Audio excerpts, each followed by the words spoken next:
Insights into Entertainment, a podcast series taking a deeper look into entertainment and media. Our husband and wife team of pop culture fanatics are exploring all things from music and movies to television and fandom. We'll look at the interesting and obscure entertainment news of the week. We'll talk about theme park and pop culture news. We'll give you the latest and greatest on pop culture conventions. We'll give you a deep dive into Disney, Star Wars, and much more. Check out our video episodes at youtube.com/insightsintothings. Our audio episodes at podcast.insightsintoentertainment.com, or check us out on the web at insightsintothings.com.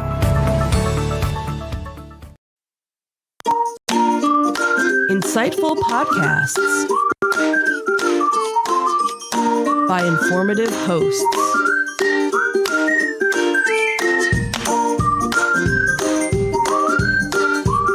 Insights into Things, a podcast network.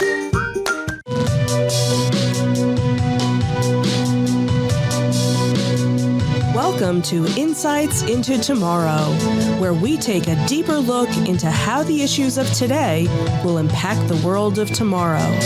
From politics and world news to media and technology, we discuss how today's headlines are becoming tomorrow's reality.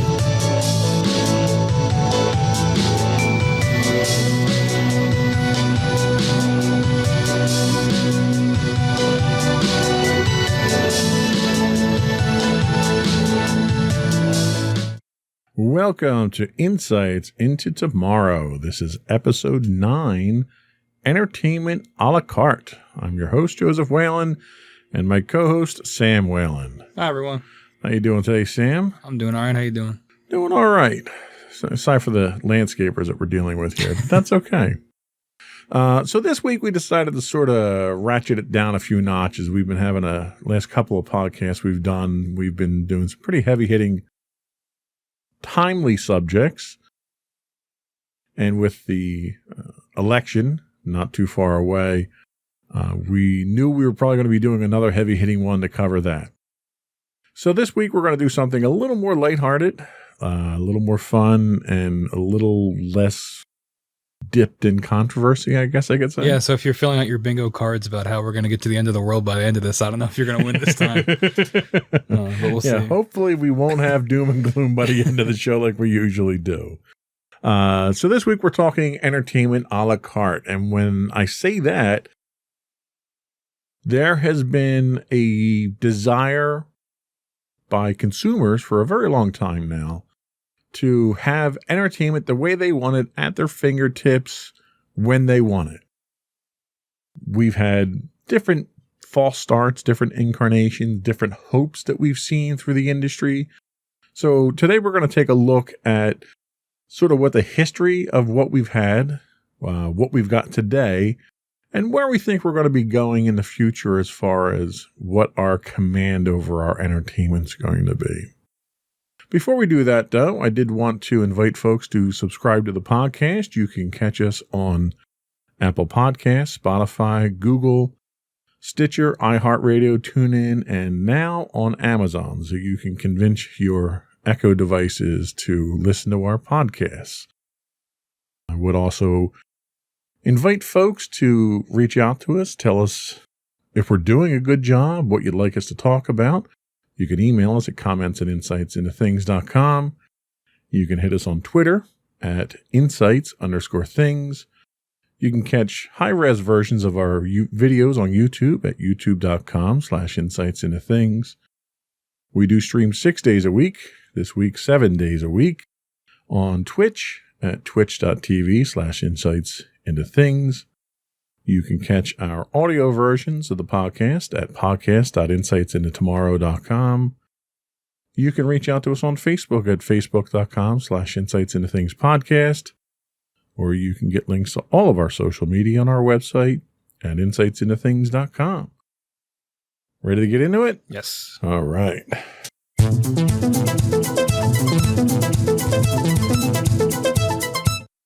So first up, I just wanted to sort of kind of summarize what we're looking at when it comes to entertainment here, and how important entertainment is in the home.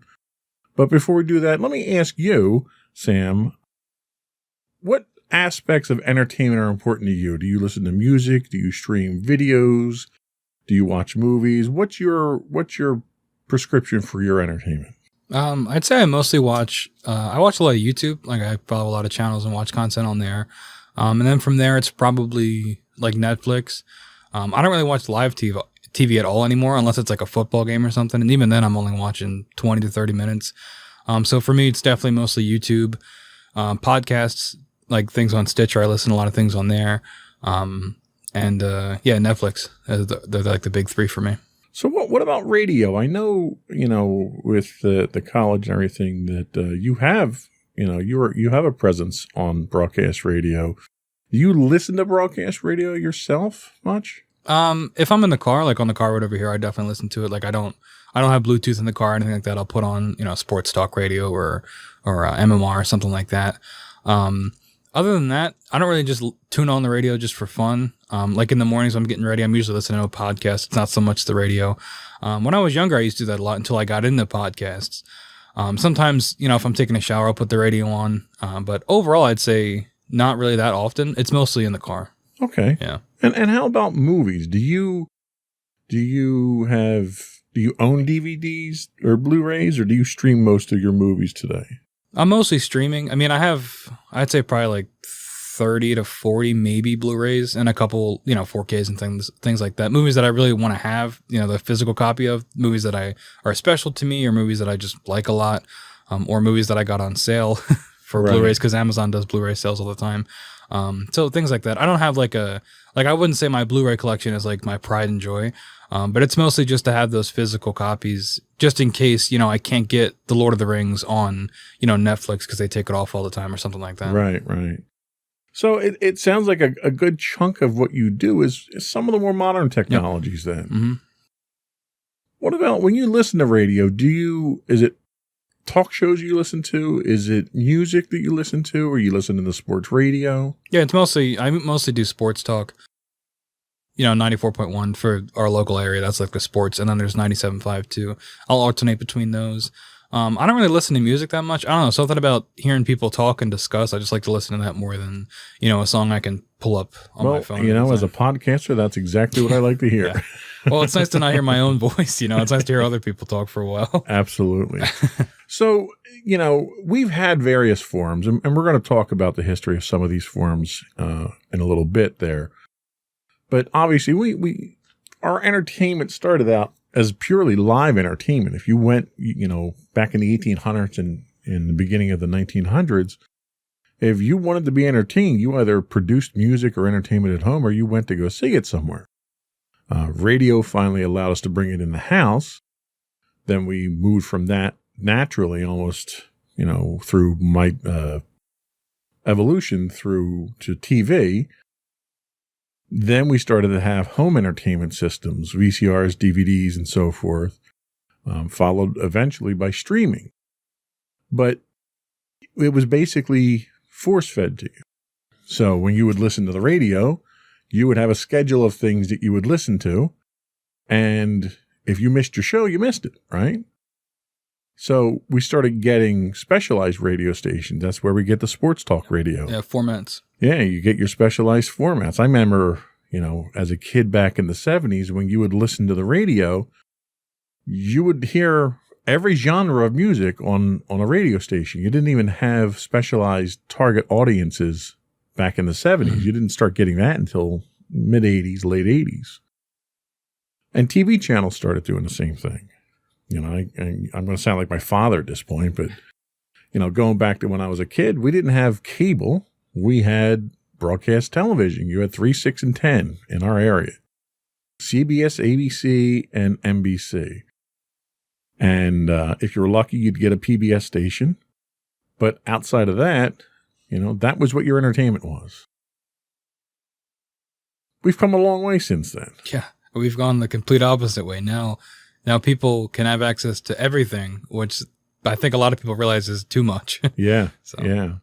And what happened was when we got to the point where there were certain things we wanted to watch, the advent of the VCR kind of gave us that option where you could set your VCR. If you were, a rocket scientist, you could figure out how to program your VCR to actually record on a timer, assuming the power didn't go out and it lost its time. There was a lot of factors involved in getting this technology to work at the time. So you would record your programs and then watch them after the fact. You didn't have streaming. You didn't have DVRs even at the time. Yeah, and I think something that I'm sure I don't want to get too far ahead of ourselves, but one of the things we'll probably talk about is how, as a society, we all, like when it was the radio, everybody would gather around and listen to the radio at the same time, all around the world. So you'd all listen to, something at 8 p.m. on a Thursday every week. Everybody would do that. But then as we kind of went further and further down the timeline, viewing experiences became more individualized, where now it's not everybody tunes in Sunday to watch something. I mean, you still get that with like sports, but for things like Game of Thrones, right? I mean, that was kind of the last big thing that everybody would tune in and watch, except for things like reality shows like The Bachelor and things like that. Those are usually still watched live. But big entertainment moments like that are getting more and more rare as, people can watch and stream whatever they want, whenever they want. Yeah, and it's a very intimate experience where you get to build your entertainment consumption experience yourself. And we didn't start being able to do that until we got technology like the VCR. Yep. Outside of that, you were watching stuff on a schedule. We got smart cable at some point in time in the 90s where you started getting video on demand, where you were able to go in through your cable box and say, all right, I want to watch a movie now, whatever time it is. And they would charge you for that, and they would send you a bill for the pay-per-view experience. So there's been a significant evolution, and a lot of that's been driven by the technology. Nowadays, we have streaming, and everything is streaming now. This podcast is streaming. Television streams. You have television networks, news networks, that have no presence whatsoever on broadcast television. They stream entirely over the internet. So it's almost a paradigm shift in how we get our entertainment and our information these days. So that's sort of the primer of how we want to approach this. We're going to come back after a quick break, and we're going to talk about the history of some of these things, and we'll look at some of the milestones and see just how far we've come from a technology standpoint. We'll be right back.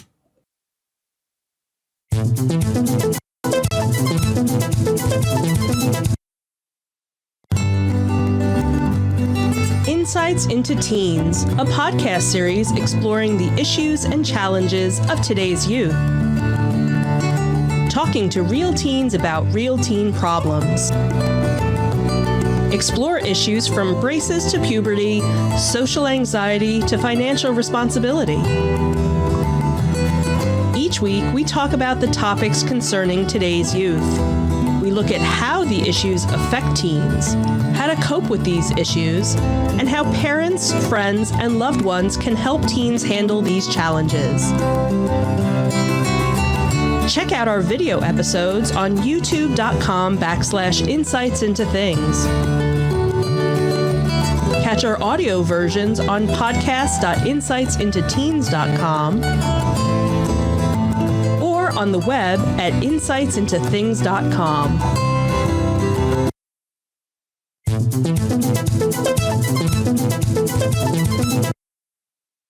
We're talking entertainment a la carte today. I'm your host, Joseph Whalen, and Sam Whalen is with me today. So, over the air, for the longest time, broadcast radio and television was a community service. All the way back starting in 1926 when NBC first started the first national broadcast.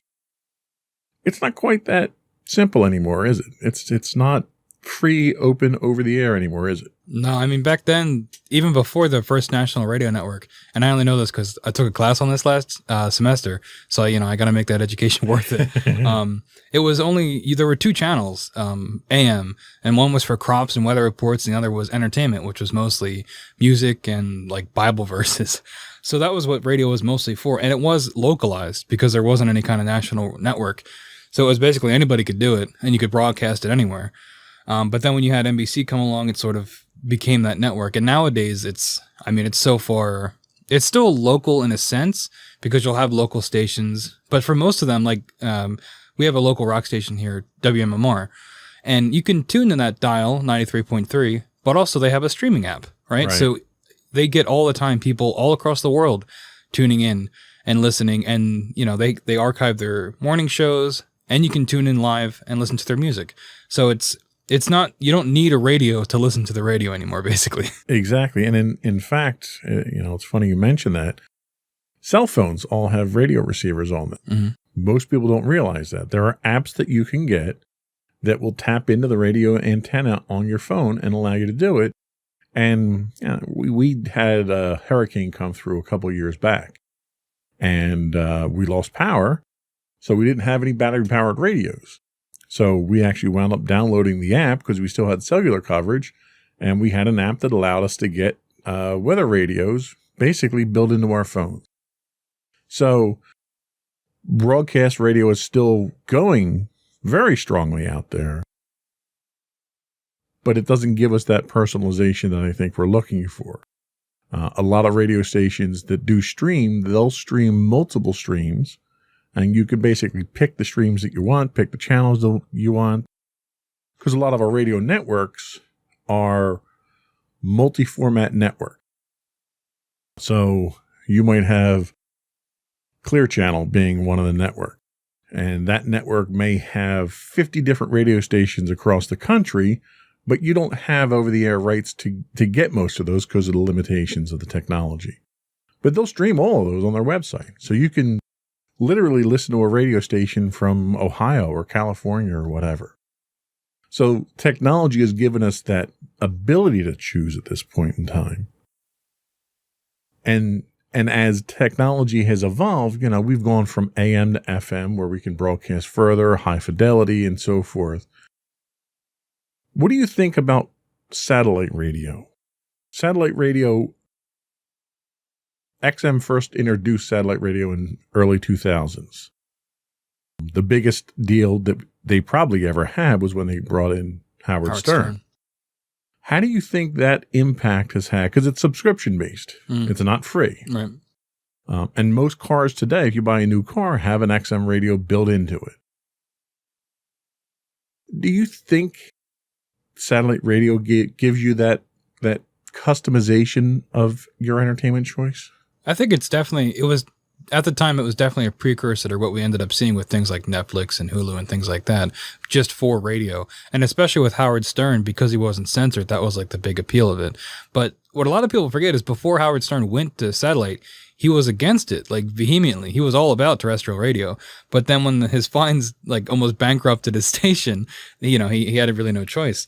But yeah, I definitely think it was a kind of a precursor, and you can customize it to an extent, but I think that subscription sort of is kind of a barrier to entry to a lot of people. It's a barrier to entry to me because not only did I not want to pay the subscription, but I also don't have a radio that can use it.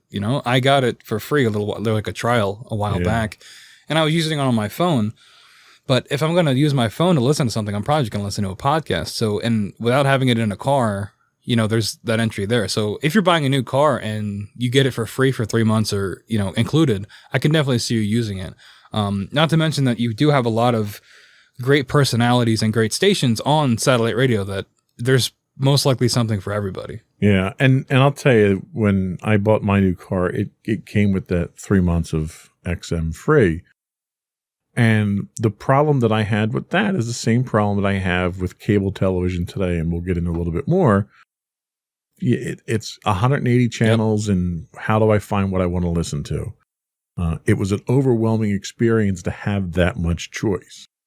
And it's kind of ironic because it's that choice that we've demanded for years now, I want the ability to make my entertainment selections the way that I want.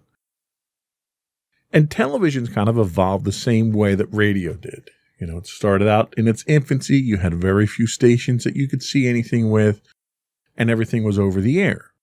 And then, they came to the point where you were able to make money off of it. And most contracts, most money that you get out of television, at least in the early days, was all advertising. Whereas you get into the cable model and you get into more of a subscription type model. But, television was first introduced in the early 20s at the World's Fair. And then by 1931, you had 40,000 televisions in the United States. You had 2 networks transmitting at that time. And they were local stations. You had to be in those local areas, New York being one of the markets. And somewhere out in the Midwest, I forget where the other market was. But it wasn't until 1936, and not even in our country, but in BBC, before you get dedicated programming. And BBC opened up with 3 hours of programming. Can you imagine a television station with 3 hours of programming? I mean, what do you do at that point in time? I mean, it's a pretty big 3 hours, right? I mean, if nobody had ever seen anything like this before. So those 3 hours, people were probably, enraptured by this thing. Yeah. And I mean, there's a lot of parallels between TV and radio and their evolution. And you see that a lot with this, because radio didn't have programming all the time either until much later. I think it was like the 70s when that became or maybe that was TV where it wouldn't just shut off at night. Yeah. I mean, as a kid, I remember at midnight or 1 o'clock in the morning, your TV stations, you'd see a picture, a video of the American flag. Mm-hmm. They'd play the national anthem, and they'd shut off until 8 o'clock the next morning when the news started. For modern audiences, that's an insane concept, because now it's, again, we keep making this comparison, but it's the complete opposite, where you're just inundated with content all the time. Yeah, and you saw some monumental achievements in television, like in '67 when we get PBS, where it's publicly funded broadcasting. They mandated children's programming with Children's Television Workshop in 1969 with Sesame Street. So you had a lot of positive things come out based on demand. And I think that's really the important thing is, as people started to consume the media that was out there, they realized they wanted more. They wanted specific programming. They wanted specific shows. They wanted to watch their local sports franchises. And as a result of that, you started to see more specialized television networks come out. And a lot of that fell over into the cable industry as well, because there's only a certain amount that you can get out of an over-the-air broadcast with television at the time. And really the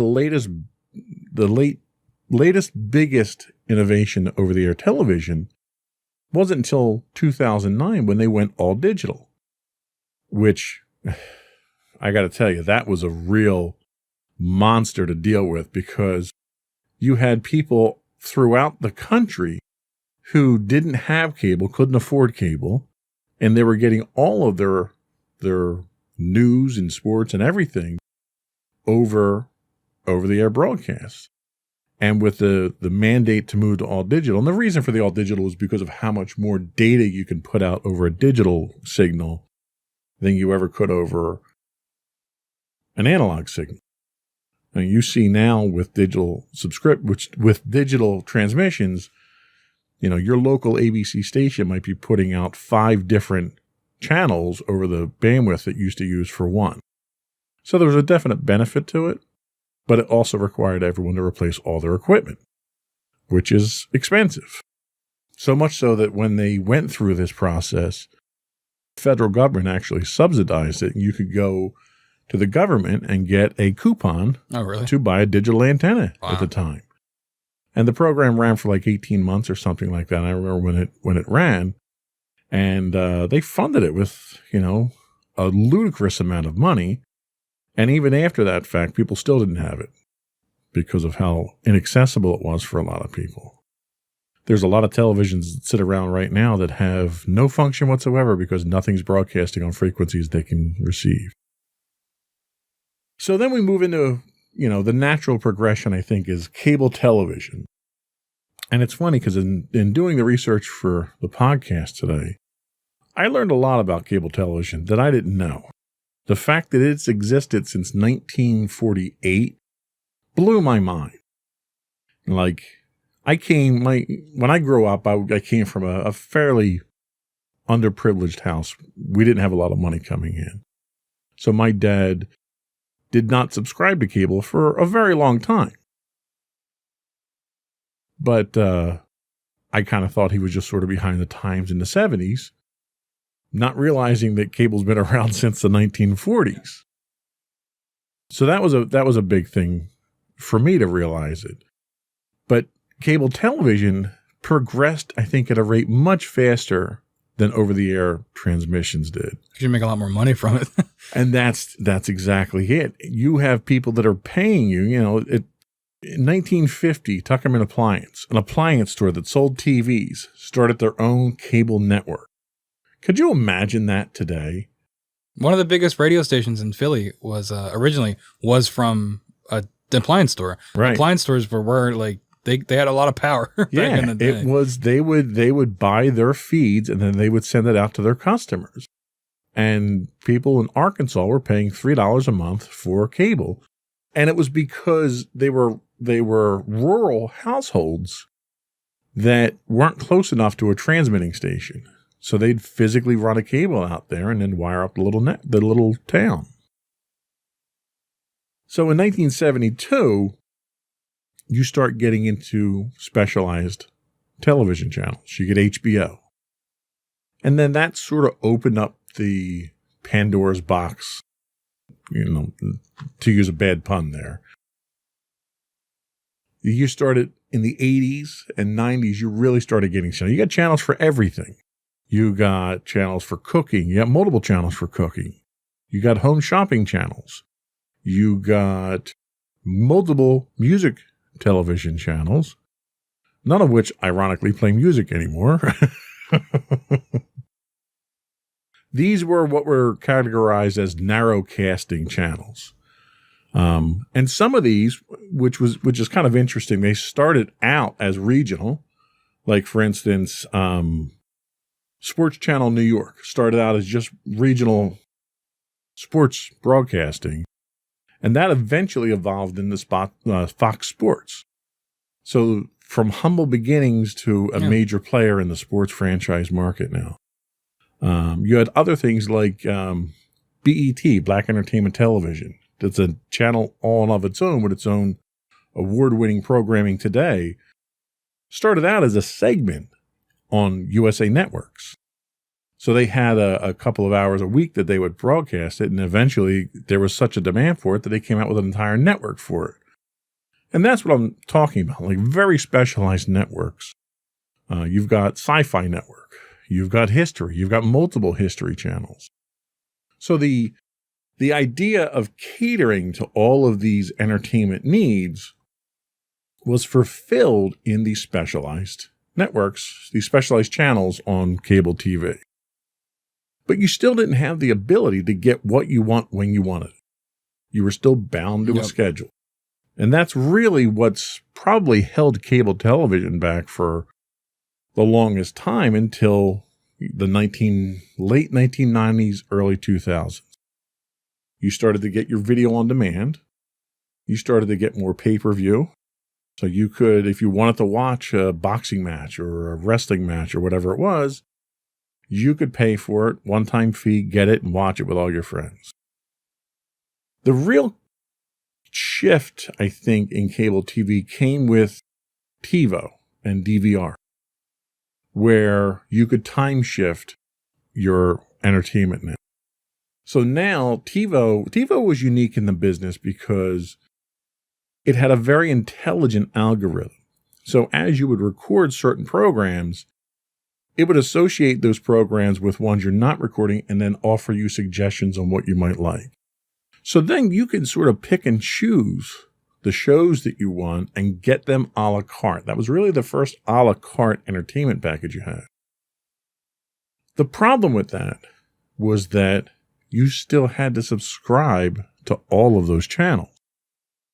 And I think the downfall that cable has always had, when you go to your cable company and you want to get a subscription, there's multiple packages that you have to choose from. And yeah, you can pay through the nose and get the super deluxe and get everything, but you might want to just get one of the channels in one of the packages and you have to take all of them. So the cord cutters of the world in the 2000s got to the point of trying to find ways to not have to subscribe to all those channels and just get what you want. And that leads us up to sort of where we are today with all the streaming options. Yeah, I mean, that ability to pick and choose channels is the entire marketing platform for things like Sling, where you can pick and choose your channels, or I think Hulu Live TV does that too. Well, even Sling. So Sling and Hulu Live give you packages that you can choose from. You can't choose individual channels. Okay. So it's not as bad as the cable company. It's still cheaper. It's much cheaper than the cable company. But the problem that you run into now is all that's delivered to you as digital content over the internet. Yeah. So you have to worry about your internet speeds. Absolutely. So you have internet companies you have cable companies that are becoming internet companies. And in doing that, you run into what is often referred to as the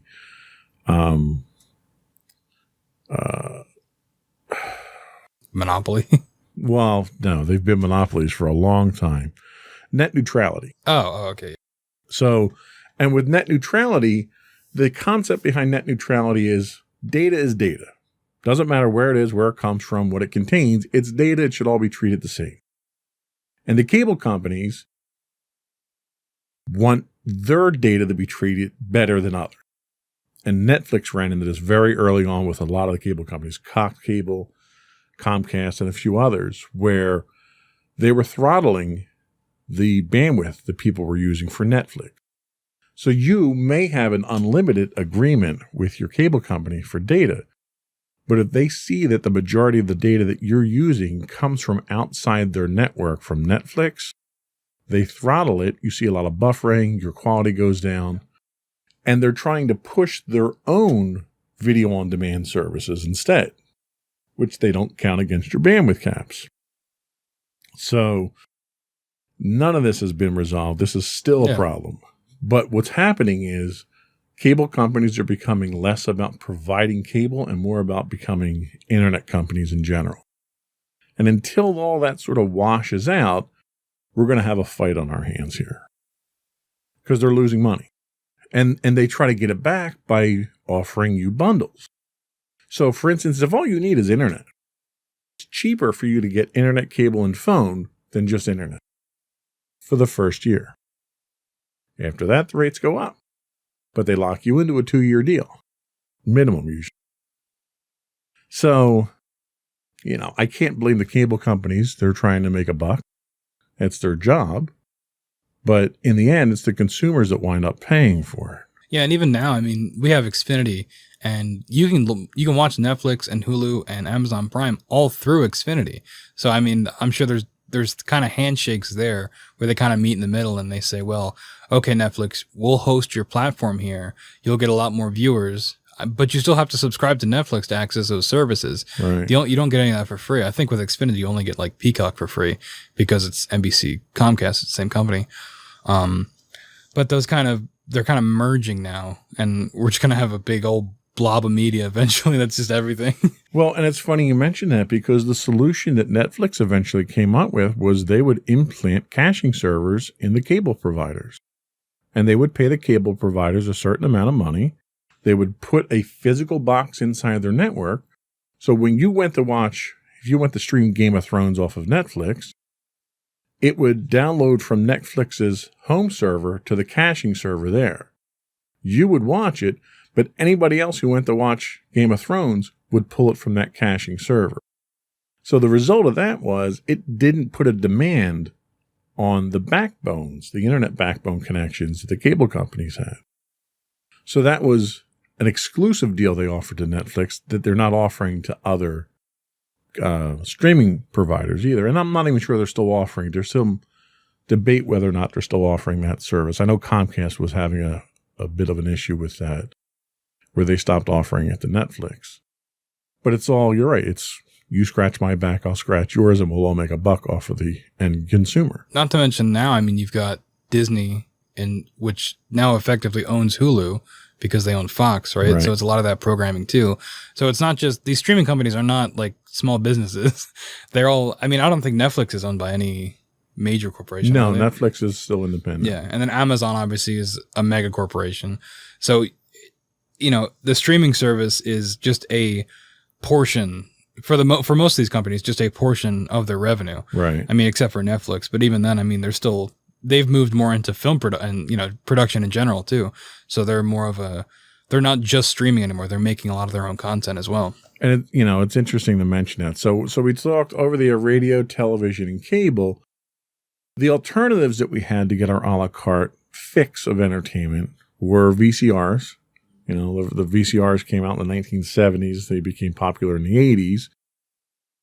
Blockbuster Video became opened in 85. So if you wanted to watch a movie, you could a la carte on demand, go down and get a movie and bring it home and watch it. As long as you rewound it, you were fine. DVDs became the alternative. They were much more convenient, higher quality. First DVDs were released in 97. Blockbuster started carrying them in 2001. They kind of missed the boat on that a certain amount. Hollywood Video actually started DVD rentals as soon as they became available. But the one interesting thing with Blockbuster was when Blu-ray came out, there was, just like with VCR, when VHS came out, you had Betamax as an alternative. When HD Blu-rays came out, you had HD video. And when Blockbuster had such a huge portion of the market that they decided that they were going to go Blu-ray. And as soon as that happened, it basically was the end of life for HD DVD at that point. So they had such a huge segment of the market that they could make that kind of demand. But then you see other services like Redbox pop up. You know, you see Redboxes all over the place still, even though a lot of people are streaming stuff. I think Redbox is a streaming service too. Like, I think you can stream, and I think they have their own original things. Like, I don't know if they make it, like, I don't know if they produce it like Netflix does, but they can definitely license and stream a lot of stuff on their own site as well. Yeah. So, and then streaming, streaming really started in the early 90s. The problem you had was your data connections. The first practical codecs for streaming, the compression algorithms for streaming came out in 92. But 92 was also when we had 33K baud modems. You didn't have your high-speed data connections, your cable modems, your DSL even at that time. So that kind of killed a lot of what you could do with it there.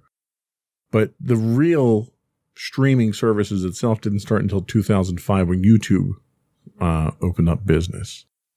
And at the time, YouTube and streaming was, YouTube was where people posted their videos. It was the TikTok of today. That's what YouTube was. You didn't have professionally produced content that was going up there. Nowadays, every streaming service, Netflix, Disney, obviously, YouTube, Hulu, they're all producing their own television shows. To the point that you have award shows that are controversial because you have TV awards for streaming services that never appear on TV. Yeah, I think the Emmys, maybe more than the majority, was mostly all from streaming services. Yeah. So there was really a fundamental shift, probably 2013, 2014, to more streaming. So that's a history. It's important to know where we came from with our entertainment. We get up to that 2015 mark there, and we're still stuck with 180 channels with nothing to watch. And that's really where the problem came from. And the demand for cord cutters and the demand for a la carte entertainment. So we're going to take a quick break. We'll come back and then we'll talk about where we are today with cable TV and all these other outlets. See who's a player, who's not a player anymore, and then we'll take a look at where we're going.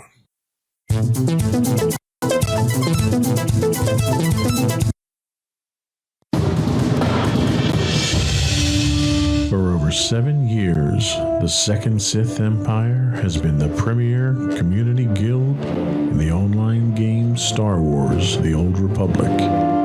With hundreds of friendly and helpful active members, a weekly schedule of nightly events, annual guild meet and greets, and an active community both on the web and on Discord.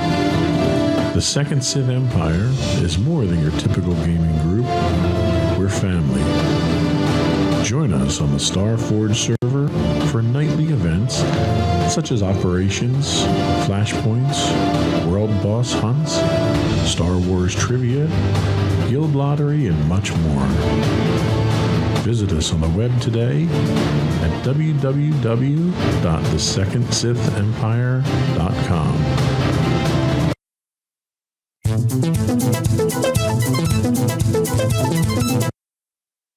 We are talking entertainment a la carte today.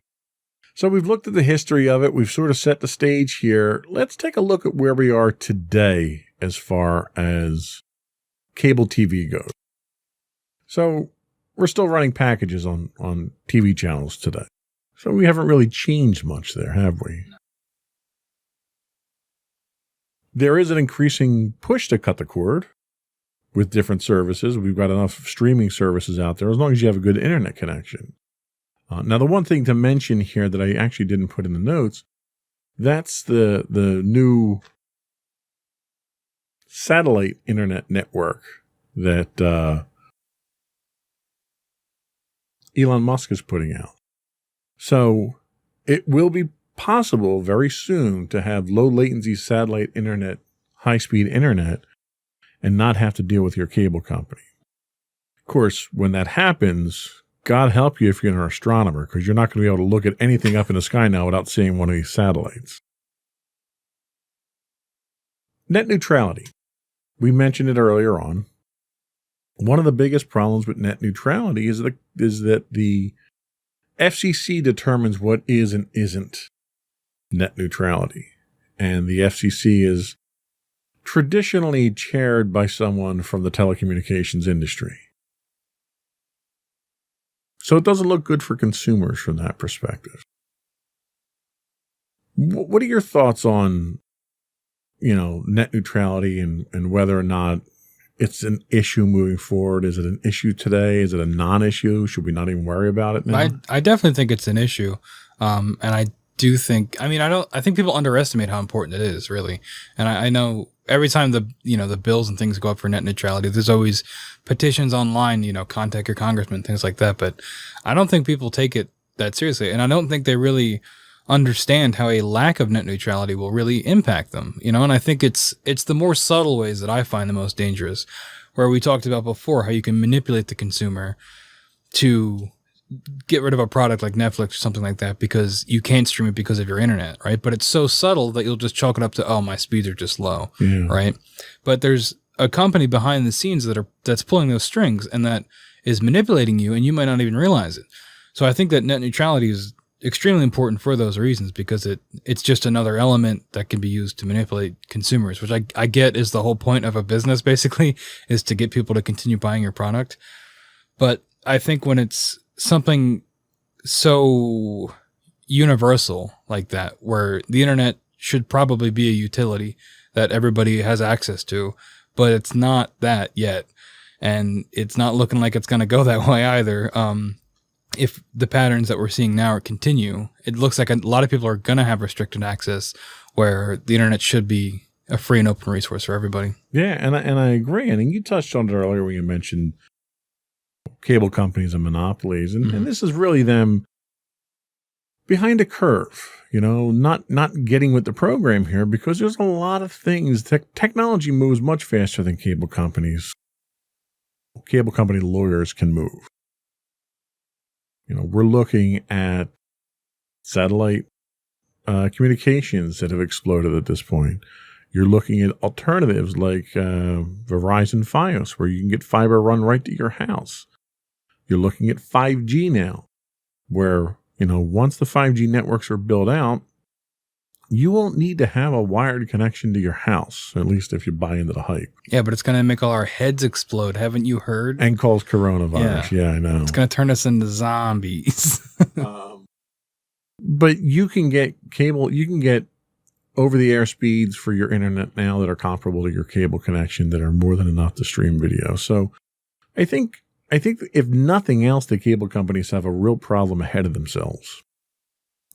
They've got too many outlets that people have alternatives for, because cable companies thrive when you didn't have options.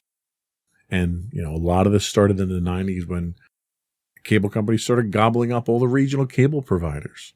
And you start having giants emerge like Comcast, where you have entire regions of the country that don't have an alternative to cable, phone, or internet but Comcast. So you don't have a choice but to go with that. But it's not a monopoly. But that's not a monopoly because it's only regional. Yeah. But I think the problem is that they've had that level of monopolistic protection for so long now that they don't realize that they're really threatened at this point in time. So I don't know where cable's going to go. It's an endangered species right now, but it doesn't realize it. Yeah, I think you're seeing a little bit of that with things like Peacock, where Xfinity, which is Comcast, which is NBC, is trying to get into that streaming market. But I don't know, maybe it's just me, but Peacock seems like it's really late to the game.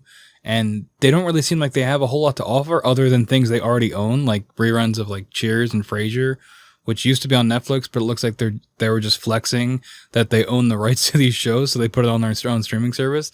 But it doesn't seem like it's enough to make them a competitor for something like Netflix or Hulu, because it's not making... What separates companies like our services like Netflix and Hulu and Amazon is that they're making their own shows, like we mentioned before. But with things like Peacock, if you're just rebroadcasting essentially content that everybody's already seen and just wants to watch reruns, I don't think that's going to make you enough of a competitor in the market. And I think that if that's their attempt to keep their cable company status, but also dip their toe in the streaming water, I don't think it's going to be enough. And I think that's a great segue to the streaming services in general. So what really got me on this topic was there was an article on CNET. I think the person who did the research and wrote it was Ashley Esqueta who wrote it up. And she went through and ranked 101 quote unquote major streaming services. And she ranked them based on price, the number and quality of original programming, the number and quality of their back catalog, their overall variety, and what their availability was for subscribers. And it was kind of eye-opening to me that there were 101 major streaming providers out there. Well, I mean, major, I don't know about that, because on this list we have, what is it, we have the top 10 here. This is just the top 10. And I haven't heard of one of them, so I don't know how major it is. I've never heard of Acorn TV. I don't know what that is. Well, and that's like Acorn. So like if you use Plex or Kodi or any of the media streaming service players at home, Acorn TV you would know. Acorn TV is like a free add-on that you can get for it. And think of it like the MeTV of streaming, where it's like some of the nostalgic stuff. Yeah. Okay. All right. That makes sense. But a lot of them are like that. I mean, you had ones on here that were rated much lower because they were so specialized. So for instance, NFL Networks has a streaming service. NHL does. WWE does. All the sports, basically. Right. So they didn't rate very high because they didn't have a very wide variety. But the fact that there's 101, this goes back to the I want it now, and I want it the way I want it. So instead of having 180 channels with nothing on, We now have 101 streaming networks that we now have to sort through now. Yeah, and the argument used to be from cord cutters, it's like, well, if you add up all the streaming services, it's still less than a cable bill. But within like 3 years, that is not a valid argument anymore because, I mean, I personally have Amazon Prime, Hulu, Netflix, Disney Plus, and I guess whatever HBO has now, but I think that's included with my cable. So it's like, that's like 5 right there. Well, and HBO has 3 different streaming services that they offer. Yeah, they have HBO Now, HBO Max, and then HBO Go. Is that still a thing? Go is the new one, yeah. And I have no idea what any of them are. Right. Like I have HBO Max, and I barely use it, but I have it, and I know where to access it, but I don't know what HBO Now and HBO Go are. Right. And that's the thing. Like we've gotten to the point now where we want it to be able to basically go to the cable company and say, all right, I want 50 channels. These are the 50 channels I want. Give them to me and charge me a reasonable rate. We never got that. Instead, what we got was you go to your cable company. Here's your boom. There's your package. Oh, and if you want all this other stuff, because you have stuff that are exclusive to the streaming networks. So if I want to watch Star Trek, I can't watch Star Trek on cable anymore. I have to have a subscription to CBS All Access to watch anything Star Trek. And that's one of the things that like really bothers me about all these companies coming out of the woodwork and making their own streaming service, because it just seems like I mentioned before with Peacock, it just seems like they're flexing their muscles and saying, oh no, these are ours. Right. Like that happened with The Office on Netflix. Who was that? Was that Peacock or was that somebody else? I can't even keep track. I think it was Peacock. They had it on someone. Yeah. And they pulled it. I think it was on Netflix. Yeah. They pulled it off and they put it on some. And on the other Friends network. was like that too. And again, it's the shows where you're just rebroadcasting reruns. But it's a show that a lot of people like, and now they have to pay another $10 a month to watch it, and they're probably not gonna. And Disney did the same thing. Yeah, exactly. You look at all the Marvel TV shows that Disney had on Netflix that were, for the most part, good. They canned them all. And they canned them all. But they didn't even bring them over to their own network yet. Yeah, even though they tease people as if they were going to, Right. and they haven't yet, and I doubt they're going to. Right. It's been too long. So I don't think we're any better off today than we were 10 years ago. It's just everything that you have now, and they all price themselves at either $5 or $10 a month. And it's like, okay, well, if I get the 50 channels or the 50 streaming services that I want, I'm paying more for my service now than I would have through cable. Oh, and I still have to pay for my internet. So I'm getting more because I'm getting on-demand back catalogs. I'm getting original content. The top 10 of these probably all, with the exception of Acorn, I don't know if Acorn does, they all do original content. So I'm probably getting more things to watch, but the price is going up exponentially at this point. Yeah, I mean, I know in my house, I've been a strong advocate of we don't need cable, right? But I'm not the only one in the house, obviously. Like my mom, she watches a lot of live TV and she records a lot of things live. But there are also things that I'm pretty sure are available on some of these services. Like she watches Big Brother, and I'm pretty sure that's on CBS All Access because that's the network it airs on, I think. I'm sorry if there's Big Brother fans out there and I'm wrong about that. But that's the thing too, because it's like, and like my grandma doesn't really understand how streaming stuff works, but she can get on her Roku TV and put on ABC and stream the live TV. So she doesn't need a cable box. Right. And it's like, that's like a whole nother layer to it where it's live TV, but then you're streaming it through a streaming service, which you then have to pay for. But some of these you need a cable subscription to access. Like the live TV for the ABC, you need a cable service to log into it.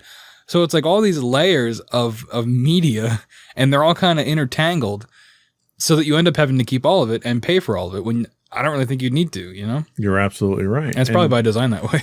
Well, and the amount of overhead that this creates now causes all of the bills to go up even higher because the cable companies now have to pay for the broadcast versions. They have to pay for the streaming versions.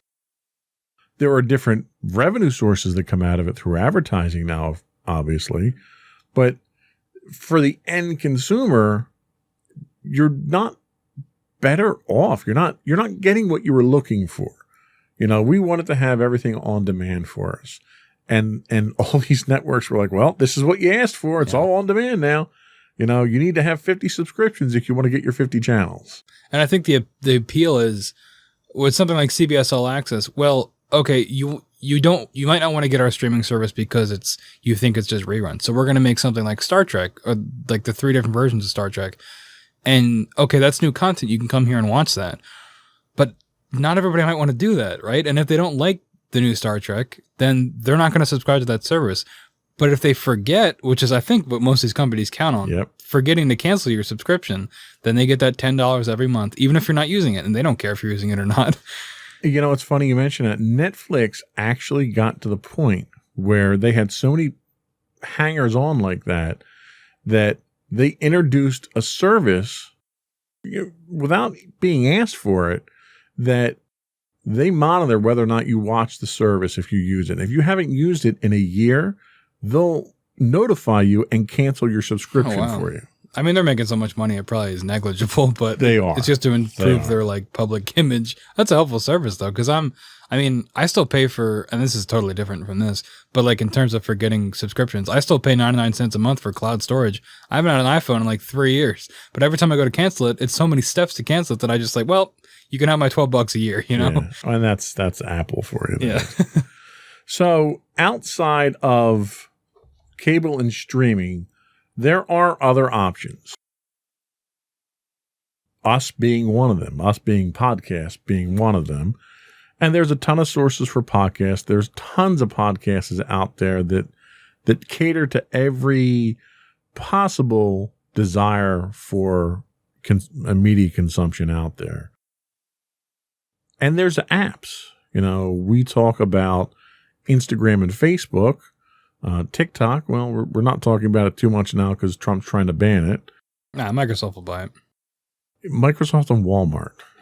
Yeah. Just corporations, just vomit money. Yeah, just throw money at it. And then you had someone who tried to corner the market with, I'm not even sure what, 7-minute segments? I think it's like 15 minutes. 15-minute segments? But it's all shot vertically, which is awful. Quibi, who received a ludicrous amount of funding, like $2 billion in funding. A lot of big names attached to it. And yeah, they had a lot of celebrities, and they had a huge number of people sign up for the free trial.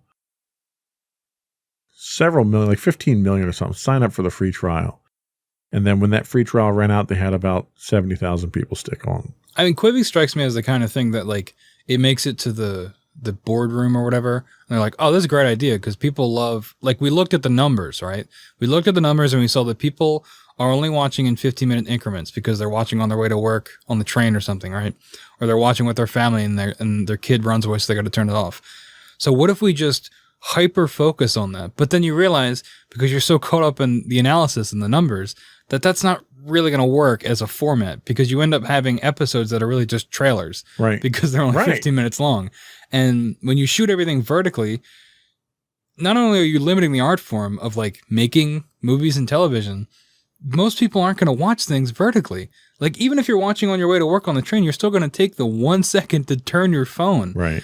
Like Quibi blows my mind. Well, and it's still a thing. And you couldn't share it with anyone. Oh, really? You couldn't share clips. You couldn't share links. You couldn't share anything. That's good. That's great. When like the number one thing to social media sites like YouTube, TikTok, Facebook is the ability to share it.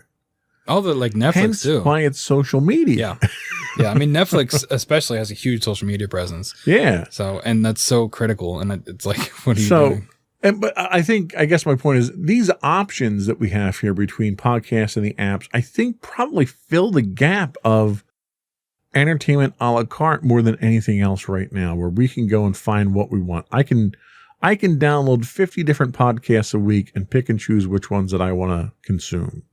So I think that's probably more meeting the needs of the consumer than anything. Yeah. And I mentioned before that I watch a lot of YouTube, and YouTube's just like that too. You can follow different channels that do different things, just like you'd subscribe to different podcasts. Like I follow a couple cooking channels. I follow a couple comic book based channels, history channels. So there's something for everybody within each of these sections. Yep. Just like you can listen, like you said, to different podcasts. So I think if you want that a la carte, it's those places you're probably going to turn to, because it's made by people and it's not as heavily regulated. I mean, YouTube's pretty regulated, but something like a podcast. Anybody can do a podcast, right?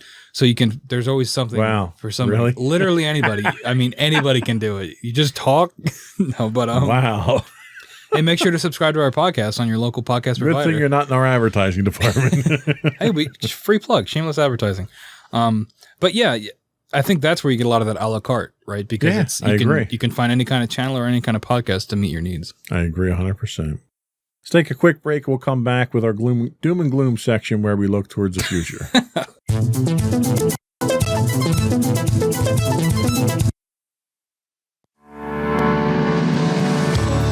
Insights into Entertainment, a podcast series taking a deeper look into entertainment and media.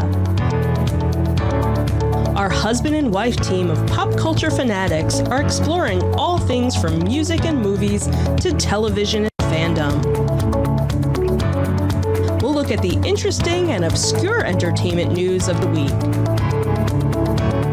We'll talk about theme park and pop culture news.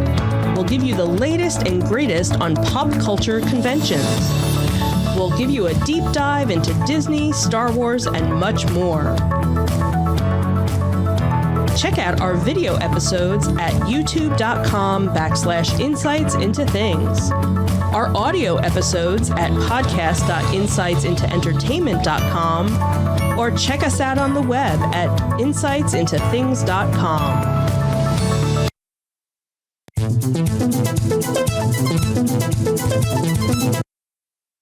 Entertainment a la carte. The future. How bad does it look?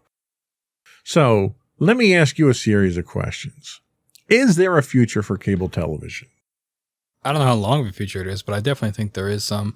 And, I think it's probably just going to evolve.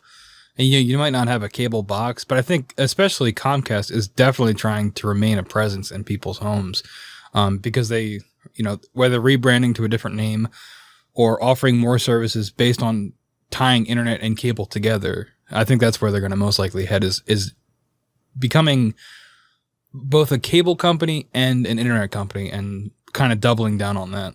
All right, I'll buy that. How about traditional network broadcasting and schedules? That'll probably stick around on cable. And I know you kind of have broadcasting sort of in the traditional sense and schedules on things like Twitch and YouTube where people will stream on a broadcast schedule. So I think it might evolve into that, where if you're looking at these new platforms, people will stick to a broadcast schedule, but instead of it being on 3, 6, and 10, it'll be on twitch.tv/ whatever. Okay. How about commercial advertising in television? Are we still going to see $1 million minutes for Super Bowl ads? Oh, absolutely. That's the only reason a lot of these, that's radio's most valuable thing too, is advertising, right? And it's where the money goes. So I definitely think that we'll definitely still see that because there's still people watching, even if a lot of it, if we're focusing a lot on streaming, they can still make a ton of money from commercial advertising. And the last question in Is There a Future is subscription television channels like HBO. I'd probably have to look at the numbers for things like this to see if their subscriptions are going down. But I think with HBO, as an example, they're migrating over to streaming. So that's probably where it's going to go too. I mean, we had earlier Showtime was on that list too. So I think most of these channels, and I know WWE has one too. So a lot of these channels are probably just going to go, they'll probably keep their broadcast channel, but then also just, improve their streaming side of things. Okay. So I wanted to ask some questions about streaming entertainment going forward. So TikTok was popular, very popular. So popular, in fact, that they managed to tick off President Trump.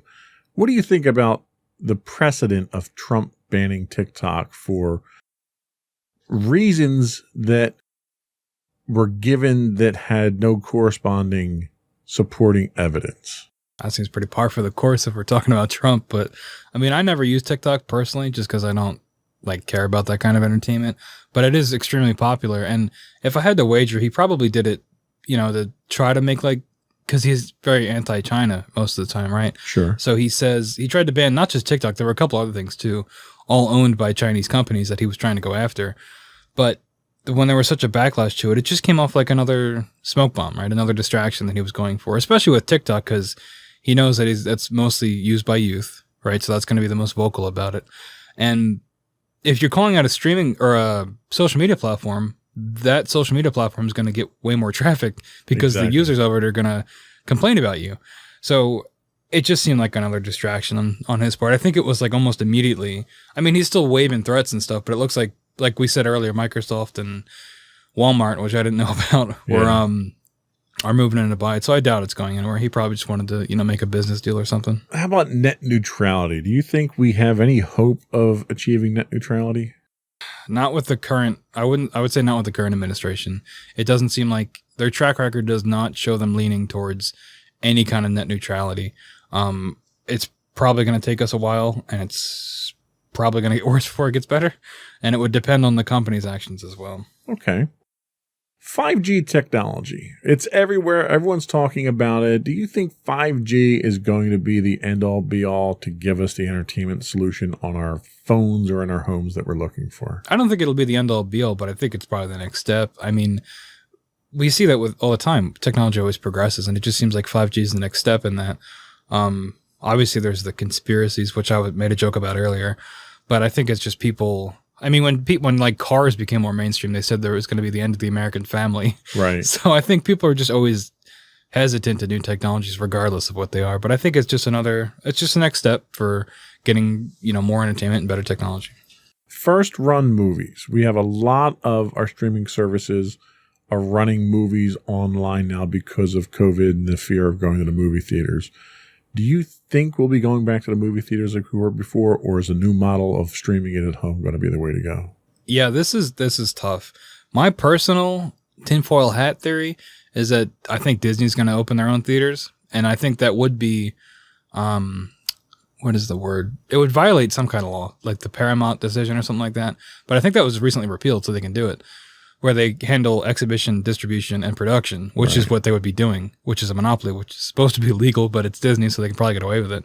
So that's my personal theory, is that they're probably going to start buying up theaters. But if not, I mean, a lot of them have already filed or are going to file for bankruptcy, most likely. And I don't know how much people are going to want to go back, because there's theaters open now, but I don't think like big movies like Tenet are still making money, but not nearly as much as they should be making, given their production, plus what a normal Christopher Nolan movie would take. Yeah. I think it's difficult, and I think there's also a lot of hesitant to put a lot of these movies on streaming services, even though they make a bunch of money. And maybe not as much as you'd make with a traditional theatrical run, but you'd make a significant amount of money back, and you wouldn't just have to cut your losses. Yeah. No, I agree with you there. The last question I'll ask, and it's not in the notes, but the last question I wanted to ask was, do you think we'll ever reach that entertainment a la carte level where we'll get to pick and choose what we want and it would be affordable? I'd say probably not, because the whole reason it's not a la carte is so that companies can make more money, because you're roped into buying things you don't really need, which is, I mean, that's the whole point of business too. I said that earlier, but I'll say it again. They're not going to make it that simple for the consumer. It's not designed to be pro-consumer. They'll give you what you think you want, because you'll get, this thing, but this thing will also come with all the other things that you're going to have to pay for. And I don't see that ever going away. If anything, it'll probably just increase. Yeah.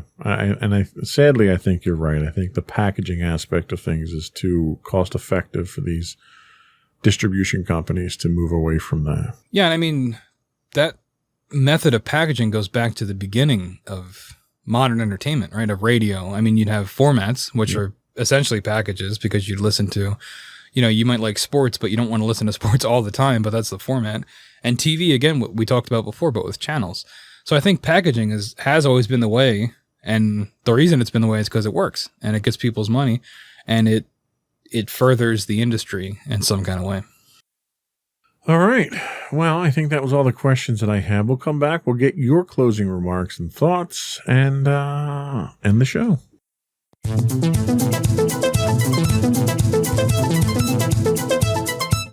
So, wasn't too doom and gloom today, but what are your final thoughts on the entertainment industry, where we're going, where we're at, and is there hope for us? Yeah, I think there's hope for us. I mean, at least in this aspect of things. Even if the world's burning outside, you can close your curtains and watch something on Netflix, right? I think it's just like anything. I mean, I'm more focused. in the radio industry, because that's what I'd like to go into one day. And I think with any industry, it's just going to evolve and it's going to change. I don't think they're going to go anywhere, at least not for the time being. I mean, cable might be a different story, but like I said, it's probably just going to evolve into something cable internet, and I think that's the name of the game, is changing and evolving and not being resistant or hesitant to a lot of these new ideas.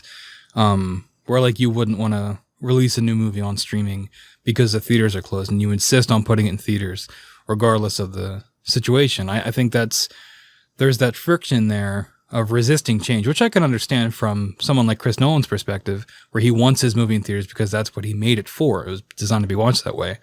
But I think the tides are just changing too fast. And if you want to make any sort of, if you want your art out there and if you want the profit from that art, I think you're going to have to, just go with the flow of things, honestly.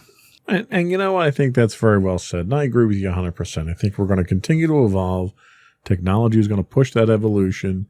And the people that are adaptable enough to pick up on those things are the ones that are going to thrive in the future. So, very well said. That was all we had today. I do want to reiterate for folks out there that we do publish our long form articles on Medium at medium.com/insightsintothings. And please do subscribe to our podcasts on Apple Podcasts, Spotify, Google, Stitcher, iHeartRadio, Amazon. You subscribe and you'll get our podcast the instant they're available, Monday mornings at 8 a.m. Please feel free to reach out to us at comments@insightsintothings. You can hit us on Twitter at insights_things. And I think that's it. Did you have anything else? Just one quick thing. If you have Amazon Prime, that means you have one Twitch Prime sub a month. And if you could help us out and support the channel that way, it does help us out because eventually we can help grow and expand our podcast, especially on Twitch, bring it to you viewers out there. So very well said. Another one in the books. Bye.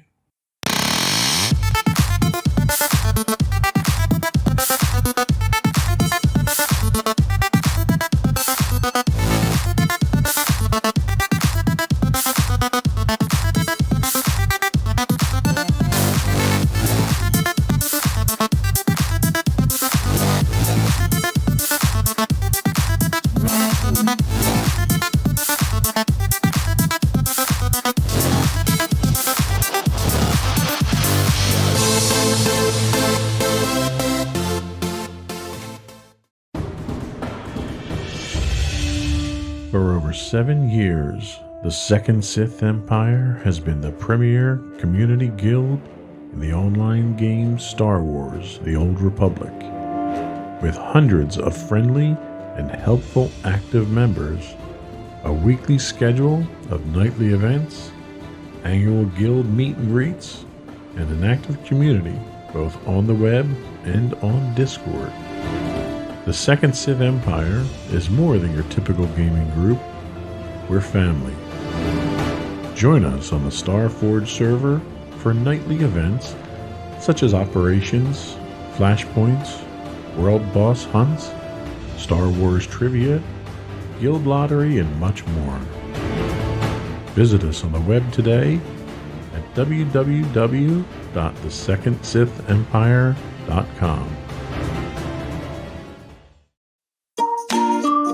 Insightful podcasts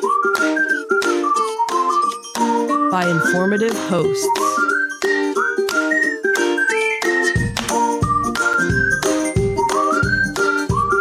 Insights into Things, a podcast network.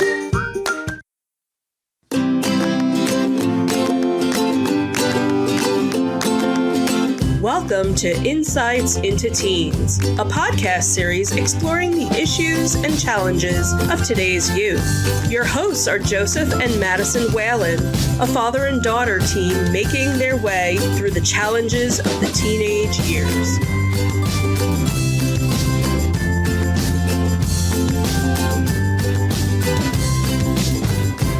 Welcome to Insights into Teens. This is episode 110, Cultural Appropriation. I'm your host, Joseph Whalen, and my compassionate and understanding co-host, Madison Whalen. Hi, everyone. How you doing today, Maddie? I'm doing all right. How about you? Doing all right. A little hot today. I think we got up into the 90s today. Hottest day of the year so far. Yep. But that's what they make air conditioning for. Yeah. Anything exciting going on this week? I just have a couple of quizzes and tests and stuff. Nothing really too big. Okay. Well, seems like an easy week then. So this week we are talking about cultural appropriation. We'll help you understand what cultural appropriation is by looking at the meanings associated with the phrase and other vocabulary associated with cultural appropriation. We'll take a look at some real-world examples of cultural appropriation and why they're considered cultural appropriation. And finally, we'll look at ways to know if something is cultural appropriation and how to avoid cultural appropriation in our everyday lives. Ready to get started? Sure. All right.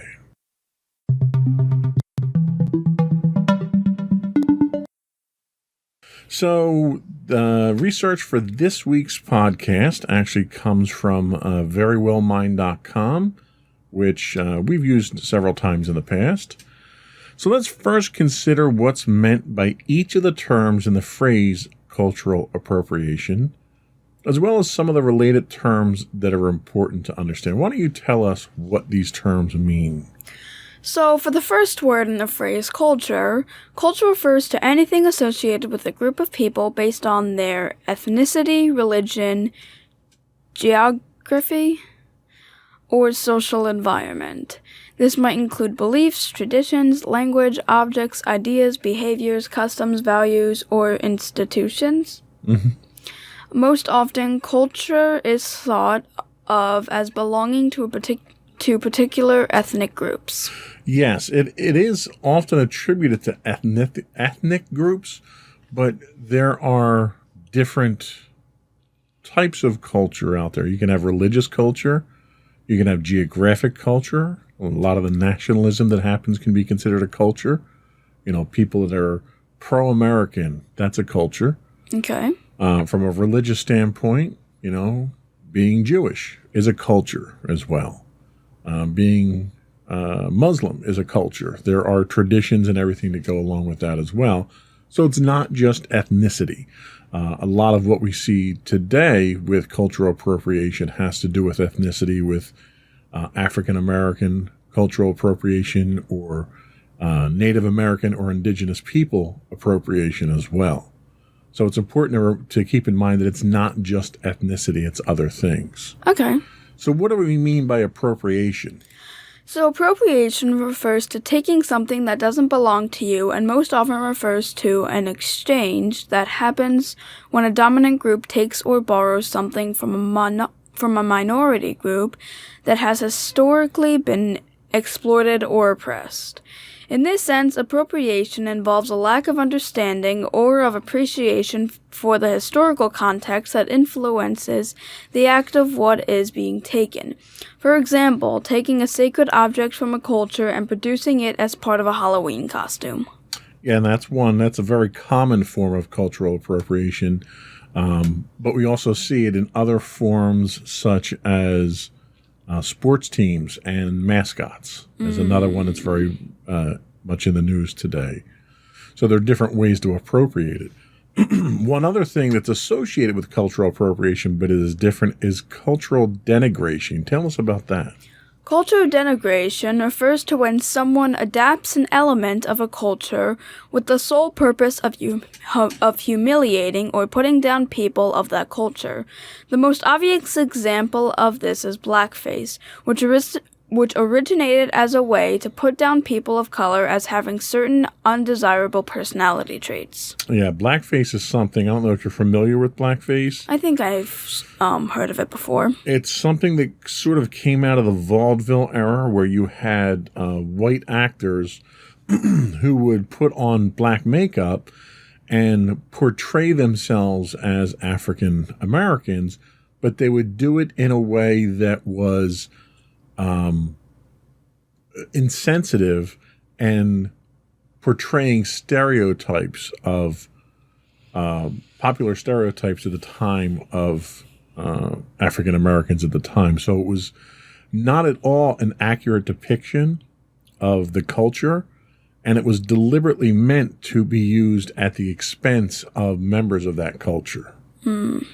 Another example of this is all of the, or most of the television Western shows in the 1950s and 60s with the cowboys and Indians. And, you know, the Indians were all played by white actors that were in makeup. And the Indians were always portrayed as being uneducated, not very smart, savages, and just they were the bad guys. You know, when you played cowboys and Indians, if you were the Indians, you were the bad guys. So that was another form of cultural denigration that was predominant through the 40s, 50s, and 60s. Now, the flip side of all that is cultural appropriation and respect. Let's talk a little bit about that. I think you mean appreciation. Yes, that You too. said appropriation. Sorry. Cultural appreciation and respect, yes. Cultural appreciation is the respectful borrowing of elements from another culture with an interest in sharing ideas and diversifying oneself.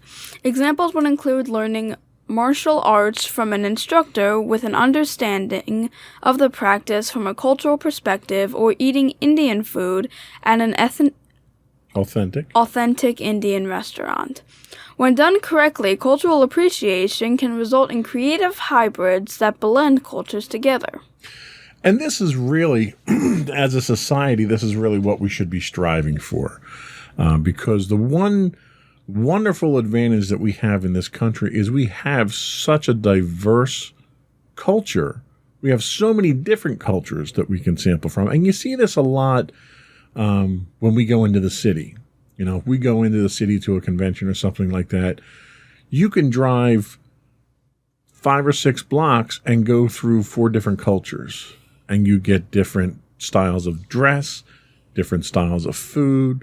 You get to experience all of these things in this, you know, wonderful melting pot that we have. And that appreciation of those cultures makes us better for that. You know, for the longest time, I didn't get to experience Indian culture or Chinese culture. But when you venture into the city, most cities are like this, you have all these ethnic groups that tend to congregate in their own areas of the city, and you can walk from neighborhood to neighborhood, and it's almost like traveling around the world. It really is the richness that you get from the cultures, and it's something to appreciate. And I think a lot of people kind of take that sort of thing for granted, especially a lot of people who live in the city take it for granted that it's there. Coming from a suburban lifestyle like I did, you didn't have any of that stuff. You know, the first time that I got to travel through the city, I was amazed at the diversity that you had there and just the variety that you had when you went from block to block. You've experienced it, you know, when we go into the city. What are your thoughts on that level of diversity that a city brings you here? Well, it's definitely really cool to see all these different cultures being represented while you just walk a few blocks. It's really amazing how far we've come and how much appreciation and diversity we have right now. And I get to experience other cultures that if we didn't go into the city or this wasn't happening, I probably would have never experienced or learned about, unless I was, of course, in history. Absolutely. And the other thing that we have the advantage of is, you know, we travel to Disney frequently, and one of the shining examples of cultural diversity is going to Epcot, where you can literally walk from country to country, and it's not unlike other things in Disney, it's not actors that are in costume portraying these roles. These are actual residents of these countries that they come in, and they're part. Most of them are part of the Disney University program, and they're part of their exchange students, and they live on property for periods of time. But they run the venues, they run the restaurants and the stores and the shops and everything. Ooh, I never knew that. Yeah, and they're actual, like, we go to Mexico, those are actual, residents of Mexico who live there and are here on exchange. So there's a level of authenticity there that you wouldn't normally expect with Disney. That's an even more, I think, vibrant experience going into that and experiencing that type of environment. Mm-hmm. When we go to France, we ate at the restaurant in France the one time, and our waitress was, from a little town outside of Paris when we talked to her, and like, that's really cool. And they're there to exchange their culture, which is what's really nice. I mean, when you experience that cultural exchange in the cities, they're not there for the purpose of educating you. They're there to live their lives. So you're oftentimes fortunate enough to experience that culture as part of that regular life experience. But when you go to Epcot, they're there to educate you. They're there to share their culture. They're there to answer your questions. And there's tons of questions that I always have when I show up to folks, from their traditional dress to the foods to where they come from and what do they like about where they lived. It's to me, it's very interesting to get to know people on that level, and Disney offers a very unique experience for that. Mm-hmm. So we're going to come back. We know what we're talking about now as far as cultural appropriation. We're going to come back and we're going to talk some examples of cultural appropriation and put up some shining examples of how not to culturally appropriate. We'll be right back.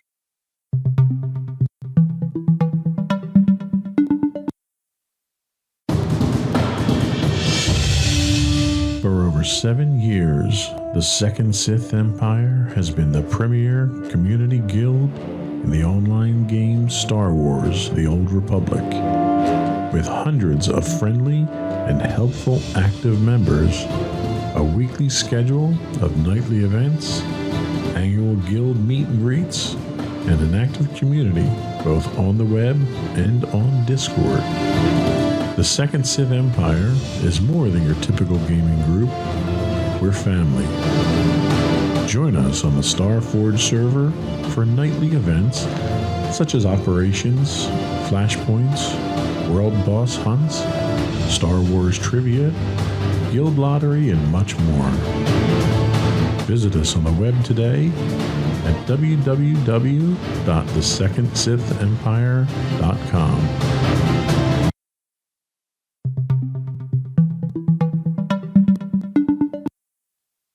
So we've talked about a few examples of cultural appropriation already, but there's tons of examples of cultural appropriation out there, some of which we might not even realize is considered cultural appropriation.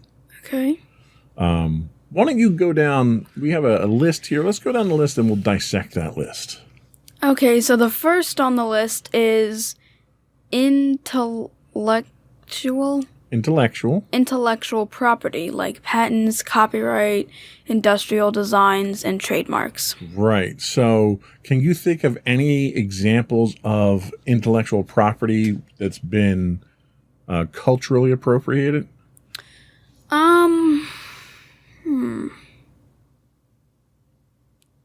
How about something where somebody has a copyright on a song?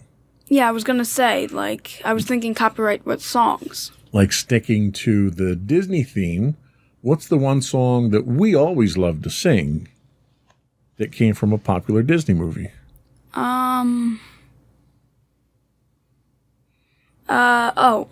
We do the background vocals and Mommy does the main vocals.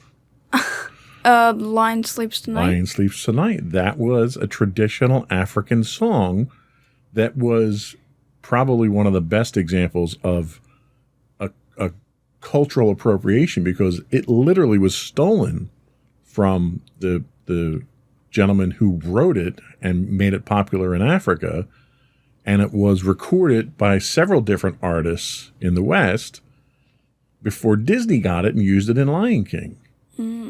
And eventually, through the charitable work of a lawyer, Disney eventually acknowledged the wrong that was done to this particular artist, and they did have a settlement where they paid the family some money for the art itself.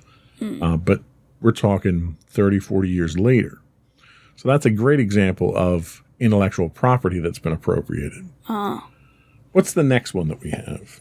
The next one we have is artifacts, pottery, weaponry, artwork, tools, and manuscripts and writing. So can you think of any examples that might fit this description? How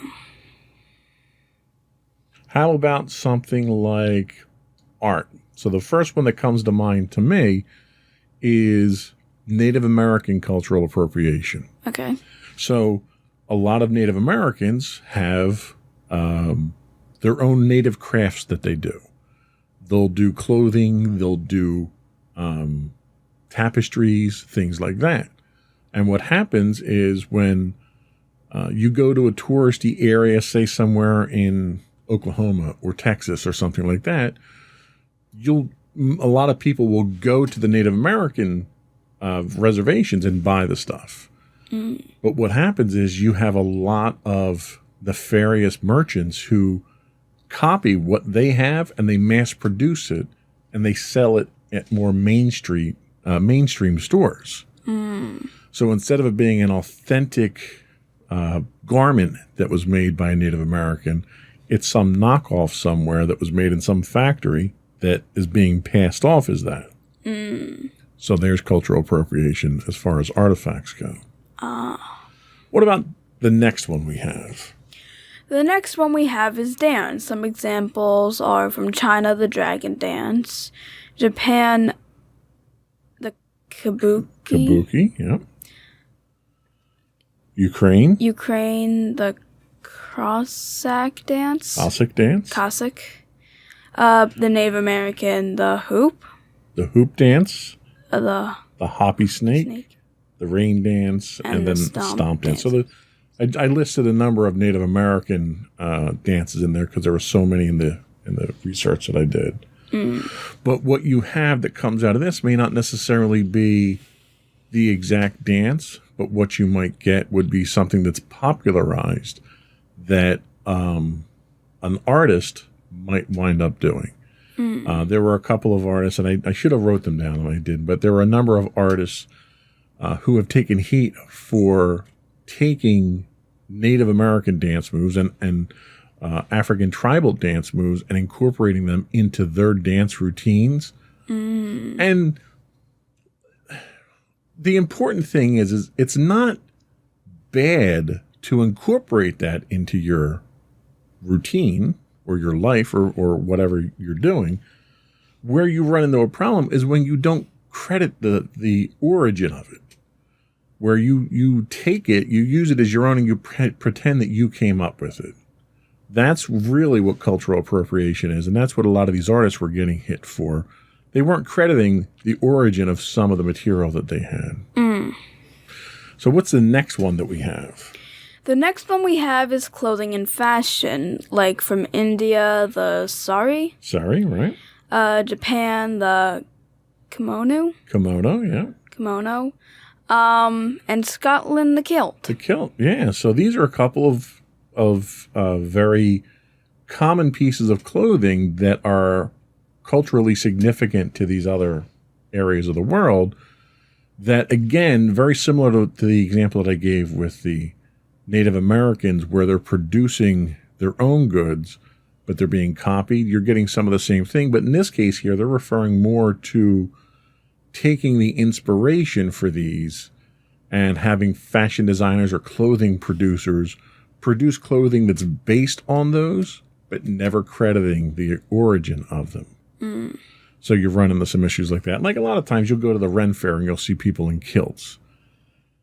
That's a form of cultural appropriation, but not in so much that you're trying to pass it off as your own.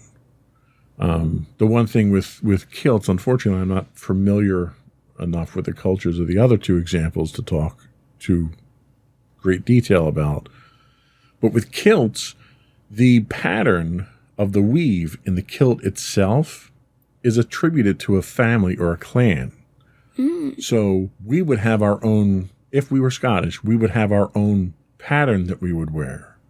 So it's not just the style, but it's the actual design of the pattern in that piece of material that is culturally specific. So that it goes an extra level deep there. So if you were to dress in a kilt in Scotland, you would be recognized for your clan based on the pattern that's in the cloth itself. So what's the next one that we have? The next one we have is language, and all languages are cultural in their nature. Yeah, and this is probably the uniquely cultural thing that everyone has in their culture, and it's the ability to communicate. Now, just because you may know 3 different languages doesn't necessarily mean it's cultural appropriation.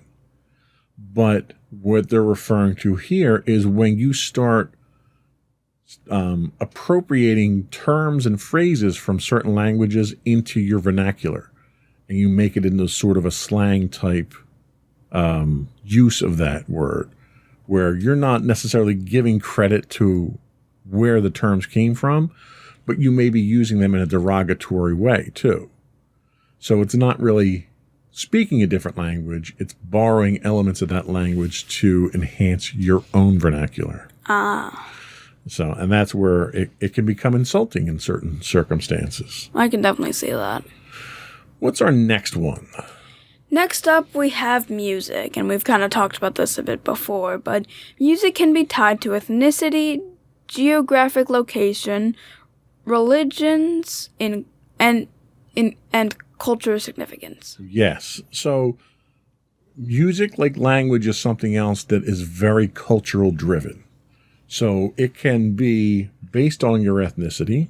You know, African Americans have a very distinctive musical sound that their culture provides. And in fact, it's been heavily borrowed upon and stolen in many cases, you know, and we'll talk a little bit later in a few of the other examples that we have. But Judaism, you know, religions are very musically inclined. Even Christianity is very musically inclined. Islam, very musically inclined. They're all cultures they're all art forms that are culturally based. And when we borrow from any of those without giving them credit, it's cultural appropriation. So there's a lot of meaning, especially with Christianity, and there's so many different denominations of Christianity. There's a music associated with certain types of denominations that when they're not treated with respect can then turn into cultural denigration as well. So that's you know, a significant thing to keep in mind. What's our next one? The next one we have is religious symbols, like for Christianity, the cross, Judaism, the Star of David, Buddhism, the Wheel of Dharma, Druidism, Triskelion, the Triskelion, Islam, the Star and Crescent, Norse polytheism. How do you pronounce that one? I knew you were going to have trouble with that one. It's Thor's hammer. What's Thor's hammer called? Not Mew Mew. I know. that was like one. Mjolnir, yes, and it's a hammer symbol that they use in their religion. So again, you know, let's take the cross for example. So there are Christian crosses.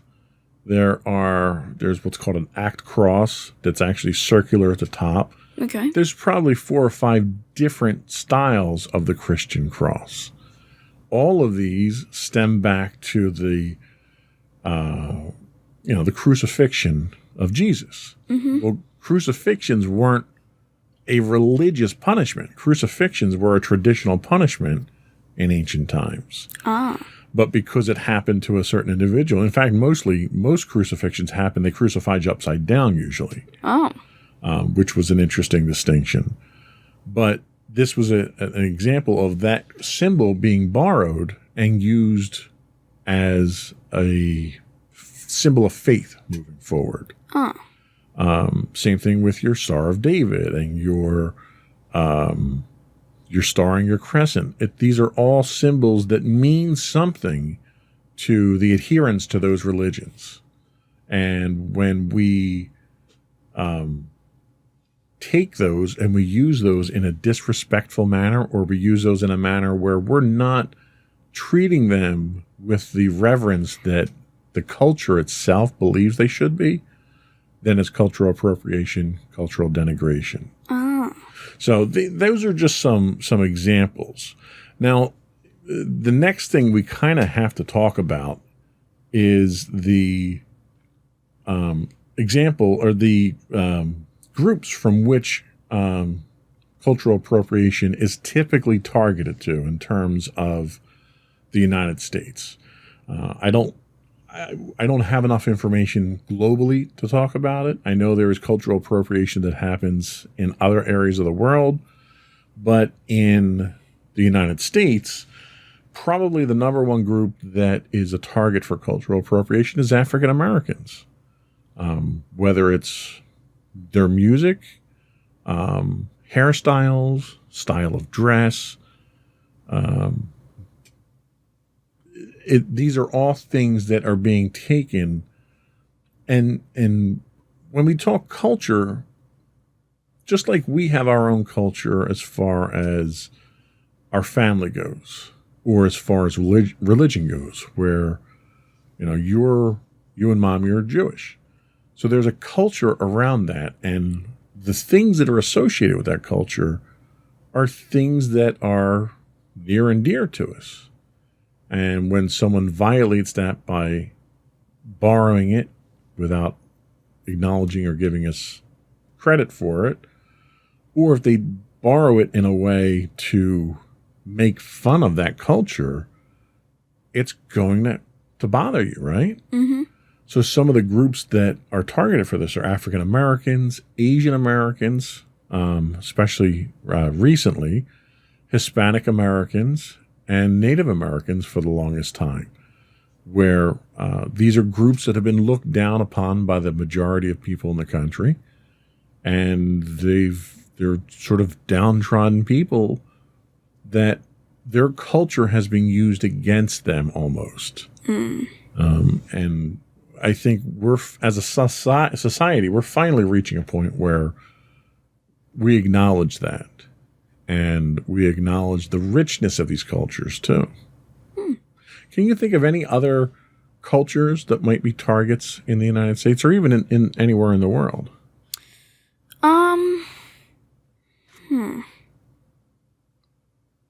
If we just rip it from the headlines now and we look at the conflict that's happening in Israel, you have the Palestinians who they feel their culture is under assault at this point in time, and they're in open conflict with the Israelis. So there's two groups right there that may feel that they're being oppressed culturally. You have Uyghurs in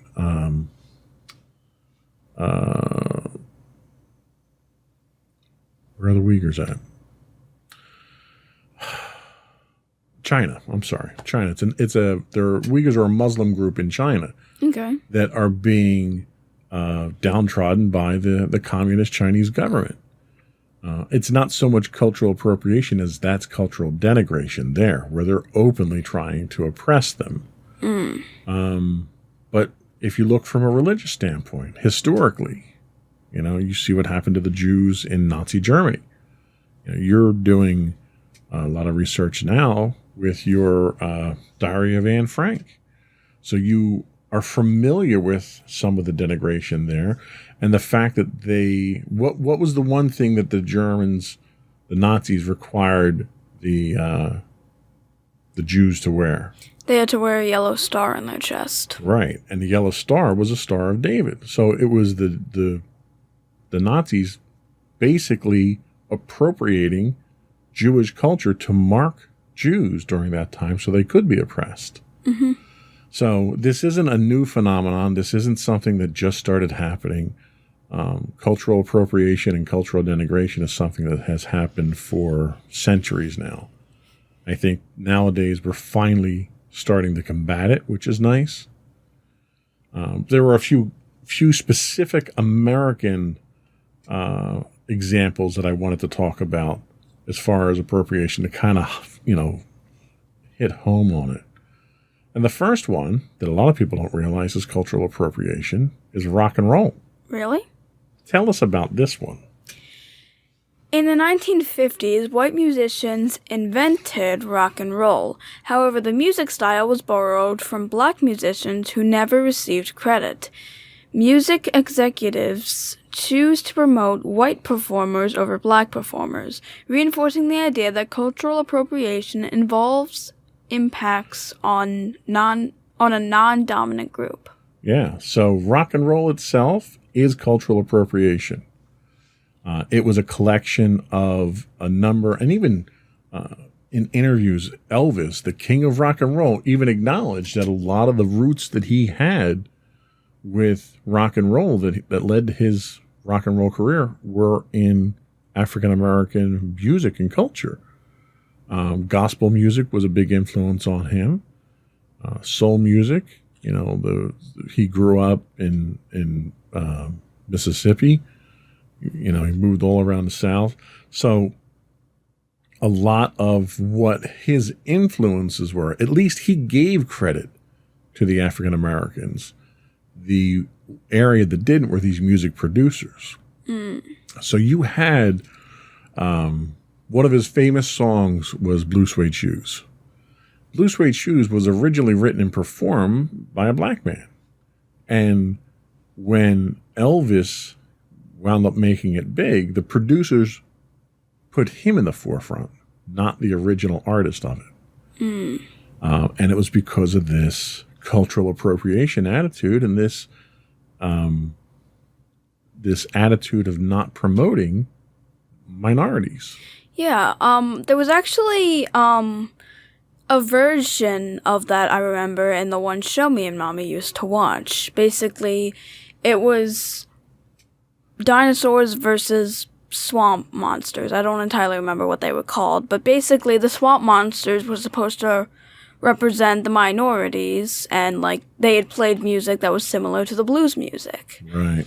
And basically when the one dinosaur who wanted to help out and promote the music gave it to the producer used the music but had a dinosaur singing over it. Yeah.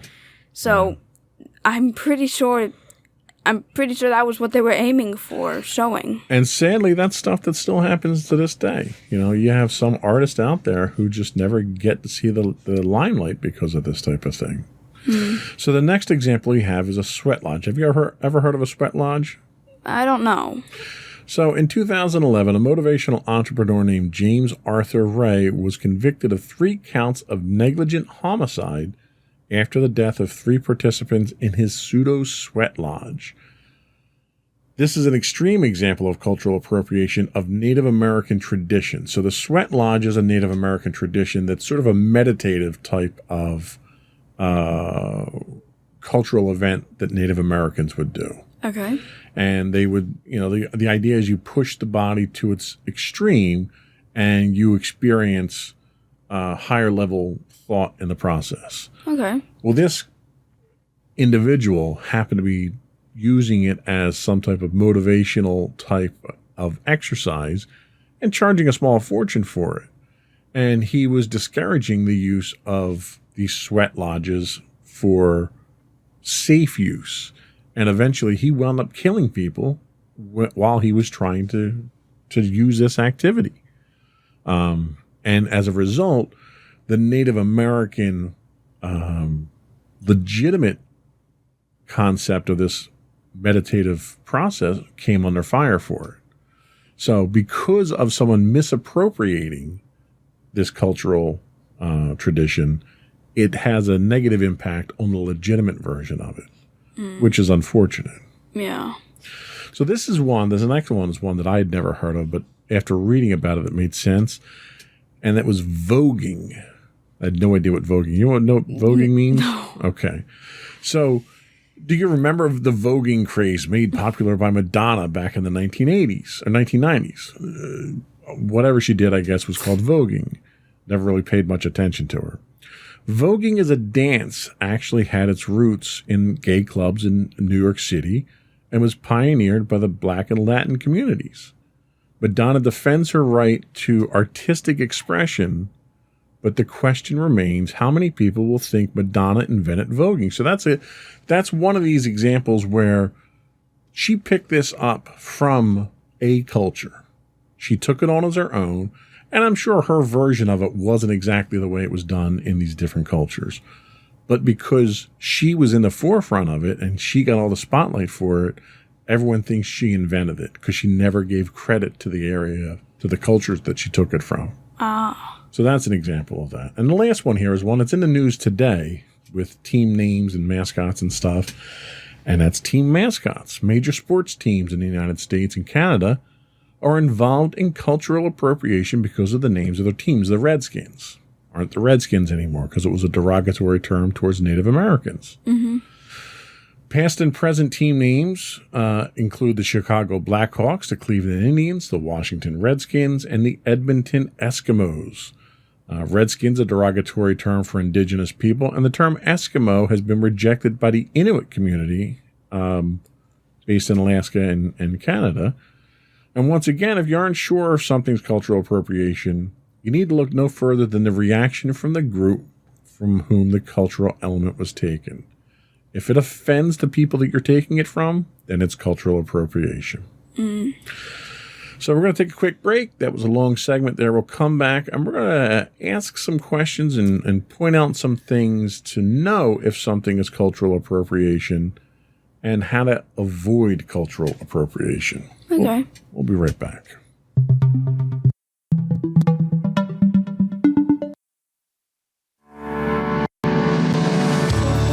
Insights into Entertainment, a podcast series taking a deeper look into entertainment and media.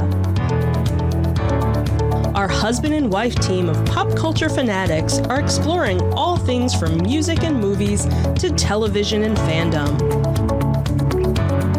We'll look at the interesting and obscure entertainment news of the week. We'll talk about theme park and pop culture news. We'll give you the latest and greatest on pop culture conventions. We'll give you a deep dive into Disney, Star Wars, and much more. Check out our video episodes at youtube.com/insightsintothings. Our audio episodes at podcast.insightsintoentertainment.com, or check us out on the web at insightsintothings.com.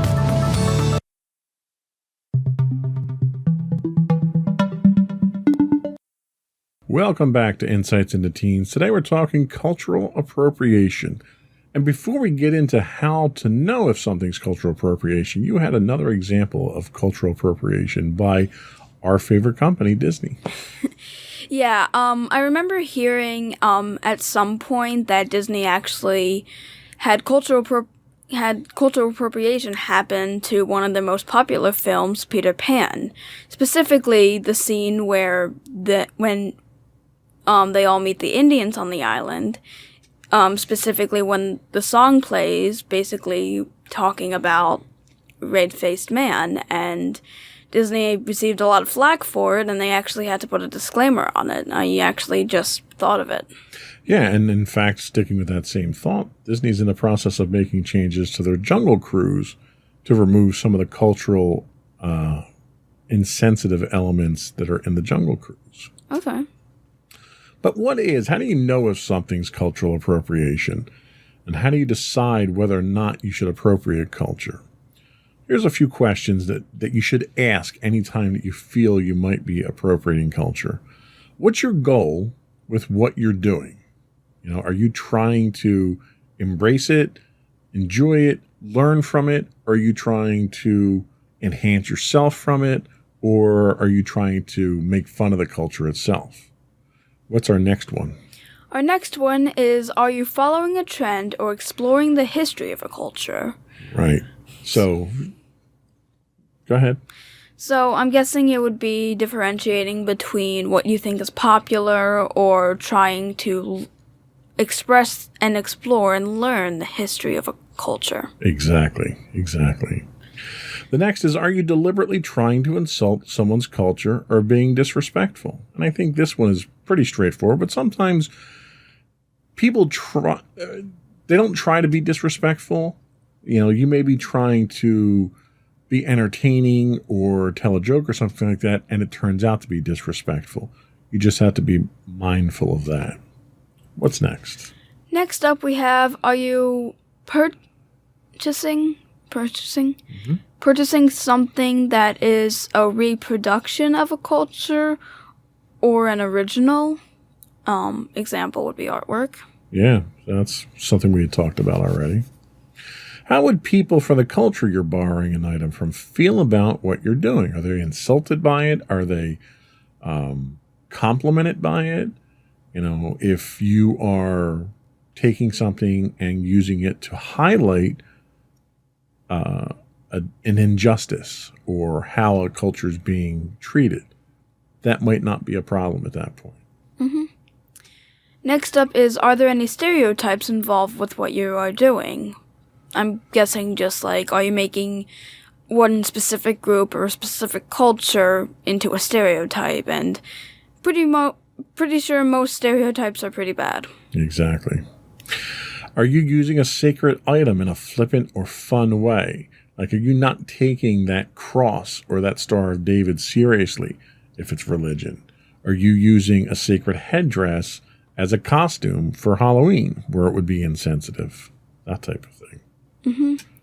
Are you borrowing something from an ancient culture and pretending that it's new? Basically, taking something you think it's cool and thinking that, hey, it's okay to say that it's new. I completely created this on my own. Exactly. Are you crediting the source or inspiration of what you're doing? There's nothing wrong with appreciating culture or using culture, other people's culture. You just have to make sure that you're giving credit where credit is due. Yeah, just like if you really try using any inspiration. Exactly. We worry. If a person of the original culture were to do what you're doing, would they be viewed as cool, or could they possibly face discrimination? Okay, you're not going to expound on that one? I don't know how to expound on that. I'm sorry. Are you wearing a costume that represents a culture, like a geisha girl or a tribal wear style costume? These are, again, a lot of Halloween costumes. Mm-hmm. Excuse me. In my research, Halloween costumes took a lot of heat for it because you're really insulting a culture by wearing something like this. Yeah. And what's the last one we have? The last one we have are you ignoring the cultural significance of something in favor of following a trend? This kind of goes along with the other question of, are you basically just doing it because it's popular? And right. Are you ignoring, and are you not respecting it because of it? Right. And I think the idea is if you can answer these questions to your satisfaction, I think the first, 3 or 4 questions from this group will probably give you a good idea of what you're doing as cultural appropriation. Mm-hmm. Now, there's ways to avoid cultural appropriation. If you ask yourself the list of questions above and start to explore your underlying motivation of what you're doing is a very good reason. Like, why are you trying to use these elements from this other culture? Mm-hmm. Again, is it to enhance yourself? Is it to broaden your understanding of that culture? Is it to show appropriation of that culture? Not appropriation. Appreciation. You really keep mixing those words up. Are you showing appreciation for that culture? Like, for instance, I wasn't raised Jewish, but I still participate in the Jewish holidays that we have here. And that's out of respect for mommy and you and the religion And it's to broaden my horizons and my experiences as well. It's not necessarily to exploit it or to make fun of it or anything like that. Yeah. What's the next suggestion? The next suggestion is to give credit or recognize the origins of the items that you borrow or promote from other cultures, rather than claiming them to be your own original ideas. Right. And I think that's very important. I mean, otherwise it's plagiarism, right? Mm-hmm. So you need to not do that. Yeah. Don't plagiarize. That's a good lesson. Don't plagiarize. Plagiarism is bad. So take the time to learn about and truly appreciate the culture before you borrow or adopt elements of that culture. Learn from those who are members of the culture. Visit the venues. Run it by actual members of the culture, such as in restaurants, for instance. If you go to eat at an Indian restaurant, ask questions about it. Understand if there is a tradition to it, or understand what region the food may come from in their country. Stuff like that, because that's where you get to build your own appreciation. And attend authentic events. Like, for instance, you can attend real luau's. Disney does this at the Polynesian. They actually have members of the Hawaiian culture that run the luau's there. And you can learn a tremendous amount about people and their culture by exploring their art forms, their visual arts, their music, their dance, stuff like that. There's so much you can learn about the culture. What's our next one? Our next one is support small businesses run by original members of a culture rather than buying mass-produced items from big box stores that are made to represent a culture. So basically, appreciate the people who are a part of that culture, trying to show and teach them, rather than buying from a big name company who's trying to represent or replicate the culture. Exactly. And the last thing is be respectful. All cultures have traditions, histories, artwork, food, and other associated cultural treasures that are subject to cultural appropriation.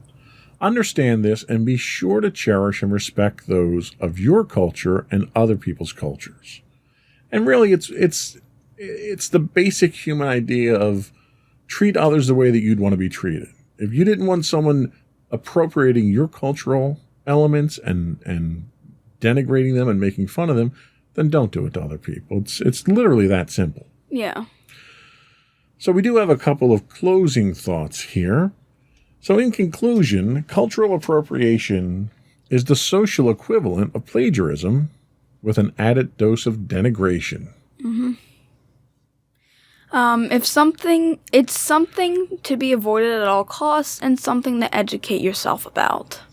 In addition to watching your own actions, it's important to be mindful of the actions of corporations and be choosy of how you spend your dollars, as that's another way of supporting members of the non-dominant culture. Do what you can when you can, and you learn to do better. Right.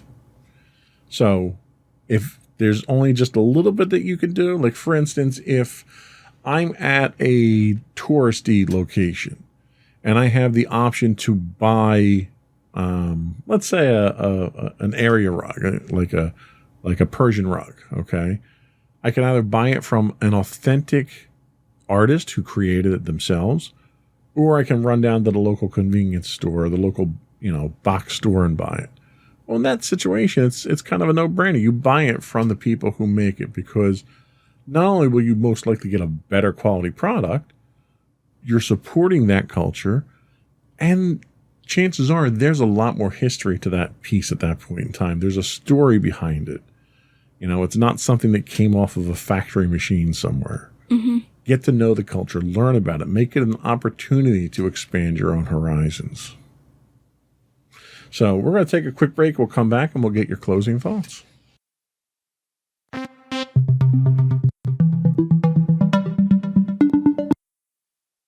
Go for your closing remarks. So to everyone out there, cultural appropriation is definitely something to be avoided. Like we said, it is the social equivalent of plagiarism, and everyone knows plagiarism's bad. if you are going to try and represent a culture, do it properly. Have enough knowledge of the culture in order to show it to more people. And if you do something based off of a culture, at least try and give credit where credit is due. Sage advice as always. Before we go, I would encourage folks to subscribe to the podcast. You can get video versions of the podcast listed as Insights into Things. Audio versions of the podcast you can find listed as Insights into Teens. We're available on Apple Podcasts, Spotify, Google, Stitcher, iHeartRadio, TuneIn, Amazon, and pretty much any place you can get a podcast. I would also encourage folks to write to us, give us your feedback, give us some show suggestions. You can email us at comments@insightsintothings.com. We are on Twitter at insights_things. You can get high-res versions of our videos on YouTube at youtube.com/insightsintothings. We stream 5 days a week on Twitch at twitch.tv/insightsintothings. You can get audio versions of the podcast at podcast.insightsintothings.com. You can get us on Facebook at facebook.com/insightsintothingspodcast. On Instagram, we are at Insights Into Things, or you can get links to all those on our website at www.insightsintothings.com. And you. And don't forget to check out our other two podcasts, Insights and Entertainment, hosted by you and Mommy, and Insights into Tomorrow, our monthly podcast, hosted by you and my brother Sam. Nicely done. You didn't flub that one. Yeah, surprisingly. I think that's all we had this week. Another one in the books. Bye, everyone. Bye.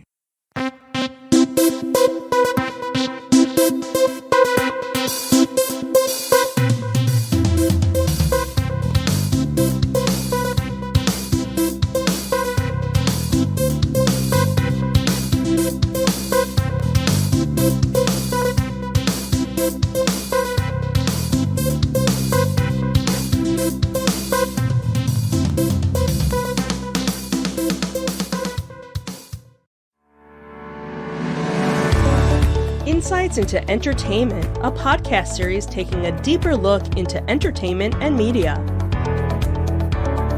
Our husband and wife team of pop culture fanatics are exploring all things from music and movies to television and fandom. We'll look at the interesting and obscure entertainment news of the week. We'll talk about theme park and pop culture news. We'll give you the latest and greatest on pop culture conventions. We'll give you a deep dive into Disney, Star Wars, and much more. Check out our video episodes at youtube.com/insightsintothings. Our audio episodes at podcast.insightsintoentertainment.com, or check us out on the web at insightsintothings.com. Insightful podcasts by informative hosts.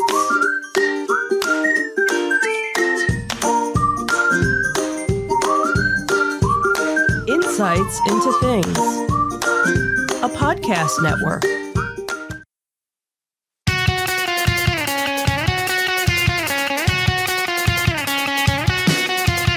Welcome to Insights into Entertainment, a podcast series taking a deeper look into entertainment and media.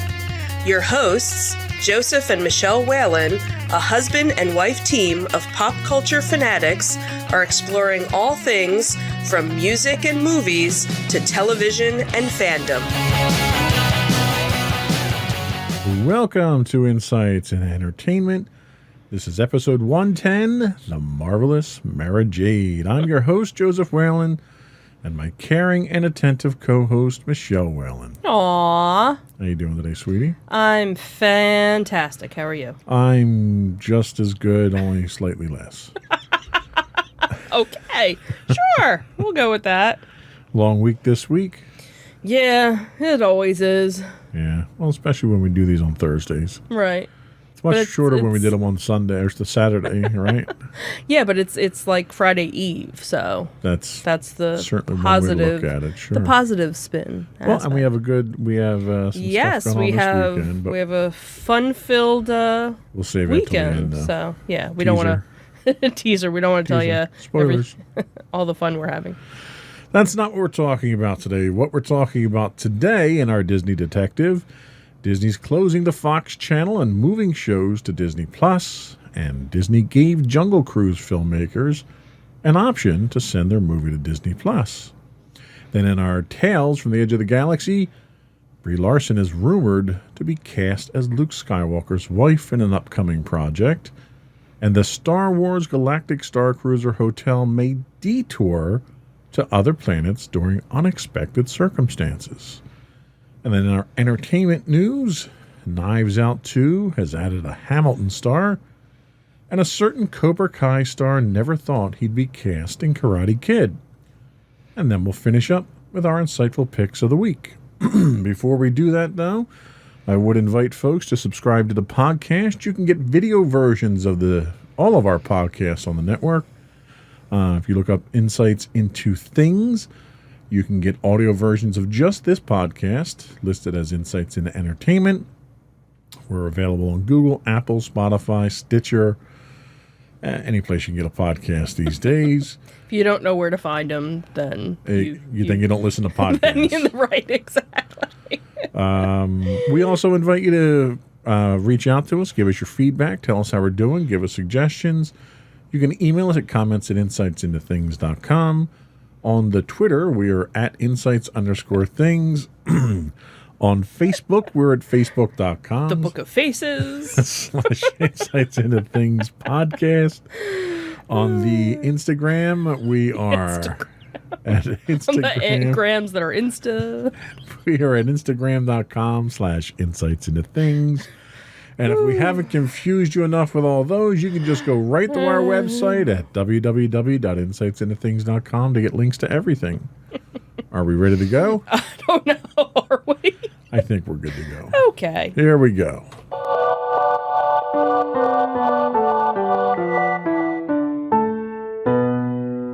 Go for Disney Detective. So it seems that Disney Plus subscribers in the UK are about to get a major influx of content on the streaming service, as Deadline reports that the Fox channel across the pond is being shuttered after 17 years.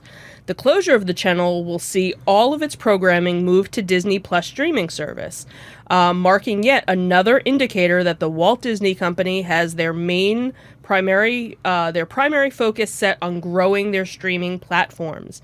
This announcement means that all of the Fox channel programming will appear under the Star vertical on Disney Plus in the UK. In the US, basically it means nothing for us. No change. Well, that's kind of disappointing. Jeez. Well, the thing is that in the US, most of Fox's stuff is under Hulu, and Disney, they're already together. Right. So for the UK, it's big news because they hadn't started switching anything over for them yet. So it's big news for them. So a Disney spokeswoman had made a statement that on June 30th, the Fox channel in the UK will close. Many titles will become available on Star on Disney Plus, and we will announce in the near future. Appreciate everybody's support, blah, blah, blah, blah, blah. Hey, there's going to be lots of new stuff. Did they actually write blah, blah, blah, Yeah, blah, they did. Yeah. Wow. They need some better creative writers I there. was quoting them. So yeah, for us, again, it doesn't mean anything, but for people in the UK, and that was what kind of they were really the ones that were kind of being screwed over, because when all of the new content was coming to Disney Plus in the US, it wasn't available in the UK for a while. So like when Mandalorian launched and other things, they had to wait months before it came. So now, at least, they're starting to catch up. So they're going to be able to get things like American Horror Story, The Orville, Atlanta, Walking Dead, LA's Finest. So a lot of Fox. How many of those have been canceled now? Yeah, well, but they'll be able to, catch up on it. The other thing that came out was last week, word came from the Walt Disney Company that Disney Plus's service has now hit 103.6 million subscribers worldwide as of June 3rd. Million. Million. Meaning that 8.7 million global customers joined the service just in the past quarter. Wow. So That's impressive. yeah. It's also worth noting that if you look at the demographics for this podcast, our number 2 viewer/listener audience is actually the UK. See, so this So is all of news our for friends, them. All of our friends in the UK. See, watching all those shows with English accents pays off. See? Yeah, so my insightful pick is another. Yeah, I know. Yeah, I know. Yeah, I That's saw. why he's I skipped ahead. No spoilers, though. no spoiler. No spoilers. So yeah. So, what else we got in Disney So, in news? more Disney Plus news, it seems that Disney gave Jungle Cruise filmmakers the option to send the Dwayne Johnson movie to Disney Plus. So, Disney's Jungle Cruise will set sail in theaters and on Disney Plus on July 30th, a decision that was reached by the studio and the filmmakers behind the movie. Johnson on Thursday had announced Jungle Cruise, based on the iconic Disney theme park attraction, would be the 4th film to debut in theaters and on Disney's Premier Access after the animated Raya and the Last Dragon. Then you have Emma Stone's Cruella, which is coming out next week. Then Scarlett Johansson's Black Widow will be coming out July, all through the Premium Plus. Now, again, if you're not sure what that is, it's $29.99 priced Premier Access, which they had actually lost last September with the live-action Mulan, after Disney had canceled the film's wide theatrical release. So, basically, for $29.99, you get to own the movie for as long as you have Disney Plus. Now, the other thing, too, is when Mulan came out in September, it was only 2 months that you had to pay for it. If you waited until December, you were able to get it as part of your Disney Plus package. So I'm guessing it's probably the same thing. I don't know if there's a set time for any of the Premier Access movies, if it's like a 2-month period or not. But you figure if you're a family of 4, heck, if you're a family of 3, paying $30 to own the movie is cheaper than actually going to the movie theater. And in some cases, your local movie theater might not yet still be opened at this point. So if you want to see basically a first run movie in the comfort of your home, $30, isn't too bad. So Disney presented the filmmakers behind the Jungle Cruise with the release option, and according to a report, they decided to go with the split release of doing it for Disney Plus as well as doing it in the theater. So it'll be interesting to see, how it does now that things are again starting to open back up. Are people gonna choose to go to the theater to watch it, or are people still going to to decide to stay at home and watch it? So this is one area that I'm very curious to see what happens when things kind of go back to normal. Is where do movie theaters fit into this? And now that you've got these first run movies at home and the business model has proven out that you can make money off of it, right. Are we going to have a certain class of movies that now continue under that release program? Right. Is it going to be open to everybody? Are the award shows now going to start allowing that type of thing? Because they did make an allowance for just the 1 year. Right. So because nothing was open, so they couldn't do it. So again, does it become where you have to at least show it in so many theaters to be considered, but yet the rest of it, because again, we talked about this multiple times before, is that we're lucky enough we don't live in a rural area. We're in a suburb of Philadelphia, in New Jersey, and within 15 minutes we're near at least 2 movie theaters. Easily. Within 25 minutes, another 2 or 3 theaters. Right. So we're very fortunate. We don't have to travel very far to get to it. I know people who grew up in the middle of nowhere, New York, upstate New York, and everything was an hour away. You know, you wanted to go to the mall, it was an hour away. Right. You wanted to go to the movie theater, it was an hour away. So for somebody that lives in those areas, heck, I'll pay a premium, you know, even if it's something where it's Well, going to cost me more. And you make the economic point that it's cheaper for us to pay Right. $30 to have the whole family watch the movie than to truck the whole family out to a movie theater that may or may not, you know, be sanitary. Right. You're paying as much, if not more, on snacks than you are on tickets. So absolutely. you're doubling what your cost Right. is. And for a family of 3 or 4, you're looking at over $100 to go to the movies. Well, for the Jungle Cruise, I don't need to see it in a theater. Right.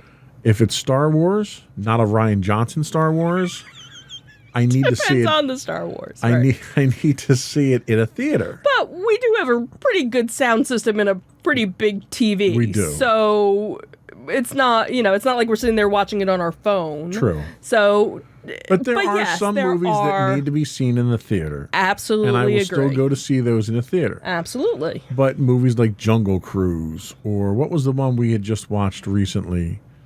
What was the one that we did? Wonder Woman. Right. Wonder Woman. Well, I didn't want to watch after watching it. I didn't want the time back from watching it Yeah. in my living room. But Right, I right. would have really been upset if I had paid to go see it in the movie theater. Right. But yeah, movies like that I don't need to see in a theater. Right. I agree. There are certain movies that seeing it in a movie theater enhances the experience, but for the most part, being able to see it at home, plus the fact that we can pause it, and that's Right. what we did with Wonder Woman, because we just needed to take a break. I'll tell you, when we went to see Endgame, Yes. I wish we had a pause button. Yeah. Everybody Because did. it was so long and I had to pee like 3 times in the movie. Right. So it was nice to be able to watch it in the comfort of my home and pause it when I got home to watch it. Right. Right. But that was also, you know, after the fact, after you had already Right. seen it. And so, yeah, like, you know, Jungle Cruise or Black Widow, you know what? Maybe we'll spend the $30 Right. and do that to be able to watch it. And we'll do a movie night. Everybody gets their... And the fact that you own it as long as you're a member of Disney Plus Right. is nice, but how many times are we going to go back and watch Jungle Cruise? I don't know. How many times have you watched Endgame? Oh, and you were watching it and when it was Jungle on. Cruise is not Endgame, okay? You don't... Maybe Maddie will like it. I don't know. Maybe, I You guess. never know. We won't know until we watch it. That's true. So, So that was all we had for our Disney detective. yes. We will be right back with our Tales from the Edge of the Galaxy.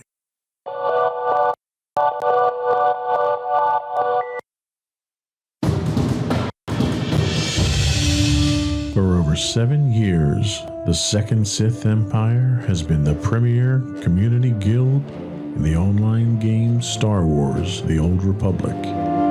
With hundreds of friendly and helpful active members, a weekly schedule of nightly events, annual guild meet and greets, and an active community both on the web and on Discord. The Second Sith Empire is more than your typical gaming group. We're family. Join us on the Starforge server for nightly events such as operations, flashpoints, world boss hunts, Star Wars trivia, guild lottery, and much more. Visit us on the web today at www.thesecondsithempire.com.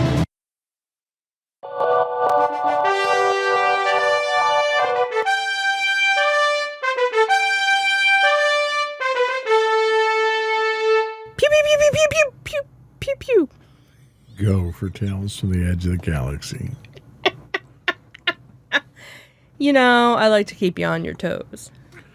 Right. So it seems the MCU star Brie Larson has made no secret of her love for the Star Wars franchise. It seems that the Captain Marvel actress has previously confirmed that she has auditioned for all 3 of Disney's sequel trilogy films, but unfortunately failed to make the cut. So now it seems she might be getting her wish. So again, rumored report is that a new report comes out that the MCU fan favorite is in serious talks with Disney and Lucasfilms to play Luke Skywalker's wife, Mara Jade Skywalker, as the Star Wars universe continues to expand. So ever since the iconic Jedi Knight, a CGI version of Mark Hamill, showed up from the 1983 era of Return of the Jedi, he made his cameo appearance in The Mandalorian Season 2 finale. There have been rumors about the Star Wars Legend's wife now becoming canon. So it's also interesting to note that in Timothy Zahn's Star Wars Expanded Universe Thrawn trilogy novelization, Mara Jade is connected to Grand Admiral Thrawn, who happens to be the blue-skinned villain who was introduced into the Mandalorian saga when Ahsoka had teamed up with the Mandalorian and they defeated the magistrate character in season 2, and they mentioned him, so we kind of got that feeling that he was going to be showing up in in season 3. So of course he is expected to play some sort of major role, and maybe even interconnected with the spin-offs of Ahsoka and the Rangers of the New Republic. So it would certainly not be surprising if Mara Jade shows up in the current canon sooner rather than later. Obviously, she has a fascinating checkered past. She went from being an Emperor's hand assassin for the Galactic Empire to a Jedi Knight in her own right, and then sitting on the Jedi Council. So if she doesn't show up in the 3rd season of The Mandalorian or one of its spin-offs, there's certainly potential for her to appear in the rumored Luke Skywalker and Grogu series that may feature another Marvel actor, Sebastian Stan, as the legendary Jedi. So that's been a rumor going around too, that he was going to be playing Luke Skywalker in something coming up. So that you keep hearing. Well, he's got the metal hand for it, so. Right.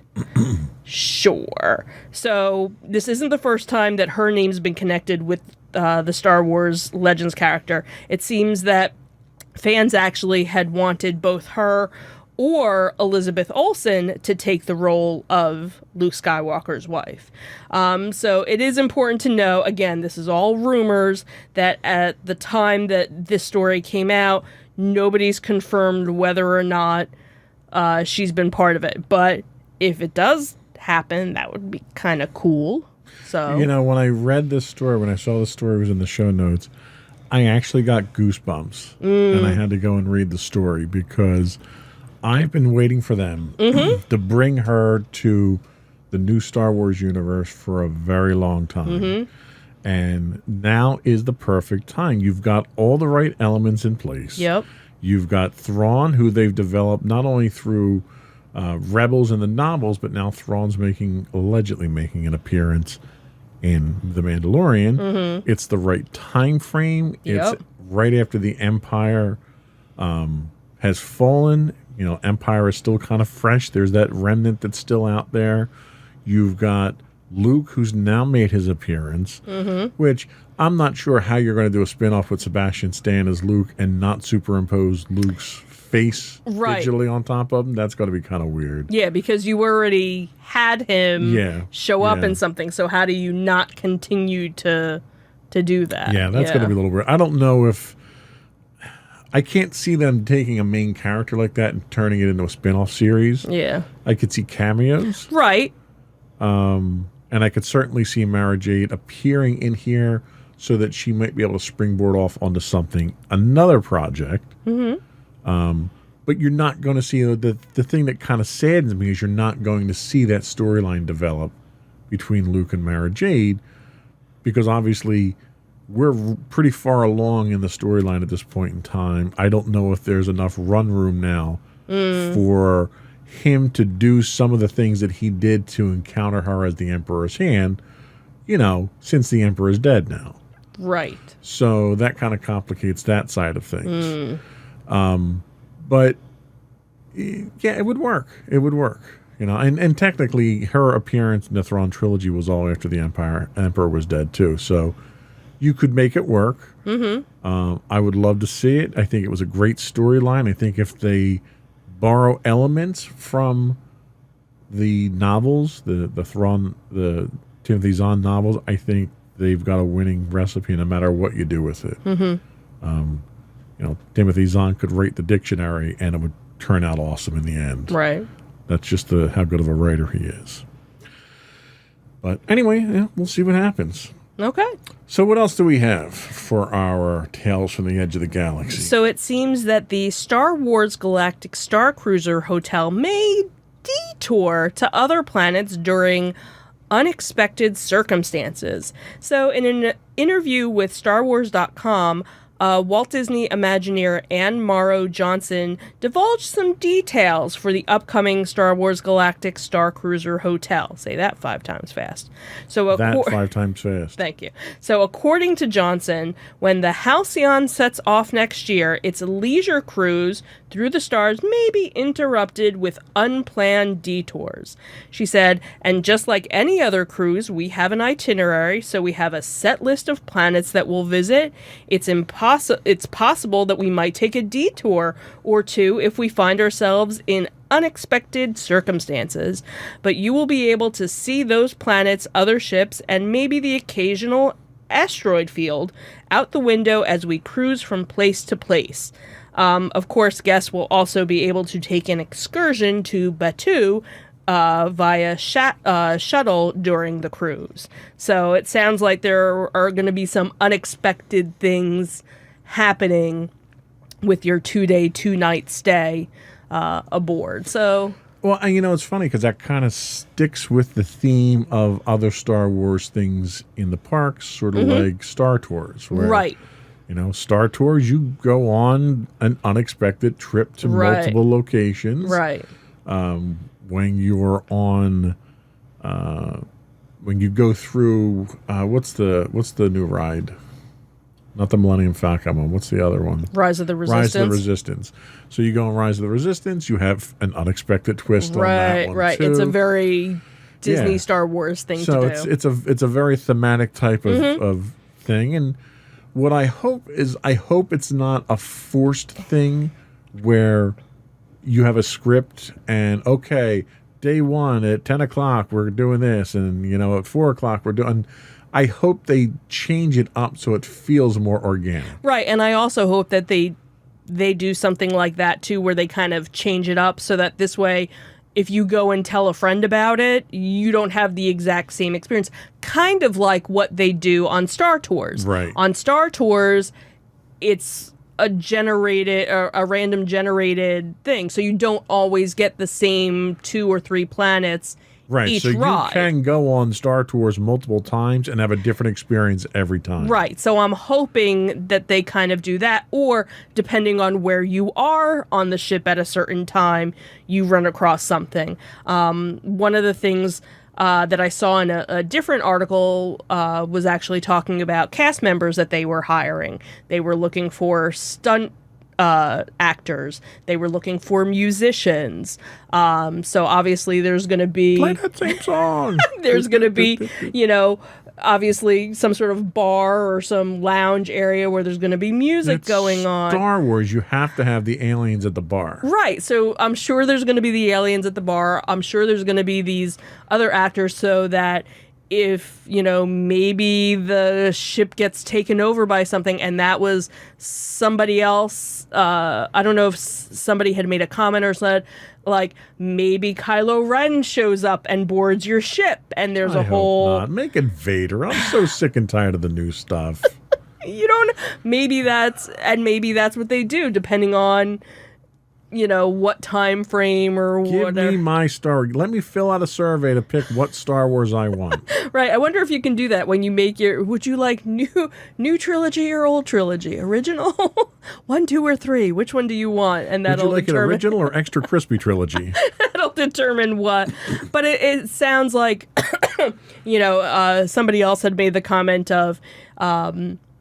very much like, when you go to Batuu and everybody's acting. Right, they're all in thing. character. Right, there. everybody's in character. Kind of like when you go to a Ren Fair and or if you play Dungeons and Dragons, the more you role play Saturday. the more you get involved with, the storyline, or, oh, you said the right thing, so you can go and do this experience. Or if you happen to play The Sims and you had the Batuu expansion pack, you can interact with the people there too. Right. So it'll be interesting to see how, how they go about this. I'm looking forward to it. I'm curious how long the wait's going to be and how long it's going to take for us to get reservations. Yeah. Because that's the one thing that'll bring me back to. Oh, to absolutely. I know. So trust me, I'm sure I'll get like 50 emails popping up saying reservations are open, or you have to log on at like midnight to get on a waiting list. Yeah. We will. I know we will. So that was all we had for our Tales from the Edge of the Galaxy. Yes. We'll be right back with our entertainment news of the week.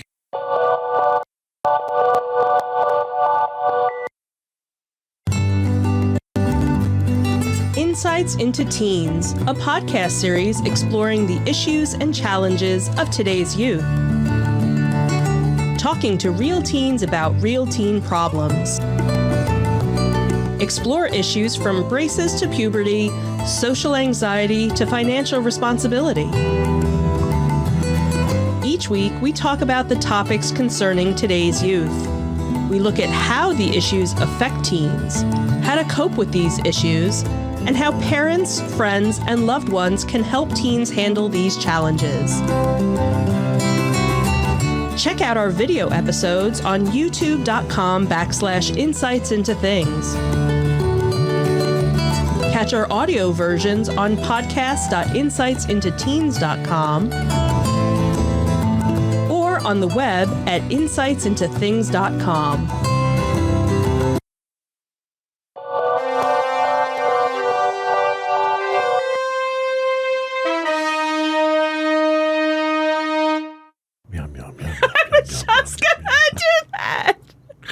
Go for entertainment news.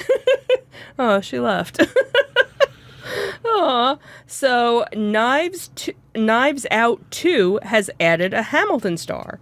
Your favorite Star Wars director, Rian Johnson, has been prepping his Knives Out sequel with gradual reveals of big stars to follow the original Oscar-nominated whodunit, and it's shaping up to be an all-star cast. Following recent news of Catherine Hahn actually being added to the Netflix movie, Knives Out 2 has now lined up its sixth actor, and it's Hamilton star Leslie Odom Jr. So Leslie Odom Jr. is coming off of a massive year that the actor and singer, he was actually nominated for an Oscar for his portrayal of Sam Cooke in One Night in Miami, and he'll be playing an undisclosed role in the Knives Out sequel with Daniel Craig. Edward Norton is on board with this, Catherine Hahn, and Dave Bautista, according to The Hollywood Reporter. Obviously, the actor is famously, or is known for famously portraying Aaron Burr in the original cast of of Hamilton, which earned him a Tony for Best Actor in a Leading Role. And obviously, a lot of people last year finally got to see. We have some visitors in the studio right now. I don't know if you can. Yeah. So we have Pumpkin. And we have Leota, because we have the door open, because it gets really hot in here. Oh, and there they go. They're like, yeah, we're done. We came, we saw, we're done. Our guest today on the show. Our guest today, Pumpkin and Leota. So obviously a lot of people got to see the performance of Hamilton last summer when it went premiered on Disney+. So the original Knives Out, obviously, if you haven't seen it, had a very massive cast that included Chris Evans, Jamie Lee Curtis, the late Christopher Plummer, and introduced the the detective character, I don't even know how to pronounce his name, so I'm not even going to try, but it was actually played by Daniel Craig. So there were all these rumors about a second version coming out, or a sequel coming out, but it was like, okay, well, if you already solved the whodunit, how are you going to do a second one? But basically, it's the detective. He's on another case, and that's how they're doing a second version. And there's possibly even going to be a third version as well. What's kind of funny is that Leslie Odom Jr., back in 2017, he actually had a role in the Agatha Christie adaptation of Murder on the Orient Express, which has often been compared by Knives Out. So that's a more classic version of the whodunit, where the Knives Out was a more modern take on it. So Knives Out is confirmed to continue with a second and third installment, which will both be landing on Netflix. So I personally am looking forward to it, because I did see the first one and I thought it was really good. So, well, being the cultural swine that I am, I never did see the first one. But it's probably available on Amazon. Maybe it'll be next week's pick. You never know. There you go. Maybe I'll get you to watch it. But with Leslie Odom Jr., I think he's a fantastic actor. Yeah, and the first one was such an amazing Don Johnson, was in it too, and it was like, all right, this is interesting how they're... See, I think the biggest challenge with this is to find a way to find some excuse to get him to sing. Right. Because he has a fantastic absolutely. voice. Yeah. And I don't know if that would really work in a movie like this. Yeah, probably not, because in the Agatha Christie one, he didn't sing either, so... That's okay. Yeah. That's all right. We'll just keep watching Hamilton over and over. There you go. Next up, we have Cobra Kai. So it seems in an article, in an interview that was on Yahoo, more than 35 years after his big screen debut as Johnny Lawrence in The Karate Kid, William Zabka, sorry, is now, an legitimate Emmy contender for his performance as the adult Johnny on Netflix Cobra Kai. He said in the interview, "The 18-year-old me is kicking myself on a beach somewhere. It's so unbelievable." He said the wild success of Cobra Kai, which follows Johnny and Daniel LaRusso as they run dueling karate dojos, is even more surprising, given that the teenage Johnny didn't think, or the teenage Billy didn't think that he even had a chance to play Johnny in the first place. He said, "When I read the Karate Kid script, as I turned the pages, I was like, I'm never going to get this part. I'm not a black belt. I don't know karate. He's in a motorcycle gang. I don't even know how to ride a motorcycle. He's mean. The last thing that I did was a milk commercial, maybe even M&M's. They're never going to see me as this bad guy." But fortunately, every Karate Kid and Cobra Kai fan knows that he was wrong. That he was obviously perfect for the part. It was interesting. So I watched the whole interview, and he had said, that if you would have told him 10 years ago, are you going to, reprise this role? He would have been like, yeah, probably not.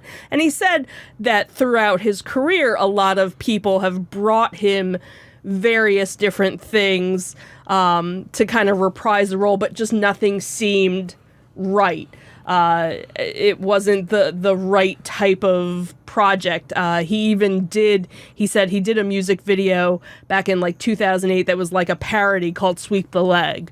So he kind of, didn't put too much emphasis on it. And he said, he had kind of lost touch with, with most of the cast.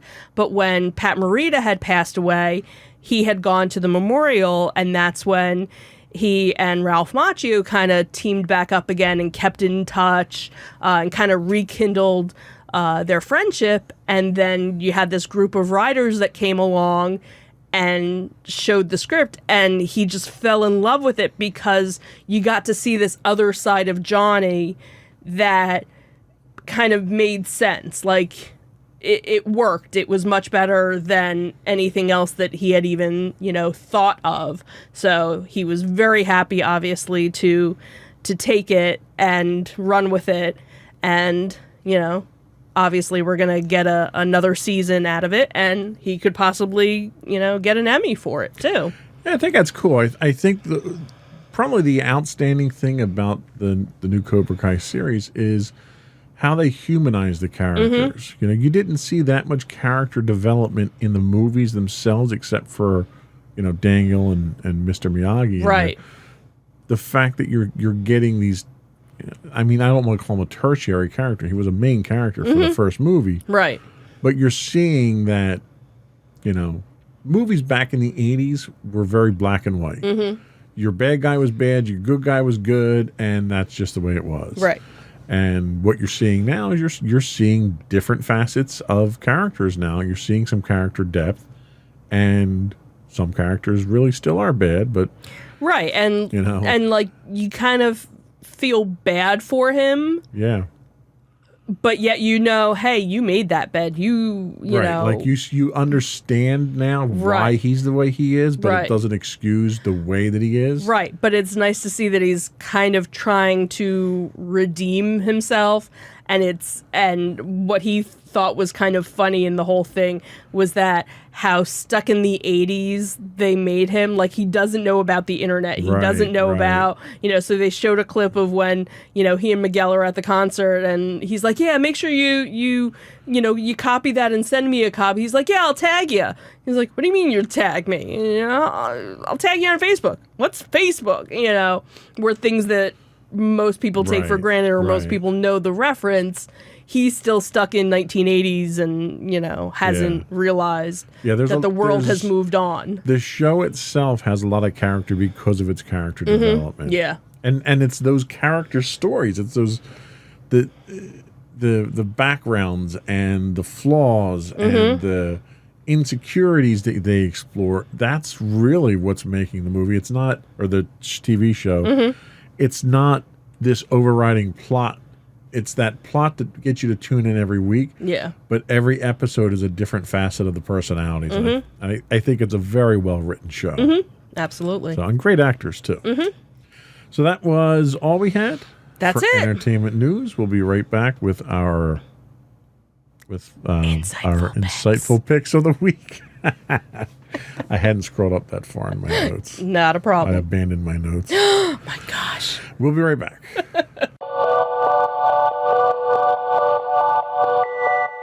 Go for your insightful pick. So, hey, my insightful pick of the week is a British documentary. Shocker. Shocker. And it's on Disney Plus. Wow. It's actually also on National Geographic as well, because it's under that banner on Disney Plus is the National Nat Geo. And it is called Being the Queen.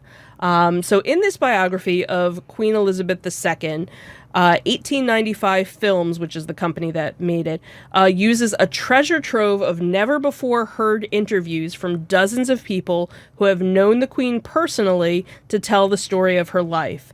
This approach paired with deeply researched archival footage puts us in the room with Queen Elizabeth II during some of the most important and trying events of the history of the British monarchy.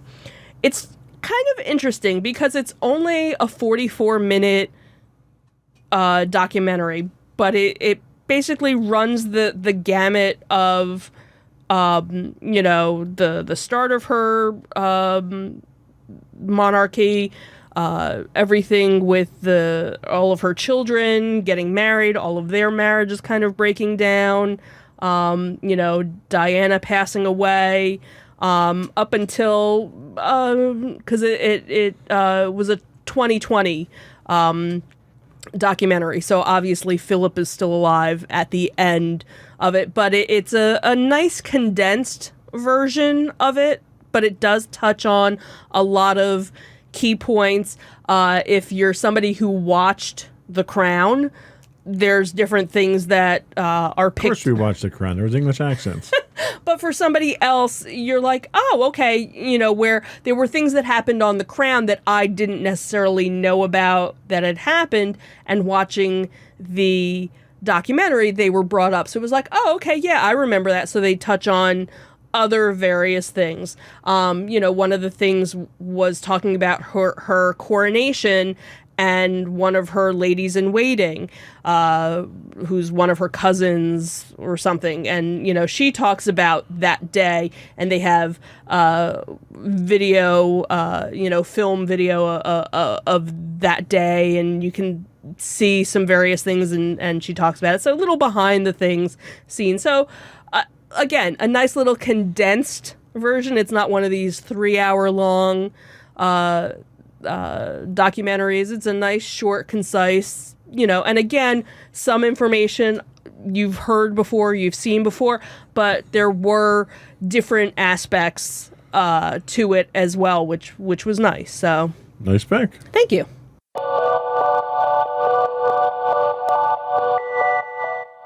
So my pick this week is Digging Deep in the Woods. This is another one of Oh, my... wow, yeah. This is another one of my gems that I found on Amazon Prime. It's called The New York's World's Fair in 1964. Being the history buff that I am, it's an extraordinary documentary that takes a fresh look at the sights and sounds of this once-in-a-lifetime event. Produced in 1996, this is one of the dig deep rare treasure finds of Amazon. Using vintage footage from the fair, you're transported back in time to this historic event where, quote, cutting-edge technology was on display. The New York World's Fair held over 140 pavilions, 110 restaurants, 80 nations involved, 24 U.S. states, and over 45 corporations to build exhibits or attractions at Flushing Meadows in Queens, New York. The classic documentary takes you on a nearly 1-hour walk through some of the offerings of the fair. You get a feel for the spirit of the fair, the architecture, and the technology on display. The fair's theme was Peace Through Understanding, dedicated to man's achievement on a shrinking globe in an expanding universe. Very lofty goals, very significant achievements they were going for. American companies dominated the exhibition as exhibitors, Disney being one of the most prominent, with several other exhibitions retiring to the Disney theme parks, such as It's a Small World and Carousel of Progress, one of which is one of my favorite rides. The other one I try to avoid like the plague. You can try and figure out which one is which. While the documentary mutes the overriding cultural significance of the Cold War going on at the time, you can't help but feel the energy and excitement of the space race that was a direct result of that quasi-conflict throughout the film. It was one of the last great exhibitions of American innocence and innovation before the darker, more turbulent times just a few years ahead with the Vietnam War and Watergate scandals, when America seemed to lose its innocence. What I liked about this is that it wasn't tilted towards any of the corporations. Mm-hmm. You saw glimpses. Right. And, like, Disney didn't display anything. They didn't have an exhibition there. They did it for all these other corporations. Right. So Disney's not even mentioned in here. Mm-hmm. But you see some of their displays. Like, you see the building that was the Carousel of Progress, and you know immediately what it is in the film. Right. There was another one where they had Greyhound had sponsored these little shuttles. They were I don't know, like souped up golf carts almost. And I had watched an episode of American Restoration where they dug one of these up and they actually rebuilt one of these and restored it. And it was neat to actually see them puttering around the exhibit, people in these. There were like 2 or 3 people, little vehicles. Okay. It was just very neat to see. At the time, it was so futuristic. Right. And some of the architecture still holds up to this day. Mm-hmm. Yeah. But the technology was just, it's almost, like the nostalgia of it is worth watching. To see what we thought the future was going to be like then and what it is today. Right. So it's only an hour. It's available on Amazon Prime. It's a nice little flashback in time to some American history there. Very So, cool. The New York World's Fair, 1964.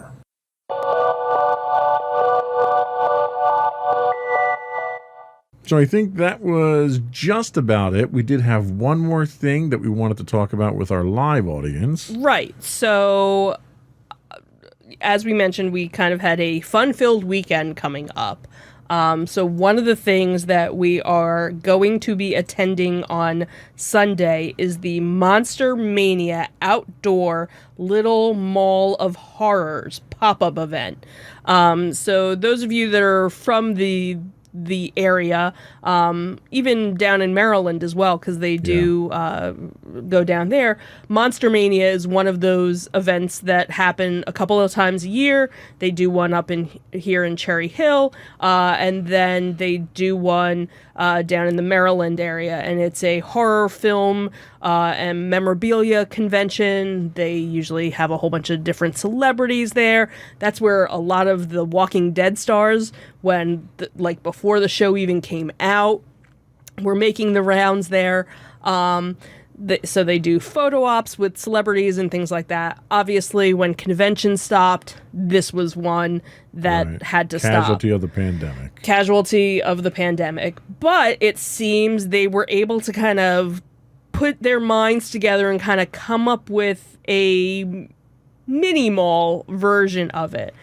So what they're doing is also one of the other convention areas that we usually hit is the Philadelphia Convention Center in Oaks, Pennsylvania, which is a huge...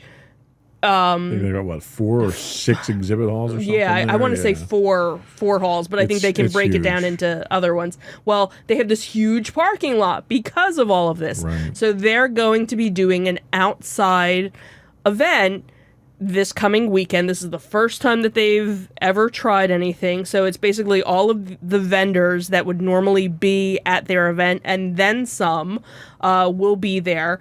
Normally Monster Mania is what, like $35, $40 Something like that, yeah. for the day.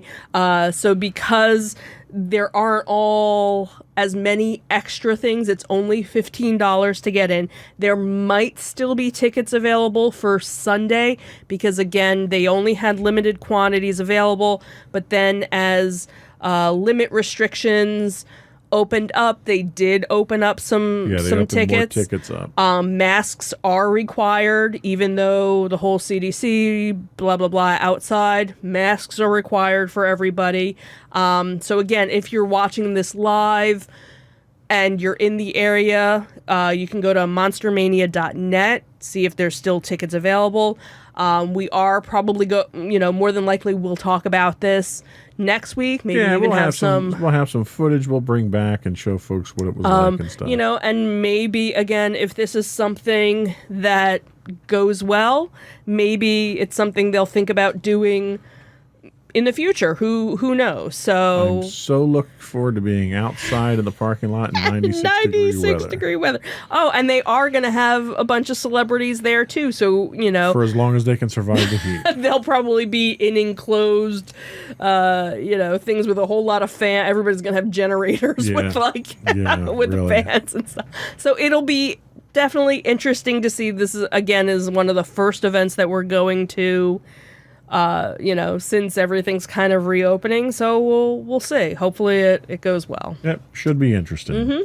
Before we let you go, though, I would encourage folks to subscribe to the podcast. You can get video versions of all of the network shows listed as Insights into Things, or you can get just audio versions of this podcast listed as Insights into Entertainment.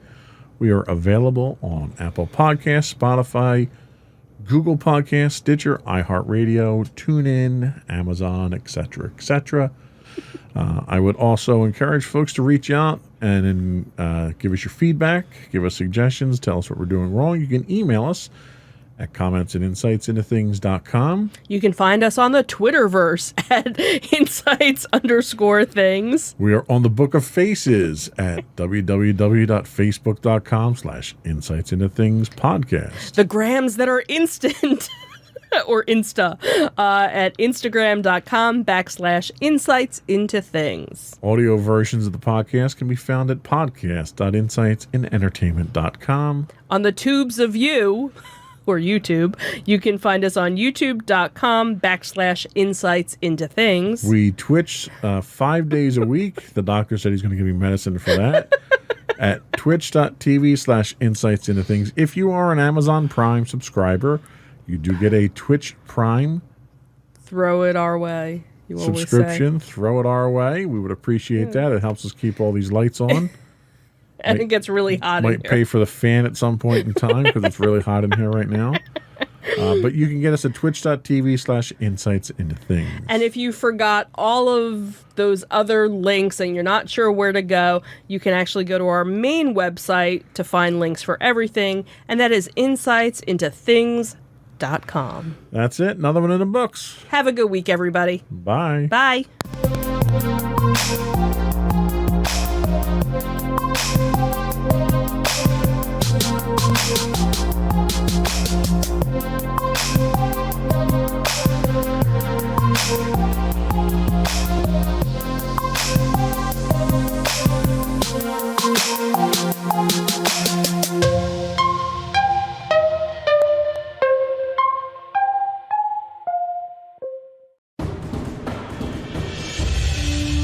For over 7 years, the Second Sith Empire has been the premier community guild in the online game Star Wars: The Old Republic. With hundreds of friendly and helpful active members, a weekly schedule of nightly events, annual guild meet and greets, and an active community both on the web and on Discord. The Second Sith Empire is more than your typical gaming group. We're family. Join us on the Starforge server for nightly events such as operations, flashpoints, world boss hunts, Star Wars trivia, guild lottery, and much more. Visit us on the web today at www.thesecondsithempire.com. Insightful podcasts by informative hosts.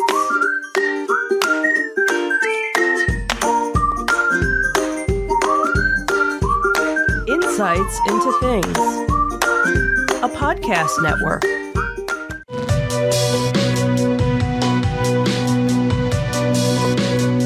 Welcome to Insights into Tomorrow, where we take a deeper look into how the issues of today will impact the world of tomorrow.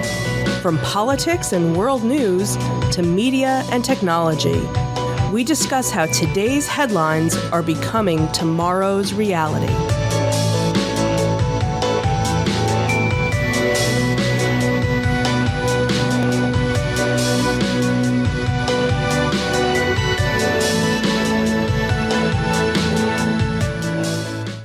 Welcome to Insights into Tomorrow. This is episode 10, Decision 2020, Trump versus Biden. I'm your host, Joseph Whalen, and my co-host, Sam Whalen. Hello. How you doing today, Sam? Doing all right. The weather's kind of lame, but, Yeah, it is pretty rough out there, isn't it? cold and rainy, but, inside's warm, so. That is true. And I don't mind the cold. I like the cold. So we've danced around politics on this show for a little while now. We've touched on it a little bit as impartially as possible. Last episode, we deliberately avoided talking politics and opted for a bit of a softball topic. But I don't think we can avoid it this week. No, we are shooting this on Sunday, the Sunday before the election on the 3rd on Tuesday, so. Indeed. Given the number of early votes that have been cast, I don't think anything that we say here is going to change anyone's mind any more than any of the candidates campaigning out there are going to change anyone's mind. However, I do think it's a worthwhile discussion for us to have comparing the candidates. And I think we're going to kind of go about this in a kind of a different way. We're going to do it sort of like a boxing match. We'll do a tail of the tape between the two candidates and look at some of their key vital information. And then we're going to do 5 rounds that are based on a couple of surveys that have been done over the past couple of weeks. And we'll score on a 10-point must each round, what each candidate, how they perform in these polls. And then we'll give our opinions at the end of who won, why they won, and so forth. Good to go? Yeah, absolutely. All right. Well, before we start, let's get some podcast business out of the way. Yeah, so some of the rigmarole, your various subscriptions, you can subscribe to us on Apple Podcast, Spotify, Google Podcast, Stitcher, iHeartRadio, TuneIn, and on Amazon. If you have Amazon Prime, that means you have Twitch Prime, and we would appreciate it if you would help us with those. You get 1 free Twitch Prime sub a month. It would really help us out if you were to give that to this channel. You can contact us at, you can email us, at comments at insightsintothings.com. On Twitter, we are at insights_things. Facebook, facebook.com/insightsintothingspodcast. And if you missed any of these links, they're all on the web at insightsintothings.com. Awesome. And we'll be right back with the tale of the tape.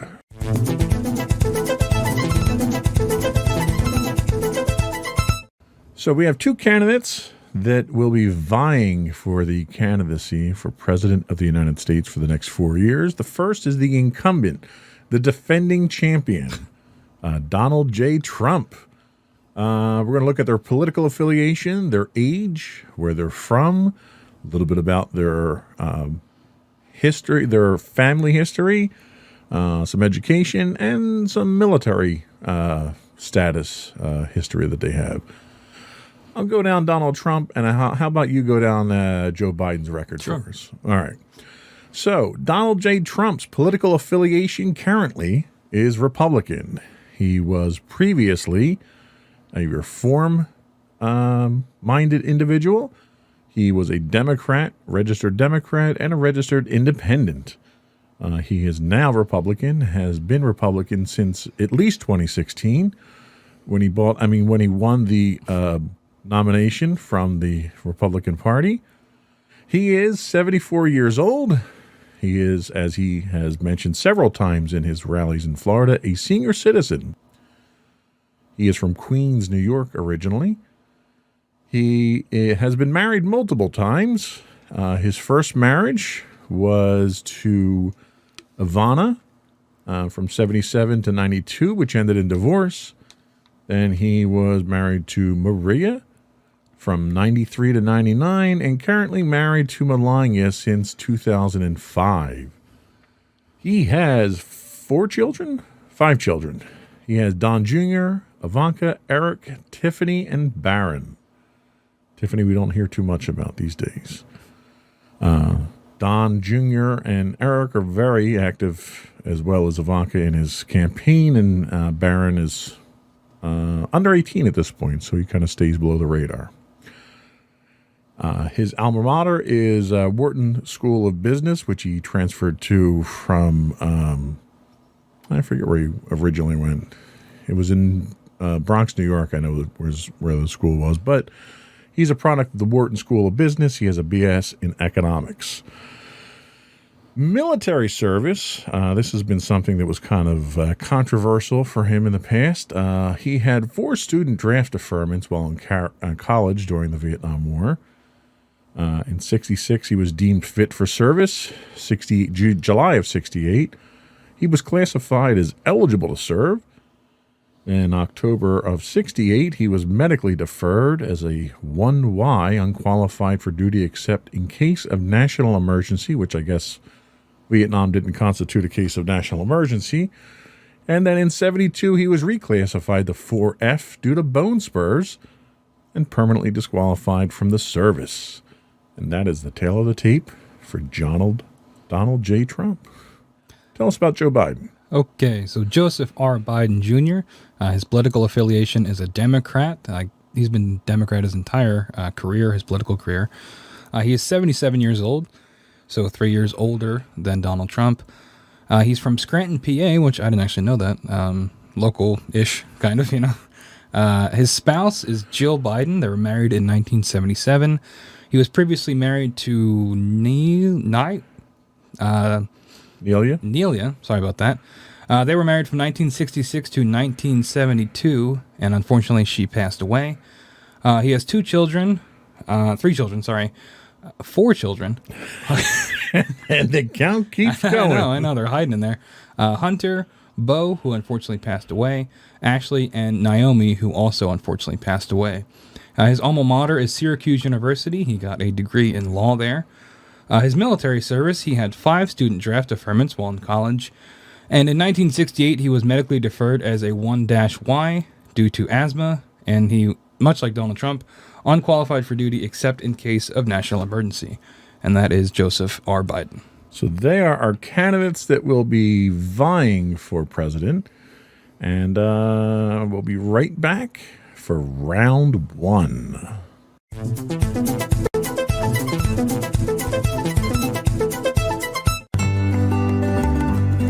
Insights into Teens, a podcast series exploring the issues and challenges of today's youth. Talking to real teens about real teen problems. Explore issues from braces to puberty, social anxiety to financial responsibility. Each week, we talk about the topics concerning today's youth. We look at how the issues affect teens, how to cope with these issues, and how parents, friends, and loved ones can help teens handle these challenges. Check out our video episodes on youtube.com/insightsintothings. Catch our audio versions on podcast.insightsintoteens.com or on the web at insightsintothings.com.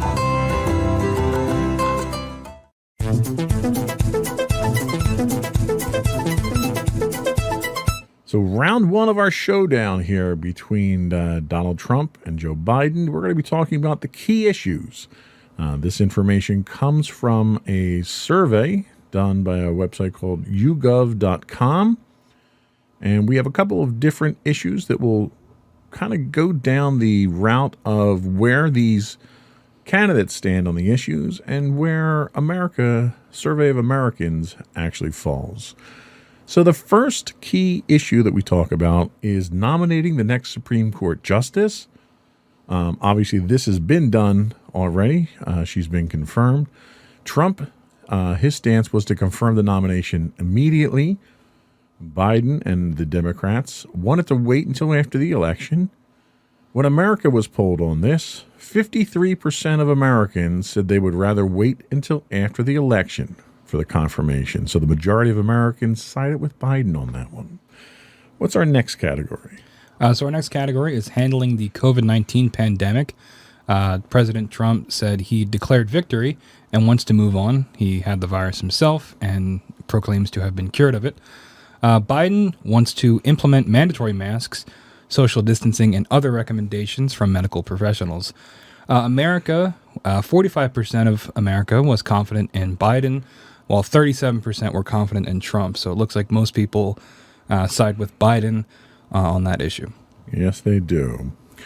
The next is the economy and fixing the economy. Trump thinks the economy is doing great and it's the best there ever was. Biden acknowledges the impact of COVID on our workers and our families.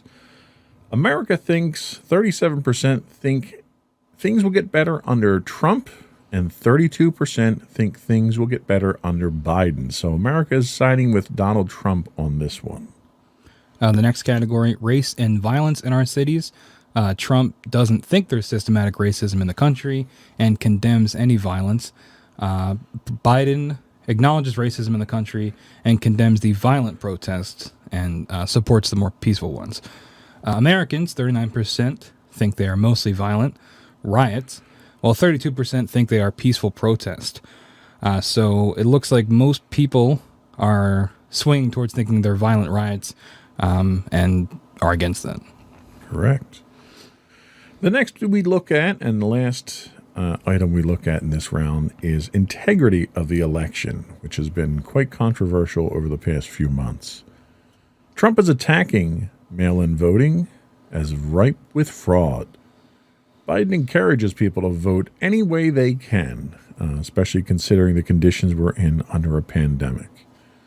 America was asked if they have confidence in the election. 16% have a great deal of confidence in the election and the electoral process.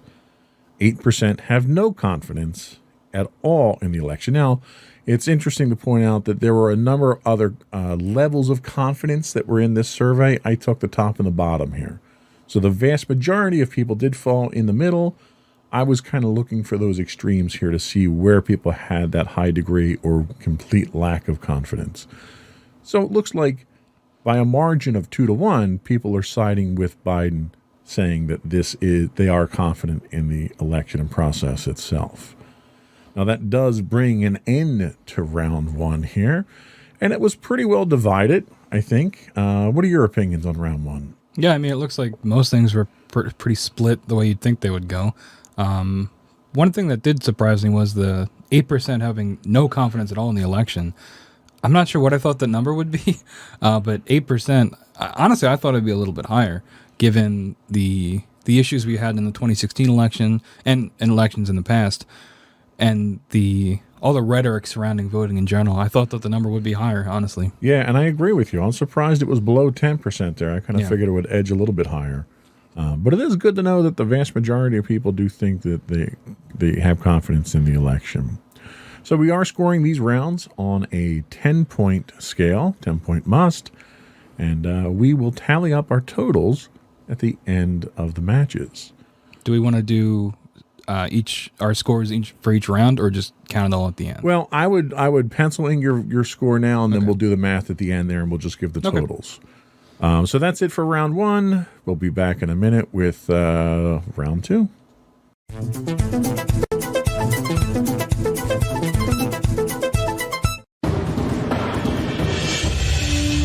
For over 7 years, the Second Sith Empire has been the premier community guild in the online game Star Wars: The Old Republic.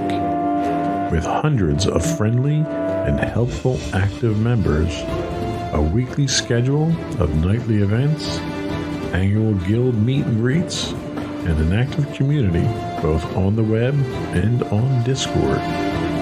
The Second Sith Empire is more than your typical gaming group. We're family. Join us on the Starforge server for nightly events such as operations, flashpoints, world boss hunts, Star Wars trivia, guild lottery, and much more. Visit us on the web today at www.thesecondsithempire.com.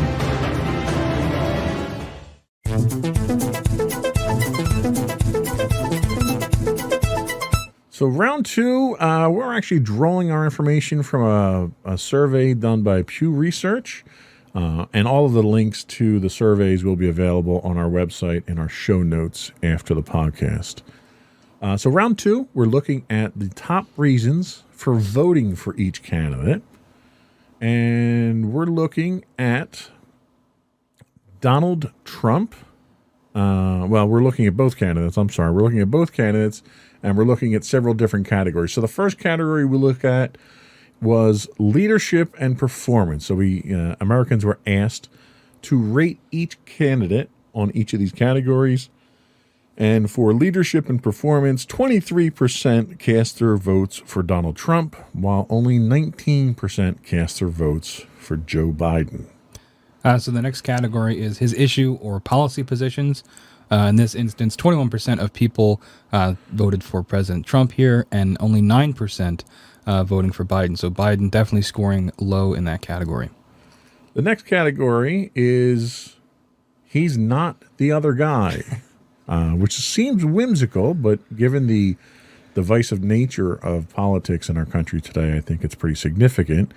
56% of people said they would vote for Biden because he's not Trump, and only 19% said they would vote for Trump over Biden. Now, again, this is not a category that has any kind of concrete, provable evidence. It's literally just opinion of candidates. So the next category, he is for the American people and values, the candidate's representation of American people and values. Trump scored 17% in that category, and Biden only scored 6%. So again, Biden falling in the low percentages.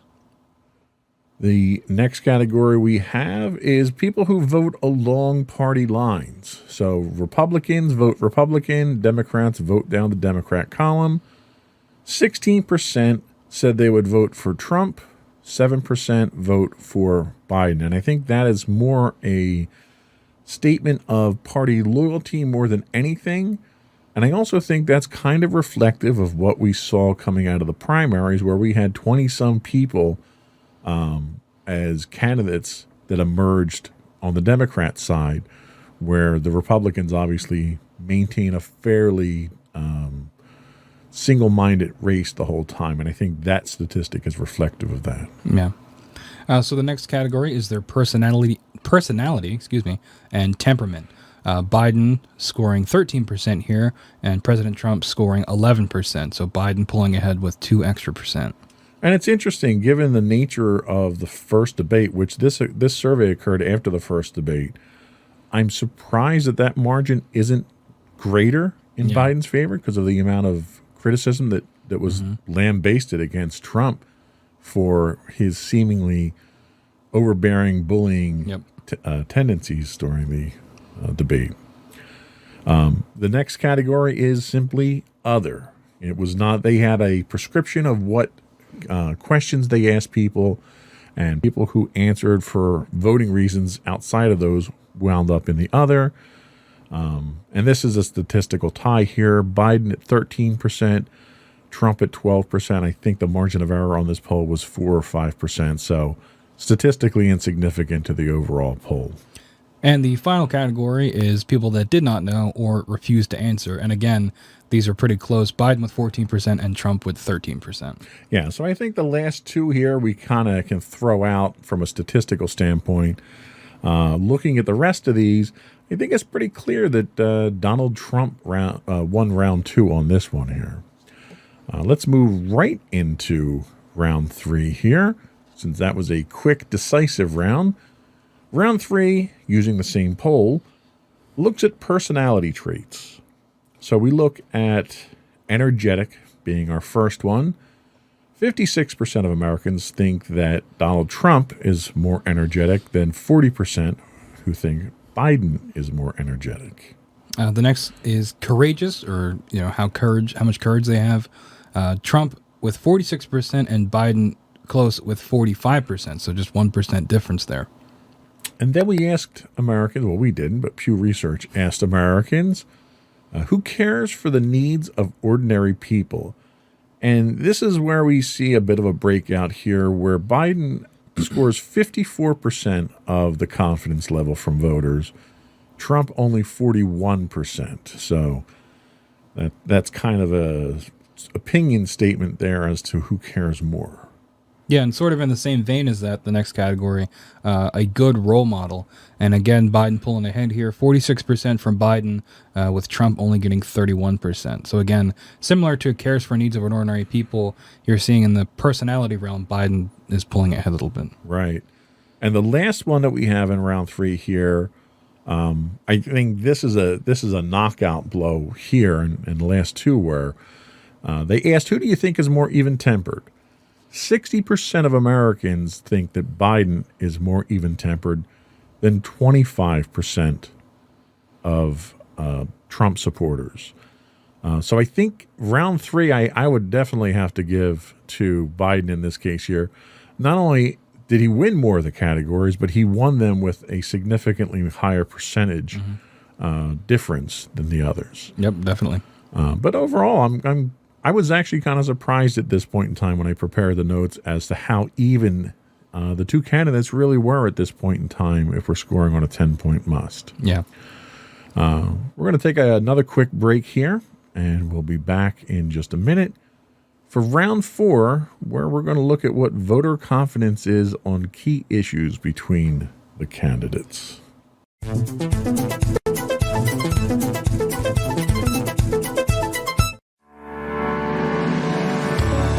Insights Insights into Entertainment, a podcast series taking a deeper look into entertainment and media.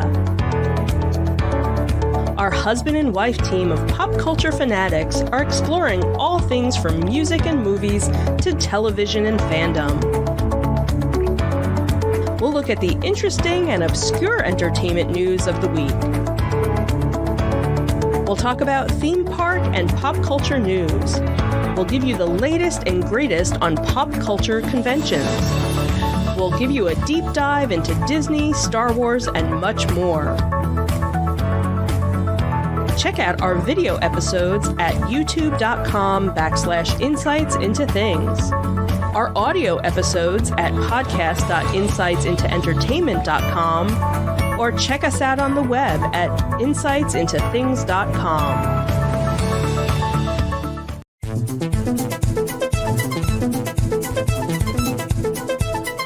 We're back with Decision 2020. Wrong camera angle. I was like, hello. Decision 2020. Trump versus Biden. We're about halfway through now. We're scoring this on a 10-point must. We did our tail of the tape. Halfway through now. We've got 2 rounds left to go. Where do you think we stand on the candidates? Well, just doing a quick, I'm not going to reveal my scores yet. You know, we got to tease it for the end. But just doing a quick totaling of my scores. Both candidates are pretty close. I think in the most recent round, in round 3, we definitely saw Biden pull ahead just in terms of his personality. And I think that's interesting because if you look at it, being president is more than just your personality. It's about policy issues, which if we look at those rounds, candidates were much closer, or it leaned to one towards, President Trump. So it's interesting to see how these votes are coming down and what people might value in a presidential candidate or a president themselves. Yeah, and I think part of that is the fact that, Donald Trump has been president for 4 years, so we have a performance that we can look at for comparison purposes. Biden has been out of office for 4 years, and when he was in office, he wasn't president. He was a vice president, he was a senator, and so forth. So I think when people look at policy decisions, they look at that kind of differently given the roles that Biden's been in the past. And I don't think he gets nearly as much attention or credit for those policy decisions. But especially from an economic standpoint, Donald Trump has very much cast himself as, well, he's casting himself as the law and order president, but he also hinges a lot of what his performance is on the economy. How do you think that's affecting the survey results? Well, at the end of the day, people care probably the most about money, right? So, and if Trump's able to frame it in such a way that if you vote for me, I can keep the income flowing, or I can keep your families fed. When in reality, at least from my point of view, given the COVID-19 pandemic, he hasn't done all that great of a job in terms of keeping like stimulus checks and things like that. And I know that it was also the Democrats involved with that, about not being able to push that through. But I think it's not nearly as cut and dry as Trump would like people to believe, where if you vote for him, immediately the economy will be better, and in turn your life will be better. And I agree with you on that point. A lot of the things I think that I would knock Donald Trump on here is he's telling you that things are bad. We have riots in the streets. If you elect Joe Biden, your taxes are going to go up, and this is going to happen, and that's going to happen. And he cites a lot of things that are happening right now under a Republican administration. So I find it difficult to correlate that electing Biden would change things, since obviously we're still having riots in the streets now, most recently in our backyard in Philadelphia here. Yep. And that's happening on Donald Trump's watch. So why would that change on Joe Biden's watch? Yeah, those ads that make that argument, they perplex me, because he presents this image of an America that is burning, but he's the president. Right. And it's on one hand, I can't tell if it's smart or not, because some people are probably believing it. Yeah. And that if they give him another 4 years, he can stop it all. But in a lot of instances, he is at some fault for the state of things now anyway. Yeah. So, I know we don't want to turn it into a Trump bashing thing, but like you said, we've had 4 years of his performance to critique, and I guess that's probably why we're leaning that way. Well, and he makes a point of talking about the forest fires out in the on the West Coast there, and a lot of experts make a case for the forest fires being as bad as they are because of environmental issues, global warming, and so forth, the drought that's been out there. And Donald Trump tends to counter saying, well, it's forest management. Well, 2/3 of the land that's burning is managed by the Federal Forest Service, which is under his control. Mm-hmm. So if there's an issue with forest management, it's the administration that's falling down on that. And I look at that, the response that he has, and I have to question really the veracity of it. And then even getting to something as simple as the slogan, Biden is Build Back Better, which, okay, that's kind of lame, but sure, it's different. But Trump is sticking with Make America Great Again. And I have to wonder if that's really helping you out. You campaigned in 2016 with Make America Great Again. You got 4 years, and you're campaigning on Make America Great Again. Are you saying that in the first 4 years you didn't make America great? Yeah, I think go ahead. If that's the case, why would I vote for you again for another 4 years? Yeah, I think sometimes he'll change it up and say, keep America great. But if this is our definition of greatness, it's not one that I would like to subscribe to. Right. So we seem to get very confusing messages out of the Trump campaign at this point in time. But, on the opposite side, we have a number of controversies out there that are brewing around Biden. We're talking packing the Supreme Court. We're talking the whole Hunter Biden laptop thing, which is or isn't an issue, and that's still up for debate. But a lot of the tough questions, fracking being another one, a lot of the tough questions that are being pushed at Joe Biden are basically being ignored. They're not being responded to. And I don't know if that's a good strategy, in that maybe his handlers are afraid of the response that he's going to give. If you look at his response on fracking, it's been fragmented. It's been inconsistent. And he's countered previous statements a number of times during the campaign. Or is he just avoiding answering the tough questions? Yeah, I think it's a little bit of both. And talking about fracking, when he talks about the pandemic, he is all in favor of science and things like that. But when it comes to fracking, which is, scientists say is a bad thing, he's all for it. So there's conflicting messages there. And obviously with every politician, you're going to have that. You're going to have them conflict with themselves. But I don't know. It's not necessarily directly lying, but it makes you wonder, if he does get 4 years in office, how that dichotomy almost is going to be reflected in the administration. Yeah. Should be interesting. Well, let's get on to the second half of the match here. So round 4, we're going to, the voters were asked what their confidence is on each candidate in certain key issues. And the first key issue, again, economic policy. So 51% of people are more confident in Trump's economic policy than Biden, who we only have a 48%. But again, we have a 4 to 5% margin of error. So that's statistically irrelevant in the grand scheme of things. Mm-hmm. So I'm not sure we can really choose a winner from that one. What's our next category? So the next category is law enforcement and criminal justice issues.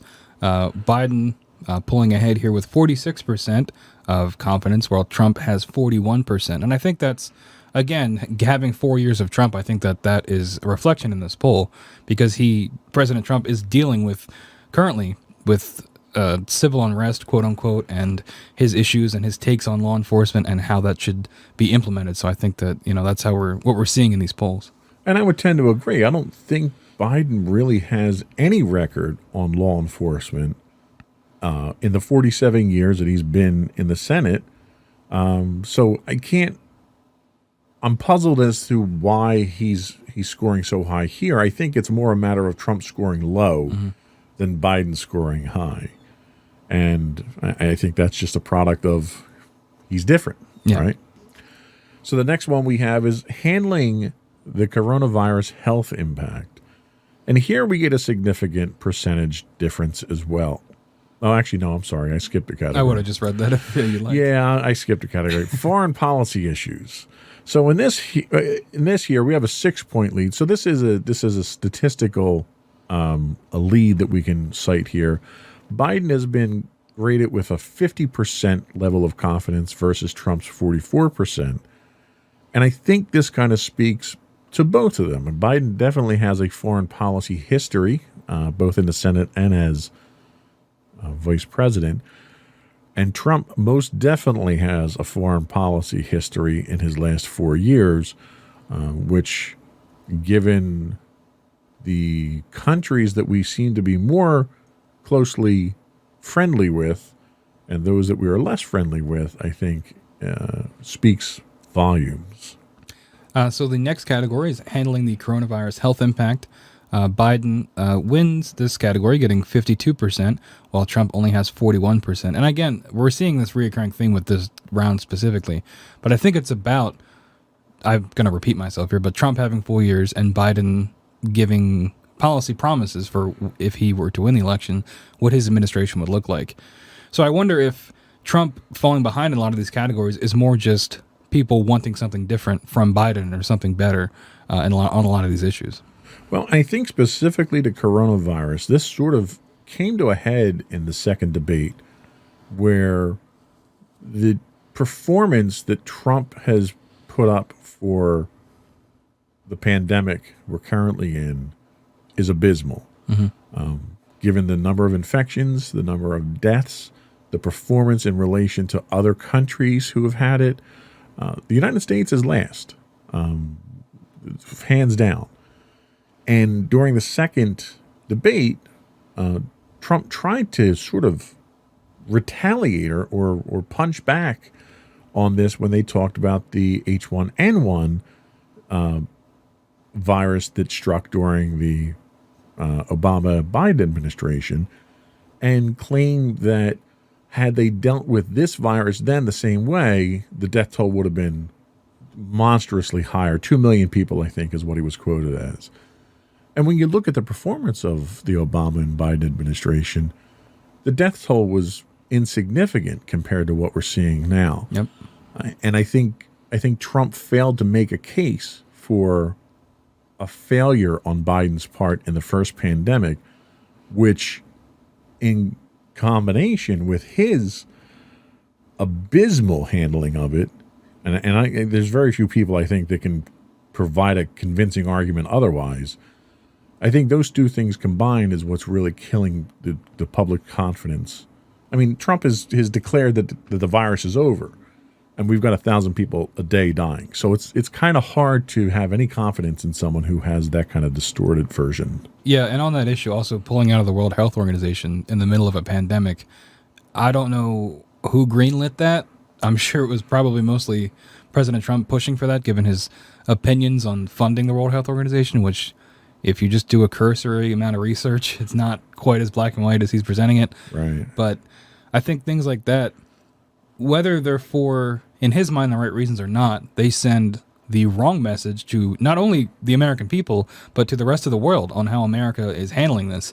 And you're seeing that with travel restrictions being put back on Americans going to other countries and cases continuing to rise every day. Yeah. Well, not only did he pull us out of the World Health Organization, he has a crusade going to repeal the Affordable Care Act, which would leave 20 million plus Americans without health care during a pandemic. Maybe the ACA, maybe it needs to be recalled and needs to be reworked and something else put out. He doesn't have a plan. He hasn't put a plan forward. It's coming. Every 2 weeks it's coming. So until you have something that's a viable replacement that's better, you can't withdraw it. And it's already made its way to the Supreme Court. Yeah. We're waiting on a vote from the Supreme Court. Yeah, and it's easy to say all these things about Trump because we don't have a Biden in this situation. And maybe things would have gone just as poorly if Biden was in charge. But that's not really the point. The point is Trump was in charge, and these are the consequences of his actions. That's exactly it. So the next category we have, which is another clear victory for Biden, is race relations. 48% of Americans are confident in Biden versus 35%. And again, this is a direct reflection of the last 4 years of division that we saw under Trump. Now, looking at Biden's record, Biden does not have a stellar record on race relations. He's made comments in the past. He's had policy decisions in the past that were not in the best interest of minorities. And a lot of that is just being overshadowed by the fact that Donald Trump, in many cases, has aligned himself with white supremacist groups. He refuses to condemn them. He's made comments to the effect that, there are decent people in the KKK. He was asked to condemn the Proud Boys on the debate stage. And instead of saying, stand down, it was stand back and stand by, which is a very, very different message than stand down. So this is a direct reflection, I think, on Trump's handling of the race relation issue. And just recently, the other day, and I know I don't want to speak out of turn here because I don't have the information in front of me, but wasn't Biden's bus confronted with white supremacists down in Florida? Texas. That was actually today or yesterday. Yeah. They were going to a rally. They canceled the rally because Trump supporters in pickup trucks surrounded the bus driving down the highway. Yeah, and I don't know if Trump has commented on that at all, but either way, it's difficult to argue that these things would not be happening if President Trump was not in office. I agree, and you can't necessarily knock Trump for the actions of every one of his supporters. Yeah. What you can knock him for is his reaction to it. Mm-hmm. He should have immediately come out and condemned that type of action. And the other thing you have to keep in mind is presidential candidates have Secret Service protection details.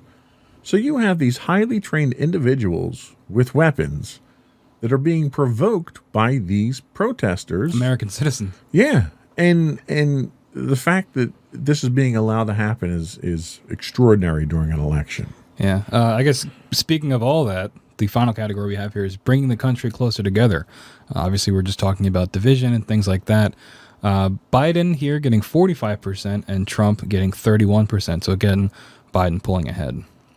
So how would you rate round 4 at this point? Well, it definitely looks like Biden overall winning more categories here. But again, is it just because we have 4 years of Donald Trump and people want something different?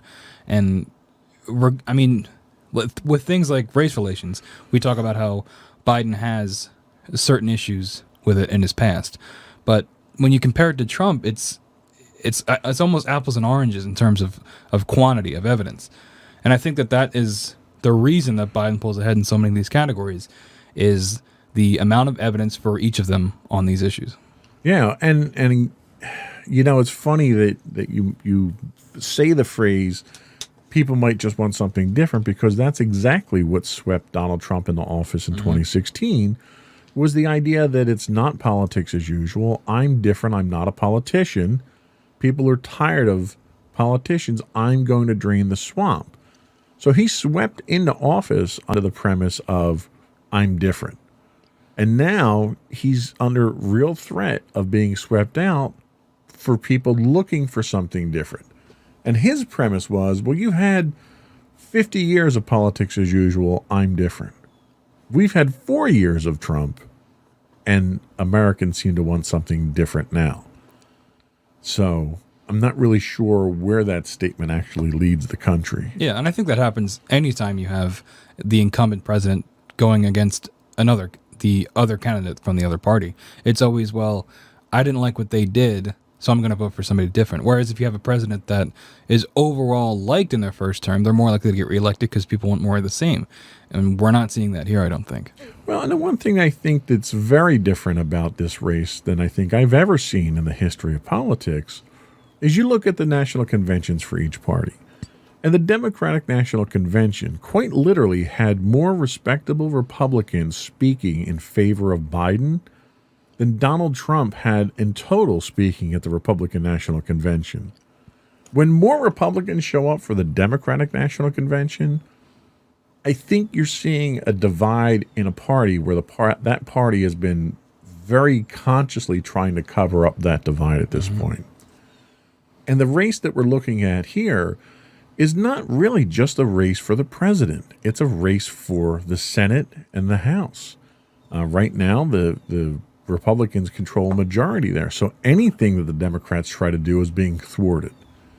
And there's a real threat right now because of how the country's been in the last 4 years under a Republican president, that not only do you see the executive office switch, you may see enough seats in the Senate switch that you could have a Democratic president and a Democratic-controlled Congress that will dominate for the next at least 2 years until the midterms. So that could have a significant impact on the future of this country. Yeah, and we're not even taking into account the Supreme Court, too. Having majority Republican judges is also going to affect how others... Well, and let's not call them Republican judges. That's kind of unfair because, they are impartial, but they've been Republican-appointed judges. Yeah, sorry, that's closer to what I meant. But those appointing judges are also going to affect how a lot of decisions will go. Yeah, whether you're a Trump supporter or not, the fact that he's had the opportunity to appoint 3 justices to the Supreme Court, when in 4 years he's gone through more members of his administration than any other administration before, which to me, if I look at it from a hiring manager standpoint, if you go through that many people in that short a period of time, you're probably a terrible judge of character when it comes to hiring people. Yeah. And based on that revolving door policy on his administration, he's got 3 people appointed to the highest court in the land for life terms that will have far-reaching impacts on the future of this country than anything. Yep. And that's kind of alarming, even if you aren't a Democrat. I think it's alarming that any single individual has that much of an influence over the Supreme Court. So that was it for round 4. We have one more round, which I think is probably the biggest round that we have, and it's a single question round. And I think this will tip our contest one way or the other, because I think we're, tell me if I'm wrong, but I think we're pretty evenly matched right now. Mm-hmm. Yeah, definitely. You have a couple instances of Biden pulling ahead, but then you also have Trump doing better in the other ends as well. So I'd say it is pretty back and forth. I agree. So we'll take a quick break and we'll come back for round 5 and then our analysis.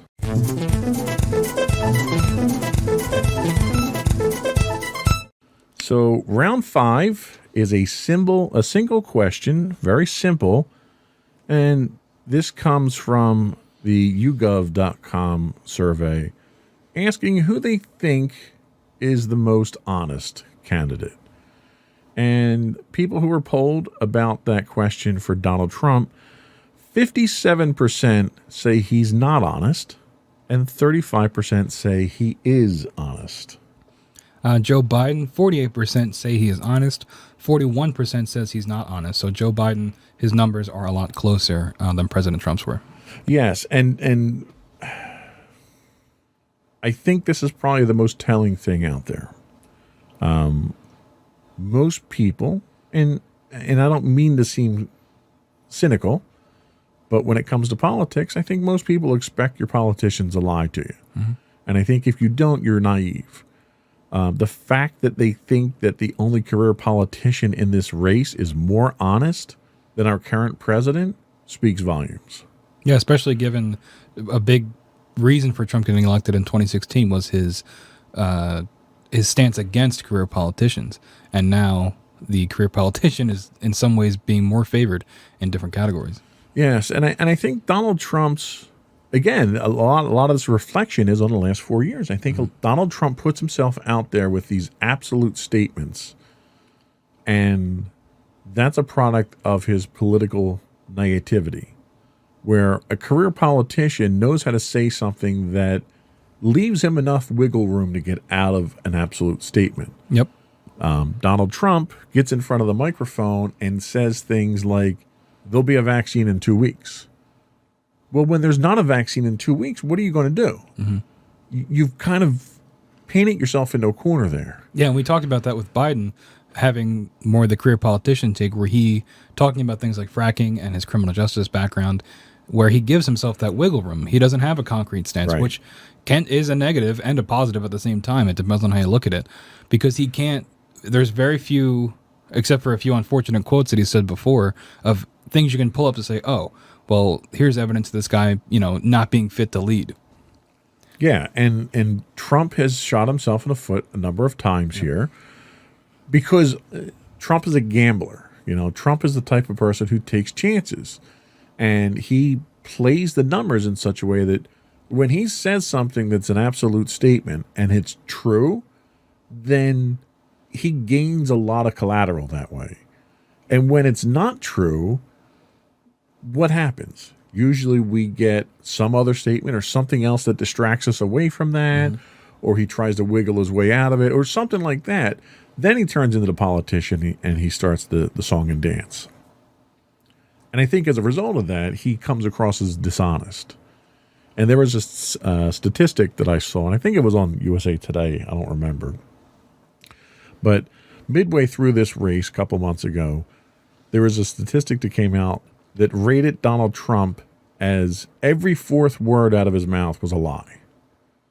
And that's based on the number of words that he's given in public and the number of lies that he's told.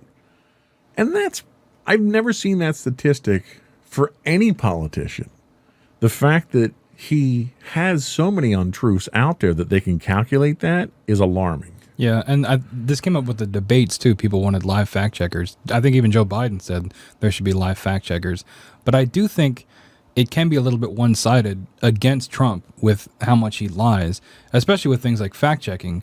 I think in terms of the debates, I think it should have been a little bit more even with who's being fact checked the most, where I think Trump makes himself an easy target given all of his lies.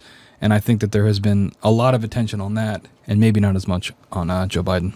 Well, and Donald Trump has also put himself in compromising positions in the past, like the Woodward interviews, for instance, that were done months ago, very early into the pandemic. And Donald Trump came out acknowledging the fact that he knew how dangerous the virus was. He knew it was airborne, and he willingly chose to downplay the virus because he didn't want to panic Americans. And why you would say something that was so compromising on tape, knowing that you're on tape, boggles my mind. Yeah. And I don't understand what he thought he was going to gain from that. The way I see it is he doesn't care, because that is already out of the news cycle. Right? I mean, he admitted to this on tape, and it was major headlines for a couple of days, but it's out of the cycle now. And I think that has been a reoccurring thing with his administration and his presidency. He says something insane or does something insane that you would never think a president to do, and in the past would probably be extremely damning. But because it happens so frequently, we become desensitized to it, and it becomes, unfortunately, a new normal almost. And I think that he says things like this because he knows that it's not going to stick. Yeah, and I think you're right. And I think when he does something where he shoots himself in the foot, and the news organizations pick up on it and report on it, then we get it's fake news, they're not treating me fairly, did you ask Biden the same questions? Yeah. And he goes on this defensive rant to distract away from everything. So I have to give him full props as a master manipulator. He really has perfected the methodologies of manipulating the media at this point in time. Yeah, I mean, that was kind of his reputation even before he became president, right? I mean, with his depiction in different movies, Back to the Future 2, the president in that being loosely based, or not the president, but older Biff being loosely based on Donald Trump, right, and things like that. I think he's always had this reputation. It was only before it was more normal because he was a greedy businessman. But when you put somebody like that in office, the standards are different. Yeah. So. Yeah. Interesting. So that was it for round 5. I think we can say that squarely went to Joe Biden. We'll be right back with our final thoughts and our tally of who we think won the matchup.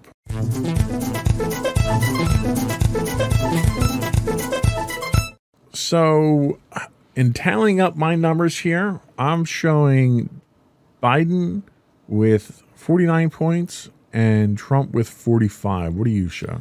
I had Biden with 49 and Trump with 41 points. Okay, well, you were much harder on Trump than I was. Well, I was harder on Trump in rounds 3 and 4 only because he scored so much. Those were the categories where he got destroyed by Joe Biden in terms of the percentage differences. So I thought that warranted lower scores for him. Fair enough. I think either way, we both agree that based on these polls from Americans out there from 2 different polling organizations, that Biden was the clear winner. What are your thoughts moving forward? Let me ask you a couple of questions that I think a lot of Americans have on their mind right now and get your reaction. One, how do you think November 3rd is going to play out? Do you think we're going to have a winner, or do you think it's going to take some time to count the votes? I think it's going to take a couple days afterwards, just because of the influx of mail-in ballots, especially with the pandemic. I think and I don't know if you watched last week tonight, but he talked about this thing, John Oliver, about this thing called the blue shift, where because so many Biden supporters are mailing in their ballots, those votes might not be counted until a couple of days after election night. Whereas if a lot of people that support Trump vote in person, that might show him pulling ahead, which he could then capitalize on to declare victory. And I think that's a scary prospect. And I think the official tally will probably be a couple days later due to the mail-in votes. So let's say a week, 2 weeks into this, we have decisive numbers that come back after everything's counted up. And let's say, hypothetically, Donald Trump loses the election in the Electoral College. Do you think we'll see a peaceful transition of power, or how do you see that going down?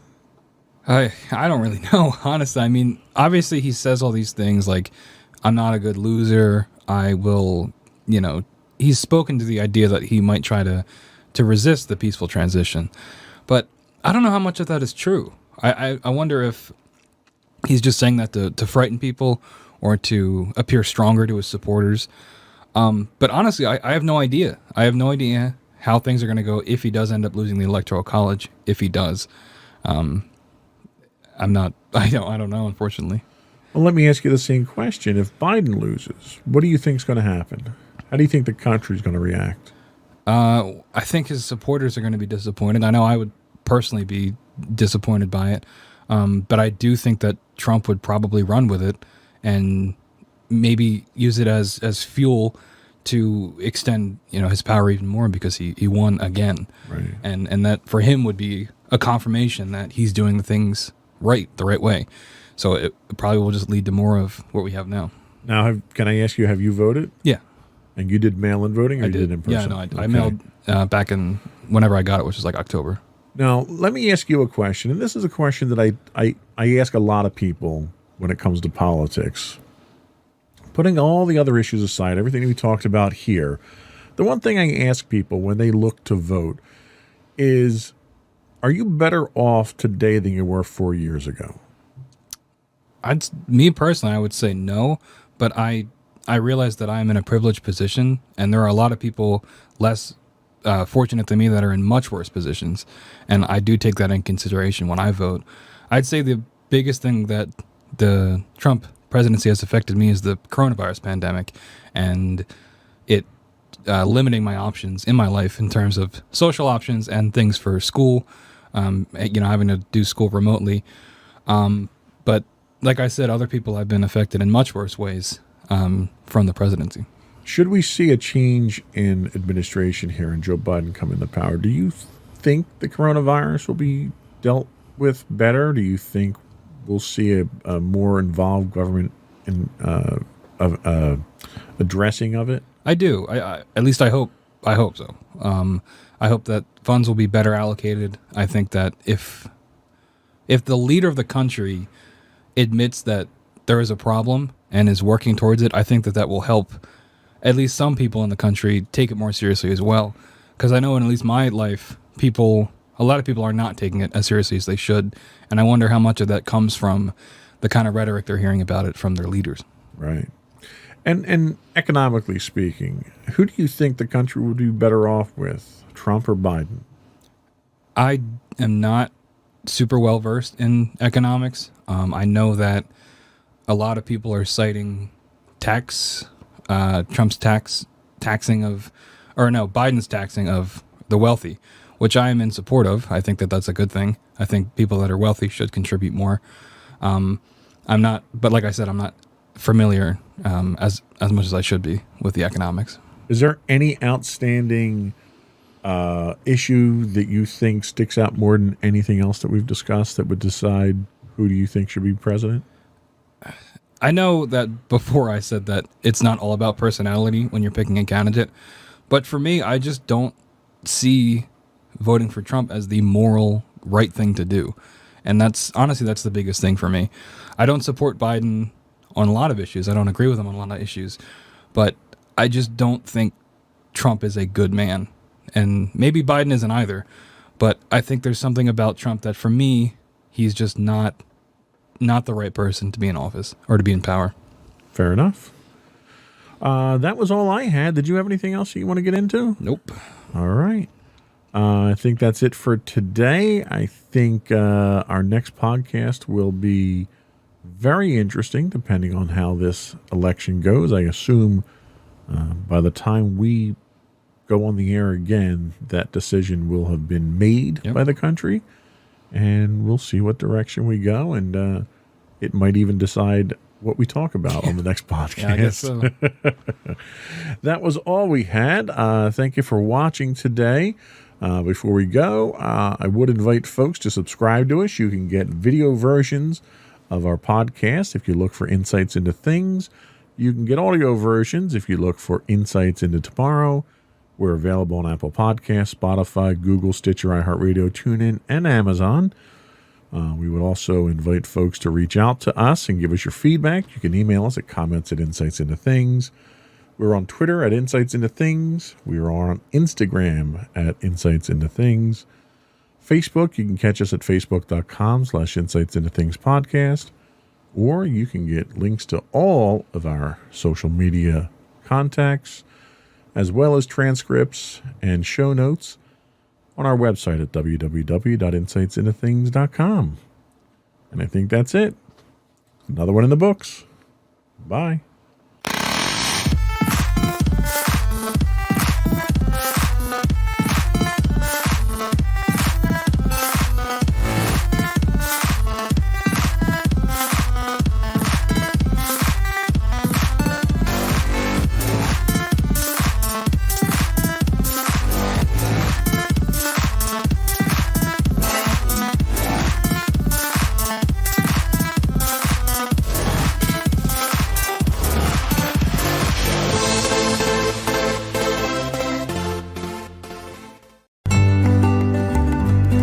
Insights into Teens, a podcast series exploring the issues and challenges of today's youth.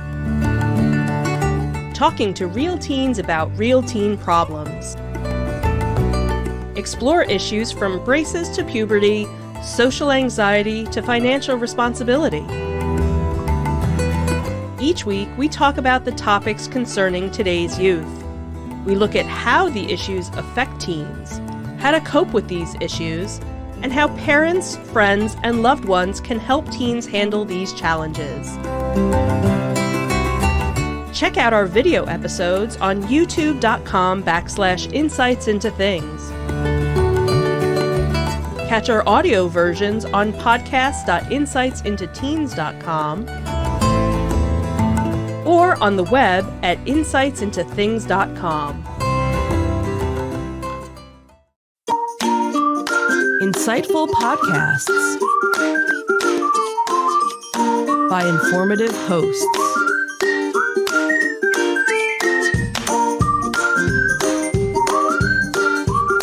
Insights into Things, a podcast network.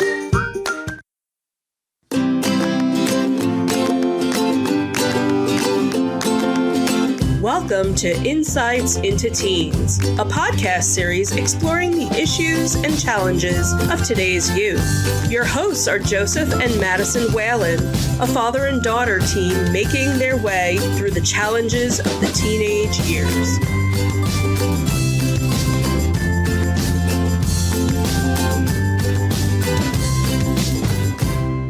welcome to Insights into Teens. This is episode 111, Challenges of High School. I'm your host, Joseph Whalen, and my compassionate and understanding co-host, Madison Whalen. Hi, everyone. How you doing today, Maddie? I'm doing all right. How about you? Doing okay. Another hot one today. This weather's really starting to get crazy now. We were at 90 on the weekend, then we went to 60. Now we're at 90 again. We're supposed to go to 60 tomorrow. This is just crazy weather. Yep. So how was your week so far? It's been all right. I've had a few quizzes so far. Nothing too crazy going on. Yeah, you're getting quizzes and tests like crazy. We coming up on the end of the marking period, maybe? Yeah, that's probably it. Yeah, that's a good time for it. But that's not what we're talking about. Today, we're talking about the challenges of high school. This week, we're going to talk about the challenges our teens face when transitioning to high school. We'll take a look at some of the differences between middle school and high school. We'll talk about the higher expectations placed on our kids academically, socially, and personally. We'll look at a few specific areas to be aware of, including time management and study skills, self-advocacy, and the all-important school-life balance. Finally, we'll discuss some suggestions on how to make the transition and their time in high school a success. Before we do that, though, I would invite folks to subscribe to the podcast. You can get audio versions of this podcast looking up Insights into Teens, or you can get video versions of the podcast and all podcasts on our network listed as Insights into Things. We are available on Apple Podcasts, Spotify, Google, Stitcher, iHeartRadio, Amazon, pretty much any place you can get a podcast these days. I would also invite folks to reach out to us, give us your feedback. We're always looking for suggestions for show topics and feedback on how we're doing, what you want us to talk about, what you don't want us to talk about. You can email us at comments@insightsintothings.com. We are on Twitter at insights_things. On Facebook, we're at facebook.com/insightsintothingspodcast.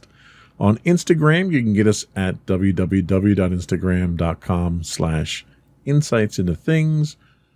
Or you can get links to all those and direct email connections to us on our website at www.insightsintothings.com.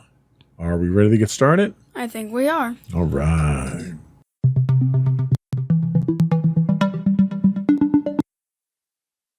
So the first thing we're going to talk about is the new challenges that kids face in high school. And the research for this segment came from understood.org, a new site we haven't used in the past. They talk about high school and how high school places more emphasis on getting good grades and requires more homework than ever before. High schoolers need to manage their time well, stay organized, and take good notes. And in high school, self-advocacy becomes more important than ever for kids with learning and thinking differences, but for kids in general, self-advocacy is important. The transition from middle school to high school can be a stressful time for all teens.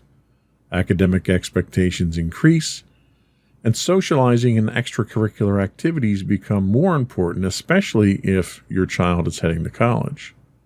Some of these expectations can create unique obstacles for kids with learning and thinking differences, which we're very fortunate that you don't fall into that category, but there are a lot of kids out there that do, so they might find some of this information helpful.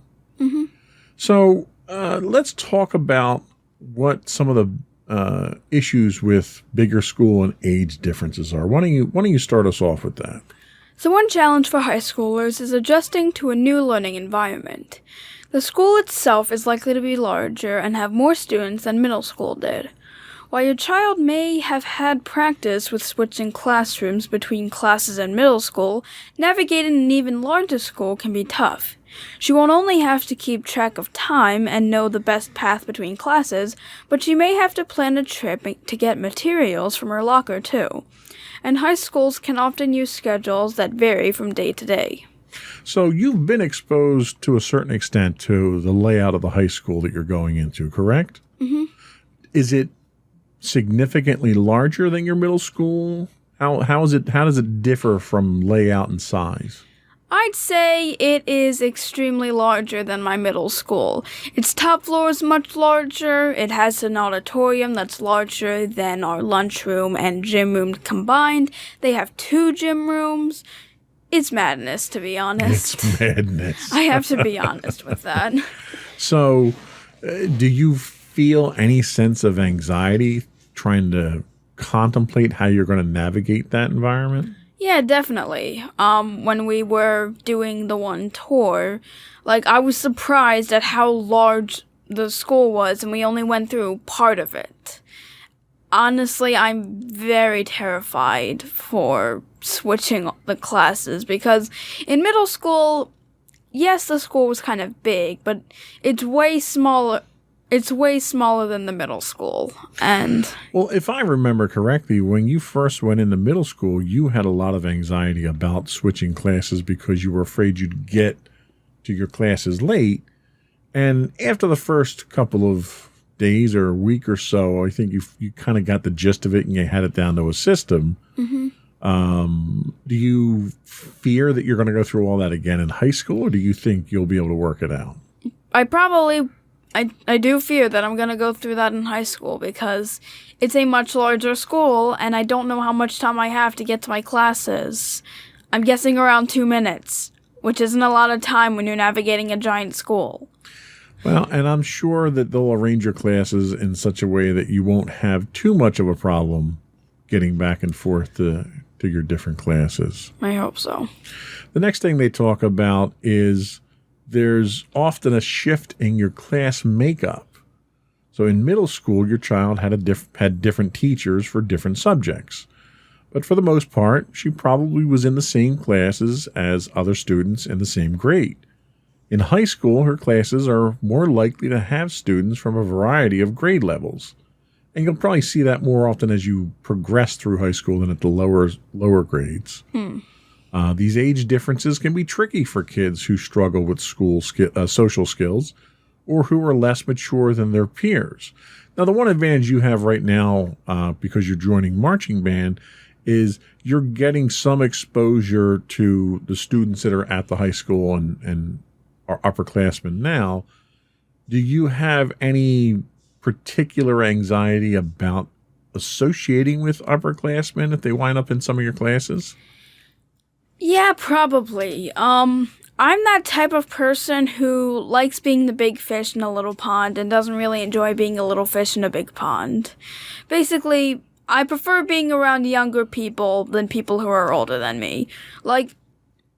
If they're older than me to a point where I think they're an adult, then that's fine. But if they're older than me, yet they're still around the same age, I get intimidated by them. Now, have you had situations where you've interacted with upperclassmen now through marching band that might be helping you get through those types of situations? I mean, a little bit. The first two times I went into marching band practice, I was with some of them, and I've mainly been interacting with the upperclassmen who play trumpets. But actually, yesterday when we had done the practice, they had actually separated all the new people from the people who were returning, because one of the reasons was because the returning people had to prepare for a parade. Right. But it was also so that because we were pretty intimidated, but a lot of us were intimidated by the older kids, so we kind of, they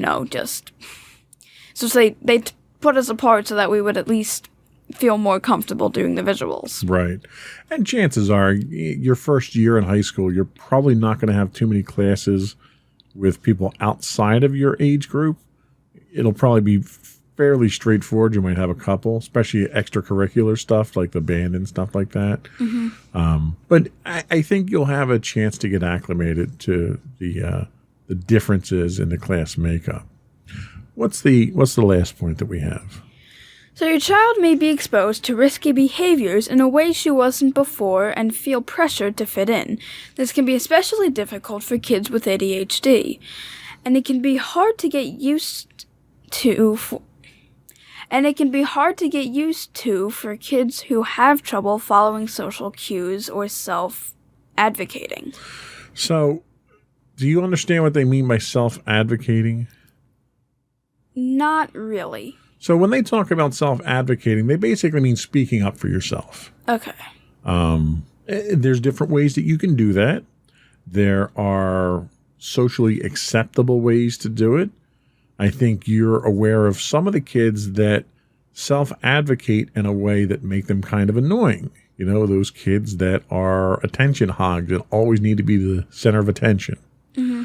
Then you have those other kids who are the quiet ones, and they don't speak up. They might not raise their hand. They might be shy. They might not be comfortable interacting in the classroom. Those are the ones that need to self-advocate more.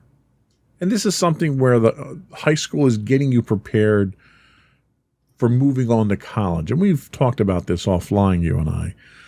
High school itself is a dress rehearsal for college for the most part. Whether or not that's fair to the students or not is up for debate, because not all the kids that are going to go to your high school are going to wind up going to college.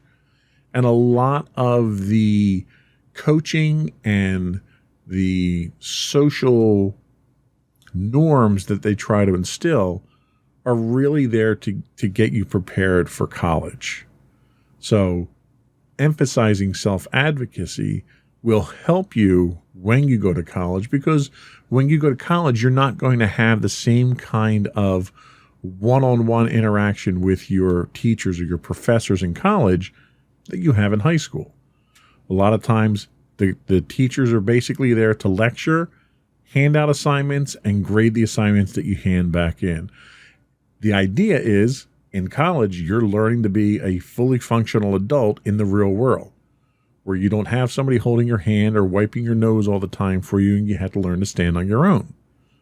A lot of times high school is trying to do that for you. They're trying to get you to the point where if you have a question, you're going to ask the question. You're not going to wait for the guy next to you to raise his hand and ask the question to get the answer.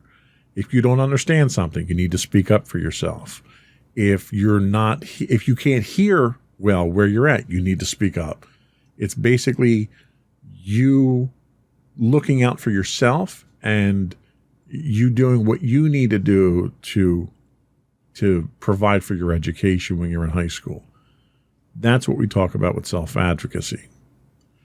So they're talking about risky behaviors here in the sense of peer pressure.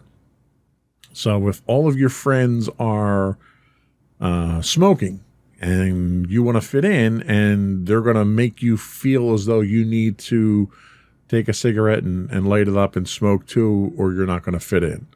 That's the kind of risky behavior they're talking about. Yeah, I was kind of figuring that. Right. You know, it's the stuff that mob mentality type stuff where if you have to go along with everybody in the group, you know, think about what you're doing and make the right choices. You don't want to do something for the sake of fitting in that you know is wrong. So that's one of the things that they caution you here to look out for. I think that was all we had for our introductory segment here. I think we kind of have a firm grasp on what we're looking at. Let's take a quick break, and we'll come back and we're going to talk about time management and study skills when we come back.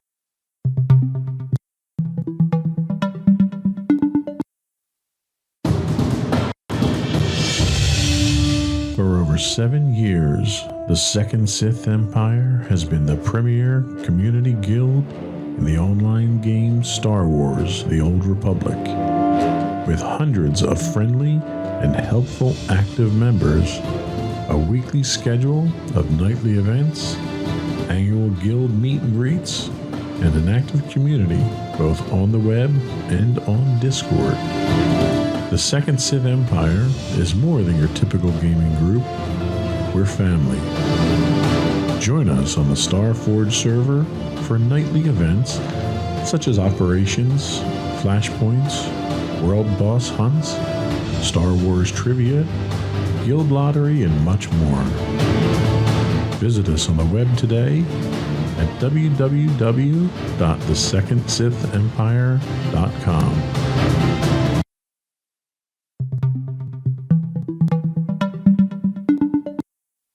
Welcome back to Insights into Teens. Today we're talking about the challenges of going into high school. One of the biggest challenges, and we've talked about this numerous times, is time management and study skills. Staying organized enough to get everything done can also be a struggle in high school. Various learning and thinking differences can cause trouble with time management. In-class work can be hard for teens who struggle with taking notes. They may not be sure what they need to write down, or they may struggle to keep up with what the teacher is saying. Specific note-taking strategies can help, along with note-taking apps. Now, I take notes constantly at work on conference calls and in meetings and stuff like that, and I use OneNote. There's Evernote. There's various other note-taking applications. One of the other techniques that you'll find used more in college, I think, than high school is recording the lectures that your teachers give. And you can get a fairly inexpensive digital recorder these days that will allow you to record, the conversation that happens in the room there. You just probably want to make sure that the teacher is okay with that before you do it. What that will allow you to do is afterwards you can go back and replay certain parts of that to make sure that you did get everything that you needed there, and go back and take notes and reinforce your notes based off of the recordings that you take. I used to do that all the time. I do that in meetings now, so I can go back and look at where my notes are. One of the advantages or one of the features in OneNote is if you record the audio while you're taking notes, it will actually annotate the notes as you play through the audio, so you can see where you were at the time. So it's very good to keep track of your thoughts that way. With more work and tests, your child also needs to have strong study skills. She may have assignments in different classes with the same deadline. It may be helpful to learn strategies to study for tests and try studying in ways that complement her learning strengths. So that's one of the things we're probably going to have to do, is change the way that you study. Right now, when you have tests or quizzes coming up, you and I tend to go over the stuff and study it. And I try to challenge you in ways. I don't just read down the study material. I ask you questions in different manners. Instead of giving you the question, I'll give you the answer and you give me the question. These are all different study techniques that help you remember things better. If I can ask you the question and get the answer, then I should be able to give you the answer and get the question the same way. And after a couple of iterations, it works and it sticks in your mind that way. So we'll probably have to explore some of those different study techniques as we go through high school. Okay. What else do we have? Next up is self-advocacy. In high school, self-advocacy is a big focus for kids with learning and thinking differences, and not just with peers. As the expectation to be an independent learner grows, your child will need to start playing a bigger role in her education. Asking questions, seeking help, and speaking up about her needs become increasingly important. She may be expected to understand and discuss her learning differences and start asking for the accommodation she needs. But that can feel overwhelming for some kids. It's important to find ways to self-advocate and let her feel comfortable. And what they're kind of referring to here is that if you do have certain learning needs that aren't being met, the first one that comes to mind for me, and it doesn't necessarily have to be a learning disability. It could just be you might be sitting someplace where you can't hear the teacher talk. So you might need to have your seat moved. You may not be able to see the presentation or the whiteboard. You may need to move for that. So that's some of the things that everyday students can encounter. But there are students out there that need a little extra help. You could be dyslexic. I have a friend of mine whose son is dyslexic, and there's special learning techniques for the kids who are dyslexic. And when they look at letters, the letters themselves get jumbled. So there's different learning techniques they have. There's different tools that they have to help out kids that are in that situation. We already mentioned attention deficit hyperactivity disorder. There's different learning techniques for that as well. A lot of times ADHD is treated medically, but there are methodologies that teachers are aware of today that will help kids who suffer from ADHD to learn better without having to resort to, or in addition to, medical treatment for it. So the self-advocacy is basically you making sure that you have the tools that you need, and mommy and daddy can't help you with that because we're not in the classroom. We don't see these issues that you're running into. And a lot of times kids tend to think it's them. Oh, I don't understand what the teacher's saying. I'm dumb. Well, it's not that. Maybe it's not being explained in a way that you understand. A lot of times you'll find if you don't understand it, other kids don't understand it. And I think you've encountered that to a certain extent this year with the remote learning where, you've had situations where you were given an assignment, the teacher explained it, but you didn't understand it, and it turned out other kids. Why don't you give us an example of that? I think one happened in your math class at one point, didn't it? Yeah, I think so. I can't think of a specific. Hang on. Because I remember there was one instance where you came to me worried that you didn't understand, and there was a quiz coming up, and the teacher had a special session after that. Do you remember that one? Oh yeah, I remember. It was like, I remember that I was having difficulty with like, I don't know if it was like I think it was the test review because I'd kind of done poorly on it. And, like, I was, like, so scared and I was so upset and, like, I just realized I did so bad and, like, I had asked her if I could, like, if there was a way that I could, like, have, like, a better study session, and apparently so many other kids did poorly that she ended up having an entire day where we had a conference going over everything. Right. And that's one of those situations where had you not spoken up or a couple other kids not spoken up, everyone would have suffered from it. So from a self-advocacy standpoint, when there's a situation where you don't feel you're getting the instruction that you need or the way that you need it, you speaking up not only helps you, but it has the potential for helping other students that are in the same boat who might not feel comfortable speaking up. So self-advocacy is very important. It's also very hard to say, apparently. Yeah. So the next thing they talk about is the school life balance. After-school activities or a job can make staying on top of things even more complicated. Both are great ways to make friends. They're also a great way for your child to explore her interests and find things she loves to do. But because they take up time, jobs and activities can make it hard to get everything else done. For some kids, it's also a reason for avoiding doing schoolwork that's challenging. If it seems like too much for her, she may want to volunteer instead. And I think by saying that, they're saying that the expectations on you as a volunteer are much less than if it's a club you signed up for or a job that you actually take. Mm-hmm. And if you're not sure she's ready for a job, you can begin by working on job readiness skills at home. So this is one of those things, and I can kind of speak from experience that when I was in high school, for several years in high school, I was working a job. I wasn't working full-time, obviously, but I would work a retail job. I would start at, 3 o'clock or whatever time I got done school. I got home, I got changed, went to work, and I would work until 9.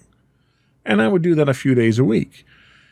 And it was a great way to learn because I was working in an industry or in a field that I wanted to work in with electronics and computers. It was a good way to make money. I met a lot of people. It was fun. I enjoyed the work, but it put a lot of demands on me. I didn't do a lot of extracurricular stuff from that point. I had already hurt my ankle, so I couldn't play football anymore. So that was kind of out the window. But academically, there were some challenges that I had to deal with, and I had to adjust my study schedules, because if you're working from the time you leave school until 9 o'clock when it's almost time to go to bed, there's not a lot of time to study or do homework. Some of it was working a study hall into my school schedule. So I wound up having a second period study hall there, so I could get assignments done during that, or I could study for tests for that. But there's different things, different compromises that you have to make in order to make that balance work. The idea of, being in school and only doing academic stuff is really not what anyone's searching for. You're in marching band. So that's something that's going to take some time. What kind of demands on your schedule do you think marching band is going to have? Well, I think that until November, on Tuesdays at 6 to 8:30 p.m., I'm doing marching band practice. And more than likely, I'm also going to have competitions that I'm going to, and there's probably going to be a bunch of other stuff that I haven't encountered just yet, so... Now, your competitions, are they during the week or are they on the weekend? I believe they're supposed to be on the weekends. I don't really know too much. Okay, so that's one extracurricular activity that you're doing. Was there anything else that you were looking at so far, or just that? I was also planning on doing concert band, hopefully. And that's probably, I think, last all year, so, I'll probably do that. Well, because marching band only lasts until November, but I think concert band lasts all year. Now, does concert band have after-school activities? I'm not entirely sure. I still have very little information. Okay, so you'll probably have at least 2 concerts that are after school. They may come with rehearsals. I know when I was in high school, I was in choir, and we did after-school rehearsals a few times. So that's certainly a potential. And there may be other clubs that you decide you want to get involved with. It's just a matter of making sure we balance everything out and know what the priorities are, right? Mm-hmm. So we're going to take another quick break. We'll come back, and we're going to talk about ways to help your high schooler.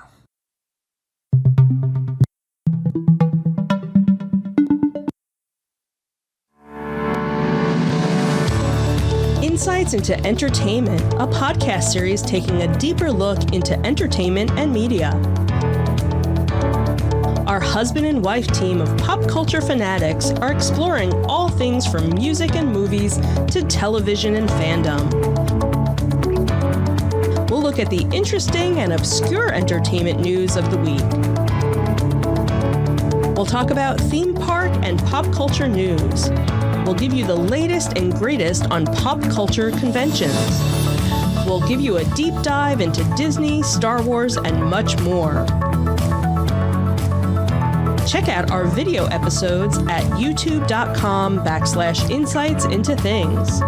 Our audio episodes at podcast.insightsintoentertainment.com, or check us out on the web at insightsintothings.com.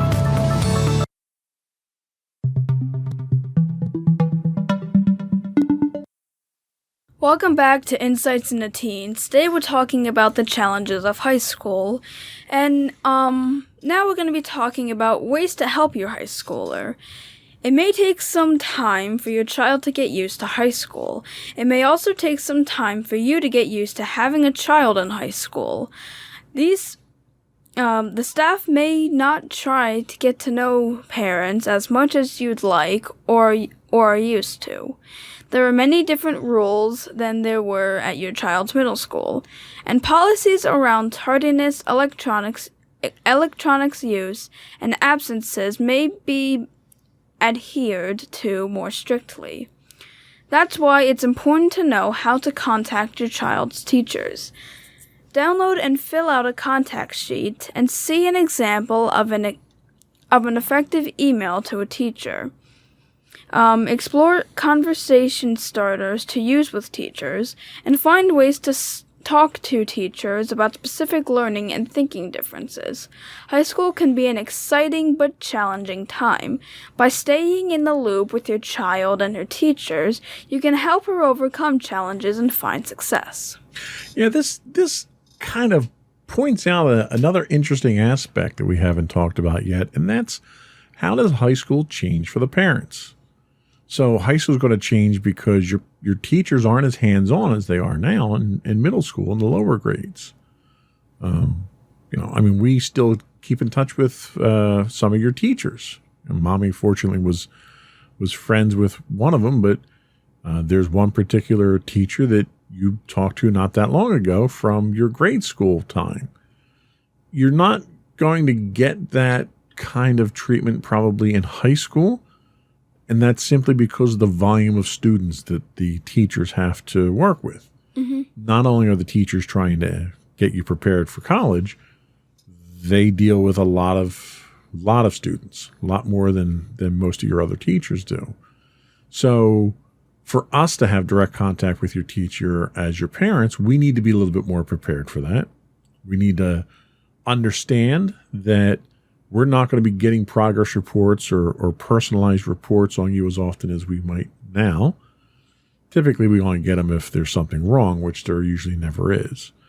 But even parents have to get used to this. We're going to have to get used to your change in schedule, your change in your study habits. Maybe we need to have dinner a little bit later so that you can get homework done when you get home from school now. Maybe we need to switch days that we do things on the weekends because you have projects that have to be done, or you have extracurricular activity. So I assume being in marching band, you're probably going to be preoccupied a portion of the weekend at the football games where the marching band performs. Certainly you're going to be going to competitions, like you said. Is there anything else that you can think of that might impact Mommy and Daddy? Probably the fact that you'll see me grow up in the next few years. That's certainly something to be aware of, yeah. Yeah, even being in my first few years of being a teenager, a lot of times kids are kind of drifting away from their parents at that time, but, because of the pandemic and I guess just because of my connection to you guys, I really haven't started doing that. But going into high school, that might be something that could end up happening, and I might not even know it. Sure, and even if you look at it from a socializing standpoint, you're going to spend more time with your friends as you get further along in high school. You're going to hang out with your friends. You're going to go to the mall with your friends, for instance. You may go to the movies with your friends. There's more opportunities for you to be out of the house between your schedule with the high school, your extracurricular activities, and all the new friends that you're going to be meeting. Because, you have a few friends that you have now. You have that core set of friends that you've grown up with now. But the one thing that you're going to find in high school is you're going to be introduced to a whole new slew of people, both older and younger than you as you go through high school, that you're going to wind up socializing with. So that's something that, that empty nest syndrome that parents have to sort of get used to. So parents have to definitely be on top of contact information for your teacher moving forward with that. Is there anything else that you think that parents need to be aware of as their kids transition into high school? Besides contacting teachers, I guess trying to help your, I guess maybe helping your student meet their needs, but that would technically be also messaging the teacher. Sure, that's valid. How about something like costs? Is there any additional cost that parents need to be aware of? Maybe with certain things there could be an additional cost. I'm not entirely sure. I don't know the specifics right now for certain things. I think from a fashion standpoint, the cost of clothing will go up. Your cost of your school materials may go up. Kids are more technology centric than they ever were before. So schools don't provide all of that stuff. So that's something to keep in mind. And it's important for parents to be open-minded about new friends that you might be meeting. I would assume that you're probably going to be exposed to a more diverse group of students than you have in the past. The demands on your time from friends will go up, so parents need to sort of be aware of that, and that the time that they spent with their kids might start to evaporate. Any other warning signs that mommy and daddy should be aware of? I guess maybe, I mean, yeah, the demand of friends will go up. The demand of time centered on work will probably go up. How about privacy? Do you think you're going to need more privacy as you age into the higher grades? I would think that there would be instances where I'd probably want a bit more privacy, and not want you guys to be on top of me. But you're not really on top of me right now, for the most part. How about independence? Do you think you'll need to exert your independence a bit more? Probably, yeah. Especially, like, starting to get to the point where I'm about the age of an adult where I can actually do things that most adults do and that I won't legally be considered a child. So, yeah, probably independence will more than likely go up, especially since they're preparing you for college. In college, you kind of have to have the independence and do independent work a lot, so. Absolutely. So these are all things that really parents need to be aware of and keep in the back of their mind, because your child going into high school isn't just a change for your child, it's a change for everyone. The whole family gets to deal with high school years. Yep. So just some quick key takeaways before we go. Encourage your teen to have good study habits and help her keep track of when assignments are due. Kids in high school need to stay motivated, which, by the way, we'll be talking about in next week's podcast. Spoiler. They need to get their work done on time, even if they're involved in extracurricular activities. Learning how to speak up for themselves can build confidence and keep kids from feeling overwhelmed. How would you rate yourself on a scale of 1 to 10, 10 being the best? How would you rate your ability to speak up for yourself in school right now? 6.8. That's actually not bad. I was surprised to hear that you're rating it that high. I mean, I'm mainly doing that from the experience of being virtual, because I feel as though it's much easier to ask questions when I'm virtual, but there are still certain instances where I'm like, should I? But when I was in school, I did have difficulty asking for help.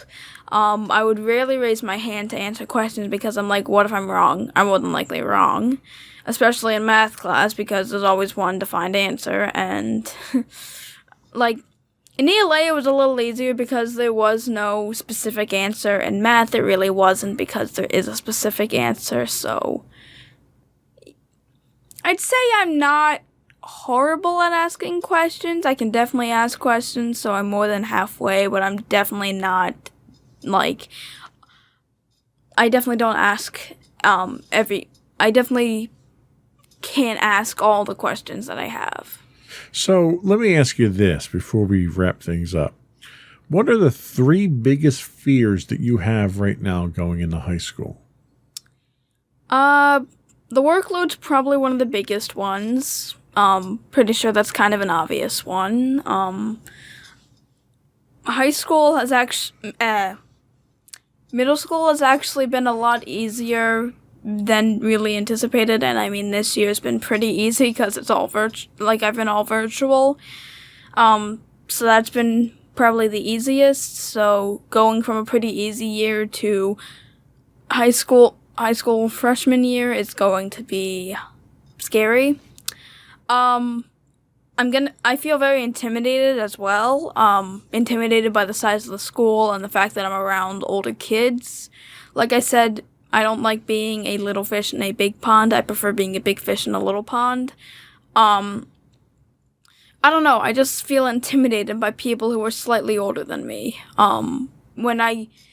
If they're older than me to the point where I consider them adults, then it's fine. But people who are a couple years older than me, I get intimidated by them, especially going to school with them. And the third fear I have, I guess, having to manage both my social and my academics. Okay. And I think they are typical, well-grounded fears to have going in. And I think most of those can be overcome in the first couple of weeks of high school. I hope so. So I'm sure you'll do fine. Let's take a quick break. We'll come back and we'll get your closing thoughts. Alrighty.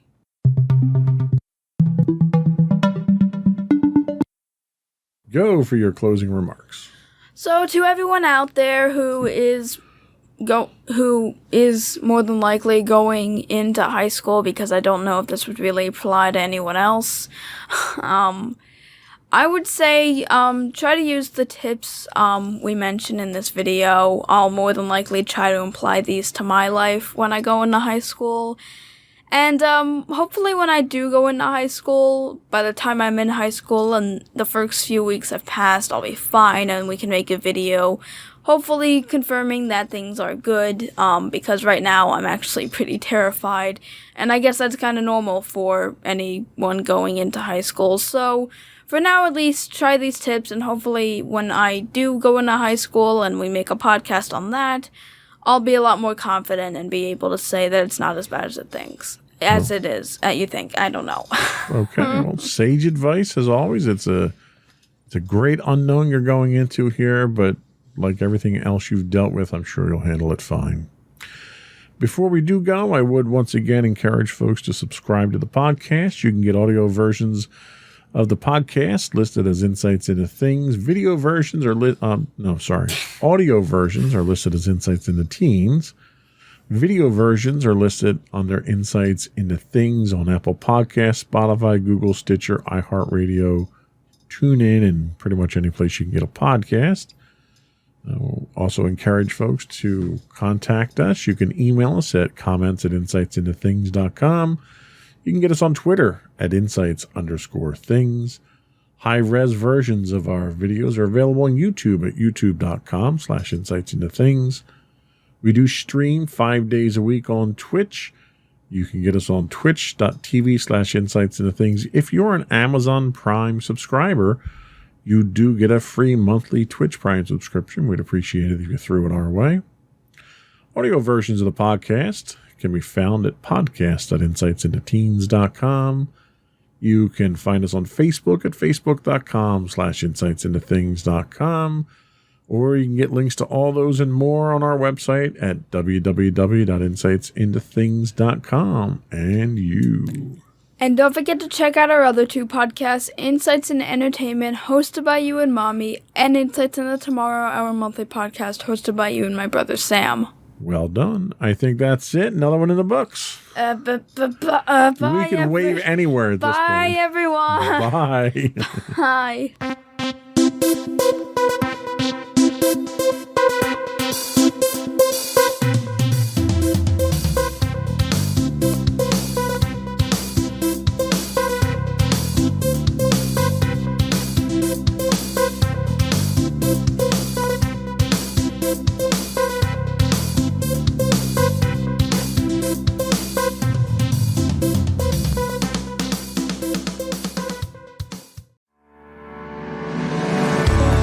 Insights into Entertainment, a podcast series taking a deeper look into entertainment and media. Our husband and wife team of pop culture fanatics are exploring all things from music and movies to television and fandom. We'll look at the interesting and obscure entertainment news of the week. We'll talk about theme park and pop culture news. We'll give you the latest and greatest on pop culture conventions. We'll give you a deep dive into Disney, Star Wars, and much more. Check out our video episodes at youtube.com/insightsintothings. Our audio episodes at podcast.insightsintoentertainment.com, or check us out on the web at insightsintothings.com. Insightful podcasts by informative hosts.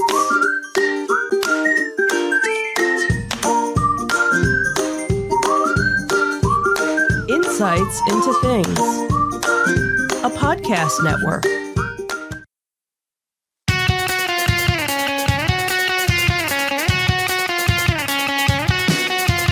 Welcome to Insights into Entertainment, a podcast series taking a deeper look into entertainment and media. Your hosts, Joseph and Michelle Whalen, a husband and wife team of pop culture fanatics, are exploring all things from music and movies to television and fandom. Welcome to Insights into Entertainment. This is episode 111, Backstories, Buyouts, and Cancellations. I'm your host, Joseph Whalen, and my considerate and thoughtful co-host, Michelle Whalen. Hi, everyone. How you doing today, sweetheart? I am fabulous, and you? I am equally fabulous. So glad to hear it. So, how was your week this week? Long. Yeah. And it's not over yet. Not over. We still got one more day. But hey, long weekend, right? Kind of, sort of, yeah, for some. For some of us, yeah. For some of us. You don't have to put a full day in on Monday, though, right? Yeah, here's to hoping. There you go. Hope in one hand and, well, that's not for this podcast. That is not. That's not what we're talking about today. Today we're talking about What are we talking about entertainment. today? We're talking entertainment. We always talk entertainment. Right. So today in our Disney Detective are more virtual queues coming to Disney parks. And get your wallets ready for another Disney auction. Then in our Tales from the Edge of the Galaxy, goodbye Rangers, we hardly knew you. And is Disney finally going to fix the Snoke problem? Nice. Then in our entertainment news, is Amazon taking over the world? They're trying to. Disney might have something to say about that. They might. And we'll talk about the passing of a Disney legend. And then we'll finish up with our insightful picks of the week. And we do have an afterthought this week from an event we attended on Saturday? Sunday. Sunday. And then we'll talk about what we're doing this weekend, too, for those who might have tickets in the area or can get something like that. Sure. But anyway, are you ready to get started? Sure, let's do this. Well, before we get started, I do want to invite folks to subscribe to the podcast. You can get video versions of all the network's podcasts listed as Insights into Things. You can get audio versions of this podcast listed as Insights into Entertainment. We are available on Google, Apple, Spotify, Stitcher, Amazon, any place you can get a podcast these days. I would also encourage folks to contact us, give us your feedback, tell us what we're doing right, what we're doing wrong. You can email us at comments@insightsintothings.com. On Twitter, we are at insights_things. On Facebook, we are at facebook.com/insightsintothingspodcast. On Instagram, we are at insightsintothings. Or you can get links to all those on our website at www.insightsintothings.com. Ready? Sure. I love the enthusiasm. Here we go.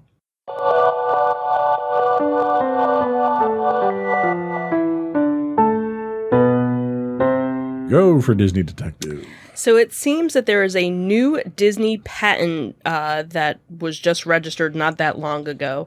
And the patent is kind of a glimpse into how the company may be addressing what it sees as operational issues.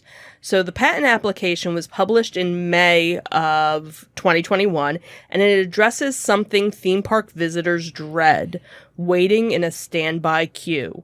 So what they're calling the dynamic management of virtual queues provides a possible solution.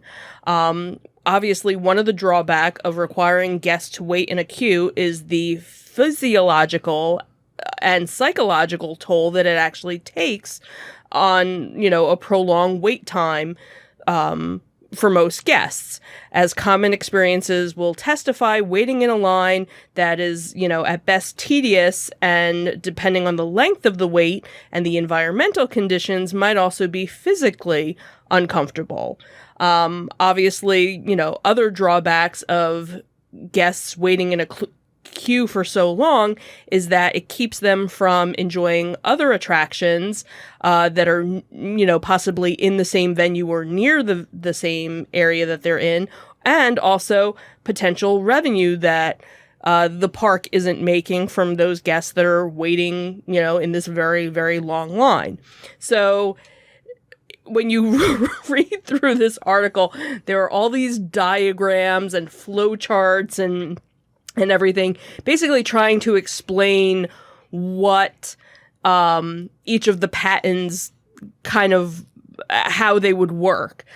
In some cases, they're very similar to the Fast Pass program that they already have, where you can only make, so many Fast Passes within a certain amount of time. And once it expires, then you can make, other arrangements. The other talks about being able to kind of pre-validate you so that it would have information about, the age of your children. So if it's a ride that you have to be a certain height for, it might not let you get on the queue for that. So there's all these different variations of it that they have that they're proposing. So one would be where, okay, you go to get on a line and the wait time is, say, 45 minutes.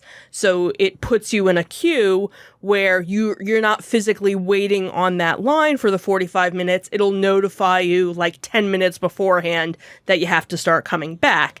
And then you could go off and do something else within that area. And then the way that the system, from, what I was reading about it, if you go and try and do something else, it knows that you already have a wait time within the next 45 minutes. So that might give you a wait time for an hour and a half, taking into account, it's going to, take you, you have 45 minutes to do the other ride, and then your travel time or what else. So it again, it sounds like it's a little bit more advanced than the Fast Pass system, which, as far as I know, they're not utilizing right now, but they're probably going to be starting it back up because they're opening up capacity in the different parks. Now, the only thing as of right now that they're using the virtual queue for is Rise of the Resistance. But with that, when it first started, you had to physically be in the park by a certain time to try and get the queue. Then they kind of opened it up, and you didn't have to necessarily be in the park, but you had to already have your reservation for that day to get it. But then they were doing like multiple releases of tickets. So they were doing like a 7 a.m., they were doing like a 10 a.m. and like a 2 p.m., so that if you didn't necessarily get the first batch, you had a second. So this doesn't talk about like the time of anything, but it does mention, you would need to have some sort of smartphone device to be able to access it. And again, it's kind of like a melding of the current Fast Pass system and the virtual queue that they already use. But in some cases, it also kind of reminded me of, if you remember when we went to Disneyland and you had the scooter and we went to go to the Haunted Mansion and they didn't have, a handicap entrance. They gave you a handy, or I don't remember what they called it, guest with disabilities pass or something, and they gave us a specific time to come back. So it kind of sounds like that, where it would be on a bigger scale. It wouldn't just be for certain guests, it would be for every guest. This way, they don't have all these people waiting online. You could go and do other things to, be able to do more during your day. Well, I have to say, as someone who goes to Disney probably more than is healthy, and What are you trying to somebody say? who hates waiting, it's about freaking time they decided to throw some technology at this. What they did for Rise of the Resistance worked out exceedingly well, I think. Yep. Even though you had to be in the park at the time to do it. But they've been throwing technology at ride queues for quite some time now. And the whole purpose was to keep you occupied in the queue. So in typical Disney fashion, they turned waiting in line into an attraction. Right. And to me, you're still waiting in line. Right. I don't care if there's stuff that I can push and screens that entertain me and whatever. Right. I don't want to have to wait in line if I don't have to. So the concept of this, where we had found out quite some time ago that they were tracking where you were going with your magic bands. Because they were using it for photos on rides and stuff like that. So experimenting with that technology early on to track users in the park seems to be the next logical step to that, where they can manage queues now. So instead of making the queues longer and giving you buttons to push to keep you occupied, let's reduce the size of queues. Let's give you the ability to schedule yourself around these queues, and let's throw technology at it. Let's finally use technology to manage the queues, not manage the guests. Right. And I think this is a brilliant idea. I hope they roll this out. I can't imagine they're going to roll it out on all rides. Right. I could definitely see them opening it up on the e-ticket rides. Your e-ticket rides, your big... Your premier rides. Your premier rides, and then you have your lower levels where you have to wait. Okay, so if I'm waiting 10, 15 minutes on a smaller ride, at least I can go do that knowing And that that's my the place... thing. The advantage that you have with that is now that you can reserve a place in line through the virtual queues, it will likely lessen the queues at the secondary rides as well, because now you're scheduling yourself around them. Right. So now those secondary queues become your line. Those secondary rides become your queue. Right. That's where you're being entertained, is in these other ones until it's your turn to get on. Right. And I could see them also, once things kind of start opening back up, offering more shows, offering more magical things to do to fill your time, while you're waiting for, we got 10 more minutes. What do we want to do? Let's go get an ice cream, or let's go get And I can see them drink. giving you, putting the stage shows on in a manner, based on locations and times tied to those queues. Right. So it allows them to be more organized in how they're having their talent out there in the first place. So I think this is a great idea. I commend them for it. I hope to see how it works in practice, and I think it's going to work out very well. Yeah. I think you're going to find a lot more satisfied guests in your parks now because of this. Oh, absolutely. So what else do we have? So this was a story that had popped up from the ocregister.com, and it seems that there is a Disney collection that is going to be auctioned as the collector is selling his home and moving to the beach. So Disney collector Scott Rummel sold his 4-bedroom home in California that he and his wife Terry had spent the last 23 years transforming into their own happiest place on earth. There are assorted ride vehicles, hand silk-screened attraction posters, and other objects from his 25,000-piece Disneyland and Walt Disney World Magic Kingdom collection, which has infused almost every corner of the 4,500 square foot house. But unfortunately, the house being sold, none of the Disney stuff was being sold with it. The house actually fetched $2.24 million with multiple offers six days after its listing, and actually closed at 12% over the asking price. So again, buyer's market. He had said, I didn't want to make it so kitschy that a family couldn't move in or whatever their own spin on the house is. Rummel, who is a Hollywood voiceover talent, plans to relocate to Dana's Point and is auctioning most of his collection. He said the biggest auction where a guy like me sold off his whole house full of Disney stuff got about $7 million in 2 days. If I do half of that, I'd be very happy. Going to auction is all of his big stuff, including 4 vintage ride vehicles, which include a rocket jet rocket, an Autotopia car, a car from Mr. Toad's Wild Ride from Magic Kingdom with the 2-row seat versus the Disneyland version. Another is a Skyway gondola, which a similar one had actually sold at auction for $600,000 once before.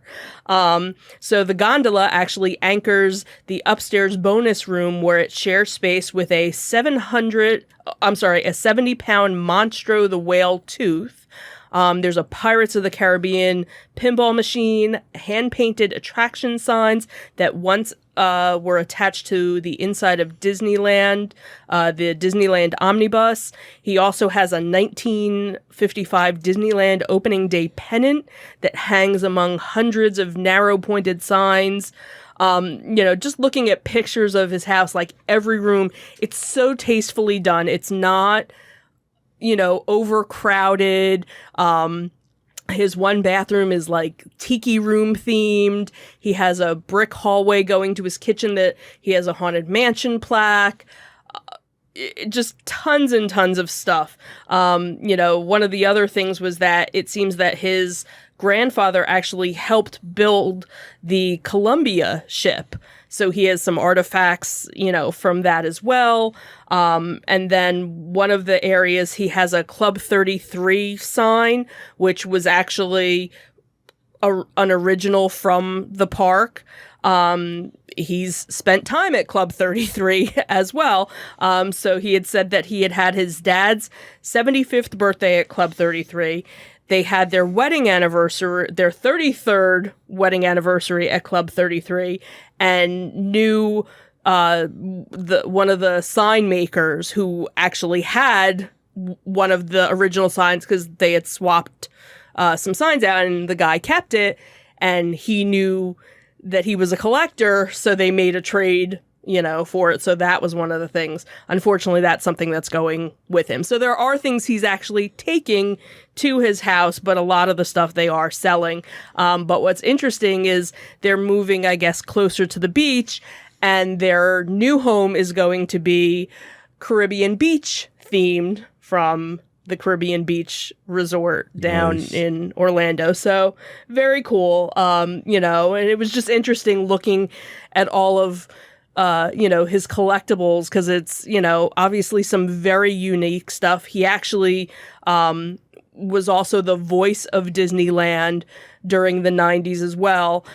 So obviously he has a connection and got, some good stuff probably, from that as well. So it'll be interesting to see how much, the collection goes for. So what of his Haunted Mansion stuff are you going to bid on? The only thing that he had or that they talked about was just the plaque. He didn't, have anything else, because like the one room is all train themed. Like I said, the one was tiki room themed. So, Now, are they doing this as an online auction as well? There was no information actually about when or where it was. So I'll have to kind of do some searching to see, what pops up. So I have to wonder how much of the collection he's taken with him to the new house. Right, because you figure, maybe downsizing. Oh, the other thing too was he actually had kind of hidden behind a wall. He had like his own little theater, and it kind of looked like the Main Street Cinema.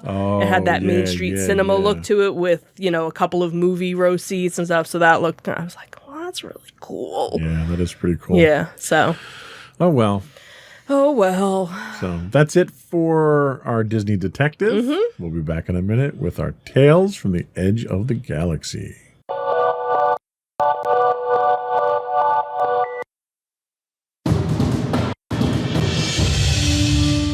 over 7 years, the Second Sith Empire has been the premier community guild in the online game Star Wars: The Old Republic.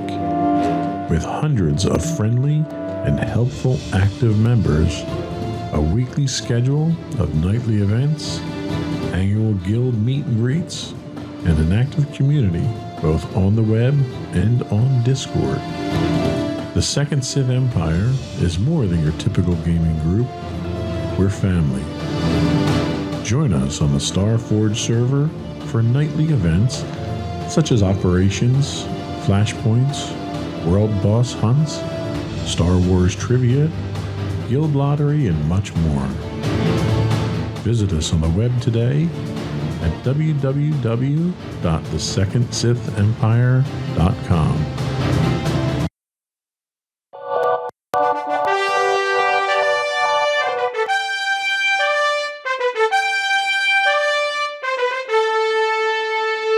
Go for Tales from the Edge of the Galaxy. So it seems that one of the new Star Wars series has already been canceled. Wah, wah, wah, wah. So it seems that Dave Filoni, the man who made Star Wars The Clone Wars immersive enough to qualify as canon, recently was given a raise at Lucasfilms, courtesy of Kathleen Kennedy herself. So a purist in his own right, Filoni was granted the Herculean task of overseeing Kennedy's slate of Star Wars projects, ensuring each project remains connected to a larger, more overarching narrative, and in the process, eventually completed. But one of the shows has already been left behind. Bye-bye. And that seems to be the Mandalorian spin-off, Rangers of the New Republic. So the article kind of goes on to say, is it something that because they were trying to say, oh, well, because he got a raise, he's trying to, not do so much and kind of, handpick the projects that are, the ones that everybody's looking forward to versus, oversaturating. And, the article does go on to talk about how, there's just so much that had been announced that was going to be coming out. More than likely something wasn't going to eventually make the roster. They had all these great ideas, and then once they started moving with them, okay, what's the top ones? What can we kind of put to the bottom? Star Wars Rangers of the New Republic was originally going to be the Cara Dune storyline, and she was going to take the reins as the protagonist of the show. Obviously, with everything that kind of, went on, is it because of, the downfall of everything in her character? Is that why? Did they just maybe not see it going in a different direction? Not really sure. So, basically, it got canceled or it's on hold, depending on, who you're asking. But obviously they have other things that they're working on. You have the Book of Boba Fett, which is the next thing that's going to be streaming. And then obviously the new season of The Mandalorian. The cast is already filming in Los Angeles. And then you have Ahsoka and Obi-Wan, which are in pre-production. And obviously The Bad Batch, which is currently on Disney Plus right now. And Book of Boba Fett is supposed to be coming out in December. So, oh well. Well, and when they had announced all those projects, I kind of, my first reaction was they're flooding it. Mm-hmm. And they're trying to do too much. Right. I think of all the projects, the one that was probably the least in demand, just from a character richness standpoint, was this show. Right. And that's probably, I think it was kind of, hey, let's put a whole bunch of different ideas, throw some darts and see what sticks. Right. And then the dissolution of the relationship with the actress that was going to be playing Cara Dune in the series probably was really what put it over the top that this had to be the one that had to go. Right. Now, that's not to say they're not going to do it at some point in time. Right. They certainly have, concept work done on it. They've got some script work done on it. So it may just be one of those things that we're going to put this one on the shelf. We're going to do the 50 that we have already. Right. We'll see which Right. ones of those stick around. Because, Right. you figure Obi-Wan's a mini series, basically. Right, So right. that's not going to be a long-term one. Right. And, we'll see if we've got resources, later on, then there's a demand for it. I think that's the problem is Right. that they had very ambitious goals with all these projects. I don't know if the demand was there. I think they struck gold. And this is what's happened with Star Wars under the Disney mantra is there was a glut for Star Wars Right. for a while. Okay, so Disney buys it. They come out with a couple of movies in the the Skywalker franchise. We won't get into whether they were good movies or not, but they tried to branch out from there. So you have Rogue One, which was excellent. Then you had Solo. Then there wasn't a demand for Star Wars movies anymore. So then they decided to move to TV. Right. So they finished the Clone Wars series, which Disney had. It still boggles the mind that they immediately canceled it as soon as they acquired the property. So they finished that. Then they gave you Rebels. Then they gave you whatever the one that came after that nobody watched. Then they gave you the first live action one with Mandalorian. And they knocked it out of the park. Right. So what's the first thing they do? What does Disney always do when they get something that's a great thing? We need to do more of it. Right. More of a good thing is a better thing, right? Right. And you wind up with 3 spinoffs that came off of this one show. It's like, whoa, guys, hang on. You're only in your second season of this show at this point in time. Right. How about we get some character development in? How about we do a spinoff? Everybody loved Boba Fett. They brought him back into the series, and all of a sudden he has his own spinoff. He gets his own spinoff now. It's almost like every guest star that shows up gets their own spinoff because Disney thinks they can make money off of it. And it's like, you got to stop. You're saturating it again. Right. You tried to do the same thing with the movies. You need to back off a little bit. You need to let it's like wine, okay? You need to give the wine a chance to age here before you start, slopping it around everywhere. And, I think this is a sign of that. I think what you're seeing is they've got a couple of very talented individuals that are working there. I think we're very fortunate that we have Filoni and Favreau who are working Right. on these projects at this point in time, but there's only so much they can do. And I think that's the other thing too, is that they don't want to fail either. So probably, it's like, all right, now that I'm in charge of a little bit more, let's kind of look at things and go, where do we want to focus our energy in the right place that makes the most sense? Right. And that's probably Part of the problem they ran into is they painted themselves into a corner. So you take this 35-year time jump from Return of the Jedi to Force Awakens. You offer almost no backstory in between those 35 years. And then you play out the rest of the Skywalker saga. Well, then they want to go back and they want to fill in those Right. blanks. And the problem that you have, and we'll talk about it in the next story, is the 3 movies that they put out to sum up the Skywalker saga were a disorganized jumble of right. random thoughts that, like, it was almost like 15 people wrote the scripts and everyone got part of their idea in there, but you didn't Right. have a coherent story anywhere. Right. So now they're coming out with all these other TV shows that are supposed to fill that gap, but you don't know what that gap is because you didn't have a coherent story in the first place. So now these are all kind of going off in their own direction here. And at some point in time, you hope that they lead to where these, sequel movies showed up. And right now they're not because they're going off in their own directions. Right. So, Rangers of the New Republic was supposed to kind of take you in that direction, but I don't know if that's necessary given what we're seeing in Mandalorian now and what we're seeing with the other spinoffs with the Book of Boba, with Ahsoka, You know, there's all kinds. What we talked about last week with Mara Jade coming in. And that's the thing, is it might be one of those, you know, aspects that they were going to put into this can be sprinkled among all the others to Right. kind of And that's get exactly it, that because all the aligned Rangers together. of the New Republic show up in small quantities, in small doses in The Mandalorian. Mm-hmm. Well, they still can show up in all these other shows. Right, because everybody's all linked Right. together. And you probably didn't have enough for an actual series of them.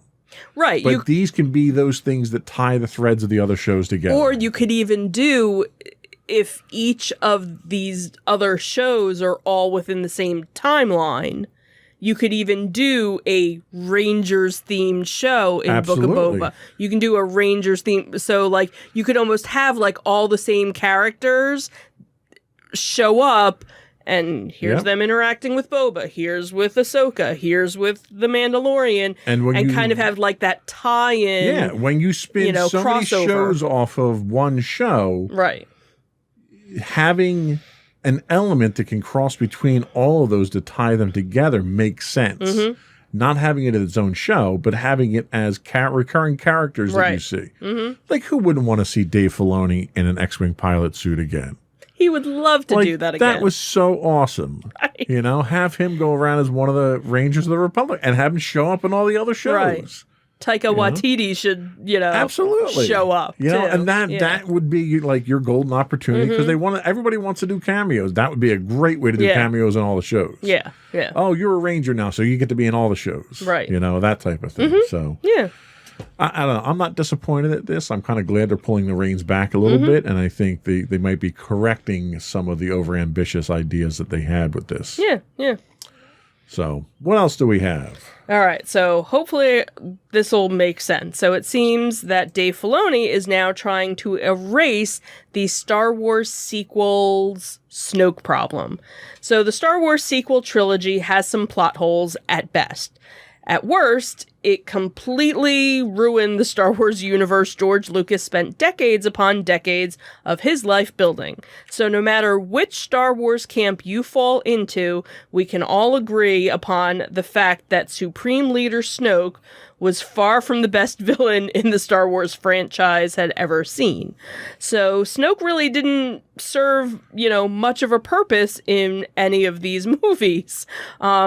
His original story was never really fully explained, and his primary purpose kind of seemed, you know, to basically allow Kylo Ren to ultimately take over as Supreme Leader, as he was basically a placeholder for, you know, Ben Solo without a real story of his own. So it seems that during The Mandalorian Season 2, showrunner Jon Favreau and Dave Filoni had already started explaining Snoke's origin better than the Star Wars sequels ever did when they introduced Dr. Persing and his clone experiments to Moff Gideon. So now Filoni is kind of picking up where he left off in his latest Star Wars animated series, The Bad Batch. Now, I haven't watched any of that. I know you've watched a I think little I'm bit of it. 2 episodes behind right now. Okay. So I guess they kind of talk about this a little bit more in The Bad Batch with the various clones, and, you know, that it starts off with, you know, that there are a bunch of clones that when Palpatine is executing Order 66, they kind of don't understand what's going on. So they kind of go and do their own thing, I guess. They become the Bad Batch. So now a couple of different Star Wars fans have Sounds like burnt cookies. Bad Batch.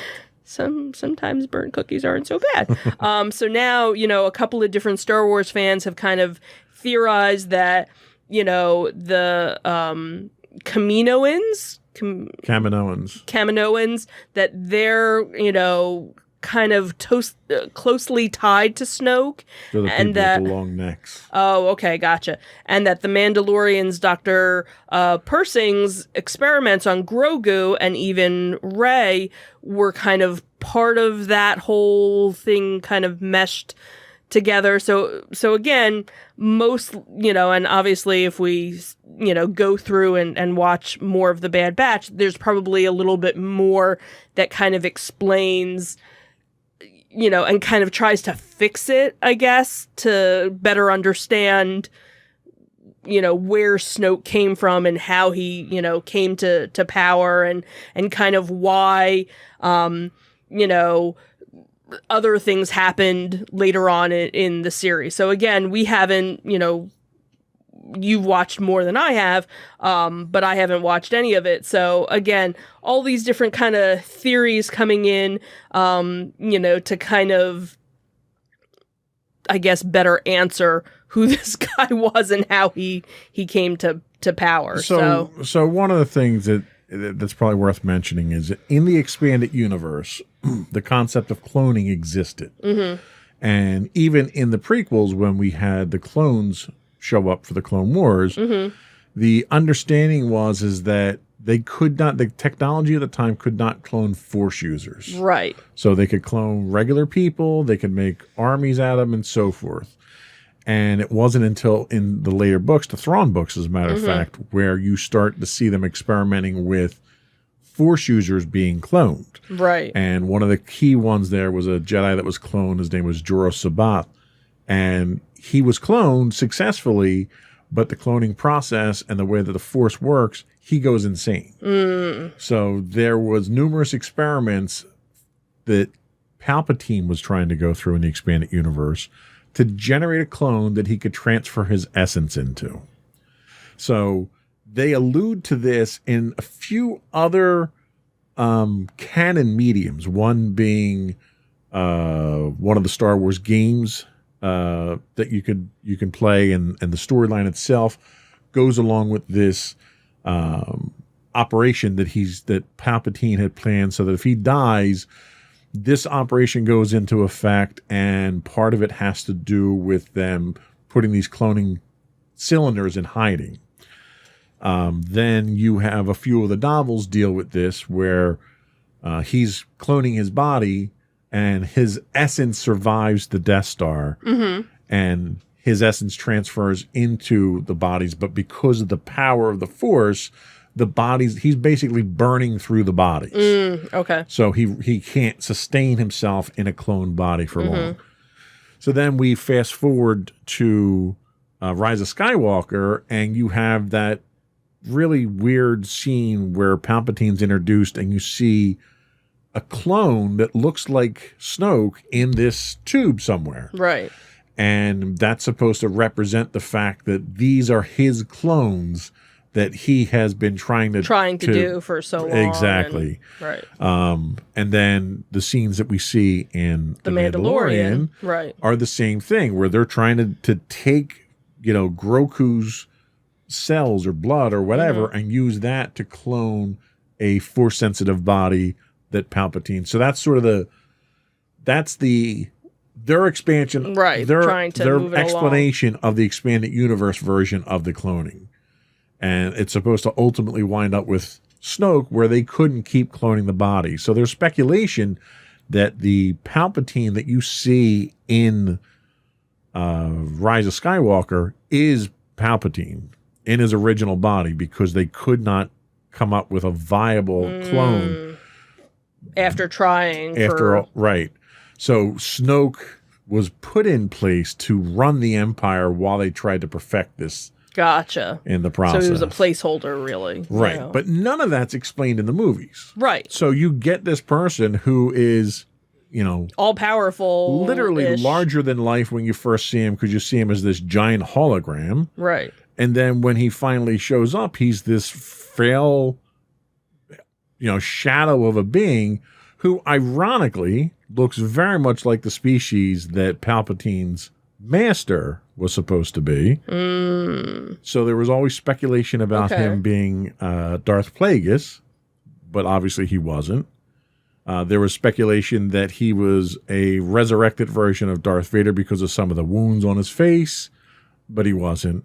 So there was all these false cues that they put in the movies, and then they chopped them in half in the second movie. and there's no explanation whatsoever. Right. So this goes back to what I was saying earlier, that the sequels were just a jumbled mess of different ideas that they, like, everybody wrote down a story plot, they threw it all in a hat, and they put 10 out, and that became a movie. Here's our movie. So it's a mess. It really is. And Force Awakens started the mess, but it was, he played to fans with a lot of what he did there. And then Rian Johnson came in and decided that, well, we're just going to throw out all those ideas and come up with a whole new set of bad ideas. Start it all over again. And he decided to start a trilogy all over again with one movie. And then Abrams came in and had it and said, "Oh, great! Now I got to clean up this mess." Right. So Abrams gets handed this steaming pile of trash and has to sort of pick out the pieces that he can use and try to put some kind of story together. Right. And in the meantime, from Force Awakens to Rise of Skywalker, you don't have a coherent story. Right. And now all these other shows are trying to clean that mess up. And really, you should just throw out the sequels. Just give me what J.J. Abrams did with Star Trek. Okay, give me a time travel alternate universe, and all that happened in an alternate universe. That would be interesting. And then here's the real movies that should have been made. That this is the real universe. Yeah. Let Luke wake up. Give me a sitcom finale and have Luke wake up and it was all a dream, and really here's the real movies. So I don't know. We'll see. It's like they went down the rabbit hole with Force Awakens, and they continue to just scratch at a festering wound there and make it worse. And I don't know how you heal it. I really don't, without throwing out everything from the last three movies. Yeah, that's kind of... And you can't really go back. And they're trying to retcon a lot of this stuff with the TV shows now. And you can't, because it's 35 years ago. Right. There's only so much cleanup that you can do to try to explain the steaming mess that you have. Yeah. But, thank God for the Mythbusters who proved you really can shine a turd, though. And that's what Disney's trying to do here. They're trying to shine a turd. Nice. So that was all we had for our... What was that? Tales from the edge of the galaxy. Tales from the edge of my sanity. I like that. That should be a podcast. We'll be right back with our entertainment news of the week.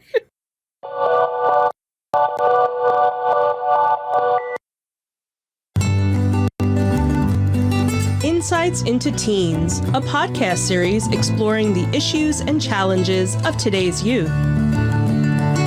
Talking to real teens about real teen problems. Explore issues from braces to puberty, social anxiety to financial responsibility. Each week, we talk about the topics concerning today's youth. We look at how the issues affect teens, how to cope with these issues, and how parents, friends, and loved ones can help teens handle these challenges. Check out our video episodes on youtube.com/insightsintothings.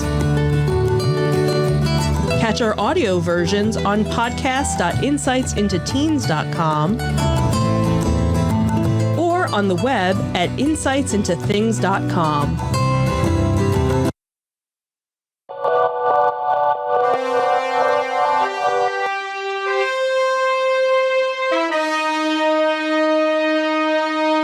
Go for entertainment news. So it seems that MGM has now been sold to Amazon for $8.45 billion. Billion dollars. I was waiting for that. So the tech giant will add a big collection of Hollywood classics and potential franchises to its Prime membership mix. In a landmark mega deal, Amazon is acquiring MGM Holdings, whose storied studios boast one of the largest film and TV libraries, in a bid to super turbocharge its Prime membership offerings to customers and potentially get mine intellectual properties of franchises such as James Bond and Rocky. The deal, which is still pending some regulatory approval, is valued at $8.45 billion. Obviously, it's a treasure trove of, a deep catalog. And the senior VP of Prime Video had said, it's a very exciting and provides for so many opportunities for high quality storytelling. So the acquisition, which was revealed just days after AT&T announced a $43 billion plan on May 17th to spin off its Warner Media division, including HBO and Warner Brothers, to Discovery, marks the latest major consolidation to rattle the entertainment industry. So Amazon, who is led by Andy Jassy and Jeff Bezos, they've been, trying to push further into the Hollywood realm of things. So Amazon, which disclosed in April that it's $175 million Prime members have viewed movies on TV shows on its platform in the last year, is battling with Netflix, who has 207 million global subscriptions, and Disney has 103 million subscriptions, and they're basically trying to, be on top of both of those too. Obviously, Amazon is known for some of its scripted original content. One of the new series that's coming out is The Underground Railroad. Obviously, the Marvelous Mrs. Maisel is a perennial Emmy nominee. And then it seems they're going to be coming out with the Lord of the Rings series coming out. Amazon also just earned Oscar nominations this year with The Sound of Metal, One Night in Miami, and the Borat sequel, which all came under the Amazon heading. And then it also seems that now they're looking to try and get some live NFL rights, including Thursday Night Football, and pulling it from Fox beginning in 2022. So, they're trying to take over the world. Obviously, there are, the MGM title goes back, basically as far as, movie history, really, when you think about it. So you have, over 4,000 titles, 17,000 hours of TV programming. So you have Bond movies, you have the Rocky movies, the Hobbit films, then, you also have, the classics like Raging Bull and Moonstruck, Thelma and Louise, Silence of the Lambs. But there's also, MGM also produces a lot of television as well. So you have the MGM TV, which produces Hulu's The Handmaid's Tale, FX Fargo, the History Channel's Viking show, and then, of course, they also do unscripted stuff like The Voice and Shark Tank. So they're all over the place. So this is kind of a big deal, especially for Amazon, because it's going to add, again, so much more content that really hasn't been, anywhere, because, again, it's all kind of over the place, but has never been in one location. So, it'll be interesting to see how this affects other things, moving forward. This is a pretty bold move for Amazon. Mm-hmm. Sam and I had talked on the last Insights into Tomorrow podcast about modern monopolies, mm-hmm. and how Amazon really is in the crosshairs of the Justice Department right now and the federal government for how much control they have over so many different industries. Mm-hmm. And to orchestrate a deal like this and expect it to pass muster with the government, I think is very bold. Mm. This is huge. They already control a huge portion of the entertainment industry as it is. Mm-hmm. This is a huge leap towards that monopolistic standing there. But I think it's also a sign of the times of the consolidation that we're seeing through various companies that are taking over the entire entertainment industry. Mm-hmm. Disney being, probably chief among those. Right. You've got Disney, you've got Netflix, you've got Amazon, Google to a lesser extent with some of their streaming stuff.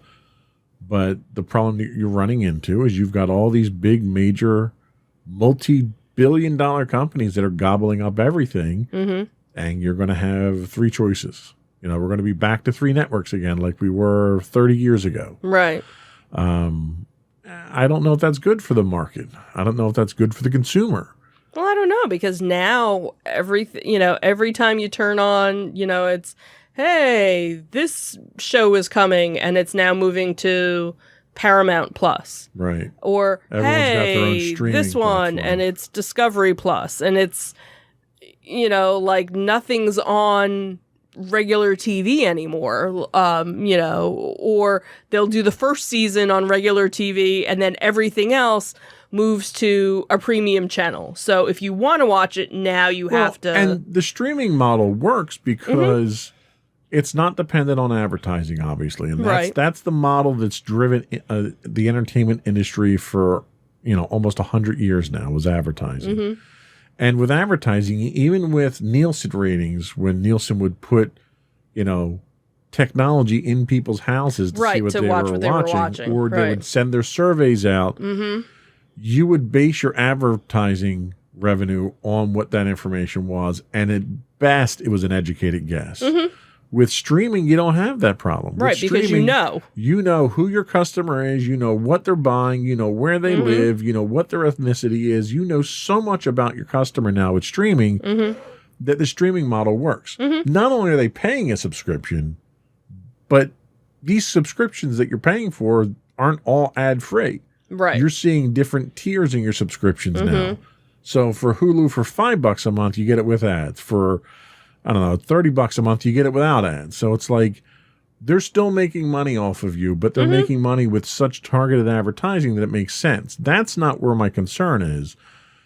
My concern is all these networks that are streaming now are going to be owned by three big companies. And when they're owned by three big companies, the cost to subscribe to these things is going to be astronomical. As soon as they own all the content and there's no other content, no other independent content out there to go after, then they can jack the rates up. That's how monopolies work. Right. And you're going to find that Amazon and Disney and all the big players in it are going to collude to own the market, to set their own rates. They may not be doing it now. It may be competition now, which it is. But this is how big industry has worked traditionally for 200 years in this country.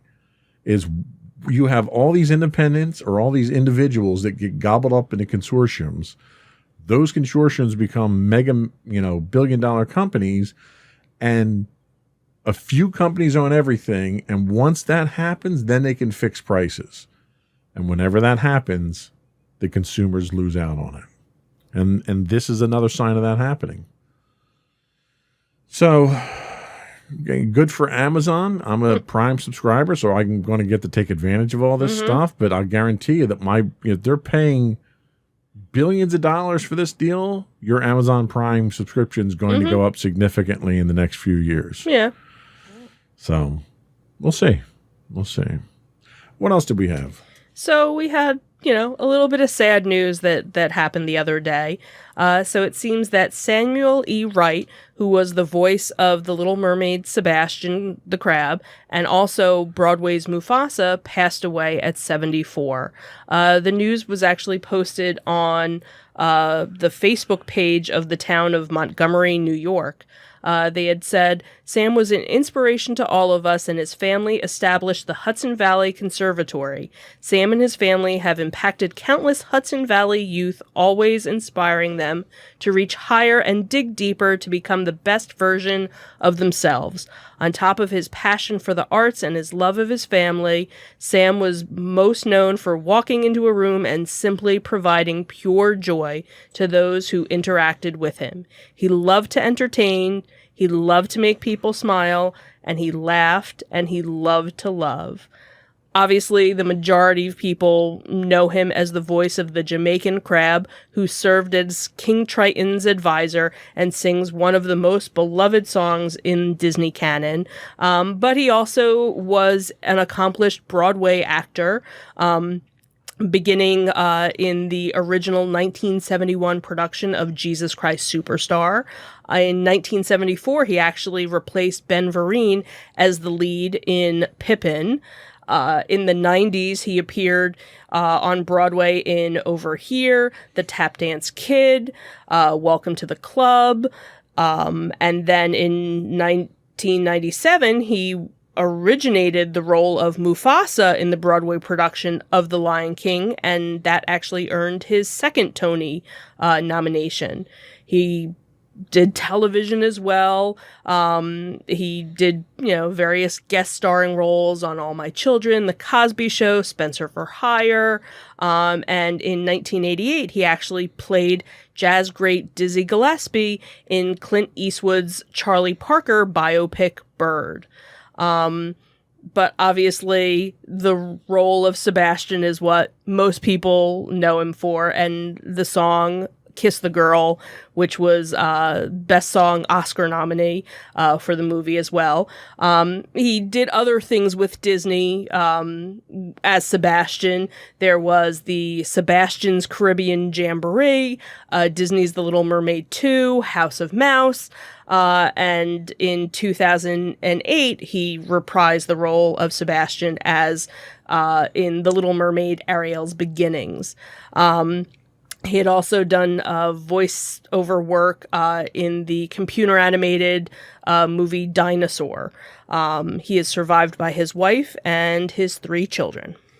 Sad news. Our sympathies go out to the family and friends, but quite a distinguished career. Mm-hmm. And he will live on, obviously, as most Disney characters do.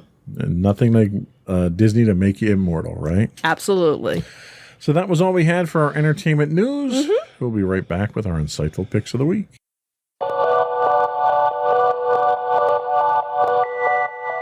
Go for your insightful pick. So my insightful pick is a comedy that is actually on the Peacock network. So again, talking about all those obscure streaming channels, and the name of the show is called Girls 5 Eva.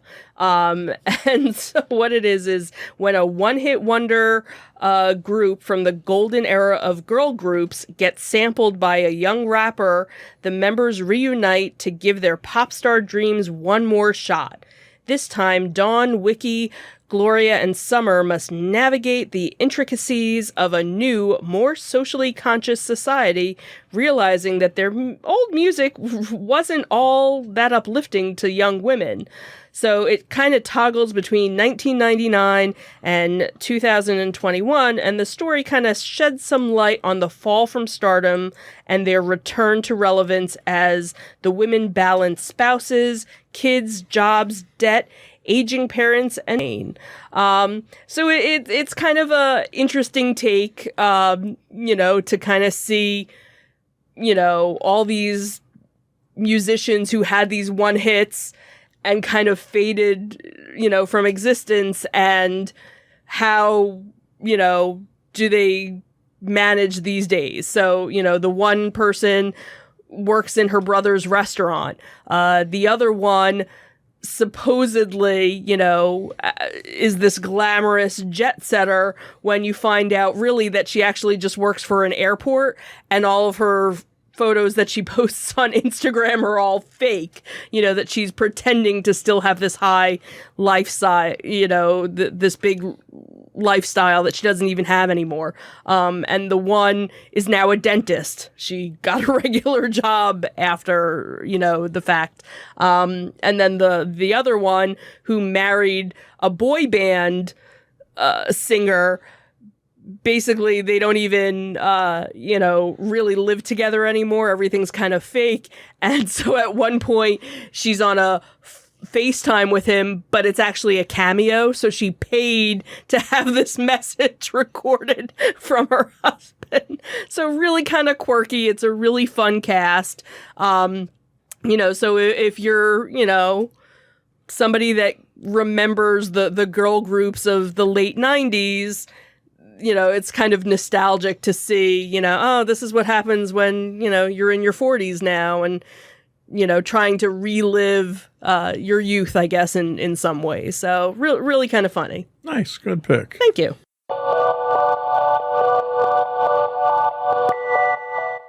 So my pick this week, much like last week, I'm digging into the archives here. This time it's digging deep with Hulu. And I pulled out Star Trek Enterprise. So this was a series that originally aired for 4 seasons from 2001 to 2005. It was the last Star Trek series in what's considered the Next Generation era that included Star Trek The Next Generation, Deep Space Nine, Voyager, and the Star Trek motion pictures with the Next Generation cast. So set in the 22nd century, a century before Captain Kirk's 5-year mission, Jonathan Archer captains the United Earth ship Enterprise during the early years of Starfleet, leading up to the Earth-Romulan War and the formation of the United Federation of Planets. The show takes place during the early pioneering days of deep space exploration, when interstellar travel is in its infancy and the United Federation of Planets is still decades away. Captain Jonathan Archer is the prototype for a Starfleet captain to come.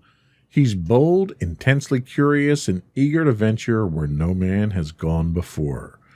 Unlike the seasoned, sometimes unflappable officers of the 24th century, the crew of Enterprise exhibits a sense of wonder and excitement, as well as a little trepidation about the strange things they'll encounter. With their star charts mostly empty, they'll have to prove they're ready for life among the stars. This was a bold attempt to transition from the post-apocalyptic world seen in the movie Star Trek First Contact to the technologically and socially advanced world from the original 1960s version of the show onward. At times, the show struggles to present itself as technologically inferior to what we saw in the other franchises. Character development through season 1 is rough, but by the second season, you settle in nicely with the familiar crew and their idiosyncrasies. The cavalcade of alien appearances is in line with what you'd expect, some familiar faces, some not so much. Modern prosthetics and CGI bring to life some of the campier aliens familiar to us from the original series. The Andorians, for instance, are more animated, especially their antenna. The Gorn now looks as intimidating as we were led to believe when we faced a single actor in a poorly fitting rubber suit. For the most part, the Vulcans are seen as the overbearing parents to humans rather than the staunch, if logical, allies we know them to be later in history. And there's a whole host of new and interesting aliens. It is worth noting that 2021 is the 55th anniversary of Star Trek. Wow. Which, makes me feel old. I can honestly say I wasn't there for the original series airings. Exactly. So I'm not that old. You'll find numerous conventions. When I was doing my research, there was tons of conventions going around marking it, and various virtual panels and appearances around the world. One of the biggest ones that's being held is being held August 11th to the 15th. It was originally supposed to be held in December at the Rio All Suites Hotel and Casino in Las Vegas. The parade of former Star Trek stars appearing at the convention is huge, including Connor Trinneer, Dominic Keating. Connor Trinneer was the engineer from Enterprise. Dominic Keating was the tactical officer. Gary Graham, who played the Vulcan ambassador, who made numerous appearances in Enterprise, and John Billingsley, who was Dr. Phlox on the show. Mm-hmm. And there's tons of stars from every incarnation out there. We'll put a link in the show notes to the actual convention itself. I'd love to go, but I can't imagine we're going to be out in Vegas in August. Probably That's not. just not humanly possible for me. So anyway, golden oldie here. I'm on season 3 at this point in time, binging the 4 seasons of Star Trek Enterprise on Hulu, and we'll be right back.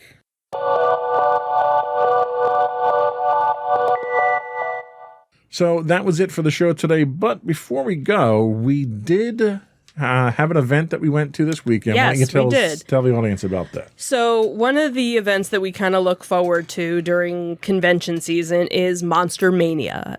It's one that's usually held twice a year. in 2 different locations, one in the South Jersey area in Cherry Hill, and then another in Maryland. Obviously, with everything being shut down, they haven't been able to do any conventions. So back in March, they came up with an idea to do Monster Mania Mini Mall.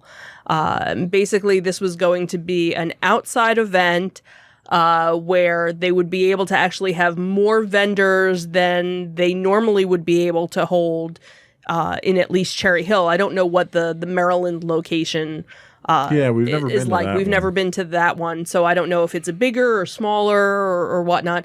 So they were going to be able to offer more. The other thing too is they were going to have celebrities as well. That's usually one of the big draws of most of the conventions as well. It was going to be cheaper as well because it wasn't going to be a full-blown convention like they normally do.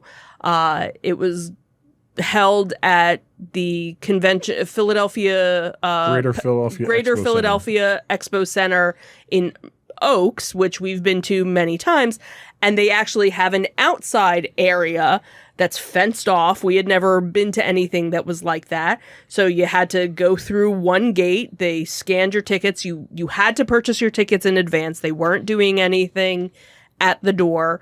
It was just 2 days, where normally Monster Mania is Friday, Saturday, and Sunday. Again, more vendor-centric, than anything else. But again, most of these vendors haven't been able to sell their stuff to the public, in any sort of event. So this was great for them to have an opportunity. They had a couple of different food trucks.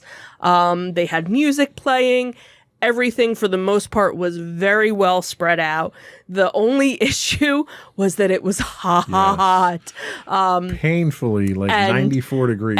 And it was funny because one of the things they had posted, I guess it was Saturday night before Sunday, they were like, when we picked these dates, we were figuring, we don't want to do it during the summer because it'll be too hot. Yeah, and here, ironically. the weekend that we hit, it's 85 on Saturday and 95 on Sunday. And unfortunately, at least one of the vendors who was there on Saturday wasn't able to be there on Sunday because they got heat stroke. Yeah. So they were walking around selling bottles of water. When we even checked in, they said, make sure you have, that you're drinking plenty of water and that you're staying cool. A couple of the vendors that were selling umbrellas sold out. We brought our own umbrellas. We brought our own waters. We were trying to stay as hydrated as we could. I think the only negative, which again, wasn't really that bad of a negative, would have been if they would have had some tents set up for relaxation Right. But areas. there's no way for them to anticipate. Right, the weather. exactly. When they were planning this in March, it could have been raining, and then if it was raining, you probably would have had a bunch of vendors not show up because all of their goods would have gotten destroyed in it. So while we were there, we did take some footage. We Mm-hmm. put some clips together for the enjoyment of our viewing audience that we will show you now.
For over 7 years, the Second Sith Empire has been the premier community guild in the online game Star Wars: The Old Republic.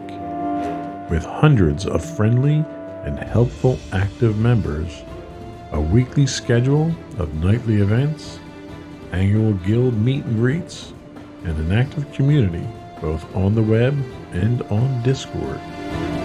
The Second Sith Empire is more than your typical gaming group. We're family. Join us on the Starforge server for nightly events such as operations, flashpoints, world boss hunts, Star Wars trivia, guild lottery, and much more. Visit us on the web today at www.thesecondsithempire.com.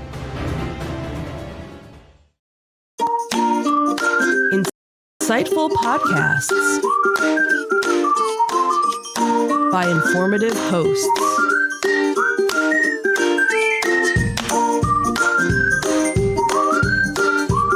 Insights into Things, a podcast network.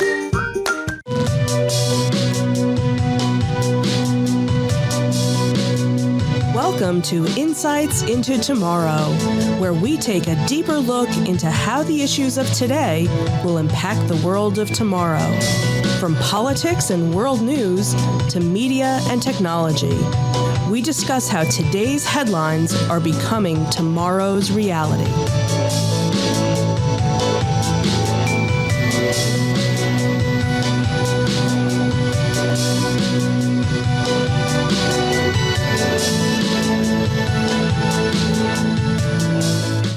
Welcome to Insights into Tomorrow. This is episode 11, The Trump Legacy. I'm your host, Joseph Whalen, and my co-host, Sam Whalen. How you doing today, Sam? Doing good. It's been a little bit of a while since we've done a podcast, but looking forward to another great show. Yeah, we took a little time off over the holidays to redo the studio and so forth. In the process, we have a new president. So I thought it would be interesting. We had originally discussed doing a podcast on the insurrection on January 6th. And I thought that was probably, while it was a worthwhile topic, it might be a little too focused. I think it would be probably more interesting and more helpful to look at the Trump legacy in a more general sense. I don't want to, I'm trying to be as fair and impartial as possible. I don't want to just look at the negative stuff from Trump. And I think the insurrection reflects very poorly on him. So today we're going to look at what some of his notable accomplishments were over the last 4 years. We'll look at some of his failures. And then we'll have kind of an open discussion about what the lasting effects of Donald Trump on the U.S., the world, the presidency, and so forth are. And then just a candid talk about where we think the future is under Joe Biden for the next 4 years. So, ready to get into it? All right.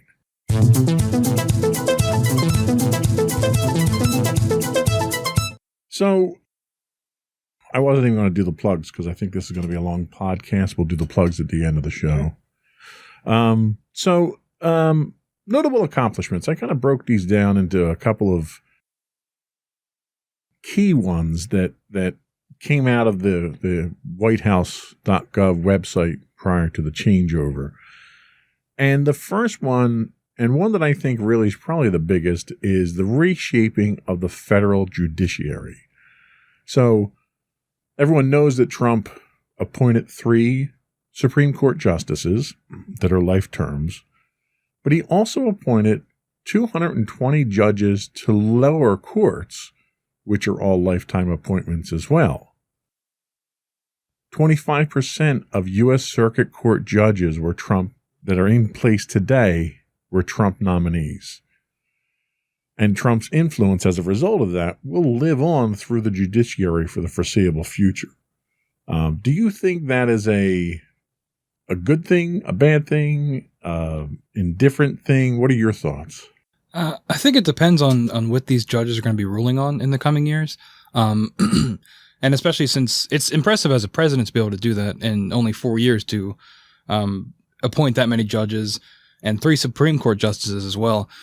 So whether or not the judges will, rule on certain things in the coming years, it's still, it's something that'll be in a history book looking back at the presidency of one of his accomplishments. Absolutely. And I think the one thing that we've seen so far is the 3 Supreme Court justices did not tip the balance of power in the Supreme Court at this point in time, given the number of cases that Trump brought to the Supreme Court during the election phase that did not go in his favor.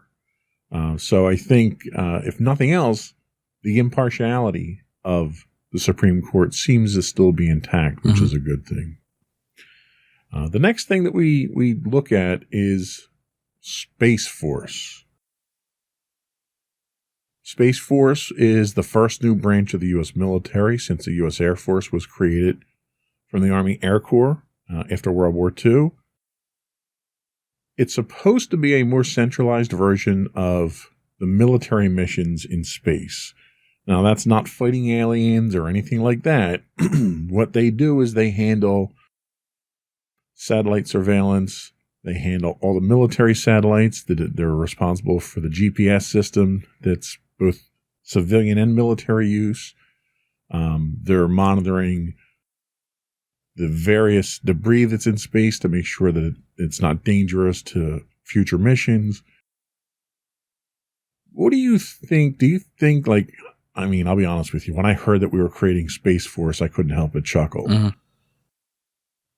And I wasn't the only one, because it spawned a Steve Carell comedy series, that came out of this. What are your thoughts on Space Force? Well, I think space exploration is important. And I know over the years, the public has sort of waned away from that, and there's not as much interest as there was like in the 80s and 90s and stuff. I do think if Space Force is going to actually do something, and it's not just a dumping ground for money like a lot of other of these types of programs, they spend a lot of money, especially when it comes to the military. There's a lot of money put into that. But I think if they do monitor things like the debris around the Earth, which is getting really, it's becoming a real problem, and satellites and things like that, I think that's a good start. And maybe they'll segue into actual exploration missions in the future, hopefully. Yeah, we don't really know what direction they're going in right now. They really inherited a lot of things that the Air Force had already been doing. They're not doing exploration at this point. Yeah. That is still the domain of NASA. But, we have missions up there. You have an International Space Station up there that occasionally needs to be moved so it doesn't get hit by a refrigerator-sized piece of debris that brings it down. So that's really what they're working towards. And you also have private companies like SpaceX that are going a lot more in, they have a little bit more of a budget than NASA does for the funding. So they're able to do a lot more missions into space. Sure. Yeah. In fact, speaking of space junk, one of the things that's really starting to crowd the low Earth orbit are these new internet-enabled satellites. SpaceX, Elon Musk is putting a huge constellation of satellites, some 400 or 500 satellites up there, all of which are moving obstacles that are flying at 17,500 miles an hour. So it's not a small job monitoring that stuff for safety. What's the next thing that we have? So next up, we have the tax reform. It was the biggest overhaul of the nation's tax code in 3 decades. It slashed corporate tax rates from 35% to 21%. Some critics argue it was a windfall for massive corporations at the expense of the middle class. Administration officials predicted GDP boost by 3 to 6%. Now, we haven't seen the GDP boost that they expected so far. However, I can say, at least in my experience, that slashing of the corporate tax was enough of an incentive for my company to give more back to its employees. I think my company is an exception to that rule. I think a lot of companies take that as a windfall and they absorb the profit themselves. Right. This kind of goes back to the early 80s with Reagan economics of trickle-down economics, where, give the rich people more money and then it'll trickle down to other people. Which I don't think that worked then, did it? That has never worked in the history of mankind, Yeah. actually. Turns out the rich just get richer. You don't get rich by spending it, Yeah. that's for sure. So the tax reforms definitely are there. A lot of those went in place before the COVID pandemic happened. And I think a lot of the benefits that happened from that tax reform are largely wiped out because of the debt the country has incurred as a result of a lot of these COVID relief packages. Yeah, but that tax plan, that corporate tax rate is going to stay in place until the new administration could put something together to overturn it. So it's something to think about. That's correct. Yeah. So the benefits will still be there for a lot of that. Let's talk about the reform of the justice system a little bit. So one of the things that Trump tried to do was address the mass incarceration in the federal prisons. For several decades, they've been severely overpopulated. A lot of it had to do with lower level drug arrests for minor infractions. But he also overhauled the federal sentencing to reduce the minimum mandatory sentences. And that's kind of a concept that a lot of people aren't familiar with, is that the federal guidelines for sentencing for just about every crime out there, there's a minimum amount of time that you can sentence someone. And even if it's an insignificant issue, but you have to sentence someone, they have to get that minimum amount of time. And that was largely done to try to preserve fairness in the penal system itself so that you couldn't have people buying judges off and stuff like that. So one of the things that Trump did do was he reduced those minimum sentences so that even though you may be going into jail for these offenses, you're getting out sooner. He also tried to shift focus from punishment to rehabilitation and more job training opportunities. One of the problems that convicted felons have when they get out of prison is they lack the skills to get jobs and employment. As a result, they become a burden on society. So the focus kind of shifted to try to prepare these individuals to get back into the workforce and become producing members of society again. And what's the last thing that we have to talk about for his accomplishments? Defeating the ISIS caliphate. Trump has falsely claimed ISIS is totally defeated. Though territory has been lost, there are still an estimated 18,000 fighters between Iraq and Syria. The U.S. was successful in killing ISIS leader, I'm probably going to pronounce his name wrong, Abu Bakr al-Baghdadi. I apologize if That's I actually didn't say pretty that wrong. good. We'll go with that. Yeah. So, yeah, I mean, it's no different than when George Bush landed on the aircraft carrier with the big giant banner and said, "Mission accomplished." Right. Progress has been made. More progress has been claimed than has been made, I think. At this point in time, ISIS is lacking territory, but they're not lacking support. They're getting support through other countries like Syria and Iraq and Iran. So they're being funded by these countries, but they might not have the territory that they once had.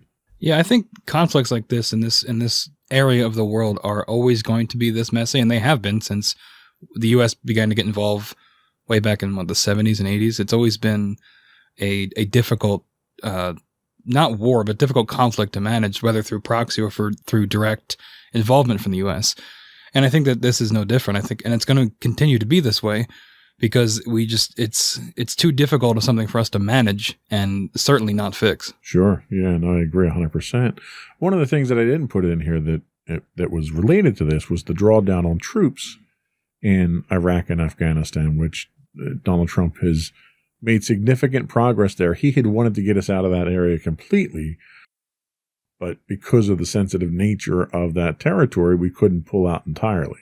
Yeah. But the number of troops that are in that area have been reduced, ironically enough, to the point that we had more people in Washington, more soldiers in Washington for the inauguration than we had in Afghanistan and Iraq. Wow. Yeah, it's difficult because I'm obviously not like a general or anything, but it seems like we make the progress with the troops, and then the second the troops are gone, all that progress is lost, sometimes overnight. So it's a difficult call. It's easy to say we're going to get everybody out of here, but it's a sticky situation. It's not that easy. Yeah, and when you think about it, you figure this is the longest war the United States has ever been involved in. You know, the closest one to this was Vietnam, which was roughly 10, 12 years. But figure we've been fighting this war in that territory, this war on terror, since September 11th attacks. Yeah, and we could probably do a whole show comparing that to Vietnam. I mean, they're somewhat similar in terms of a difficult terrain, the language barriers, things like that, guerrilla tactics, and all that. It is just a mess. Absolutely. So that's some of the notable accomplishments that Trump had in office. Let's take a break. We'll come back and we'll talk about some of the failures that I think a lot of people have focused on.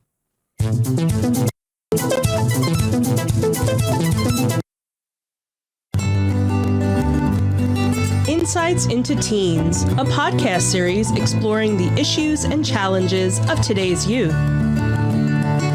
Talking to real teens about real teen problems.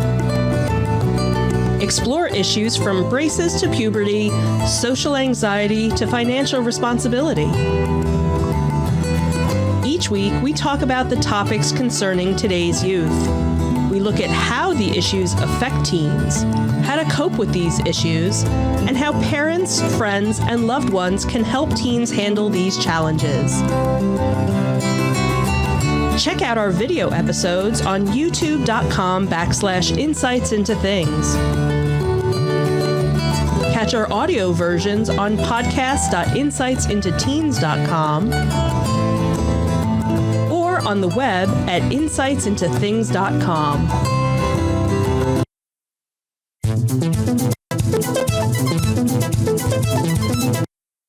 Welcome back to Insights into Tomorrow. Today, we are talking about the legacy of Donald Trump. We just went over some of his notable accomplishments. I think it's prudent for us to talk about some of his failures at this point in time. So the first one that I have here is the incident in Charlottesville related to George Floyd. So during this entire process, Trump really blamed, quote, many sides for the violence at the rally for George Floyd. And at the time, he claimed that there were, quote, very fine people on both sides. One side being the Black Lives Matter group who were protesting the death of George Floyd. The other side being made up largely of white supremacists and the KKK. This statement itself really stirred up a bit of a hornet's nest here when he was describing these white supremacists as very fine people. And he took criticism from both Democrats and Republicans, including traditionally staunch supporters like Lindsey Graham. What are your thoughts on this particular failure of Trump's? I think it seems like such a simple thing, right? You see white supremacists and KKK leaders on one side. You just have to condemn them. And he couldn't do it. And he was directly asked, I remember multiple times by reporters, to just condemn them. And he wouldn't do it. And it makes you wonder why that is, and what is going through his mind and his administration's mind, why he simply would not come out and condemn them. And you saw that again recently with the insurrection at the Capitol, where he said, "Go home, we love you." Very kind words to people that were attempting to storm and succeeded in storming the Capitol building. And it just makes you wonder.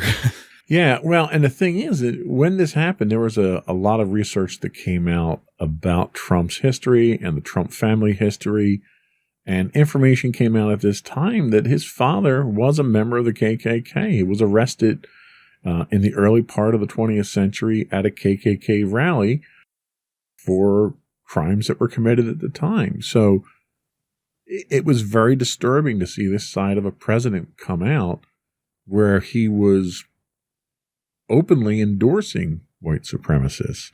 And that was a pattern of repeated alarmist type behavior that we saw the last at least 2 years of his presidency where we've had these issues. What was the next thing that we're pointing out here? So we're taking a look at America's global image under the Trump presidency. America's global image has declined significantly under Trump. I think that anybody that reviews the last 4 years can probably put that together. Trump repeatedly insulted key U.S. allies while cozying up to dictators. Trump pulled the U.S. out of key international agreements like the Paris Climate Accords. Surveys show the majority of citizens from 32 different countries have an overall lack of confidence in Trump to do the right thing on world affairs. And finally, Trump's handling of the coronavirus pandemic has left the U.S. embarrassed on the world stage and created a void in global leadership that China is rushing to fill in currently. Yeah, I mean, he left us really in a bit of a predicament. Yeah.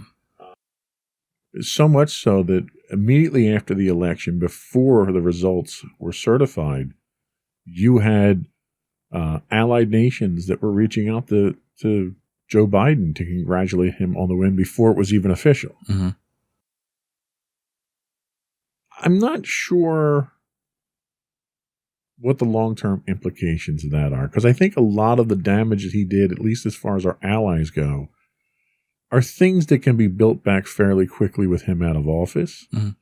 My concerns center around more the relationships that he had with the adversaries of the United States, like the Putins and North Korea and so forth. You know, I mean, he really took the country in a direction that it never went in the past. What are your thoughts? Yeah, I mean, there's multiple instances of him talking about how he admires Vladimir Putin and things like that. And it's not a great look, right? I mean, on paper, Americans supposed to be like this bastion of freedom, which obviously in practice is not necessarily the case. But when you're on the world stage cozying up with known dictators, borderline admitted dictators who have, of course, never been proven, but have, eliminated political rivals through, various means or subjugating their own people. When you see the leader of the free world being friendly with them, it sends a disturbing message to other countries, not to mention the people of America as well. Yeah, absolutely. It's kind of scary when we get to that point. So the next thing we talk about is immigration, which was one of the things that Donald Trump had campaigned on. His promise to build the wall, to stop illegal immigration coming in, to deport the people that were in the country already that shouldn't have been here, in his opinion. Trump has been accused of human rights abuses and violating international law by the UN for his treatment of undocumented immigrants. I couldn't tell you the last time an American president was accused of human rights violations. Trump policies had led to the separation of at least 5,500 families and saw children placed in cages for the world to see, which was another embarrassing moment that the press really hammered him on. 445 of those children still are left separated from their parents. So it's a continuing problem where they can't find these parents for the children. The president of the American Academy for Pediatrics labeled Trump's policies nothing less than government-sanctioned child abuse. Yikes. What are your thoughts on his immigration policy? I mean, we've got a lot of the wall done, right? So is that a good thing or a bad thing? I don't think the wall was a great idea. I mean, it for people that think that we should take a strong stance on immigration, I think it's a very good physical thing to see. But I think in practice, I don't know that the wall really works. And not to mention, speaking back to the ICE situation, we actually talked about doing a whole episode on ICE. But doing the research, we found it would be better to just lump it in with this. But the fact that 545 children don't have their parents or any real person to take care of them still, and for this long is horrifying. And the fact that it's still happening. Yeah.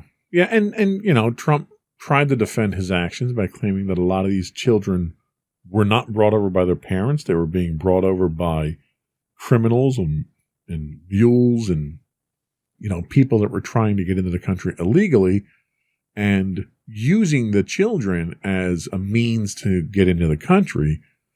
And there just wasn't any facts to back that claim up. As with a lot of the things that we deal with Trump, there's a lot of misinformation. There's a lot of what the Trump administration has labeled alternative facts.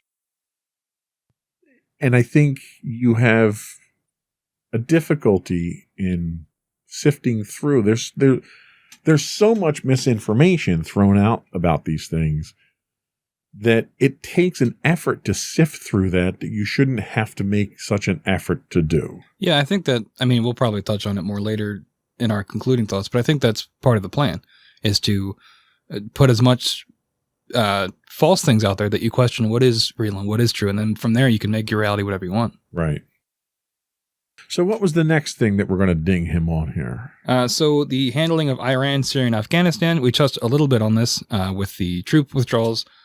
Trump's decision to withdraw from the U.S. from the 2015 Iran nuclear deal induced chaos throughout the Middle East. It remains one of Trump's most unpopular decisions in the global arena. Trump has failed to thwart Iran's aggressive behavior through his maximum pressure campaign. He exacerbated the situation by ordering the killing of Iran's top general, another name I'm going to probably mispronounce, Qasem Soleimani, which was huge when it happened. I remember we talked about it on one of the previous shows. Yeah. About how insane that was. And it's almost like we forgot it happened, but here it is again, looking back at everything.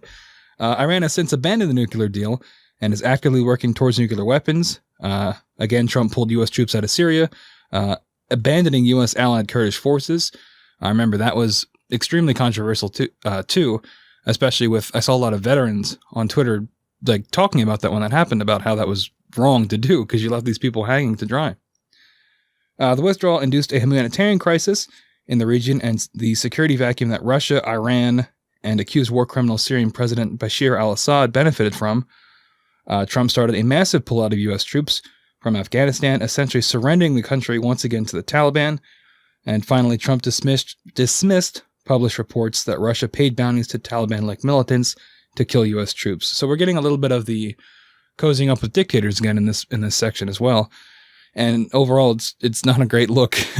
Yeah, no. And if you look, at the big picture of weakening our position in the Middle East by all these troop pullouts, by pulling out of the Iran nuclear deal, which is just going to incite additional chaos. It's going to rile the Israelis who won't stand for Iraq having nuclear weapons, so they're going to act unilaterally on their own if we do not maintain a coalition in the area. You're basically lighting the fuse on a powder keg. And I look at what he did, and I can't fathom why you would have done that. He claims that he doesn't want America tied up in these long-term wars, but we're almost like the control rod in the nuclear reactor there. And if you pull that control rod out, the nuclear reactor is going to melt down. Yeah, it's kind of like what we talked about before. Like it's easy to say, I don't want America involved in these situations. But when you've got nuclear deals signed with these countries, that's more than just a war. There's larger implications there on both the world stage and for that local area. And it's like you said, it's lighting a fuse that I guess the new administration is going to have to deal with. Yeah, and it's a headache, I mean, not only is it weakening the U.S. position and our allies' position in the region, you're directly strengthening our adversaries' position at the same time, which makes you wonder what team Trump was really playing for at the time. So the next big one that Trump has been trying to take care of since day one was the repeal and the replacement of Obamacare. Trump lost the vote for a full congressional appeal, thanks to, at the time,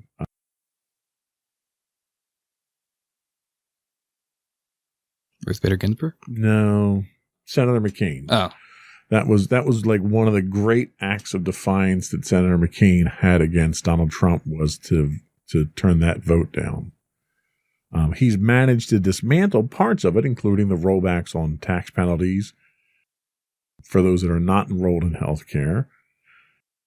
But in the meantime, he's failed to offer anything close to a replacement. He's been questioned several times on this, and his statement has been, it's ready. We're going to roll it out in a couple of weeks. A couple of weeks never got here. He never rolled out a replacement for it. The Supreme Court, as a result of that, did not allow it to be repealed because there wasn't a replacement for it. But he's weakened it significantly. And this is another problem that he's generated that the current administration, the new administration, is going to have to deal with. Yeah, I'm not sure if the Biden team has said what their plans are to deal with this, but you'd imagine they're probably just going to reinforce it and kind of build back up where it was. You have to. You have to at least put in the stuff that was pulled out at this point, because it's kind of silly to not have these in. And it's unfortunate for people because this was one of his big things when he was running for president, was that he was going to get rid of Obamacare and put something new into place. It's unfortunate that all these people that voted for him were promised that, and unfortunately simply never got it. Well, and the ultimate irony is that he didn't want to get rid of Obamacare. He wanted to get rid of Obama's legacy. And Obamacare, being a large part of that legacy, was one of the things that he targeted. Right. What's the next thing we have? So we have the twice impeachment. This has been obviously in the news recently. Trump is the first U.S. president to be impeached twice while in office. Trump's first impeachment was for abuse of power when he attempted to solicit outside foreign interference in a U.S. election. I believe that was Ukraine, correct? Correct. Trump withheld $400 million in congressionally approved military aid from the Ukraine to pressure them into investigating Joe Biden's son for corruption. His second impeachment revolved around his attempt to incite an insurrection of his supporters when they stormed and breached the U.S. Capitol in an attempt to stop the certification of the 2020 election. Yeah, we're not talking about flimsy things here. No. We're literally talking about two treasonous acts that the President of the United States, who's sworn to uphold the Constitution, has been accused of. Now, the first impeachment that we had, he was not found guilty. He was not convicted of the impeachment. But that was largely because the Senate was controlled, majority of the Senate was controlled by the Republicans at the time, who, for whatever reason, whether it was fear of repercussions or what, would not go against Donald Trump despite the overwhelming evidence. You know, the large accusation in that first impeachment was that he solicited outside interference in American elections. If that wasn't enough, based on this phone call that came out, during the whole process of this, when it came out, he later, on public television, on news networks, stood in the driveway of the White House and further solicited China to interfere in the election by investigating Joe Biden's son. So you could throw out that first allegation where he was trying to hold money over the Ukraine's head. He's publicly inviting an aggressor nation to interfere with our election. How he didn't get convicted of that is really just mind-boggling. Yeah, it's stuff like that we'll touch on most likely later, but it sets a dangerous precedent for future presidents of what it means to be president and what you can do and what you can get away with. And this is another example of that. Yeah, and he, is unique in that he's the first to be impeached twice. Mm-hmm. Not sure that's something I'd want to put on my resume. It's something I've been thinking about a lot, especially with going back and looking at this legacy that will certainly come up. But like my generation and generations around my generation we're living through history for better or worse. And these are things that if I ever have kids and they go to school, the teachers are going to say, go home and ask your parents about when the Capitol was stormed and when the president was impeached twice, like things like that. And I don't know if I want to talk about that, like it's interesting to think of these events. You just see it on Twitter, you see it on the news and things like that, but it's documented history that is going to be in a book someday. Yeah. And we were there for it. And it's scary. It really is. We were also there for the COVID-19 pandemic. We're still there for it. Trump's handling of COVID-19 will likely go down as one of the biggest disasters in U.S. history. By the time he left office, over 400,000 Americans have died. Trump admittedly downplayed the virus in an interview. He later ignored it completely as he struggled with the election. I mean, from the November election until the day he walked out of office, Trump ignored everything to do with the pandemic, and ignored a lot of his responsibilities as president, because I really think he just had a breakdown at that point. More U.S. citizens have died of COVID than all U.S. soldiers killed in combat in every war since 1945. I saw that when I was looking over the notes. That is insane. Yeah. More are dead from COVID than from Vietnam. And Trump completely and repeatedly downplayed the virus. He contradicted top public health experts. He flouted recommendations from his science advisors and his own White House coronavirus task force. He refused to accept responsibility for the pandemic, blaming it even up until his farewell speech on the 20th on China, calling it the China virus. He still won't accept responsibility for it. Yeah, I mean, at that point, it's like you just got to commit, right? Like, right. Because at that point, if you're going to admit that you had any fault, you admit to one thing, you got to admit to it all. But I think, and this is a discussion that's happened a bunch of times by now, but every president has like one or two really big crises in their administration, right? Yeah. And this was definitely one of his, and his handling of it was poor. Yeah. Regardless of how you fall on the political spectrum, it's hard to disagree with that his handling was terrible and lives were lost because of it. Well, and it's almost like had he done absolutely nothing, that would have been better than what he did, because he contradicted medical professionals' advice. He made fun of and mocked people who were taking advice from medical professionals to wear masks and social distance. He deliberately exposed his Secret Service detail when he himself contracted COVID so that he could have a publicity stunt driving around the block for the press. Then he returns to the White House, still infected, and makes a show out of taking his mask off and working in the White House with everybody else and exposing everyone else. Yeah. It's, and I don't know if we have it here, but also pulling out of the World Health Organization was really bad in the middle During of a pandemic. Yeah. Yeah. And I think we talked about that on another show as well. We're repeating ourselves, but like just the headline makes itself, right? Trump pulls out of World Health Organization in the middle of a pandemic. Like, why would you do that? Exactly. Well, and he wasn't taking anyone's advice anyway, so it wouldn't have mattered if we stayed in there. So what's the next thing that we have? Because it sounds like we got a lot more bad than good here, but yeah, this section is a little long in the tooth, but I feel like we're doing our best here. So the next section is about the U.S. economy. Trump took credit for a robust economy that he inherited when he took office and had shown nearly 10 years of steady growth prior to his election. The U.S. now faces one of the worst economic crises in history, linked to his disastrous response to COVID-19, which we just talked about. Over 22 million jobs were lost. Unemployment is at 7.9%, more than double the 3.4% of the pandemic. The national debt is at the highest level since World War II. And the economic growth of the U.S. will average just above 0% for the first Trump term. Trump made it quite a measure of success by citing the growth of the stock market throughout his presidency. And the funny thing is if you look back over the last 10 years, if you look back over the last two administrations, the Bush and the Obama administration, we had the recession that hit during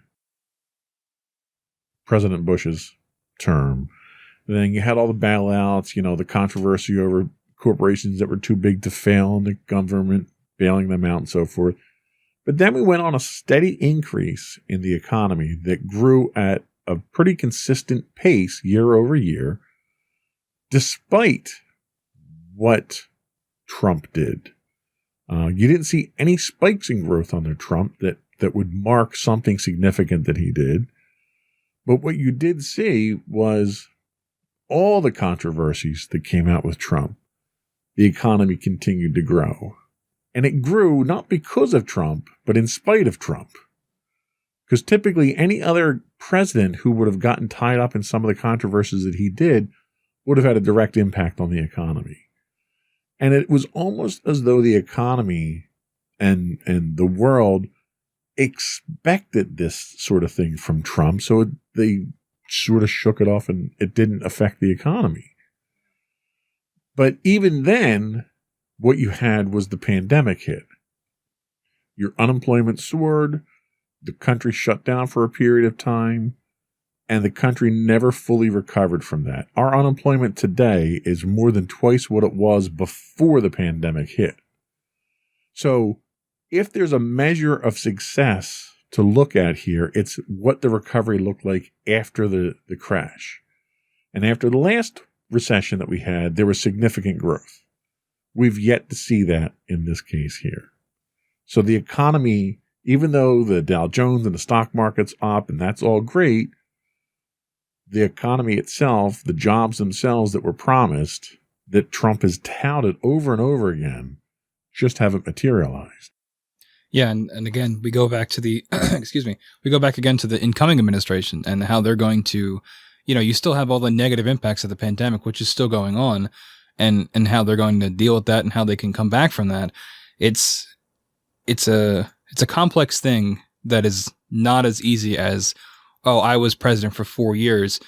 Everything that happened in those 4 years is cut off from what was before me and what is after me. This is what I did. It doesn't work like that. Right. And especially when it comes to the economy, which is obviously one of those hot button issues that people love to talk about when they talk about who they're going to vote for or who is a successful president. But it's not as black and white as, some people would like to think it is. Absolutely. So the last thing that we wanted to kick Donald Trump for here is damaging democracy. So Trump consistently eroded democratic norms during his tenure. Trump's constant attack on the media led UN experts to warn of raised risk of violence against journalists. He's threatened to deploy U.S. troops to American cities and demanded poll workers stop counting ballots to sway the election in his favor. Trump's constant dissemination of disinformation on the electoral process have led historians to draw parallels between him and Benito Mussolini. Trump has refused to accept the clear-cut results of the election and failed to provide any substantial proof to his claims for election fraud.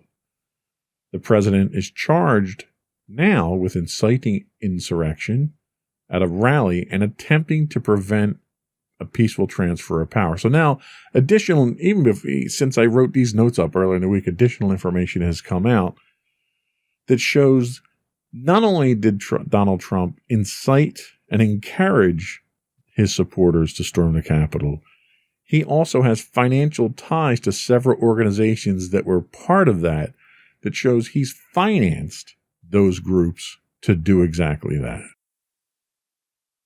I don't think democracy has ever been threatened like this since the Civil War. What do you think? Yeah, no, I completely agree. And the difficult part is these are all facts, right, that we've just stated, but I can still guarantee you that there's somewhat half of the country that would disagree with this.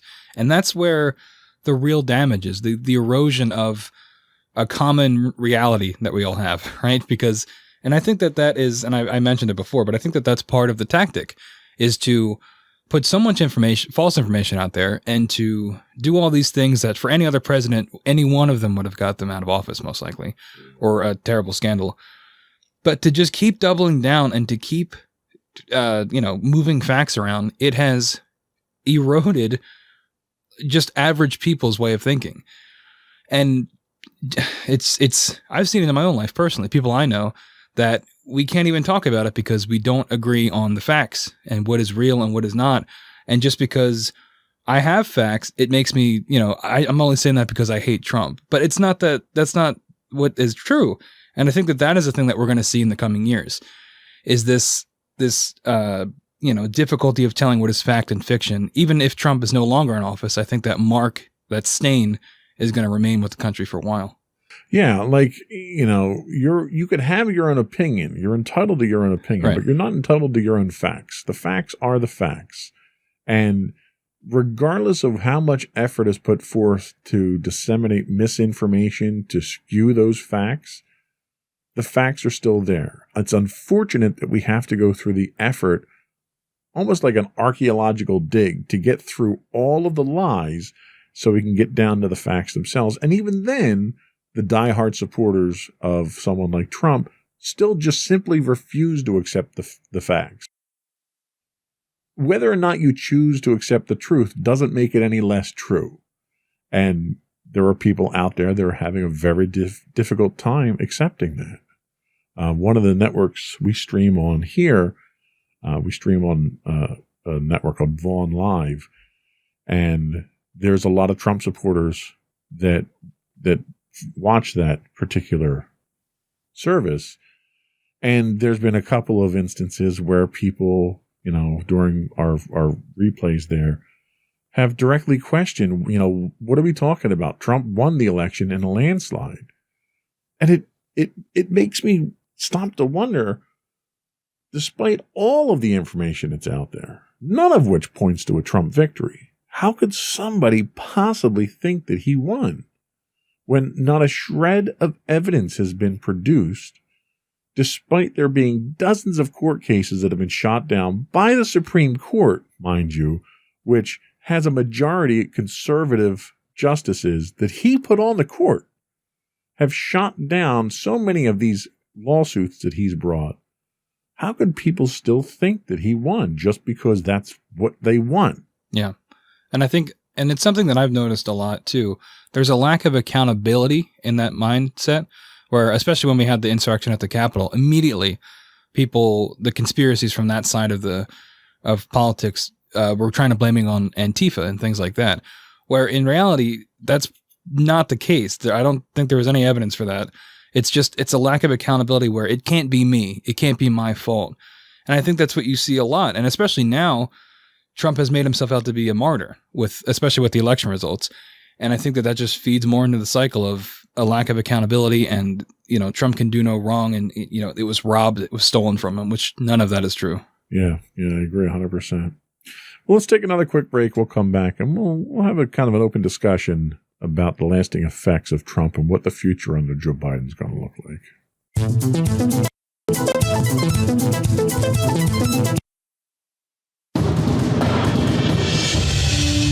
For over 7 years, the Second Sith Empire has been the premier community guild in the online game Star Wars: The Old Republic. With hundreds of friendly and helpful active members, a weekly schedule of nightly events, annual guild meet and greets, and an active community both on the web and on Discord. The Second Sith Empire is more than your typical gaming group. We're family. Join us on the Starforge server for nightly events such as operations, flashpoints, world boss hunts, Star Wars trivia, guild lottery, and much more. Visit us on the web today at www.thesecondsithempire.com.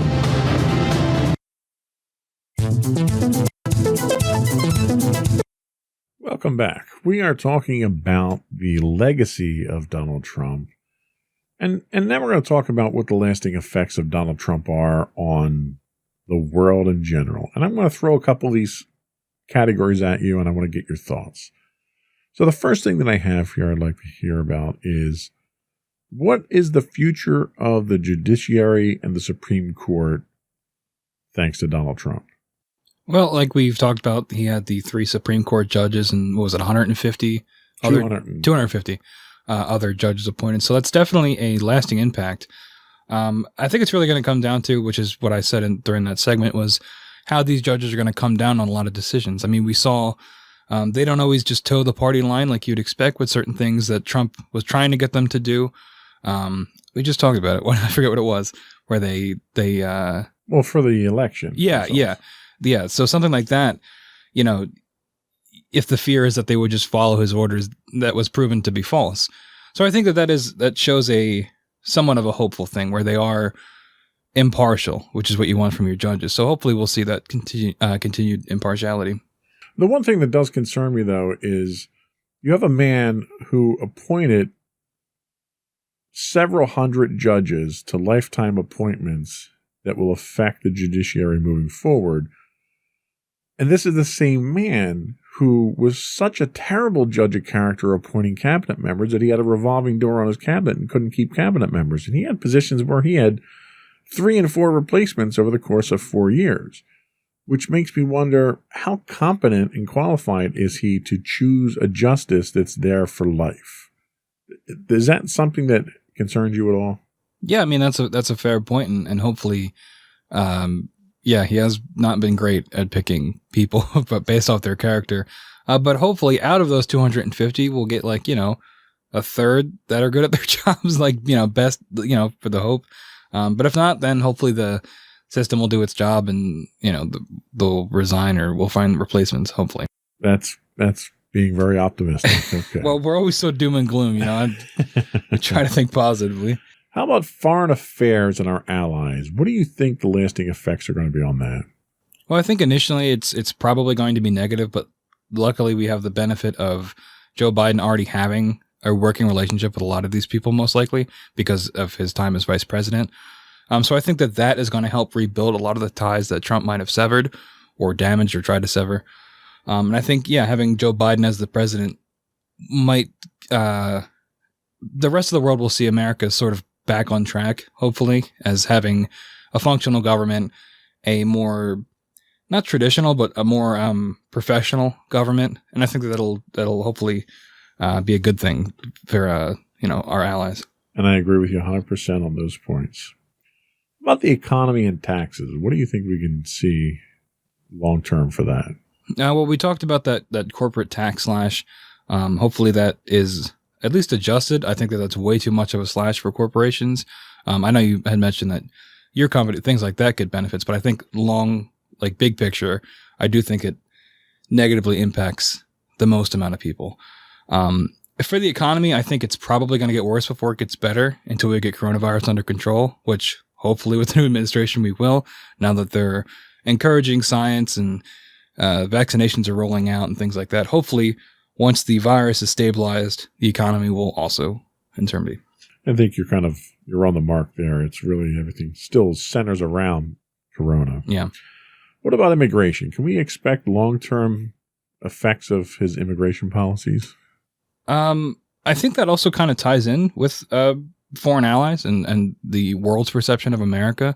Hopefully, Biden will be able to be a little bit more welcoming and to immigration. Now, I know some people are very against any kind of immigration, but I think that taking the stance that Donald Trump did of almost xenophobia, or not almost, xenophobia, is not the way to go about it. And I think even if Biden's going to come down strictly on it, I'm not sure he's going to be as vocal about it. Sure, yeah. And what about, I specifically mentioned COVID here, but pandemics in general. Do you think the next pandemic, hopefully that won't be for at least another 100 years, do you think the country's going to respond differently than it did during Donald Trump's reign? I'd say most likely, especially because, looking 100 years back with the Spanish flu, people have such a, it's when you look in a history book and you see all the pictures in black and white, it's not as tangible. But with this, in our modern age, where you have, social media and things that will most likely be able to be looked back on, I think it'll be a lot more real for people. And hopefully, if it's less than 100 years, people like my age or younger will be alive still and will say that, this is not a joke. And hopefully, whatever administration is in power at that time will have learned from past mistakes and, be able to have some sort of pandemic like task force, is designed for these things, especially as the world gets more and more globalized every day. Yeah, here's the hope. And finally, what do you think the long-term impact on the presidency itself is going to be? I mean, we just had a president who challenged every norm and every check that's been put in place on the power of the presidency. Do you think there's going to be a lasting effect on the presidency? Absolutely. And I think that Trump testing all of those limits is going to set like I said before, a dangerous precedent going forward. And I think that even the Biden administration will probably take some liberties with that as well, with what a president can do with things like executive orders or pardons and things like that. Hopefully that extended power will get reeled back, checks and balances and all over time. But I think in the immediate future, it's still going to be a little up in the air on how the presidency is viewed. Okay. So the future. All right. Let's turn our attention to the future under Joe Biden. He's got 4 years. I don't think he's going to do a second term. So he's got 4 years to accomplish what he wants. And the first thing really is to unify a nation that is more divided now than any other time in our history, save for the Civil War. Do you think Joe Biden has what it takes to unify the country, given the staunch support of 70 million people who voted for Donald Trump? Honestly, I don't know. Because it's just, in his speech during the inauguration, he talked about it not being about parties, which I feel like every president says, but that doesn't work. It's not how that works. And in my experience, I don't think that that's possible. I just think that, and I don't know what it is, but I think people are much too focused on their political parties, and that divides us so much. And I'm not really sure how you can fix that. I think the best way to go about fixing it would be in the government, seeing, handshakes from both parties, agreeing on things. But if that's not going to change, then I don't see how that's going to change for the public either. I agree.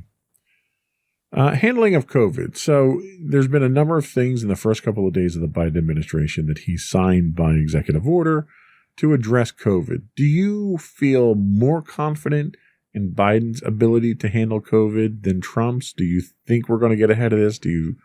Where do you think we're going with this, and are we going in the right direction? Overall, I am more confident in Joe Biden. My only fear is that so much damage has already been done by the Trump administration, and how Biden is going to be able to, if he wants to be effective, if he'd be able to be as effective as he can, given the things that Trump has done. Hopefully, using those executive orders, like you said, he'll be able to reverse a lot of that and speed the process up and get vaccinations out, and get the resources to people that need it. Again, a lot of hoping. We'll see what actually happens. So, foreign policy. So you had mentioned already that Joe Biden has an established working relationship with a lot of our allies. Over the 4 years that he was in office, Trump did a lot of damage to those through insults, through pulling out of treaties and military movements and various things.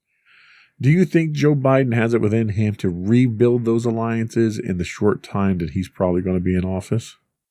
I think, yes, I do. And I think part of that comes from, and it's one of the criticisms people might have of Joe Biden of being a career politician.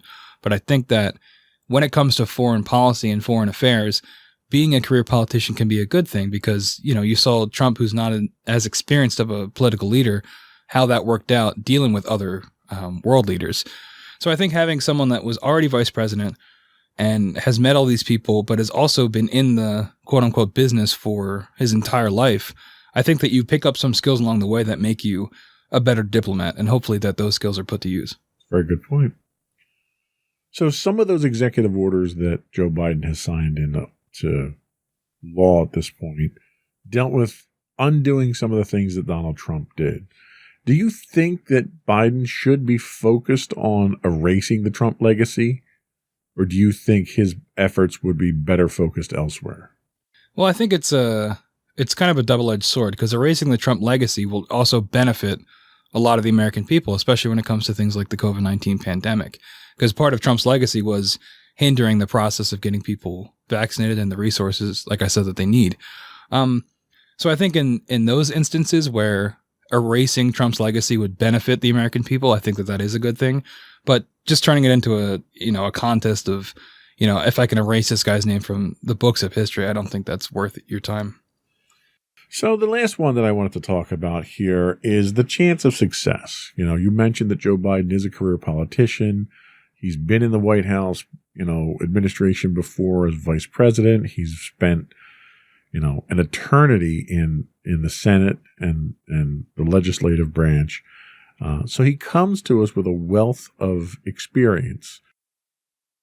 But he's also the oldest president to take office at this point in time at 78 years old. Do you think his age is going to contribute to his ability to be successful? And do you think he'll have the support that he needs? Because right now, there's a small majority, but there is a majority of Democrats in the Senate, and there's a majority of Democrats in the House. So the Democrats really hold the power right now, at least for the next 2 years. Will that help his success? Do you think he can be successful in his platform and what he wants to do for the next 4 years?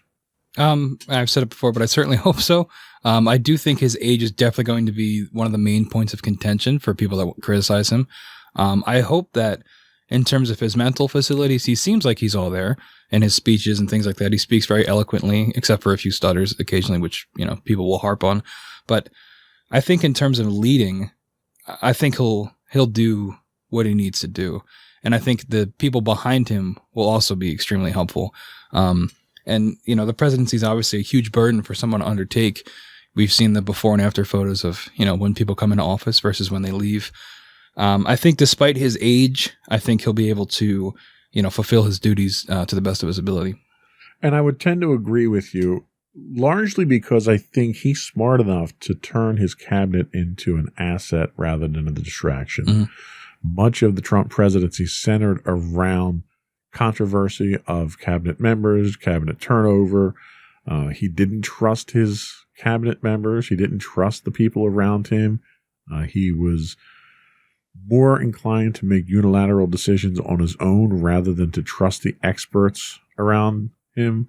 And I think Joe Biden is smart enough, experienced enough, and wise enough to not fall into those same pitfalls. So I think the team that Joe Biden puts around him is really going to be what contributes to his success more than anything. So we'll take a quick break. We'll come back. We'll get any final thoughts that you have and finish up with the podcast business.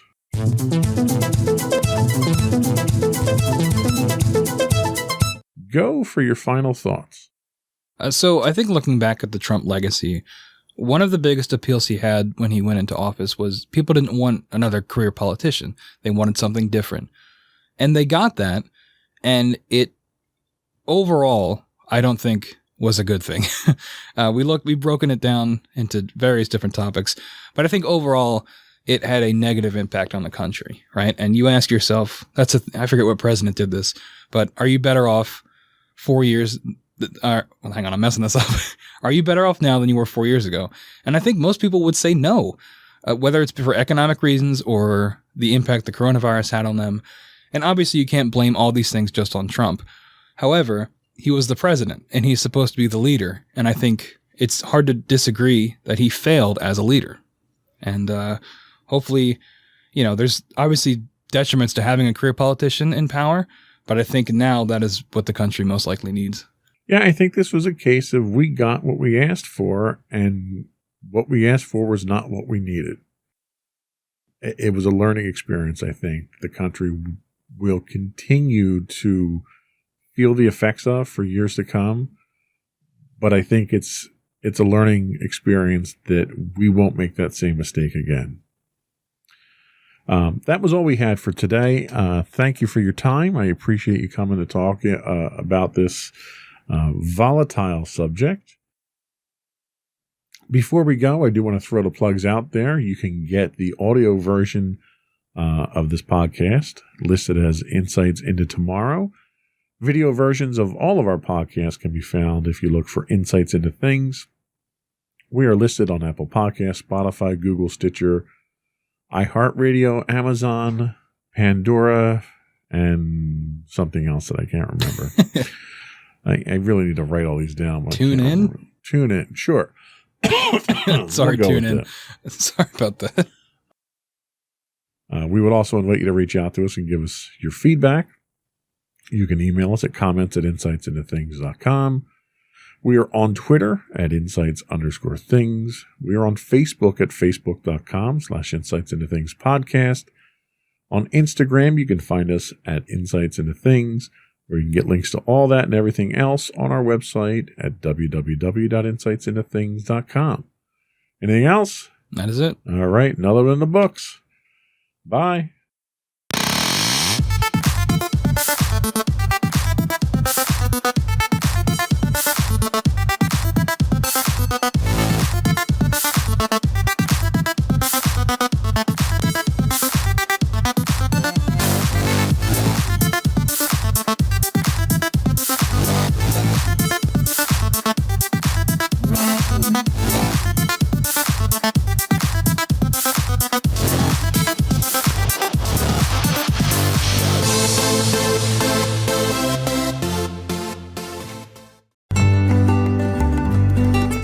Insights into Teens, a podcast series exploring the issues and challenges of today's youth. Talking to real teens about real teen problems. Explore issues from braces to puberty, social anxiety to financial responsibility. Each week, we talk about the topics concerning today's youth. We look at how the issues affect teens, how to cope with these issues, and how parents, friends, and loved ones can help teens handle these challenges. Check out our video episodes on youtube.com/insightsintothings. Catch our audio versions on podcast.insightsintoteens.com or on the web at insightsintothings.com. Insightful podcasts by informative hosts.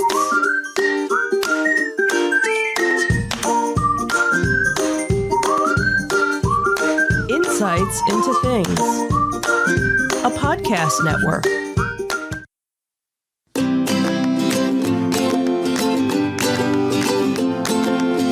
Welcome to Insights into Teens, a podcast series exploring the issues and challenges of today's youth.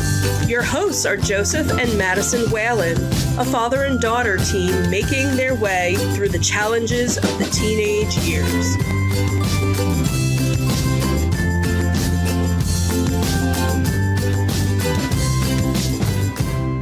Welcome to Insights into Teens.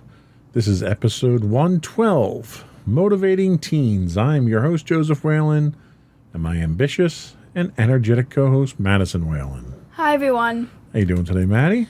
I'm doing all right. How about you? I'm doing all right. Short week this week. We had Monday off. Yep. How's your week going so far? It's going all right. Nothing too crazy going on. I know you had a big test today. Did you do good on that? Yep. Awesome. So today we're talking about motivating teens. In today's episode, we're going to discuss the challenges involved in motivating and keeping teens motivated. We'll look at some of the challenges of motivation for teens, and we'll talk about some of the long-term implications of a lack of motivation. Then we'll take a look at a few motivational strategies that might prove effective in inspiring your teen. And finally, we'll talk about the 7 secrets to motivating teens before we hear Madison's closing remarks on the subject.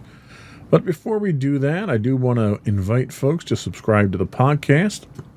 You can get audio versions of this podcast listed as Insights into Teens, or you can get video versions of all the network's podcasts listed as Insights into Things. We are available on Apple Podcasts, Spotify, Google, Stitcher, iHeartRadio, Amazon, and pretty much any place you can get a podcast.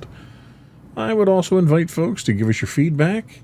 We'd love to hear how we're doing. We're looking for show suggestions, topics.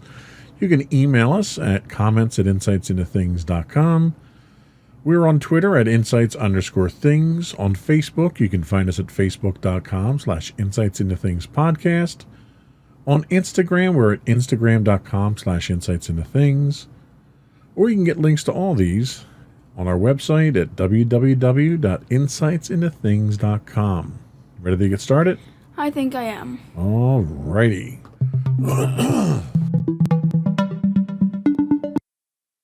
So, the challenges of motivating teens.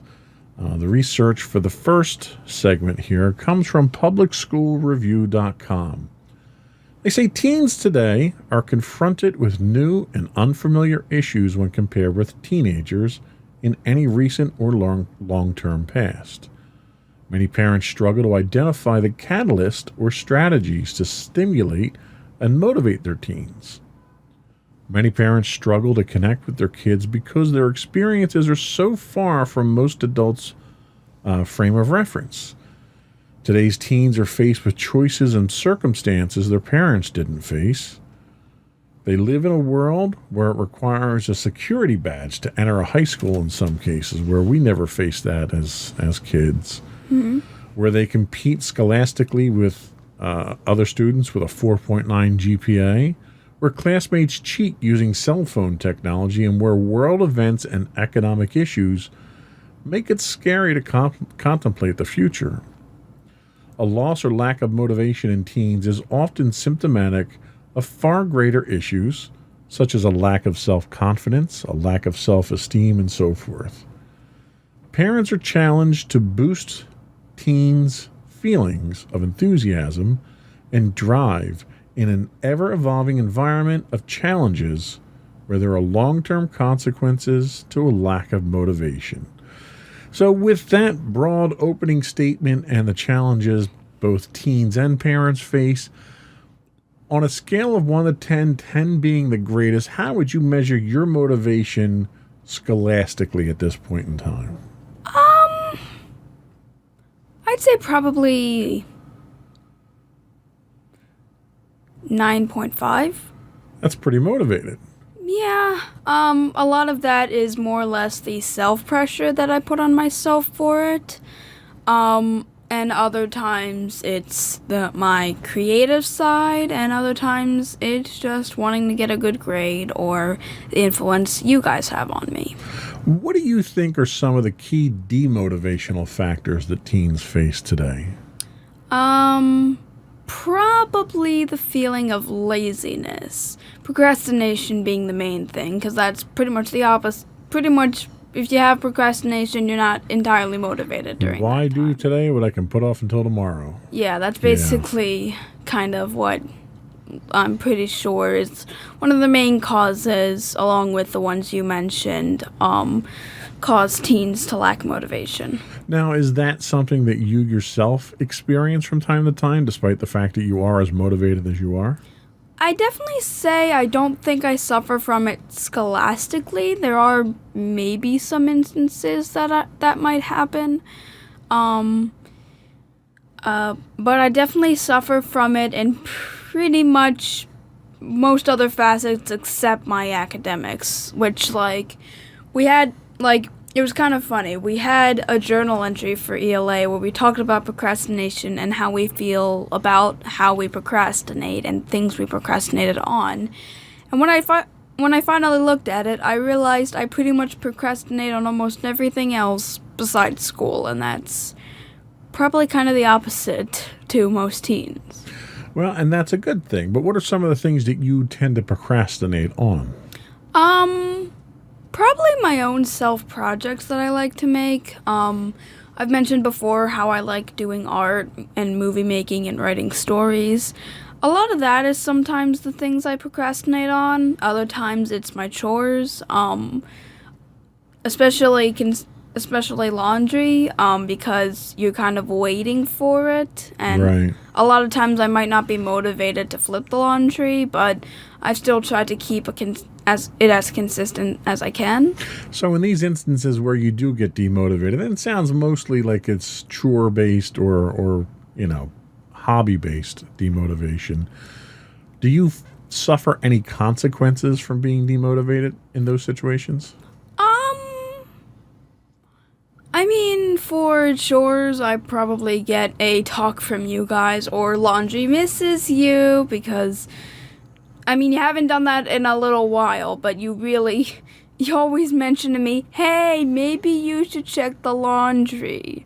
And it used to be the phrase, laundry misses you, and honestly, that was kind of, what, you would say. Well, and to help that along, we did wind up buying a new washer and dryer that actually notifies you, when laundry needs to be flipped. So I kind of had to stop doing that at that point. Yeah, true. For the creative aspect, I guess the consequences is just the fact that I'm not putting out as much of the content I would have, and I'm really kind of losing track on projects, and I start new projects when I haven't finished older ones. So I kind of get the consequence of, hey, maybe you should finish this, and without that motivation to finish it, it will never be finished, and thus I will never be able to see it completed. Gotcha. Well, that makes sense. So let's talk a little bit about what it what happens when you lack motivation and what some of the long-term implications are. Why don't you tell us about that? So, experts suggest most of the problems of education are problems of motivation. When a child is self-motivated, the teacher cannot keep them from learning. Students who lack motivation often display a gap between their abilities and their academic output and effort. While this can appear at a very young age, including many elementary grades and ages, the lack of motivation is most strongly evident as students transition from middle and high school. As students lose motivation at a young age, their inability to perform and their desire to achieve becomes a learned behavior. These students are often labeled as underachievers, resulting in a student's loss of self-esteem and confidence. A highly intelligent teen may be denied entrance into honor classes and urged to take either general or vocational classes because of a lackluster middle school performance. Such a situation easily becomes a self-fulfilling prophecy. When an adolescent lacks motivation, the end result is often a teen lacking self-confidence, a teen with a bad attitude, or perhaps even a teen with behavior problems. When parents are confronted with issues relating to teens' behavior and motivation, there is a variety of expert-suggested strategies to help boost students' performance and attitude. So, it's interesting that they talk about this largely in the form of scholastic consequences. When I was in high school, my last 2 years in high school, I had been labeled as an underachiever myself, and I was scholastically, but there were a number of factors that went into that caused that. One being the fact that my father was sick with cancer, and I spent a number of days out of school taking him to doctor's appointments and so forth. The other one was the classes that I enjoyed, like my business classes and such, and my computer classes. I was very motivated and I excelled in those. It was the other classes, English wasn't really a strong subject for me, and the math classes weren't strong subjects for me. So I kind of backed off on those somewhat. And sort of dedicated myself towards the stuff that I knew was going to be career path type of things for me. With this in mind, are there subjects that you have that you don't feel you're particularly motivated in, where there are other subjects that you're more motivated in?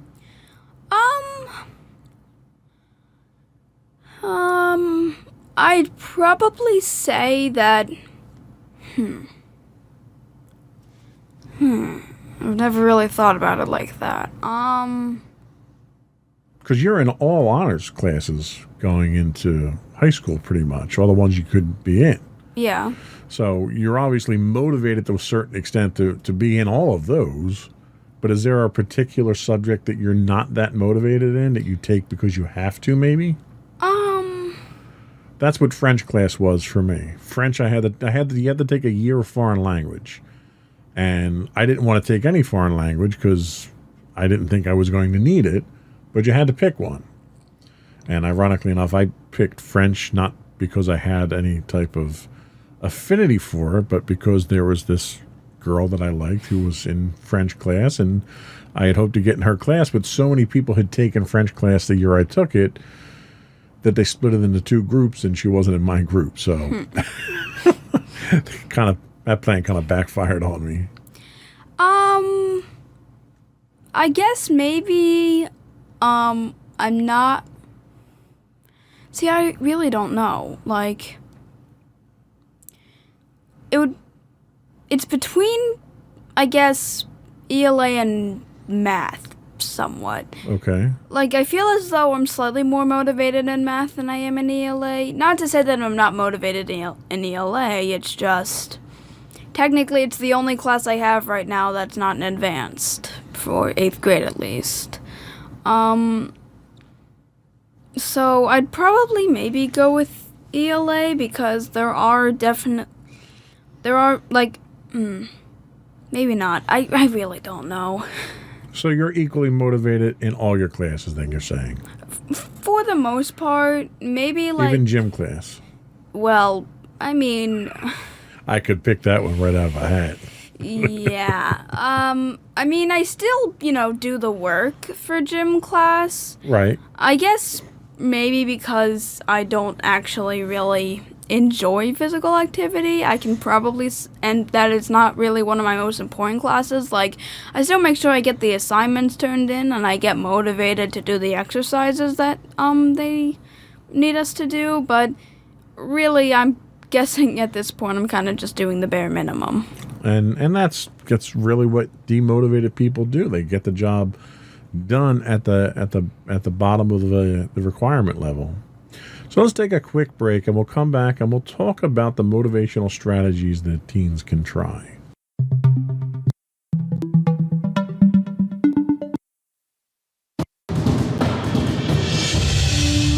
For over 7 years, the Second Sith Empire has been the premier community guild in the online game Star Wars: The Old Republic. With hundreds of friendly and helpful active members, a weekly schedule of nightly events, annual guild meet and greets, and an active community both on the web and on Discord. The Second Sith Empire is more than your typical gaming group. We're family. Join us on the Starforge server for nightly events such as operations, flashpoints, world boss hunts, Star Wars trivia, guild lottery, and much more. Visit us on the web today at www.thesecondsithempire.com.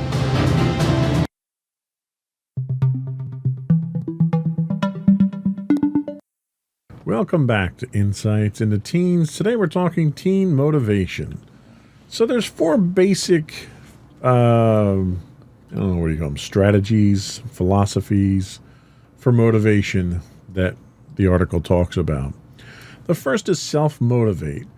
Many experts assert that teens are most strongly encouraged and supported when they are forced to motivate themselves.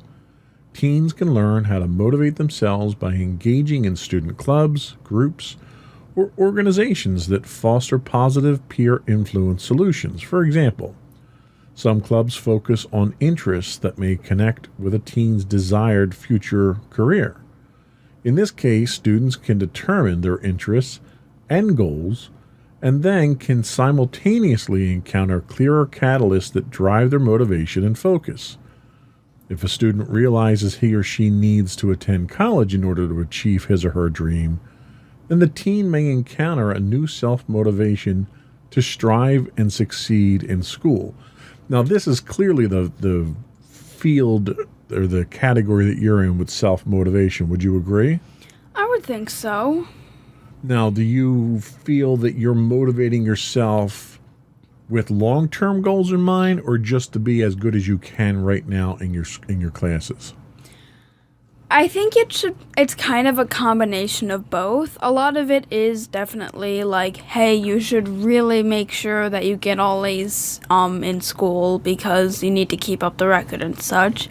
But another part is that, hey, you're going to be going into high school and higher grades. You're probably going to be going into college. Academics is important. You need to keep up the good work. Yeah, that makes sense. And I would assume that it would be a kind of a multifaceted approach. The fact that you are looking at the long-term goals, I think, is a testament to your planning skill at this point. What's the next thing that we have?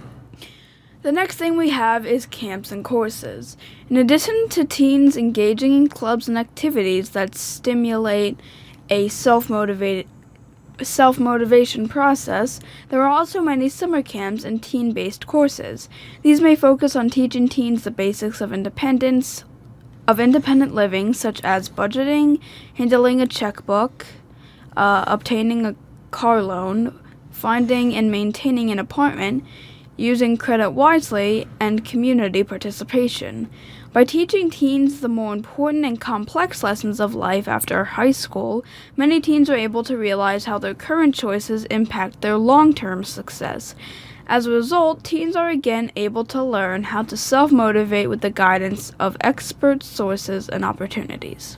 And one of the things that I've heard high school kind of criticized about, and a lot of parents, I've talked to have had the same criticism, and that's the fact that high school doesn't get you ready to live in the real world. And by that, I mean these basic things like this, like keeping a budget or managing a checkbook or going to get a car loan. How do you go get an apartment? How do you sign a lease on an apartment? Like, these things aren't really dealt with in high school. So when teens encounter these things in camps and courses and stuff like that don't normally cover the stuff in high school, they can then see what that end goal looks like. So when you go through and you learn how to balance a checkbook, it teaches you so many different things about budgeting and what it's like to pay bills and knowing that if you only have X number of dollars coming in, you can't spend more than that, or else the budget's not going to work out. Mm-hmm. So camps like that. Now, you've done camps, but your camps, your summer camps have been more along the lines of recreational, except for last year, though. Last year, you did a couple of online camps that were recreational, but there was an educational aspect to them. How did those camps work out for you? They actually worked out pretty well. There was this one science camp that I was a part of where they were doing various science experiments that you could do at home, and they not only did the cool science experiments, but they also taught you the physics of it and how exactly the experiment was able to go. Now, was that something being a part of that? Was that something that helped to motivate you more in the science side of things when you went back to school? I mean, it definitely gave me an appreciation for science, and I'd always kind of been a science nerd in a way. I always did find science quite fascinating, and I did enjoy, and doing science now and doing it at the start of the year, I did enjoy science, and I've tried to take in all the information I can, and, a lot of that, I definitely think it did give me a bigger appreciation for science. So it sounds like that probably helped to keep the motivation going over the summer, where, we wouldn't normally be doing sciencey type things unless we go to museums or something. Yeah. So the next thing that they talk about is mentor programs. Many public high schools have implemented mentor programs for students, where high-achieving students volunteer to support students who are struggling. Oftentimes, these mentors can help fellow teens with homework or can just serve as a troubled teen's friend and companion, as a mentor can. As a mentor can help a teen to constructively work through problems, discuss issues and pressures that students encounter in an out. Boy, I'm having a hard time reading this script today. A mentor can help a teen to constructively work through problems, discuss issues and pressures that students encounter in and outside of school, and so forth. This avenue is a positive alternative to forcing students to deal with struggles on their own, especially when parents are finding it difficult to connect with your teen. Now, given your scholastic achievement at this point in time, I would expect under this system, you would probably be more of a mentor rather than someone who would be mentored. What do you think? I definitely actually would probably agree with that. I have younger friends, and a lot of times whenever they were having issues, whether it be scholastically or emotionally, like they got into a fight, I would normally be the one who would help them with a problem they didn't understand or help them resolve a conflict. I also remember that in 6th grade,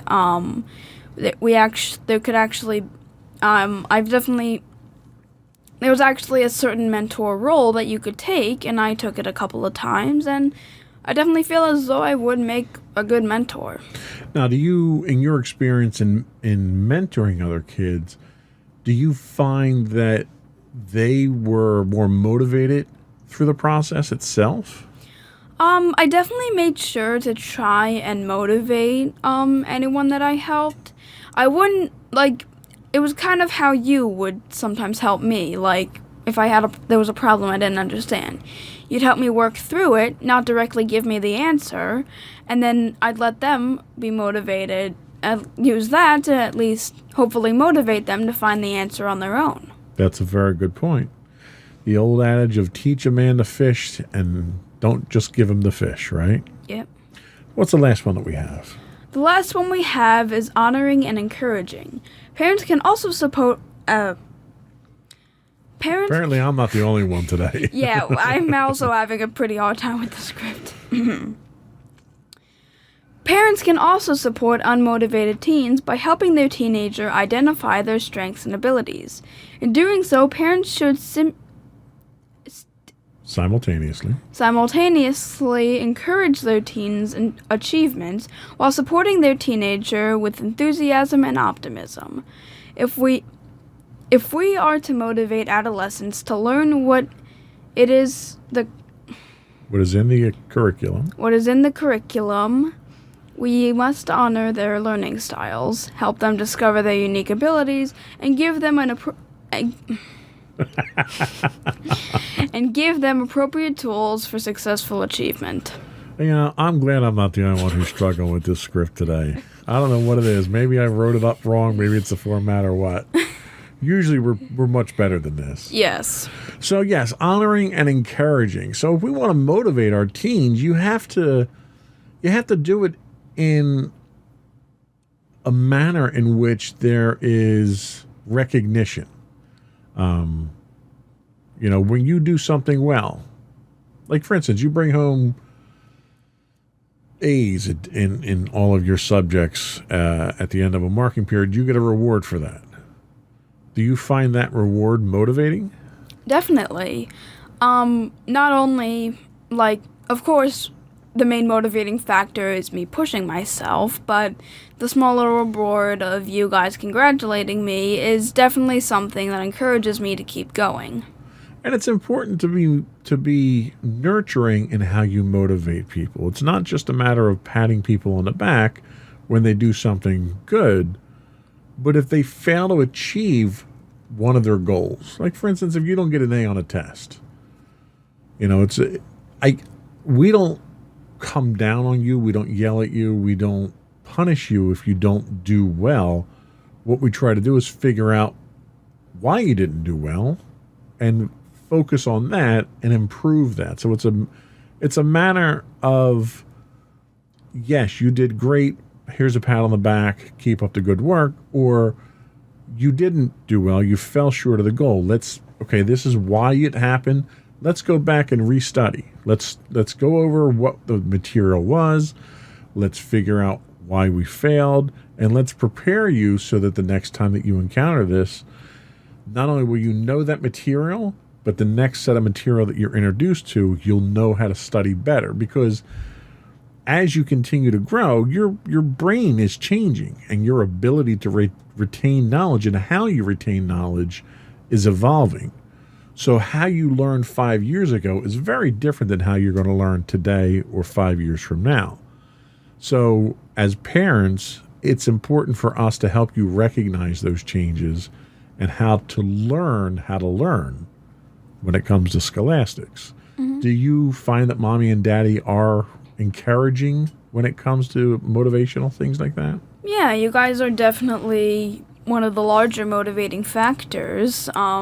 You always say, try your best, and usually my best is bringing out A's. Of course, you don't, force me to get A's, and you don't get upset entirely if I get B's. So I definitely say that you guys are very motivating, and a lot of what, why I try bringing home A's is thanks to you guys. So I definitely think you guys are pretty big motivating factors. Now, are there any areas where mommy and daddy can improve how we motivate you? I don't really think so. Like I said, a lot of the motivation comes from what I my expectations of me are, your expectations are actually significantly lower than mine. And your motivation tactics are fine. I don't think you really need to improve too much on them, so there's one facet you really don't need to worry about. Okay, well, good. I'll stop worrying about it then. We're going to take another break, and then we're going to come back, and we're going to talk about the 7 secrets of motivating teens.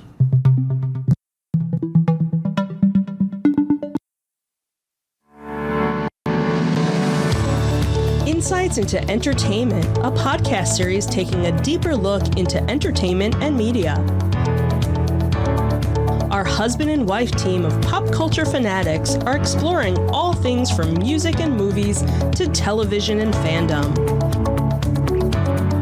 We'll look at the interesting and obscure entertainment news of the week. We'll talk about theme park and pop culture news. We'll give you the latest and greatest on pop culture conventions. We'll give you a deep dive into Disney, Star Wars, and much more. Check out our video episodes at youtube.com/insightsintothings. Our audio episodes at podcast.insightsintoentertainment.com, or check us out on the web at insightsintothings.com.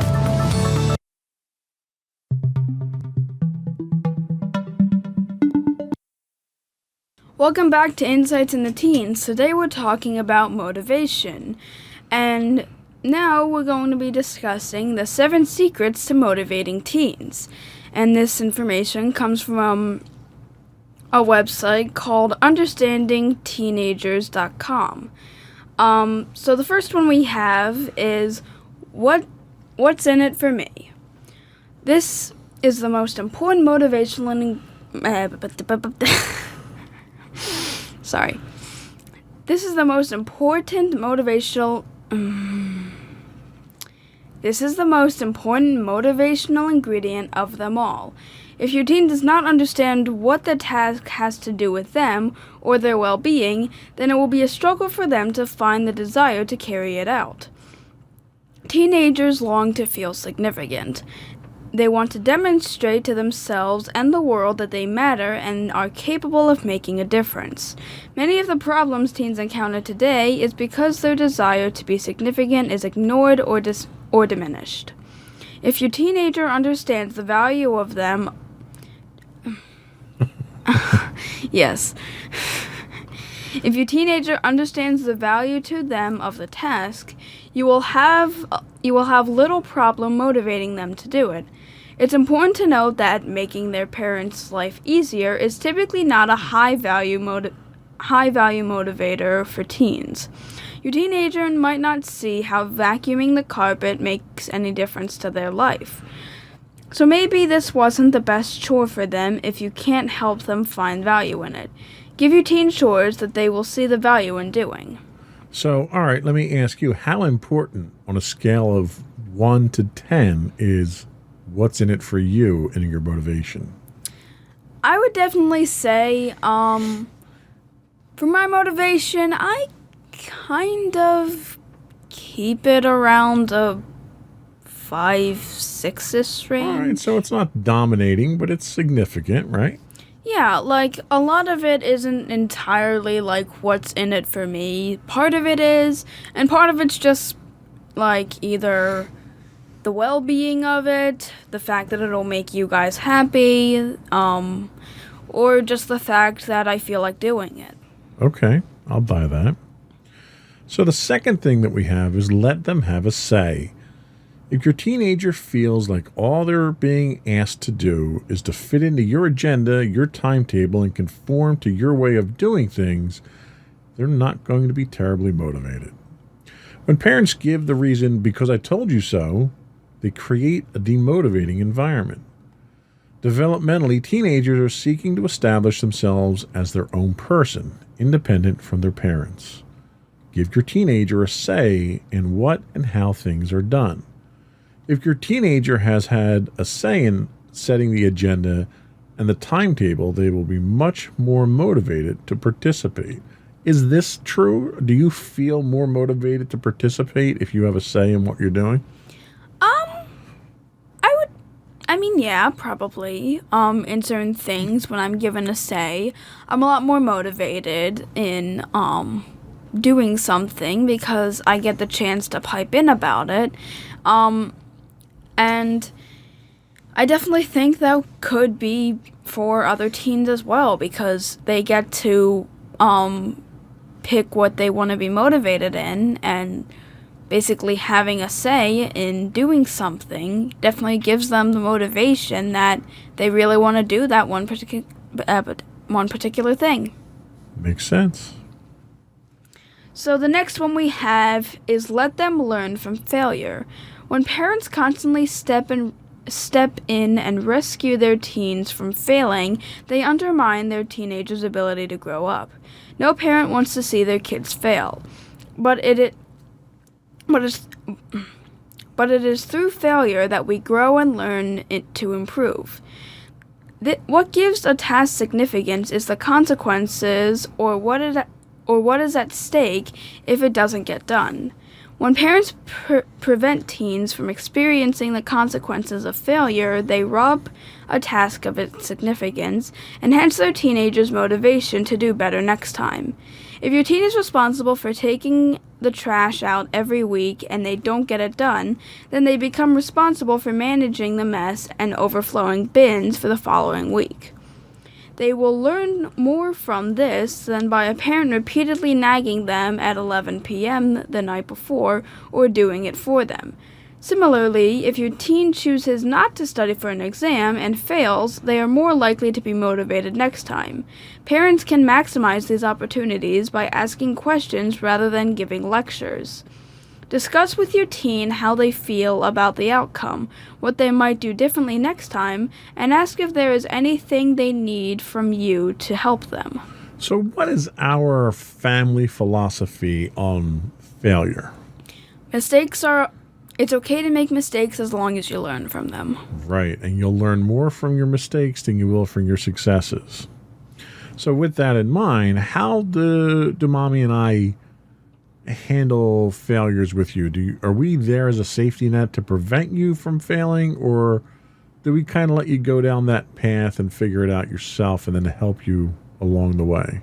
You definitely help me to at least prevent me not to fail, but when I do end up failing, you do definitely chime in and make sure you ask me questions on how will I prevent this in the future. So yeah, and there aren't that many failures that you have that you can learn from. So there's not too many instances to really educate yourself and motivate from there. Yeah.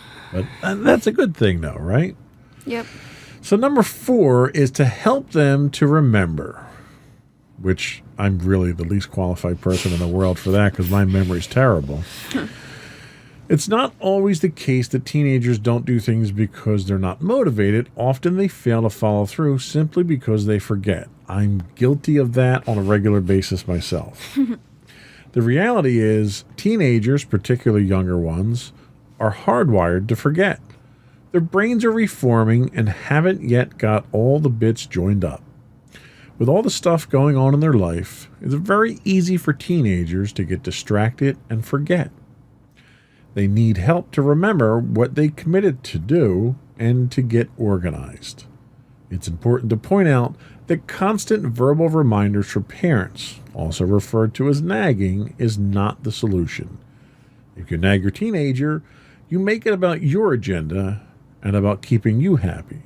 This does not help your teenager's motivation. In fact, nagging is a great demotivator. Teaching your teens to be organized and remember is part of what parents need to do. Work with your teen to develop methods of remembering that don't require you to be involved. Use visual aids such as charts, color-coded rosters, or timetables, and place them in obvious places. Help your teen create routines in their weeks that help them to establish patterns. Leave little hints around the house about a task that needs to be completed. Get them to use an app or a program on their computer, phone, or tablet as part of the reminding process. Now, being guilty of having a terrible memory myself, I'll tell you that I'm always looking for new things to help me remember. Usually mommy is, my phone is my first secondary memory, and then mommy helps to reinforce all that stuff because mommy doesn't forget anything. So she usually tends to keep me in line with the things that I need to do when I forget about things. How are we with you and remembering? First of all, how are you at remembering things? And then how are mommy and daddy at helping you to remember? So for remembering things, I don't think I'm as bad as you, but I'm not as good as mommy. 90-year-old senile men are not as bad as me, so I think you're okay there. I mean, I still have problems with remembering. There are many instances where I forget things, or, just lose them over time, and I don't really remember them until they're brought up again, and I have to try and remember them. So with you guys and helping me remember, kind of like you hinted at, mommy is more or less where I go if I need to remember something. Yeah, mommy is really the supplemental brain that we all need here. Now, do we nag you, or is it more helpful than nagging? I'd say you don't nag me anymore. I would kind of consider laundry misses you being nagging. And while I still did it, it definitely did not put me in a good mood whenever you said it. You're absolutely right. But I was doing that deliberately, too, just to, poke a stick in your cage. Yep, that's what I do. Yeah. You'd be surprised how motivational it can be having a stick poked in your cage. Try doing that to a lion sometime and see how that works out for you. Yeah. What's the next thing we've got? The next thing we have is make it achievable. Sometimes it's the size of the task that teenagers find hard. It isn't that they don't want to do it, but rather that they don't know where to start and it all looks too hard. If your teen is putting off getting started, it can sometimes be helpful to sit down with them and to find out how they are feeling about getting it done. Do they know where to start? Do they feel like they will never be able to do it, so they can't be bothered starting? Maybe they feel scared about failing. Whatever the reason, offering to help your teen think through a process for getting the job done could be just the thing they need. Break the task up into a series of smaller, achievable tasks with shorter deadlines. Teenagers often struggle with long-term planning, but respond well to more immediate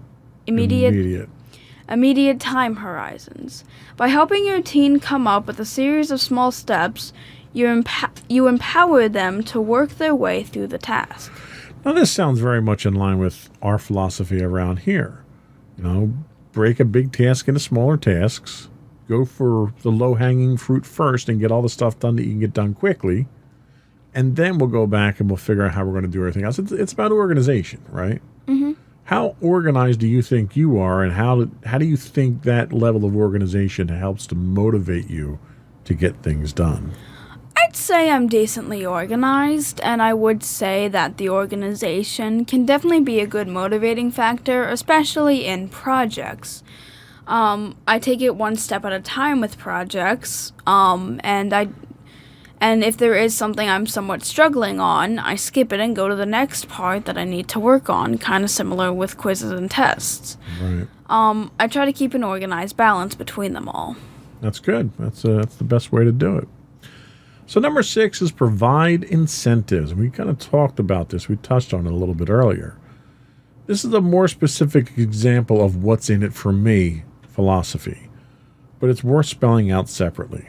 As mentioned earlier, not all tasks have an obvious intrinsic consequence that can be used as motivation. Some school assignments are just there to be done, and some chores don't seem to make a great deal of difference to the immediate quality of life. Even more importantly, some tasks can't be linked to larger outcomes in a way that motivates a teenager. For teenagers who lack confidence and/or natural ability, the motivation to do better in certain subjects at school can be very hard to find. Likewise, for the teen who is not naturally coordinated or athletic, The motivation to participate in physical activity can be hard to find. I feel targeted. For these types of instances, providing an additional incentive can help generate motivation when otherwise there would be none. By offering rewards for effort, improvement, or participation, you reinforce in your teenager the values of trying and perseverance rather than rewarding the act of giving up or resigning. Learning what your teenager's love language, which we'll talk about in a future podcast, learning what your teenager's love language is can be a great help in this regard. We'll discuss the concepts and principles of love language in a future podcast, but basically knowing what your teen best responds to is important. Does your teen respond well to encouraging words, gifts, quality time, physical affection, or some other form of affirmation? Knowing what type of incentive your teen will respond to best will increase their motivation and responsiveness. What motivates you the most what reward that we give you? Cold hard cash? I guess it would be a mixture of encouraging words, quality time in some instances, and, maybe actually... And money. Yeah, and money. Cash is definitely in there somewhere. Sorry. Hey, there's nothing wrong with that. There's a tangible reward. If that motivates you to do as well as you do, then it's entirely worth it because you do excellent in school. We don't have any complaints about you as a student at this point. If that's because you get paid for every A you bring home every marking period, then so be it. That's there to motivate you, and it seems to be working. What's the last one that we have? The last one we have is make it fun. This motivational principle applies to people of all ages, not just teens. Most people are more motivated to do something fun rather than something boring. Fun is the key ingredient to getting teens active and motivated to participate in social activities. If you want your teen to get out of the house, get active, and make new friends, then explore with them what activities it is they enjoy doing and encourage them to do it. Remember, what you enjoy may not be what your teen enjoys. Be sure to show interest and value whatever it is that your teen considers interesting and fun. Teenagers, particularly boys, respond to competition. No matter how mental the task. Menial. The task could be mental too, I guess, but... No matter how menial the task, any job can be transferred into a passion-filled activity if there is a competitive aspect involved. Competition doesn't always require having others to compete against. Sometimes young people respond to the challenge to better their own previous efforts. If your teenager can learn something by playing games, watching a movie, or searching the internet, then encourage them to do it. Using technology as a part of any task makes it instantly more appealing to young people today. Yeah, and I think you kind of have to be careful with the competitive aspect of things because a lot of times when teens get involved in competitive things, most competitions have a winner and a loser, and being the loser can be a very demotivational thing. And that drives over competitiveness. So instead of it being a fun exercise, it becomes a vicious, cutthroat, I have to win at all costs type of exercise. And then you're getting into teaching the wrong values to teens at that point. Don't you agree? Mm-hmm. So how important is it for you for activities to be fun? Do you find fun activities more appealing or motivating for you to get involved in? Yeah, and I've noticed that with certain projects, particularly the ones where I do art in, I definitely feel a lot more motivated than something where I have to study like 186 flashcards for a test. That's a very good point there. If it's something that you enjoy, there's a natural motivation there for you to do it at that point in time until you run into the situation where you're doing too many fun projects and some of them are falling by the wayside and you're not following up on them. Then you need to motivate yourself to organize those projects a little more cohesively. Yeah. So that was all we had as far as the research went. We're going to take a quick break, come back, and we'll get your closing remarks.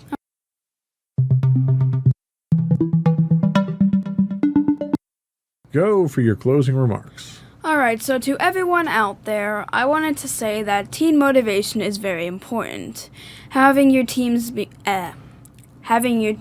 motivated is one of the most important assets to them, and there are definitely some difficulties and challenges that will come from trying to motivate your teens. Not all of the things we listed will apply to your teen, so you might want to just try out some of them. If they work, great. If they don't work, try something else. I would definitely say that it is very important to keep teens motivated, because there are definitely instances where demotivation can have very big consequences. Sage words as always. I thank you. Do you find yourself any more motivated now than before this podcast started? Not really. Huh? No, it's okay. It wasn't meant to motivate you. It's okay. It was for the audience's sake. That's all we had today. Before we go, I do want to invite folks to subscribe to the podcast. Audio versions are available as Insights into Teens. Video versions of all the network's podcasts are listed as Insights into Things on Apple Podcasts, Spotify, Google, Stitcher, any place you can get a podcast. Also, if you can, email us, give us some show suggestions. We're looking for new topics. Tell us how we're doing. Give us some feedback. You can email us at comments@insightsintothings.com. You can get us on Twitter at insights_things. You can get high-res versions of our videos on YouTube at youtube.com/insightsintothings. We do stream 5 days a week on Twitch at twitch.tv/insightsintothings. If you are a Amazon Prime subscriber, you do get a free Twitch Prime monthly subscription. We'd appreciate it if you threw that our way. Audio versions of the podcast can be found online at podcast.insightsintoteens.com.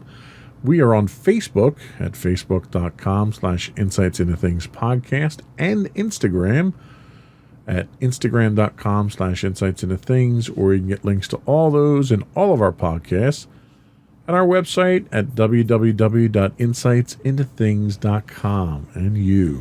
And don't forget to check out our other two podcasts, Insights into Entertainment, hosted by you and Mommy, and Insights into Tomorrow, our monthly podcast, hosted by you and my brother Sam. That's it. Another one in the books. Bye, everyone. Bye.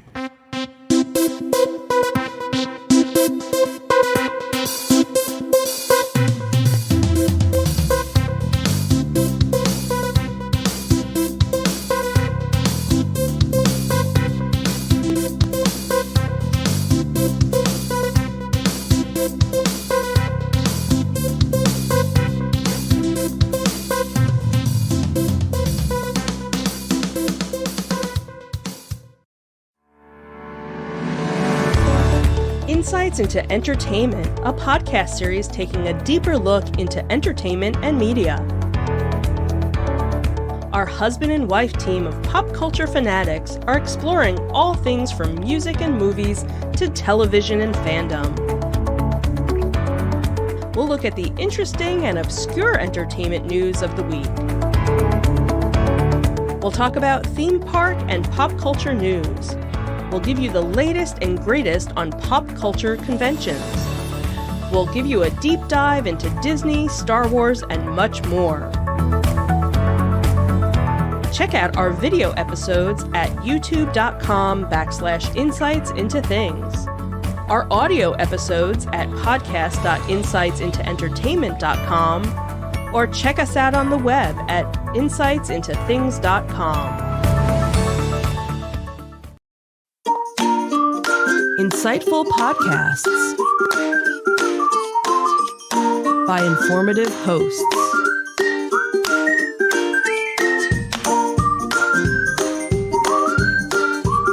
Insights into Things, a podcast network.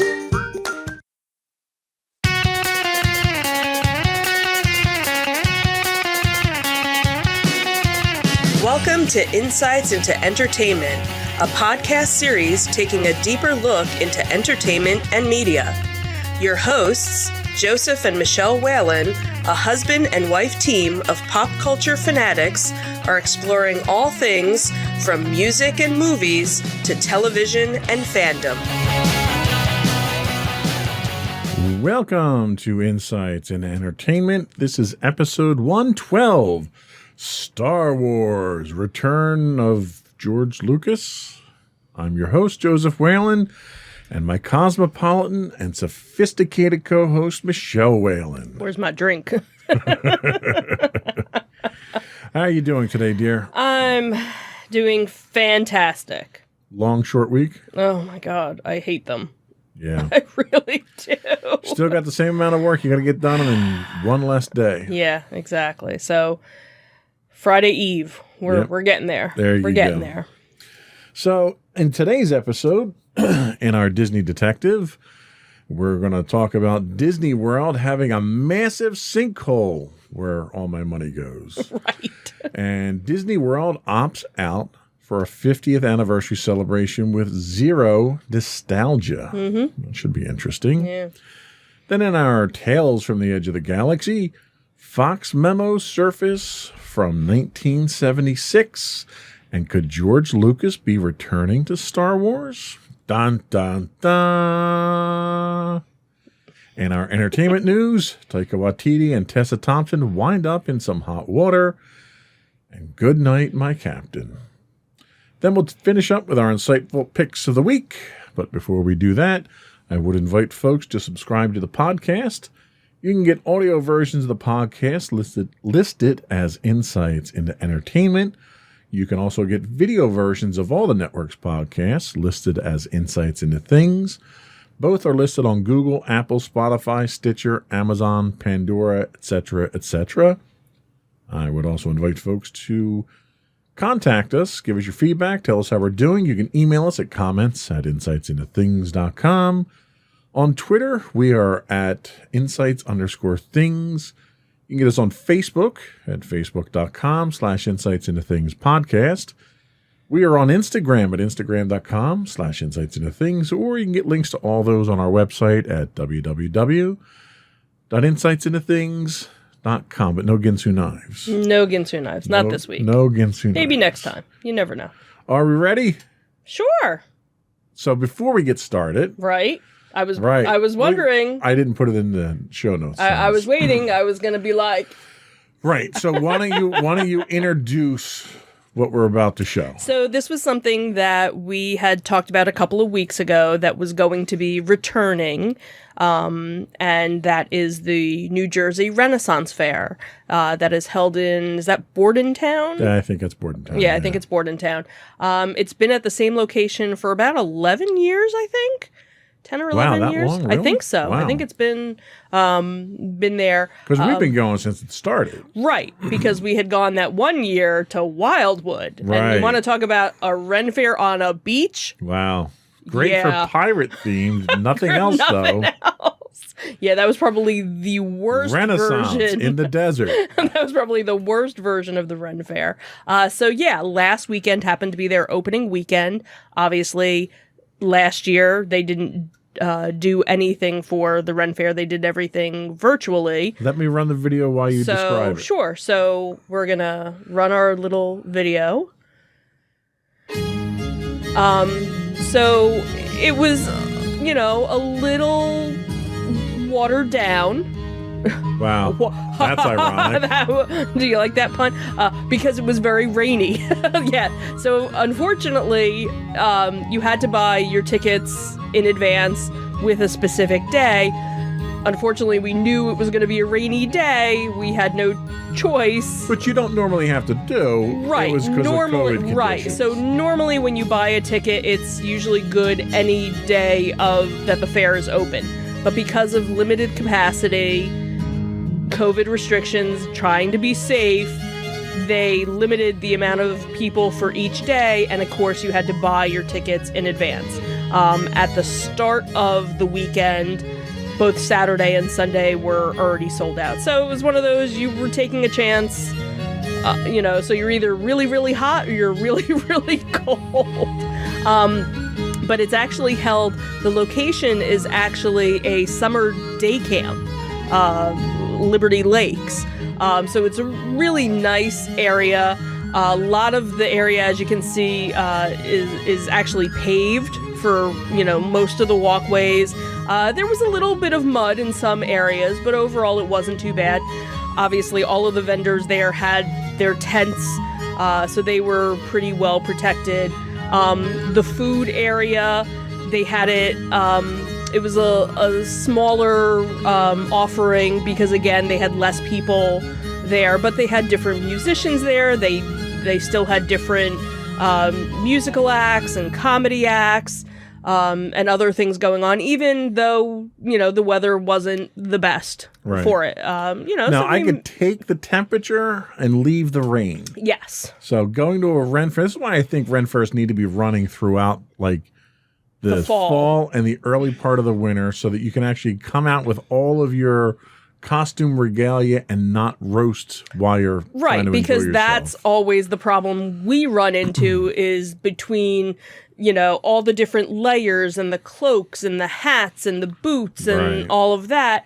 You can only wear it for so long, during the heat. So the weather was perfect if you wanted to be all, bundled up for it. Right. So we enjoyed ourselves. Yeah, we didn't stay as long as we normally would have. We didn't stay for any of the shows or anything like that. We kind of came, we walked the vendors, we ate. Right. It was just kind of to have the atmosphere of it. It was, a get out of the house type thing, kind of like the week before when we went to the Monster Mania. Monster Mania. So. Right. And the other problem too was that while, certain areas they had coverings for you, a lot of the areas where some of the shows were going on, they didn't have anything for you to cover. So a lot of people were walking around with umbrellas, but then all of the seats were all wet. Then you had to deal with having a wet butt if you were going to sit on the seats. But again, still a lot of people there. It was sold out. I'm sure there were probably people that didn't go because of the weather. Yeah, we made the most of it. I'm glad that we did go. So yeah, absolutely. So we'll be right back with our Disney Detective.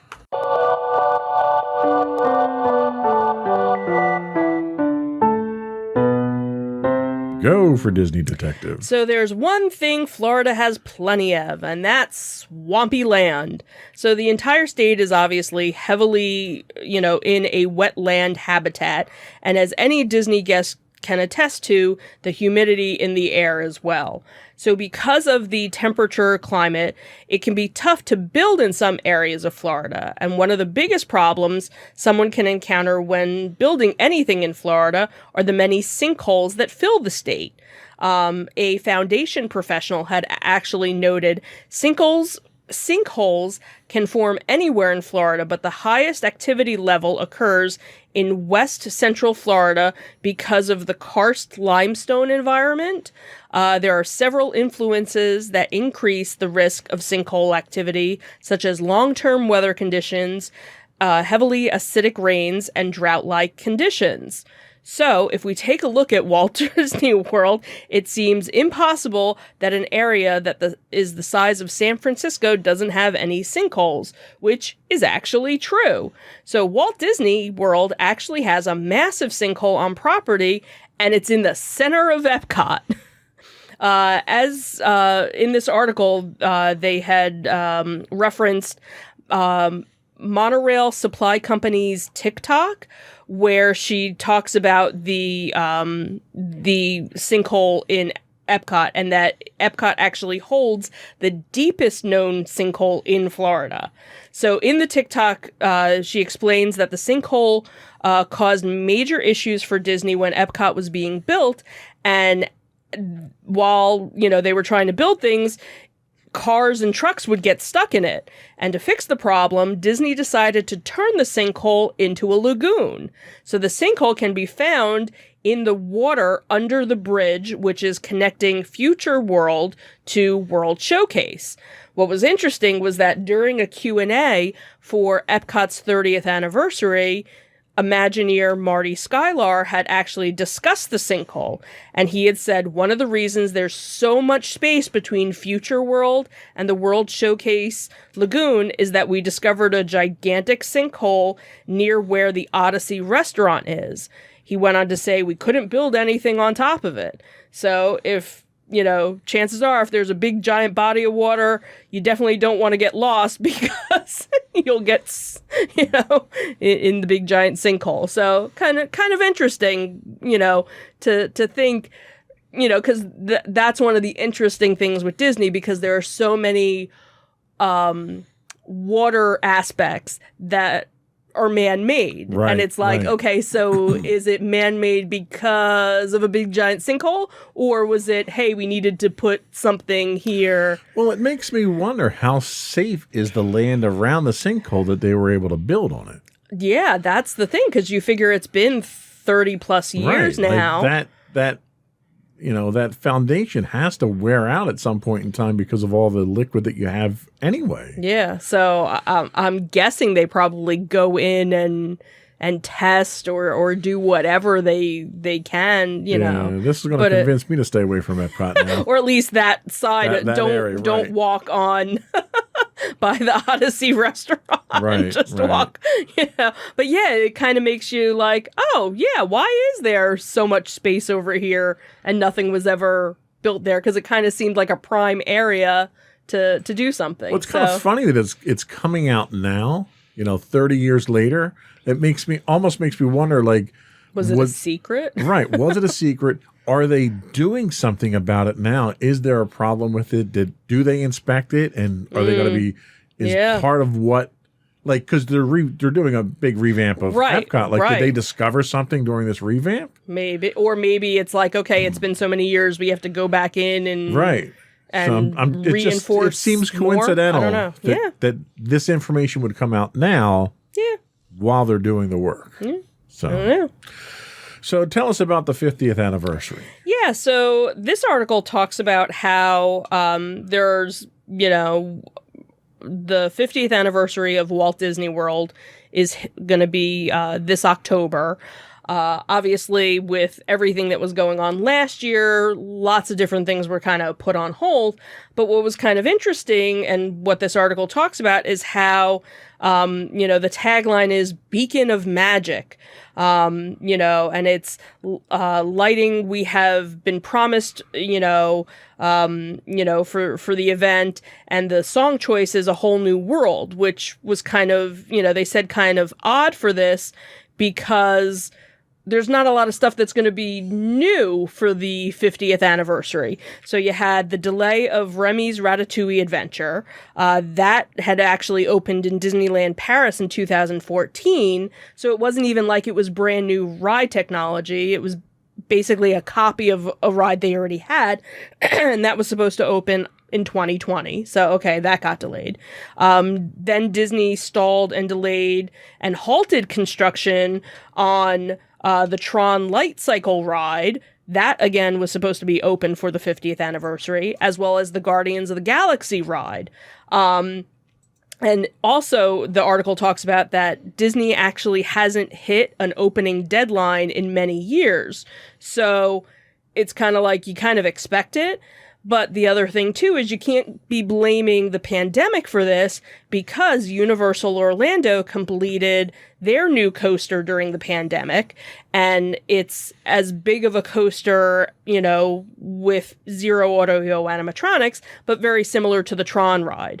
And they have that open, and that'll be opening this summer. So, why... or things being, delayed so much. The other thing that it was talking about was that in the commercial, there was no nostalgia about the 50th anniversary. The biggest thing that they kind of do is they kind of have like Easter eggs of 16 different hidden movie references in the commercial. And it's like, well, it's not the 50th anniversary of Disney movies. It's the anniversary of the theme park. Why not show some nostalgia about the park, especially when you have people that are still alive that went to the park when it first opened. It's not such a long period of time where you don't have those people that could add to it. The article also talks about how, for other different things, when they did the 25th anniversary, a lot of the commercials tugged at your heartstrings more about the magic of it all. And it was just kind of like, oh yeah, 50th anniversary. Yeah. Well, it almost sounds like that the management was caught off guard. And that could totally like, oh my God, we didn't know if we were going to be open for this, so True. we didn't put the effort into it. Disney is under, the head of Disney is under new management. Right. So it could just be that style of management that they have. True. Disney's not 100% back either. Right. So it might be that they didn't want to play it up because it's still a diminished experience. True. And True. they haven't, reduced prices. Right. So there's a lot of factors, I think, that go into it. Right. None of them excuse it. Right. This is one of those things that Disney excels at typically. Oh, absolutely. And that's the thing is you can go back in Disney's history. You can just do a Google search, or a YouTube search of, Disney commercials. And one nice thing, though, is they didn't uglify the castle yet. That's true. They made it prettier. they spruced it up. Usually when they do these celebrations, they make the castle look terrible. Stop. The 25th anniversary. Okay. It was ugly, but there are still a lot of people that, it wasn't so bad for. Oh, okay. Big, giant Pepto-Bismol cake. But anyway. But, the good thing is it's still 120-something days away till October 1st. So maybe they have time to do it right. Maybe this was kind of the teaser. Usually the celebrations go on. The other thing is it's possible they've got so many things going on right now that they just didn't plan properly. Right. And the other thing, too, is the celebration goes on for usually a year and 2 months, So even though the 50th anniversary will be October 1st, maybe by 2022, some of these other things will... We'll still be in the virtual queue by then. Ears to open. Yeah. So, all right. We'll see if they pull this one out and actually do it right for the fans. Yeah. To me, it doesn't matter one way or the other. I'm not going down there for the celebration. If I'm going down there, it's because you're dragging me down. And, I'm just sort of there for the ride. But, diehard fans like you deserve to have a proper celebration for it. And there's tons of diehard Disney fans out there that deserve it. And when I say deserve it, I mean because you spend ridiculous amounts of money on the company that they need to pay you back somehow. So don't worry. For your 50th, we're going to make it a big one. Why? What are we doing? I don't know yet. I haven't figured that out. Well, for your 40th, we did a big one, though. True, So we did. I got to top that for your 50th. Disneyland Paris. Yeah, don't set your hopes too high on that. So we'll see. But that was all we have for our Disney Detective. We'll be right back with our Tales from the Edge of My Insanity.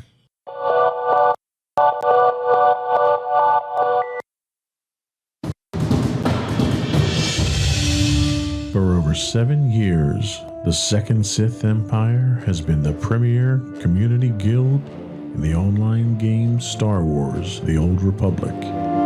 With hundreds of friendly and helpful active members, a weekly schedule of nightly events, annual guild meet and greets, and an active community both on the web and on Discord.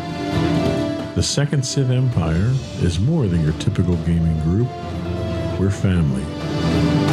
Join us on the Starforge server for nightly events such as operations, flashpoints, world boss hunts, Star Wars trivia, guild lottery, and much more. Visit us on the web today at www.thesecondsithempire.com.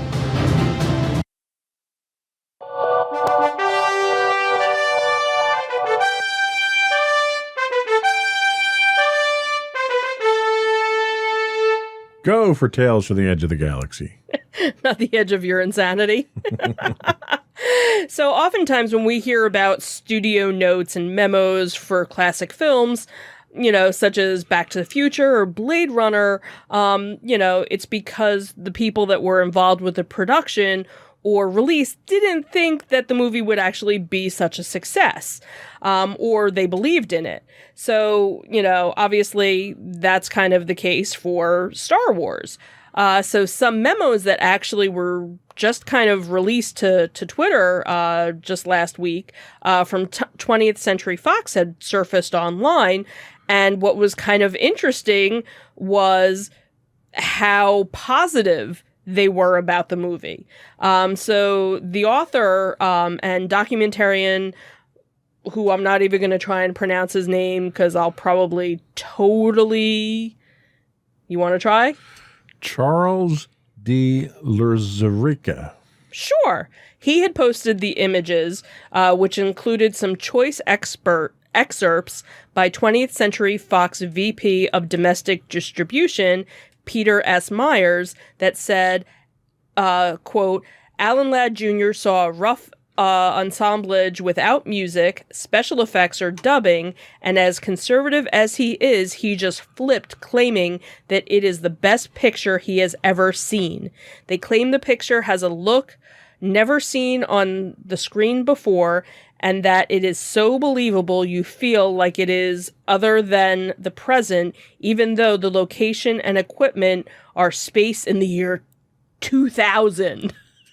I think that's kind of funny. 2000 plus. He goes, I'm saying this picture should be better, should get a better treatment than The Godfather, King Kong, Jaws, The Poseidon Adventure, or Towering Inferno. So the memos were actually previously published, which now have been deleted on StarWars.com. So George Lucas, obviously we know, is no longer linked with the franchise or with Lucasfilms, because he obviously sold it to Disney in 2012. But what's kind of been nice is that he's still kind of been a little bit active, and one of the things we saw was during The Mandalorian, he was there a couple of the days while filming, and one of the things that Jon Favreau has said is that he would be giving Dave a hard time about how many setups he was getting and how fast he was shooting, and arguing him to go faster. He said he was like a boxer's cornerman coaching him, but always with a twinkle in his eye. So it's nice to see that he's still looking out for it, but it was kind of interesting to see that even back in the early 1970s, before the movie came out, they thought it was going to be a hit. Well, and it's funny because they kept slashing the budget. Right. So it was going to be a hit from these early treatments that they saw, and the fact that it was 2000 plus. But we all know it's not. Right. Because it's in it's a long time ago in a galaxy far, far away. Right.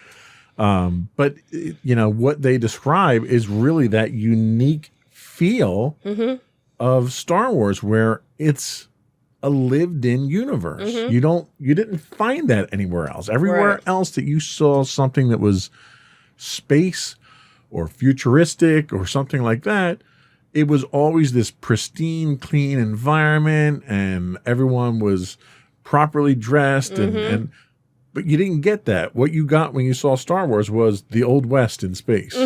Yeah. It was that. And that grittiness, that rundown look, the Millennium Falcon. Right. Looks like the a hunk flying of junk. hunk of junk. Right. Yeah. But it makes it look realistic. Right.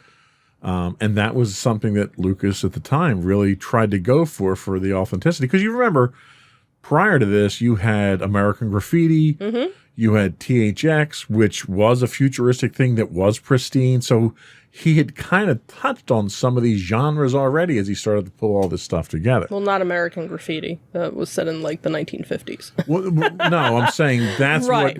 That's what he was known for. Right. He hadn't done anything like this. This was a new foray for him. Right. No, I get it. So when he came into this, and it was such a unique look to it for a futuristic space opera. Right. You know, that opening scene alone, you know, just the ships flying overhead. You know, you get the Tantive 4 flying overhead, and it's like, wow, that's cool. And then you get the Star Destroyer, and it's flying over, and it's flying and flying and flying, and it's huge. Right. You know, that was the kind of presence, the crawl, you know, the title crawl that comes up where you don't get your regular credits. You know, it was so revolutionary at the time that nobody had seen anything like it. Right. That score, my God, you couldn't come up with a better score to start the pace of the movie. He was firing on all cylinders, and they didn't even see any of that stuff yet. Right, because none of that was in those treatments. They got to see some of the shots of, you know, the cantina or Luke's house or, you know, the Millennium Falcon. Like, they saw just the raw footage and could get that feel. Everything else after that was just icing on the cake.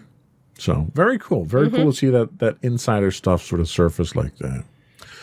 So there's a rumor. Yeah, so this, you know, was coming out. So obviously, you know, George Lucas sold his space opera franchise to the Walt Disney Company, as I said, in 2012. Star Wars fans weren't sure exactly what was going to happen to their beloved characters, like Luke Skywalker and Princess Leia and Han Solo. They were just going to pointlessly kill them off. Well, unfortunately, yeah. So obviously, Disney's Star Wars sequel trilogies proved to kind of not suck. Okay, I wasn't going to say it. Left moviegoers unhappy, you know, with the original core trio and the general lack of direction of the three films.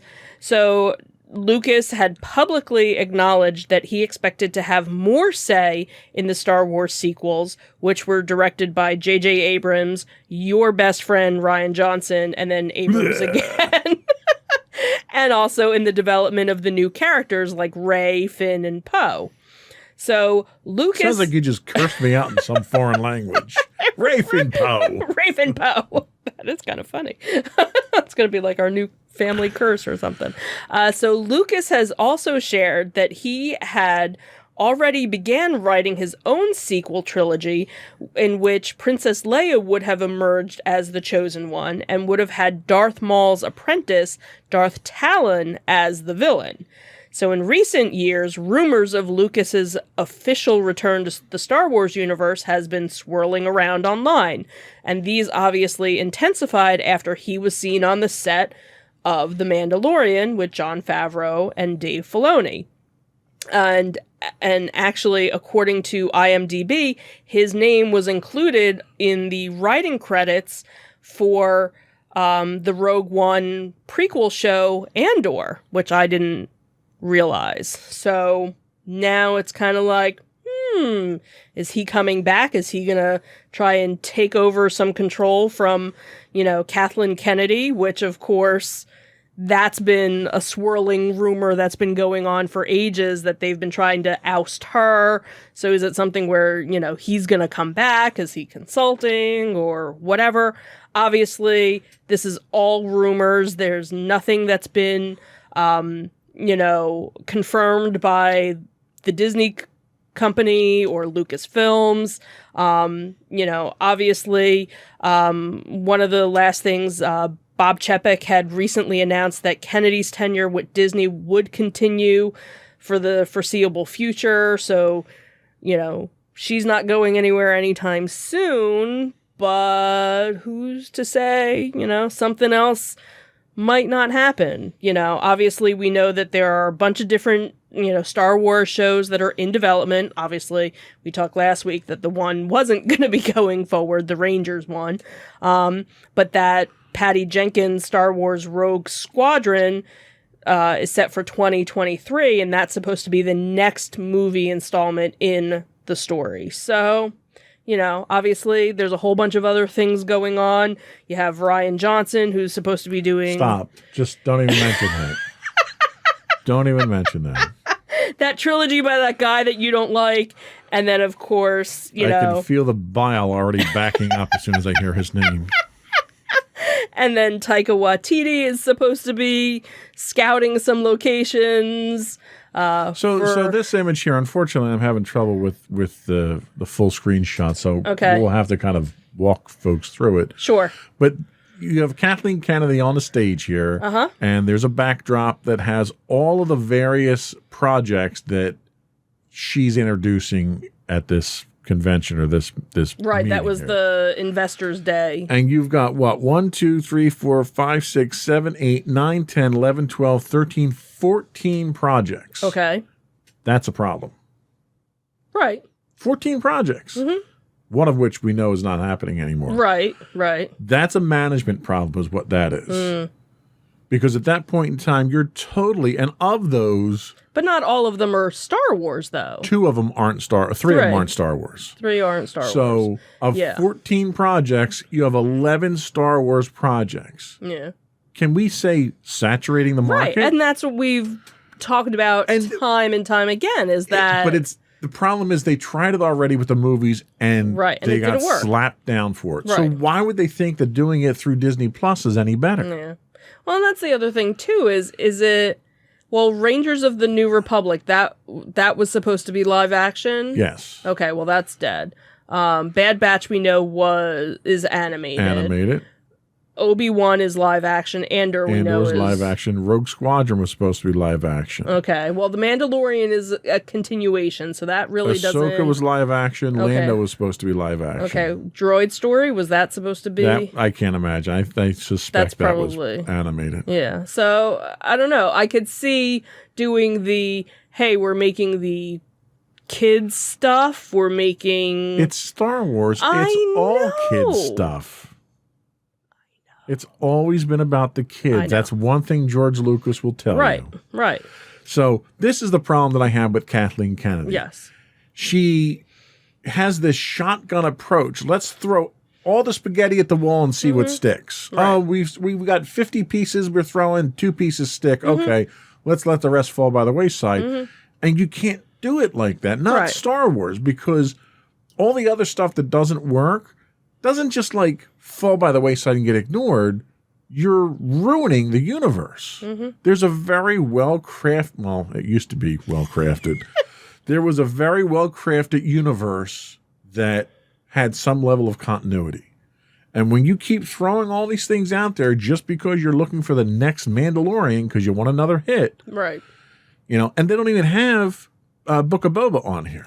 right. We know that's already confirmed and in there. So that's one Maybe more. that took the place of, So George Lucas had the right idea, but pissed the fans off because Lucas always left you wanting more. right. We'll give you a little bit here. Wait 3 years for the next one. Oh, here's another one. Wait 3 years for the next one. Right. I'm kind of done right now. Wait 15 years for the next one. All right, that was agonizing. True. But we managed to get through it. Right. We did. But this whole idea of throwing so many things out there at Right. once is a problem. I welcome Lucas coming back in because you can see his influence on The Mandalorian already. It looks like Star Wars. It's a hit. Yes. The only thing I ask is don't, for the love of God, don't let him write love scene dialogue. That is that is where he just falls flat on his face there. Let him do anything else he wants. True love. Wait. I cannot sit through another Padme Anakin love scene. It's like fingernails on a blackboard the way he writes those. So I don't know. Maybe now that he's remarried and everything, Right, maybe maybe he can write that's- love better. Right. Maybe that was I the don't know. problem. He wasn't in love back Right. then. So anyway, we'll see. It would be interesting to get him back. I think he made a mistake selling it in the first place. I think Disney's doing everything they can to exploit it, and it shows. Right. So, but had Disney not done it, you would have never had what you got down at the parks now. Absolutely. Yeah. Galaxy's Edge. You would have been wouldn't- stuck with Star Tours. Star Tours, and that's it. So, it's a double-edged sword. Yeah. Yeah. With Ryan Johnson, it's just it's more than 3 edges with Ryan Johnson, and all of them are cut you in at the same time. Do we need a curse jar for that? I'm holding it back as best as I can, I but know. anytime his name is mentioned, I know. it gets the blood pressure going. So Let me go get the cup for you. So that's all we have for our Tales from the Edge of the Galaxy. We'll be right back with our entertainment news.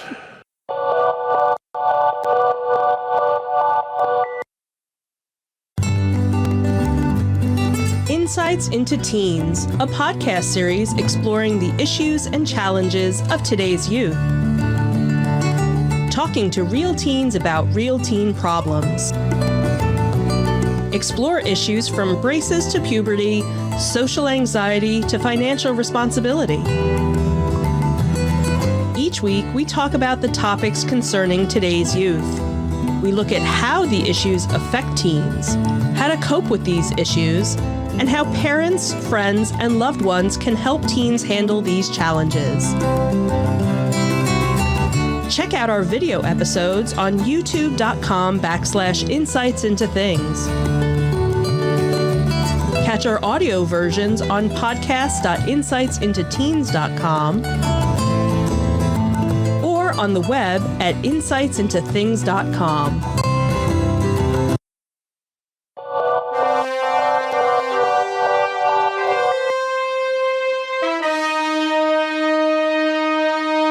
Go for entertainment news. Haha, I didn't do it. So it seems that one of our favorite Star Wars / vampires / directors, I don't know, what else is he, Probably better stop calling them names. probably, Taika Waititi is reportedly been reprimanded by Disney for some racy photos with Tessa Thompson, and there were a bunch of different articles too that talked about Tessa Thompson kind of getting reprimanded for her racy photos as well. So it seems that, obviously we know Disney is famous for fiercely protecting its family-friendly reputation, which is why the studio has often had no hesitation of letting go of key talent who cause an unwanted stir online. Really? Should we tick down the number of former child stars that are the least bit family-friendly today? Right, but the thing is, most of them don't work for Disney anymore. Disney grooms them to go into what they do. So it seems that the Marvel director, Taika Waititi, recently became the talk of Twitter when some paparazzi photos depicting him in a romantic moment with both actress Tessa Thompson and singer Rita Ora went viral. Obviously, this is his private life, and he's just a victim of some unwanted attention from the press, but this revelation about what appears to be a polyamorous relationship between the three individuals has nonetheless ruffled some feathers at Disney HQ. So the Daily Telegraph of Australia is reporting that the studio has reprimanded him over the racy photos coming to light.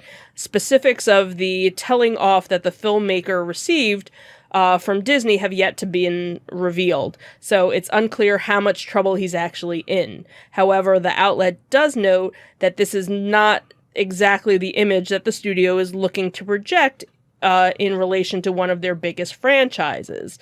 The other thing is that execs were always aware of his party animal reputation, but they feel that this situation kind of crossed the line. The photos were actually taken outside of his home in Australia, where they're filming, where actually I think they just finished wrapping Thor: Love and Thunder. And, it seemed, so obviously Tessa, is reprising her role of Valkyrie, and it seems that Aura is either believed to be involved with some production or a brief cameo in the movie, and that's why she was there as well. So obviously we know he is one of the most popular directors around at the moment in terms of both public appreciation and industry acclaim. So something tells us, that Disney wants to kind of keep him on board despite any problems with that they might have with his private relationships being exposed like this. But as always, we just kind of need to wait and see what happens. So again, this kind of goes back to the stuff that we talked about with Gina Carano, where there's morality clauses and stuff like that when you work for a company like Disney. Right. I don't know if this type of thing would really be covered under that. Yeah, it's kind of, and the other thing too is how much of it was, did they know, oh, we're being recorded, let's kiss. Like, Right. that's all they did. Right. That's literally all they did. That's all you can see in the photos.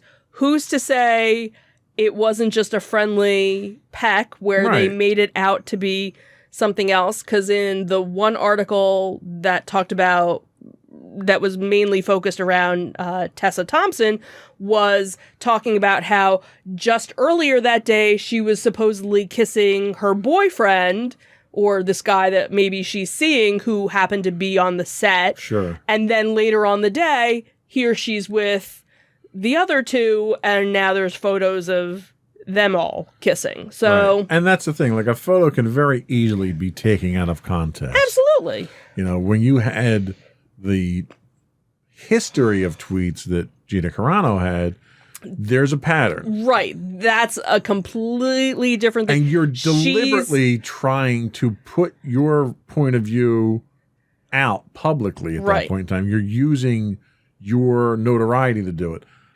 I don't know under what context these pictures Right. were taken. Was he posing? Did he know they were taking pictures? Right. Was it on purpose? Did they know, or was it something where, all right, there's paparazzi out there, haha, let's be cute. Right. And he's always goofing off and joking around, Absolutely. stuff like that. So I would have chalked it up more to that than anything else. Right. And I'm not trying to make excuses for him. Oh, absolutely. If he violated his morality contract and they have a reason to reprimand him, by all means, go ahead and do it if he's not performing the way that you want. Right. I just don't know if this is one of those things that you can cover under morality. Right. Even if you did, you got rid of well, I don't want to say got rid of, but you terminated your contract with one person for expressing hatred views. Right. Now you're going to reprimand somebody for expressing love? Right. Exactly. What? Like, Like, where? Okay. what's the logic behind Right. that? Right. Yeah. So I don't know. It's. I If think anything, good for him. yeah, you I think you're blowing things out of. They're blowing it out of proportion. Oh, absolutely. here. I totally agree. So, and I'm probably going to take heat for being one sided on this, but it's Taika Waititi. He's awesome. So. Right, exactly. And that's the thing is, he's a party guy. You can tell that, from seeing things that he's done. But right now, between, Thor Ragnarok and, what he did on The Mandalorian, you have him, working on finishing up, the new Thor, a Star Wars. The most important thing about Taika Waititi is he's not Ryan Johnson. See? He gets a pass for just about everything just for He can that. do whatever he wants. Just for that. Right, yeah. So what's our next article? Yeah, so this was kind of some sad news. So actor Gavin MacLeod of The Love Boat and Mary Tyler Moore had passed away at age 90. He was known for his roles on The Mary Tyler Moore Show, Love Boat, and he actually passed away on Saturday. His nephew had reported to Variety. His birth name was actually Alan C., but in his memoir, Your Captain is Speaking, he wrote that he considered changing his name because it was too confusing, and actually changed it to honor an acting teacher. He also wrote that he had to deal with premature hair loss going bald in college. After a busy career of bit parts in television and film, he first achieved fame as part of the ensemble of The Mary Tyler Moore Show, a breakthrough sitcom, in which he played news writer Murray Slaughter. Murray often served as a confidant to Moore's character, rolling his eyes at the clueless anchor Ted Baxter, and absorbed the fierce temper of the news director Lou Grant. On Twitter, actor Ed Asner, who played Grant, wrote, "My heart is broken. Gavin was my brother, my partner in crime and food, and my comic conspirator." Asner noted that MacLeod's death leaves him and Betty White as the only two living principal cast members of The Mary Tyler Moore Show. Following the end of that program in 1977, he moved into a starring role on The Love Boat, which if you don't know what the Love Boat is, then I don't know who you are You're anymore. dead to me. You're dead to me. He got top billing as your captain, the dedicated and friendly Meryl Stubing. The boat pulled into port for its last time after 9 seasons, but he continued to embrace his character, making public appearances in costume. He also actually served as ambassador for Princess Cruises, the company that provided the ships that were used in the series.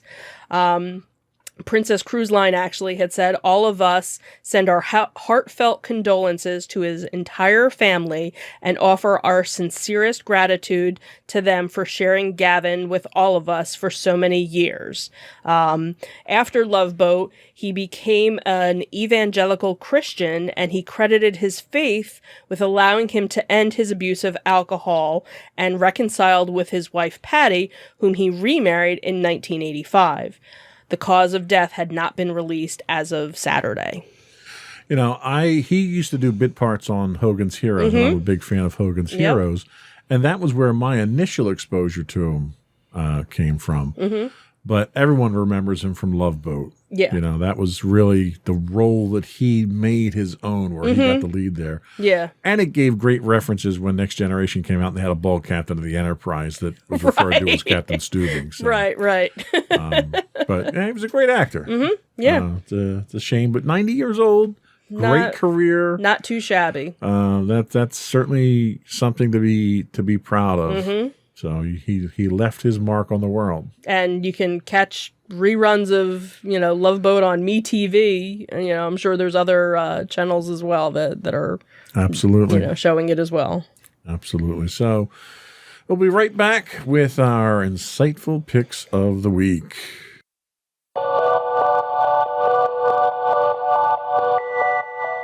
Go for your insightful pick. So my insightful pick this week is the Kaminsky method. It's the premise of the show is acting coach Sandy Kaminsky and his best friend Norman Newlander keep each other laughing as they navigate the ups and downs of getting older. He may be in his twilight years, but the aging acting coach isn't ready to ride off into the sunset just yet.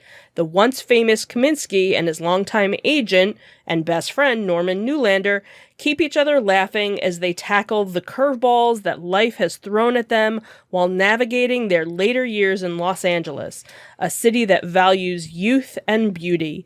The Netflix original sitcom has a strong Hollywood pedigree.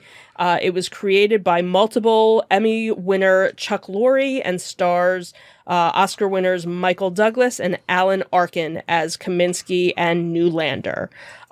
So it's a American comedy dramedy. It's streaming on Netflix.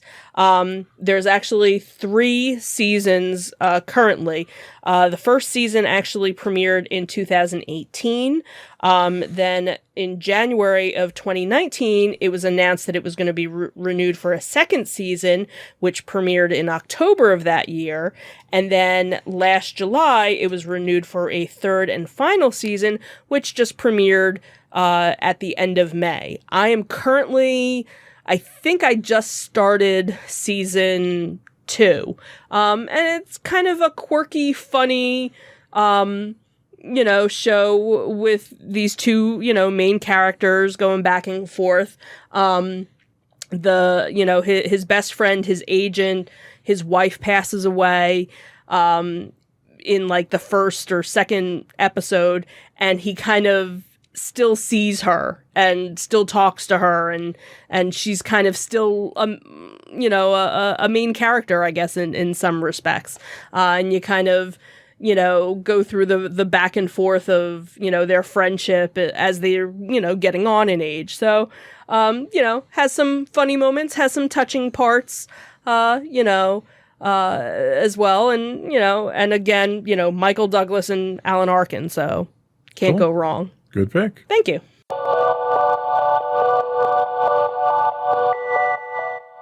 So my pick this week is WWE's Most Wanted Treasures, airing Sundays on A&E. WWE's Most Wanted Treasures takes viewers on a journey to find some of the WWE's most iconic lost memorabilia. WWE's Stephanie McMahon and Paul Triple H Levesque lead a team of collectors, WWE superstars, and legends as they navigate, negotiate, bid, and travel across the country to hunt down and reclaim some of the most elusive WWE collectibles. Throughout history, WWE's action-packed storylines has spawned iconic, one-of-a-kind memorabilia, most of which have gone missing. Superstar in training AJ Francis will head out on the road alongside some of the most famous WWE legends of all time, including The Undertaker, Ric Flair, Charlotte Flair, Mick Foley, Kane, Big Show, Mark Henry, Jerry the King Lawler, Booker T, Greg the Hammer Valentine, Brutus the Barber Beefcake, Jake the Snake Roberts, and Sergeant Slaughter. The series will unearth these rare items in the hopes of preserving and sharing the legacy behind the memorable moments in WWE history. I was a total wrestling geek as a kid, and before Hulkamania and the soap opera storylines that have developed since then. I knew wrestling as the WWF. Back then, it wasn't the World Wildlife Foundation. It was the World Wrestling Federation. Right. I used to go over to my grandparents' house and watch it with my granddad, who was convinced it was 100% real, and you couldn't tell him otherwise. The show brings back some of that nostalgia for me. It's less about the items, although some of the items I find are kind of cool. But it's more about the stories that are conveyed by the wrestling legends recruited to hunt down the merchandise. So they do kind of interview segments as they're looking for things and trying to find contacts and stuff like that. And there are times where they go to find it at a collector's house. Sometimes they'll pay a nominal fee for it. Sometimes it's given to them. Sometimes it's just a favor. Like there was one instance where one wrestling fan was a huge Mick Foley fan. And the guy's, whole thing was, okay, well, if I can bring my kids over and have the kids just sit down and talk to you for an hour, you can have it. One was with Jerry the King Lawler, where the one fan, Jerry the King Lawler is actually a very talented artist. And he's famous for doing these doodles and pictures and stuff. And one of the deal was they would get a certain amount of cash for it, but Jerry would actually do a custom piece of artwork for him too. So it's kind of neat seeing that and seeing some of the other talents, seeing where some of these wrestlers are from years ago. So if you've ever been a fan of professional wrestling, the show's worth a watch. There's a lot of history behind it. So WWE's Most Wanted Treasures, airing Sundays on A&E. And we'll be right back.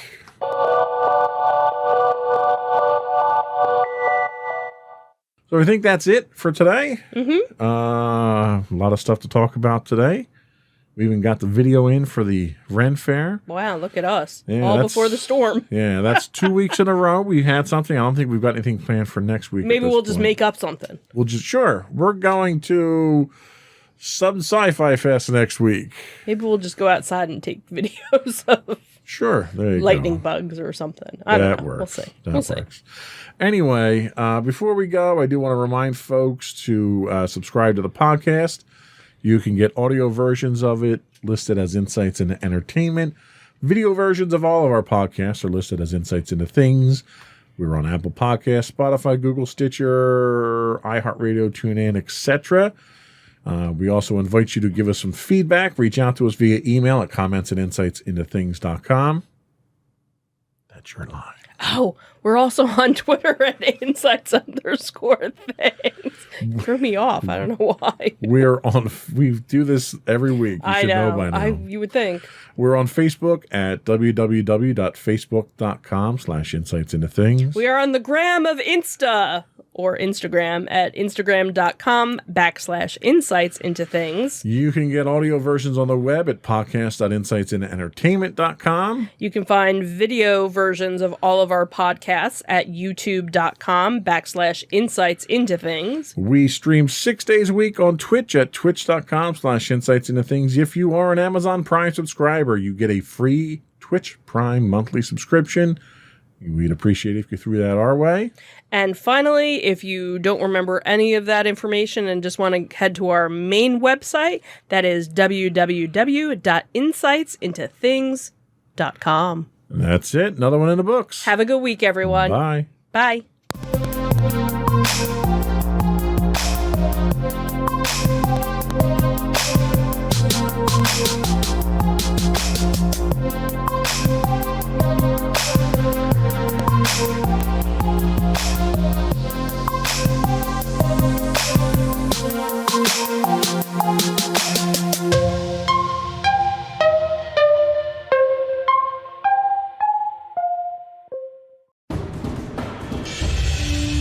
For over 7 years, the Second Sith Empire has been the premier community guild in the online game Star Wars: The Old Republic.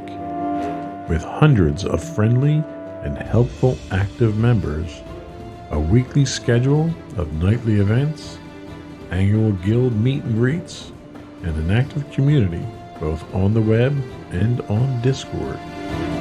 The Second Sith Empire is more than your typical gaming group. We're family.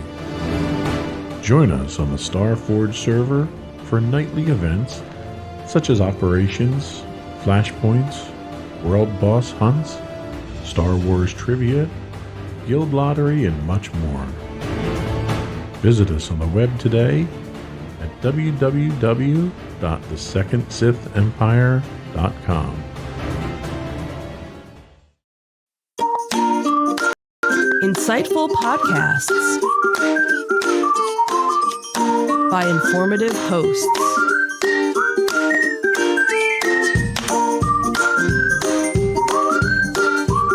Insights into Things, a podcast network.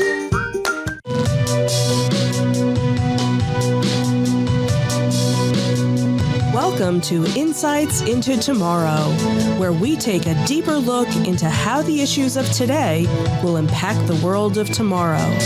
From politics and world news to media and technology, we discuss how today's headlines are becoming tomorrow's reality.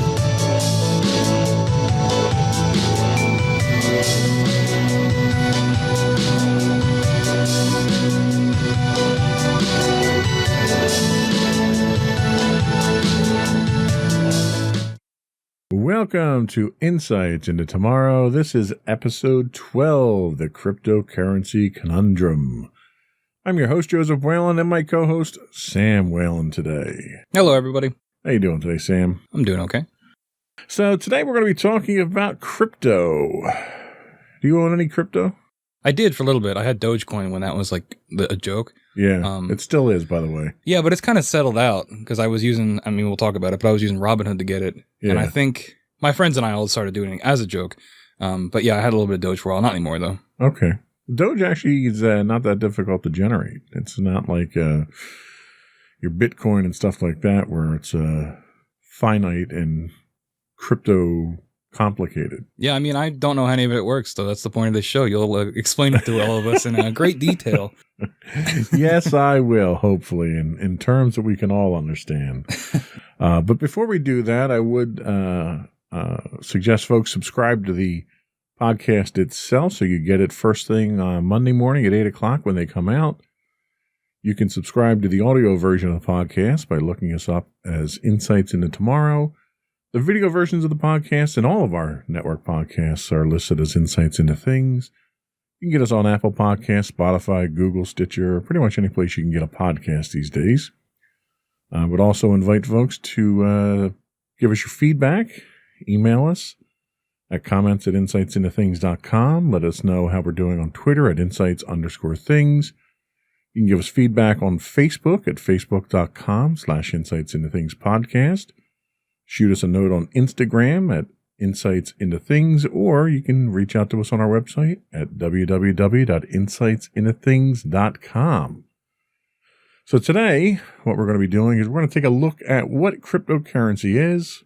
We'll understand a little bit about what blockchain technology is. Then we're going to take a look at some of the real-time or real-world impacts that cryptocurrency is having on today's economy and whether it's worth investing in. And then finally, we'll wrap up by looking at how cryptocurrency is changing the world and what the future of crypto looks like. And we'll talk a little bit about a new phenomenon in crypto called NFTs. So hopefully by the time we get done here, we'll all have a good understanding of what crypto is. And we'll be dumping money into the market to buy some. Shall we get started? Yes. All right.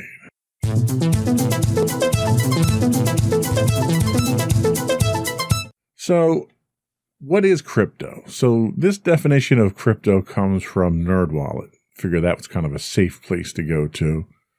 So, cryptocurrency or crypto is a digital currency that can be used to buy goods and services, but uses an online ledger with strong cryptography to secure online transactions. So, when you, unlike a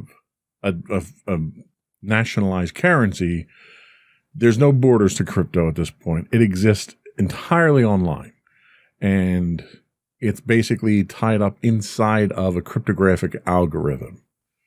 Much of the interest in these unregulated currencies is to trade for profit, with speculators at times driving prices skyward, as we've seen recently with Bitcoin. Many companies have issued their own currencies, often called tokens, and these can be traded specifically for goods or services that company provides.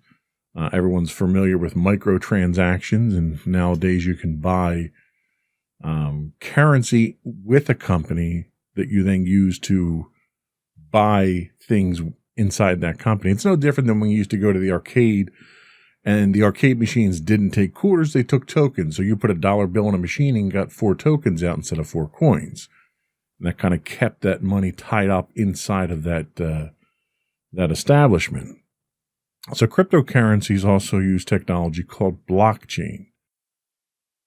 So we'll talk about blockchain in a second. That's really the driving technology behind blockchain.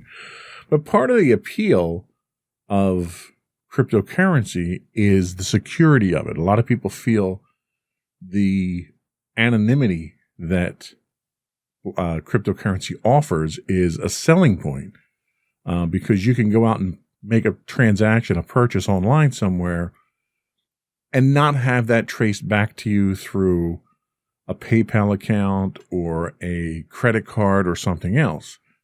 But what people don't realize is it's not as untraceable as they think it is, because there is a digital footprint. There's a digital trail that goes along with it that can be traced back to your wallet, because you have to have a digital wallet that you apply these coins to. So, with that in mind, questions, statements, inquiries? No, I think that all makes sense. I mean, my familiarity with Bitcoin is mostly from the last season of Mr. Robot, actually, which ended a while ago. But in that show, the economy basically tanks, and this one company, eCorp, comes up with eCoin, which is basically takes the place of physical money. So everybody has their eCoin wallet on their phone. So I kind of got the concept a little bit from that. I mean, it's a fictionalized portrayal, but they did their research in terms of, using Bitcoin as a replacement for physical money. Sure. And really, I mean, money is, currency itself is anything that has a value associated with it that you can trade for things. Whether it's paper money that we have, whether it's gold coins because the material that it's made from has a value associated with it, or nowadays with U.S. currency where there isn't a backing to it. There's no silver or gold backing to it. There's an intrinsic value based on the current economic state. So as a result, the dollar goes up and down depending on what our trade state is and other factors in the world.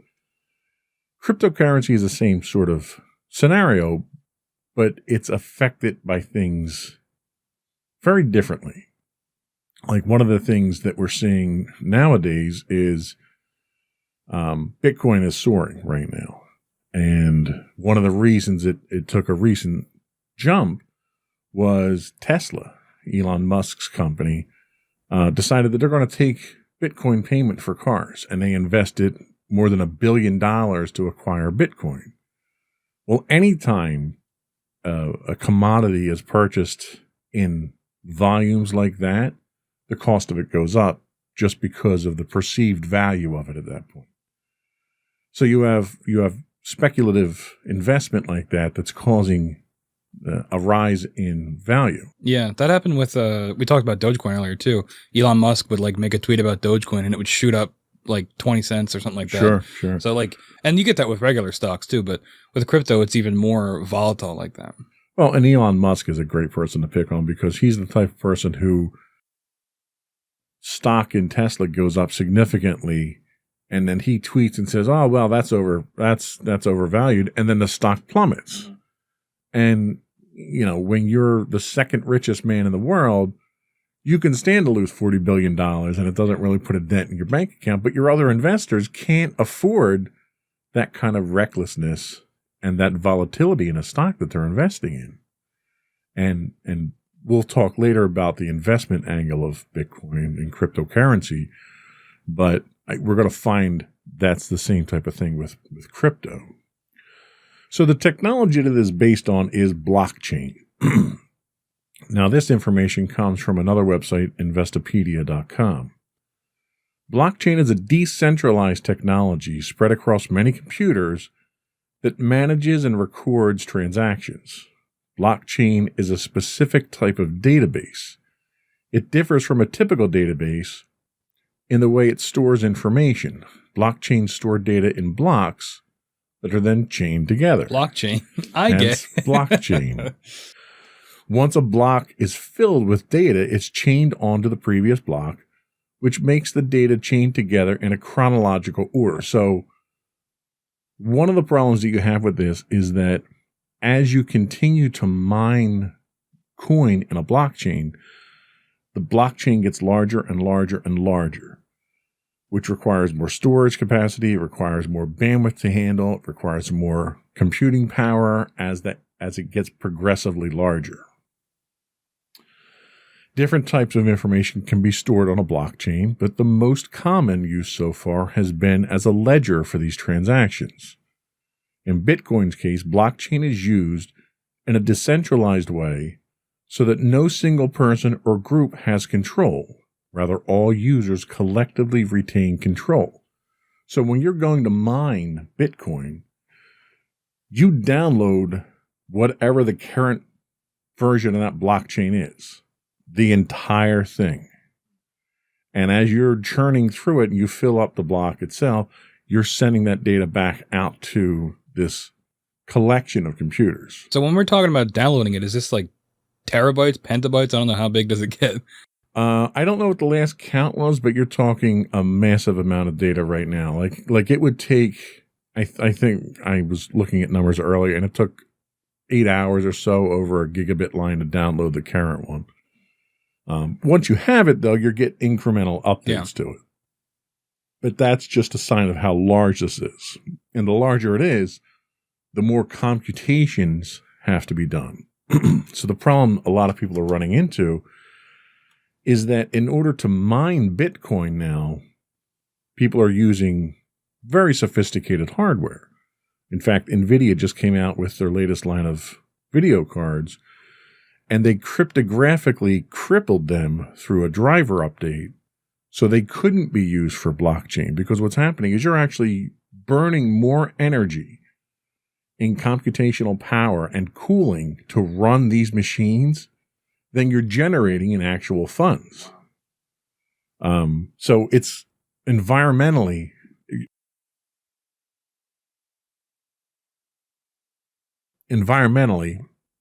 it's not a good thing. I mean, we're not drilling another hole in the ozone or anything, but this is not going down the right path. So in Bitcoin's case, the blockchain's used as a way to store the ledger on here, and the decentralized blockchains are themselves immutable, which means that once the data is entered, it can't be changed. And for Bitcoin, this means that transactions are permanently recorded and viewable to anyone. And that's where that lack of anonymity comes from. because in order for this whole system to work, you have to use a shared database for these transactions. Now, your existence in here is probably some, 64 character long random GUID number, not, Sam. So there's that level of anonymity. But it also records origins of these. So it can tell geographically by your IP address where it's coming from. So when you process something on the blockchain, it knows what your ID is. It might not know who you are, but it can see where you're at. So a lot of cyber forensic analysis is going into some of these because a lot of people in the criminal underworld are using Bitcoin to fund their terrorist organizations and criminal organizations because of that level of security. So as a result, federal authorities and government authorities around the world are developing new tools to try to de-anonymize some of these transactions to track it down so that they can generate evidence against criminals. So that's really what blockchain is. It's the technology behind, it's the database behind cryptocurrency. Questions, comments? No, I mean, it seems relatively straightforward so far. So my only thing is, how does this translate into actual value? Because, I understand how you get it and how it's made, but, is it just because there's so much of it that it gives it value? It's not that there's so much, it's that there's so little. So, for instance, if you look at Bitcoin, the way that you compute or the way that you mine Bitcoin computationally, there's a finite number of Bitcoins that are out there. And the more that are found, the fewer that can be found. So it's almost think of it like a baseball card. 10 Ricky Henderson rookies are made. That's all that will ever be made. And they're all in packages that are sitting in stores. So when the first one gets purchased, it's worth, say, $1,000. But when the second one gets purchased, you know that there's only 8 more out there. So the value of the ones that are found go up until all 10 are found. And then there's a fixed value because they exist. They're the only ones that are going to exist. So that's why you have Tesla getting a bunch of it. Exactly. And then it skyrockets. The problem that you run into is as people trade it and buy and sell and companies start to adopt it as an actual currency, it gets more precious because you have a finite pool of resources now that are now being traded in large blocks. So people fight over it and then exactly. Then you have governments. Like, for instance, Russia has outlawed Bitcoin. So you can't use Bitcoin in Russia to do anything. Where in the United States, I could spend Bitcoin to buy a pizza. It's literally that simple. And in the early days of Bitcoin, it was used very frivolously. It was generated a lot on colleges because a lot of college students would use computers on campus because of the computational power to generate these. So you'd have students that would have 10 Bitcoins that would generate overnight. Then they'd want to order pizza. Well, they didn't have any cash, so the local pizzeria would accept Bitcoin. So you'd spend 2 Bitcoin to buy a pizza.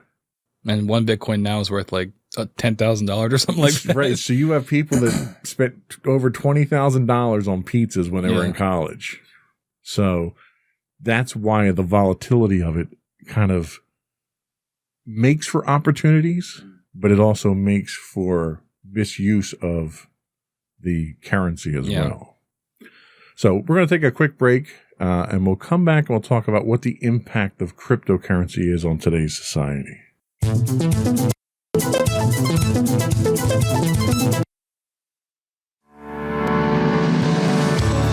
Insights into Entertainment, a podcast series taking a deeper look into entertainment and media.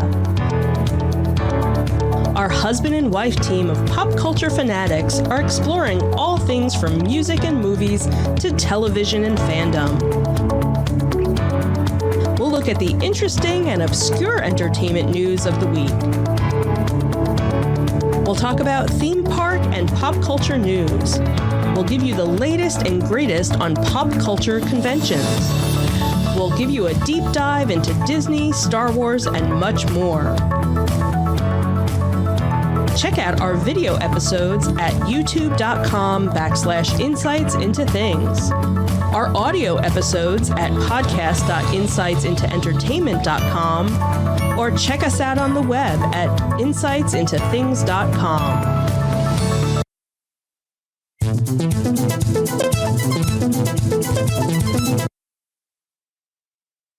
Today on Insights into Tomorrow, I find the button on the board to actually hit the right scene.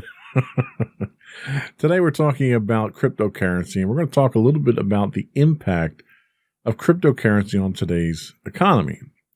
So we've talked about Bitcoin, we've talked about Dogecoin a little bit. There's actually more than 6,700 different cryptocurrencies that are traded publicly today. And this is according to coinmarketcap.com. Cryptocurrencies continue to proliferate, raising money through initial coin offerings. You've heard of IPOs, initial public offerings for stocks. ICOs are what crypto coins actually use to generate their funds. The total value of all cryptocurrencies as of February 18th, 2021 was more than $1.6 trillion according to CoinMarketCap. And the total value of all Bitcoins, the most popular digital currency, was pegged at about $969 billion. Now, you can't have that much market cap and not have a huge influence over the economy. I mean, I can't, it's hard for me to imagine another segment of the economy other than like Apple, that's $1 trillion company, that has that kind of influence over it. So just that value alone gives you a footprint and a place at the table that countries, I mean, that's more value than most countries in the world actually have as far as value goes. What are your thoughts on that? I mean, that's an astounding amount of wealth. And Yeah. like going back to the pizza analogy from earlier, like to think that it's come from that, you know, using it to get a pizza to $969 billion in what, 20 years? Yeah, not even that. Yeah, less than that. It's just interesting, and stocks in general, or the market, how that works, it all kind of mystifies me. It seems like it's gambling with extra steps, and like how things get value, and in this case, how things can skyrocket in value over time. It fascinates me, but it's not something I have any idea how to get involved in. Well, and that's one of the real distinguishing factors between a cryptocurrency and a stock. A stock is a piece of something. It's a piece of a company. And its value is based on the value of that company, its revenue, its profit, and how that company is being run. And all that information, when you're a publicly traded company, is publicly available. So if you want to go do the research on Intel and see how much Intel is worth, you can see what their assets are, what their liabilities are, what their profits are, what contracts they've landed over the last 12 months. You can do all that research and find all that information. And largely that's what, analysts and stockbrokers do for you. They do all that work for you and come back and say, okay, buy Intel because they're worth it. But you have the freedom to go get that information yourself and do it. You lack that information for the most part when it comes to crypto. I mean, crypto isn't representative of anything substantial. It's literally data that's being passed around. And a lot of people have a very difficult time wrapping their heads around that. It's hard to understand why you would need something like that. Granted, you can have a currency that doesn't have borders. So, for instance, you have the euro versus the dollar. And the euro traditionally trends a few cents higher in value than the dollar does, depending on what's going on from a geopolitical standpoint. But that currency itself is based on gross domestic product. It's based on manufacturing output. There's a measurable metric that you can look at for it. So you can kind of predict, okay, well, we know that everyone's being hit by the pandemic right now. And Europe, sections of Europe are being hit worse than others. So the chances are their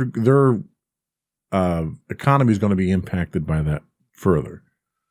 So maybe now is not a good time. And I'm saying this strictly from a theoretical standpoint. I am not an investment broker, or am I qualified to comment on any of this stuff. But you can see these signs, these trends, and determine that that might not be the investment that you want, because the euro may go down as their economy is impacted. You can't do that with Bitcoin. Tomorrow, Bitcoin could lose 30% for no apparent reason. Or it could gain 30% for equally no reason. It's volatile. That is it's the buzzword, yeah. Incredibly volatile. So why do people like cryptocurrency? Why don't you tell us, why people, what the appeal of cryptocurrency is? Yeah, so supporters see cryptocurrency, things like Bitcoin, as a currency of the future, and they're racing to buy them now before they become more valuable, which we've already seen that with going from buying pizzas to being worth, $900 billion. Some supporters like the fact that crypto removes central banks from managing the money supply, since over time these banks tend to reduce the value of money through inflation, so Bitcoin can't be inflated the way normal money can.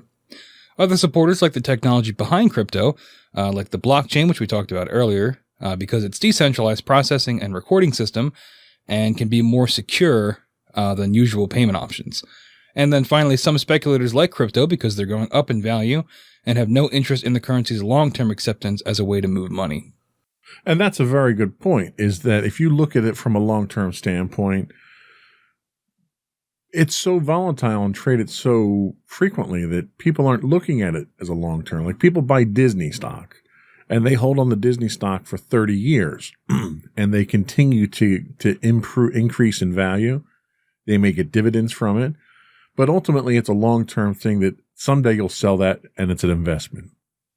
Whereas cryptocurrency is almost like day trading. Yeah. I'm buying it this morning because I know this afternoon chances are it's going to be 30% higher and I'm going to make a fortune off of it. That's essentially what I was doing. Me and my friends, when I talked about Dogecoin earlier, that's what we would do. We bought it, and then for like a week straight, we would check every day to see what the value was. And you could set, in the app we were using, you could set, I think it was called a limit order. So like if Dogecoin went up to 80 cents, you could have it sell then. Right. So like if we thought Elon Musk was going to tweet about it and it would make it go up in value, which happened, a lot of people made a lot of money when Dogecoin, when that phenomenon was happening. Sure. It's kind of stabled out now, but it was like day trading. And Robinhood, I know, got a lot of flack for that because so much money was being dumped in that they couldn't keep up with it. And I think that finding came out a couple of days ago, where the way Robinhood works is when you go into, and for those that don't know, Robinhood is an app where you can, trade stocks and trade crypto. When you go to buy something through them, they actually wait and basically give you an IOU so that if they can get a better value for it, they can then take that, and then you also get the stock. They take off the top. Right. But when the things with Dogecoin was happening, so many people were buying in, and with GameStop as well, the GameStop stock situation, they didn't have enough money to keep up. So it's like, when the trend hits the whole world and everybody's doing it like day trading, it can cripple something like Robinhood that's just, the app to the middleman almost. Yeah, their business model was not capable of keeping up with that. But one of the other things about crypto that we talk about here is that it doesn't use a centralized bank, which means it can't be influenced by governments or government regulation. So you look at how some of the economy works in the United States, and you've got the Federal Trade Commission that makes sure that there's no insider trading and that things are done on the up and up. You have the Federal Reserve that sets interest rates. So with a traditional economy, you have a lot of outside influence. It's not just the market value. A lot of it is the government trying to control the money. Part of that's inflation. When the economy is bad, the government puts more currency into circulation, which devalues the currency but increases spending. And with a cryptocurrency, they don't have that control, which is one of the reasons why Russia had banned Bitcoin. because Bitcoin could really come in and take over an economy because the government has no control over it. So a lot of governments don't understand crypto yet, and those that do and have kind of a good understanding of it are kind of afraid of it, and with good reason. Yeah. One of the other things that we talk about here is the encryption associated with it. Well, that encryption allows you to hide transactions. So right now, we've got a big push in the United States where the federal government wants to have access to encrypted data on your phone, in your email, through your social media, because they claim that without that, then they can't do their job from a law enforcement perspective. So the federal government wants access to your encrypted information on your phone. So if they get a warrant for a search warrant, they can execute it, where they can't do that now. Well, they'll never be able to do that with cryptocurrency. They can't go to a manufacturer like Apple or Google and say, put a backdoor in, or we're going to put you out of business. There's no central authority for Bitcoin. So they can't exercise that control. And as a result, it's very appealing to a lot of people who want to do international transactions. You know, when we do transactions with a company overseas, there's a conversion rate that happens. And that conversion makes money for someone. Some money broker somewhere skims off the top, like you talked about with Robinhood. With Bitcoin, it's traded at face value. Nobody skims off the top. Nobody makes a profit off of it. And generally, when no one's making a profit off of a transaction, people have a problem with that. Yeah. So you can't have that man in the middle who's doing things. But again, cryptocurrencies are speculative. There's nothing tangible about a cryptocurrency that says, okay, well, I see that Tesla put out 20% more cars this year than they had forecast, so their value is going to go up. There's nothing like that with crypto. It's literally just made up as it goes along. And that's something that scares off investors. So what you get is a completely different class of investors that go after cryptocurrencies. As an investor myself, I'm very risk averse. You know, I will invest money in a guaranteed 8% return any day over the possibility of a 15% return with a 50% chance of loss. That's just the way I am. I'll always go for the sure thing. I mean, like, I've been investing a little bit. Like, I don't, as I've made clear by this show, I don't really understand how a lot of this stuff works. So I've been using Robinhood, and they got in trouble for kind of gamifying it. But I like that personally because it makes it a lot easier to understand. And the way I've been trading it is, it is like gambling, where if you're putting money in, like, you have to be okay to lose it if you mess something up, or like you're okay having it sit there for a long time. Cause you know, a lot of stocks are, like you talked about with the Disney example, a long-term thing. So I haven't been doing it enough to understand how I do it. But at least with the crypto stuff, I was doing it daily, trying to get like just the smallest amount of value out of it. Where it's not a set 8%, you know, a guaranteed 8% return like you were talking about. So it is weird seeing the comparison of, you know, play it safe long term, but with crypto, it's play it now and hope for the best. Absolutely. So I guess the real overriding question is, are cryptocurrencies a good investment? So like we said, cryptocurrencies may go up in value, but many investors see them as more speculations and not real investments. And the reason for that is that just like real currencies, cryptocurrencies generate no cash flow. So for you to profit, someone has to pay more for the currency than you did, which is called the greater fool principle. Yeah, I love that one. That's a funny name. And it's a legitimate theory for investing. But if you contrast that to a well-managed business, which increases its value over time by growing the profitability and cash flow of an operation, experts note that cryptocurrencies such as Bitcoin may not be that safe. And some notable voices in the investment community have advised would-be investors to steer clear of them. Because it's gambling. Yeah, it's just you gambling. You hit the nail on the head. You're probably better off going to Vegas and betting $5,000 on black at the roulette, then you aren't putting it in to cryptocurrency. Of a particular note, Warren Buffett compared Bitcoin to paper checks, saying, quote, it's a very effective way of transmitting money, and you can do it anonymously and all that. A check is a way of transmitting money too. Are checks worth a lot of money just because they can transmit money? And I think that really boils it down, because in order to do anything with Bitcoin, you either have to generate them through very complex, very costly computational efforts, or you need to buy them. So if you invest the money to buy them, you've paid somebody money for money.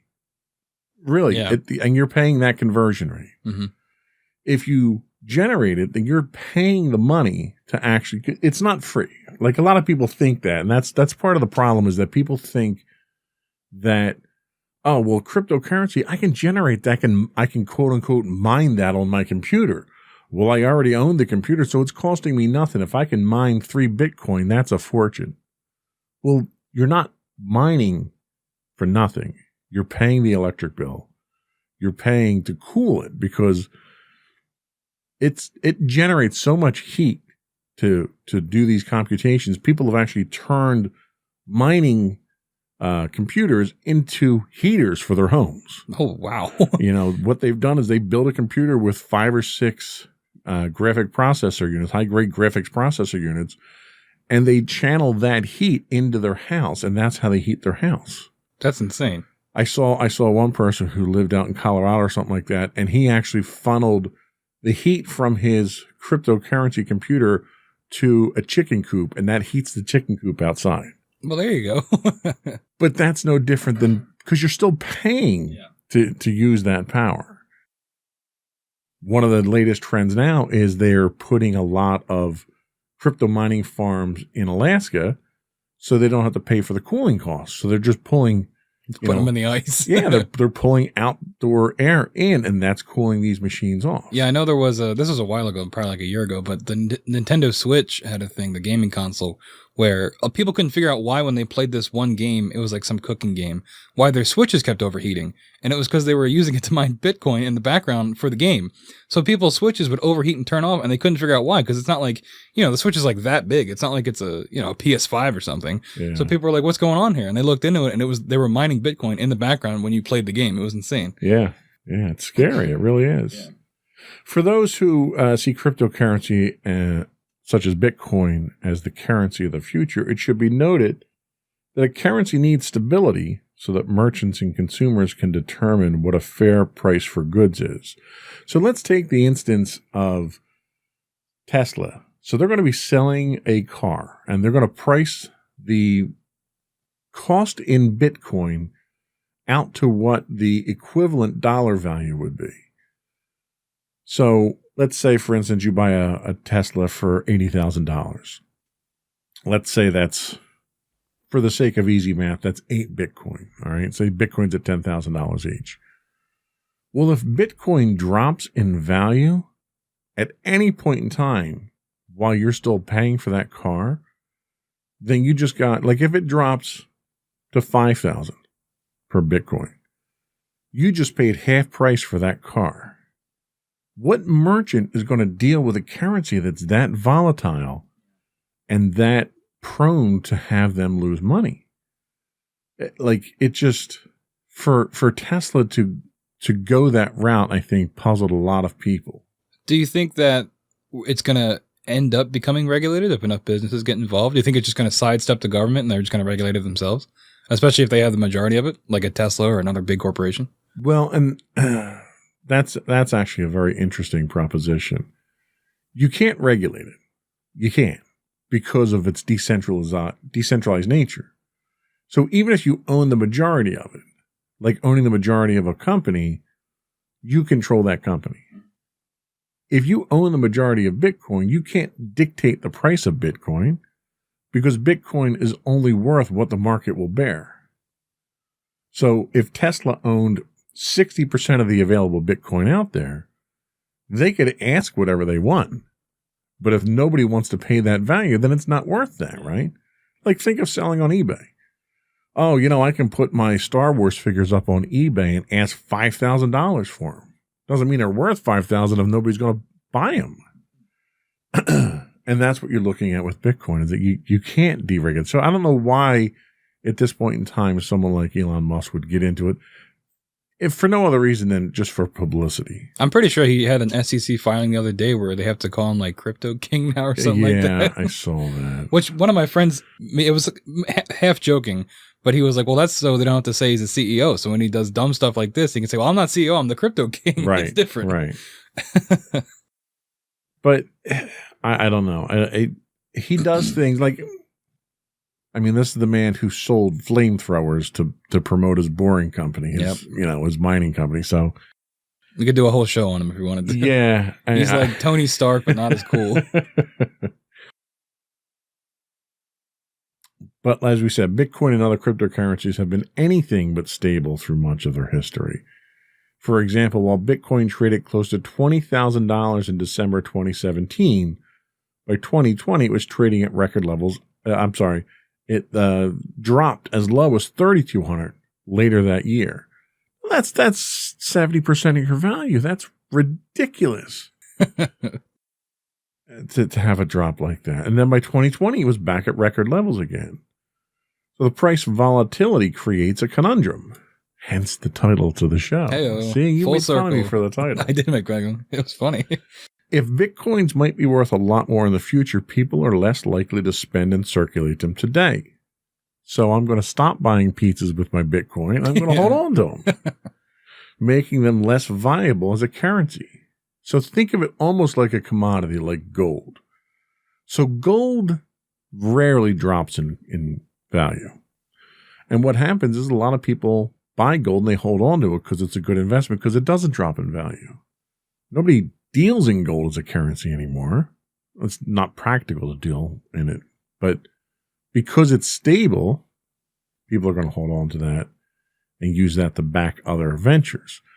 Because this is volatile and could drop or increase dramatically, people don't want to spend that because they don't want to spend $20,000 on a pizza.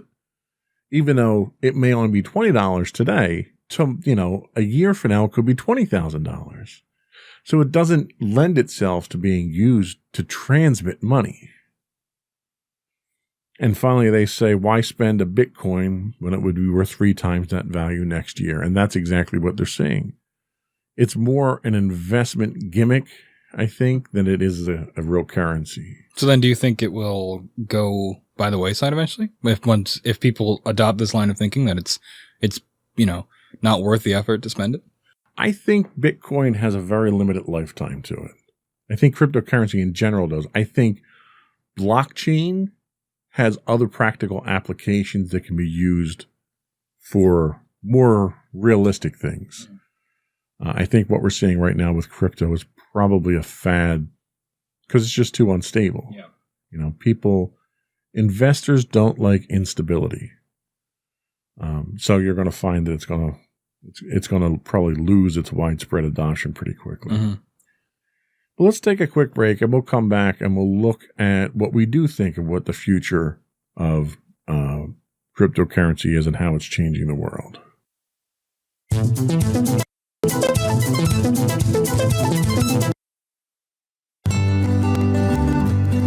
Insights into Teens, a podcast series exploring the issues and challenges of today's youth. Talking to real teens about real teen problems. Explore issues from braces to puberty, social anxiety to financial responsibility. Each week, we talk about the topics concerning today's youth. We look at how the issues affect teens, how to cope with these issues, and how parents, friends, and loved ones can help teens handle these challenges. Check out our video episodes on youtube.com/insightsintothings. Catch our audio versions on podcast.insightsintoteens.com or on the web at insightsintothings.com.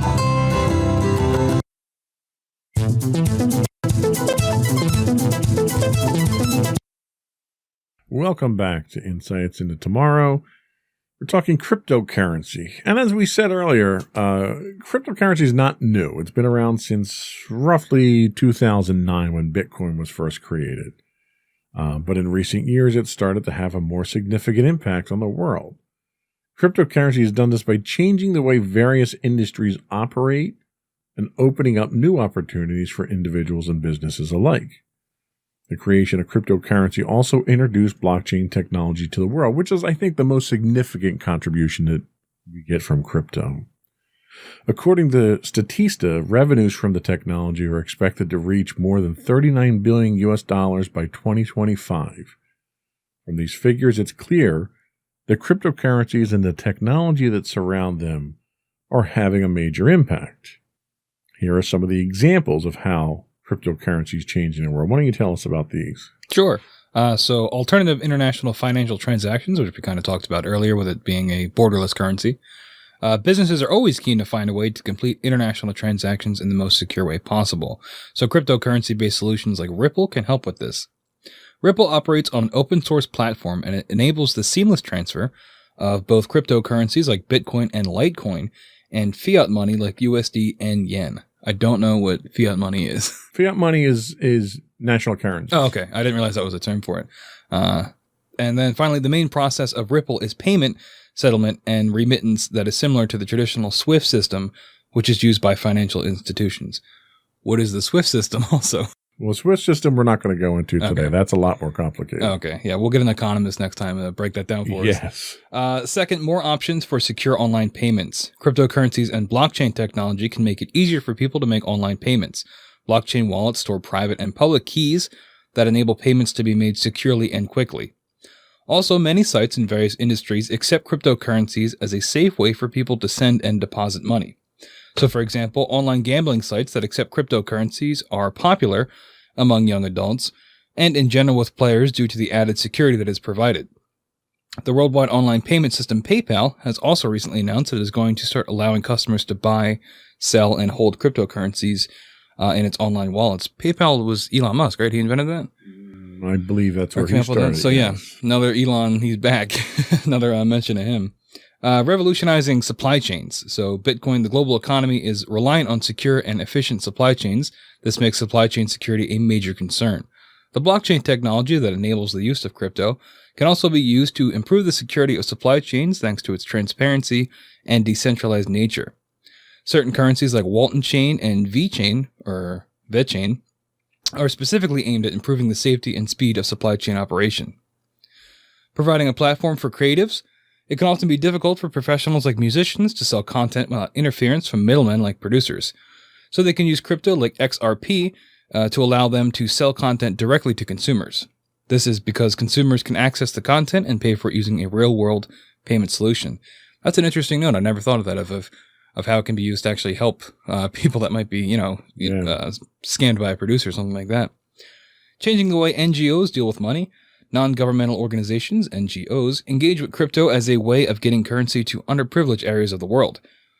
During the current crisis, the Red Cross in Italy has also started accepting Bitcoin donations from people in order to boost its fund and help it provide the support that people need. So using it for more humanitarian efforts. Sure. And the other thing we kind of have to make note of here is that we talk a lot about Bitcoin because that's in the news a lot. And Bitcoin's a form of crypto, but it's obviously not the only version. Crypto in general can be used for other different things depending on how it's generated. Like, for instance, we talked how Bitcoin has a finite number of Bitcoins that you can ever get out of the blockchain. But other currencies like Dogecoin, it's unlimited. So you can continue to generate Dogecoin, which is why the value never really soars, because there's an infinite amount of it out there. But it's also a legitimate form of currency because it is digitally signed through a very strong encryption. So something like that, you can easily use that to do electronic transactions back and forth online, or to transfer large sums of money, or things like that, where you want to have secure, borderless transactions. That's not to say that Bitcoin's the best crypto for that. But crypto can be used for these things. It does away with that decentralized bank. It does away with these conversions. It does away with the regulations that you get bogged down in. One example, which is probably not a good example, is North Korea. Okay, so North Korea is under all kinds of sanctions. They can't trade, tea at this point in time without having some kind of sanction slapped on them. But they can trade crypto because it's unregulated. Yeah. There's no way to stop that. I didn't even think of that. Now, that's a bad example of that, but the good example of that is if you're in a oppressive third world regime that you're trying to fight for the freedom of the people there and the government is oppressing you. You can fund those operations through cryptocurrencies and still manage to get the funds that you need. Yeah, it sort of cuts out the red tape and the middleman and all that to just get the currency where it needs to be. Exactly. I think personally moving forward, cryptocurrencies themselves are going to be more of a medium than they are an asset or an investment. They're going to be used for transactions. Like a lot of business transactions use EFT fund transactions now, and you get a lot of hands touching that type of stuff through the banking industries. And I think cryptocurrencies eliminate a lot of that stuff. So I think there's a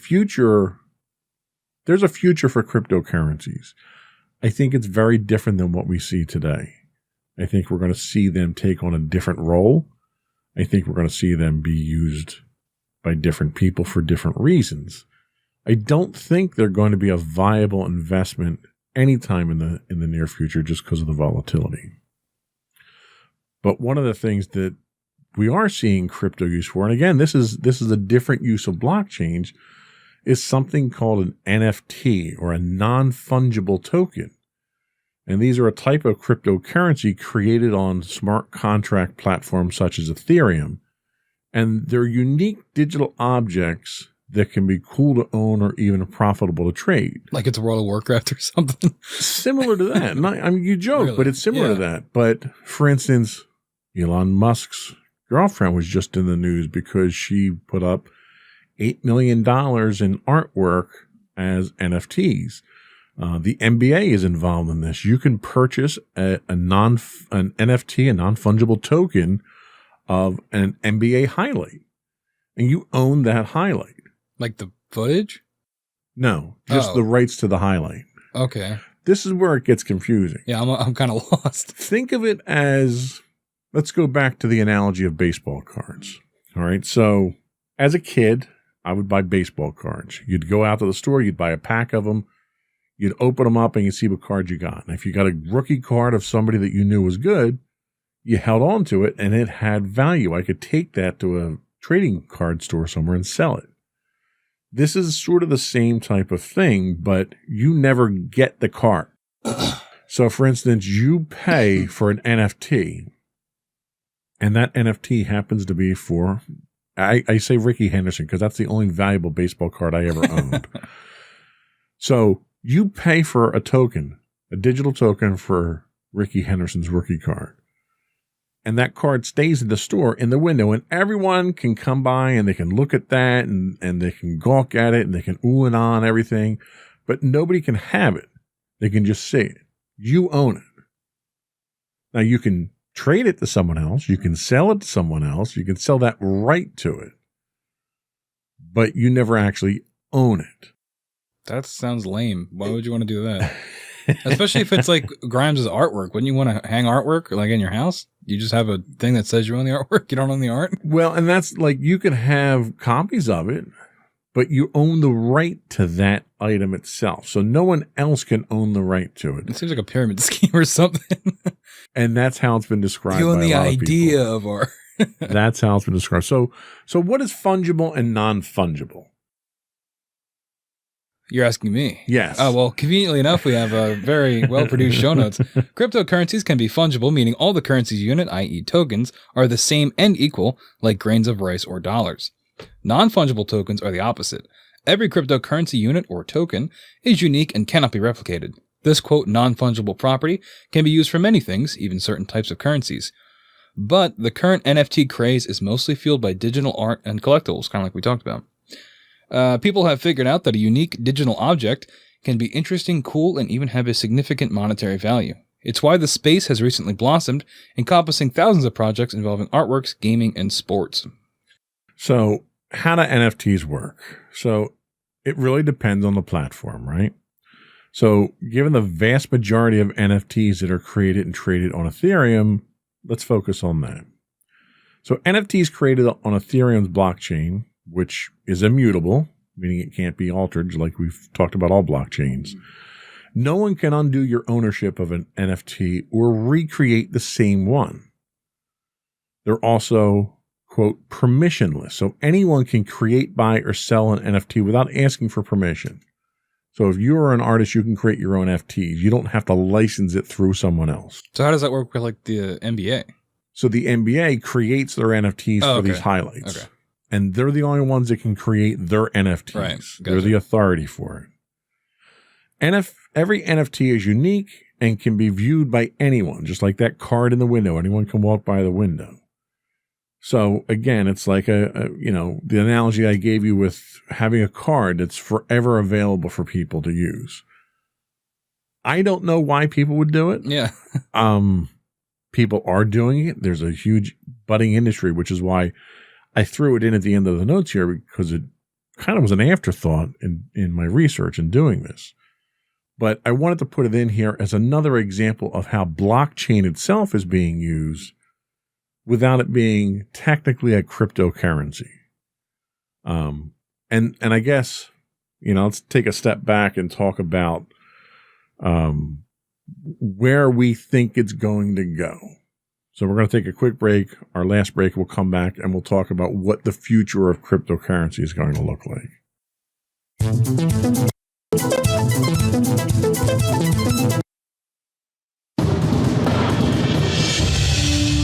For over 7 years, the Second Sith Empire has been the premier community guild in the online game Star Wars: The Old Republic. With hundreds of friendly and helpful active members, a weekly schedule of nightly events, annual guild meet and greets, and an active community both on the web and on Discord. The Second Sith Empire is more than your typical gaming group. We're family. Join us on the Starforge server for nightly events such as operations, flashpoints, world boss hunts, Star Wars trivia, guild lottery, and much more. Visit us on the web today at www.thesecondsithempire.com.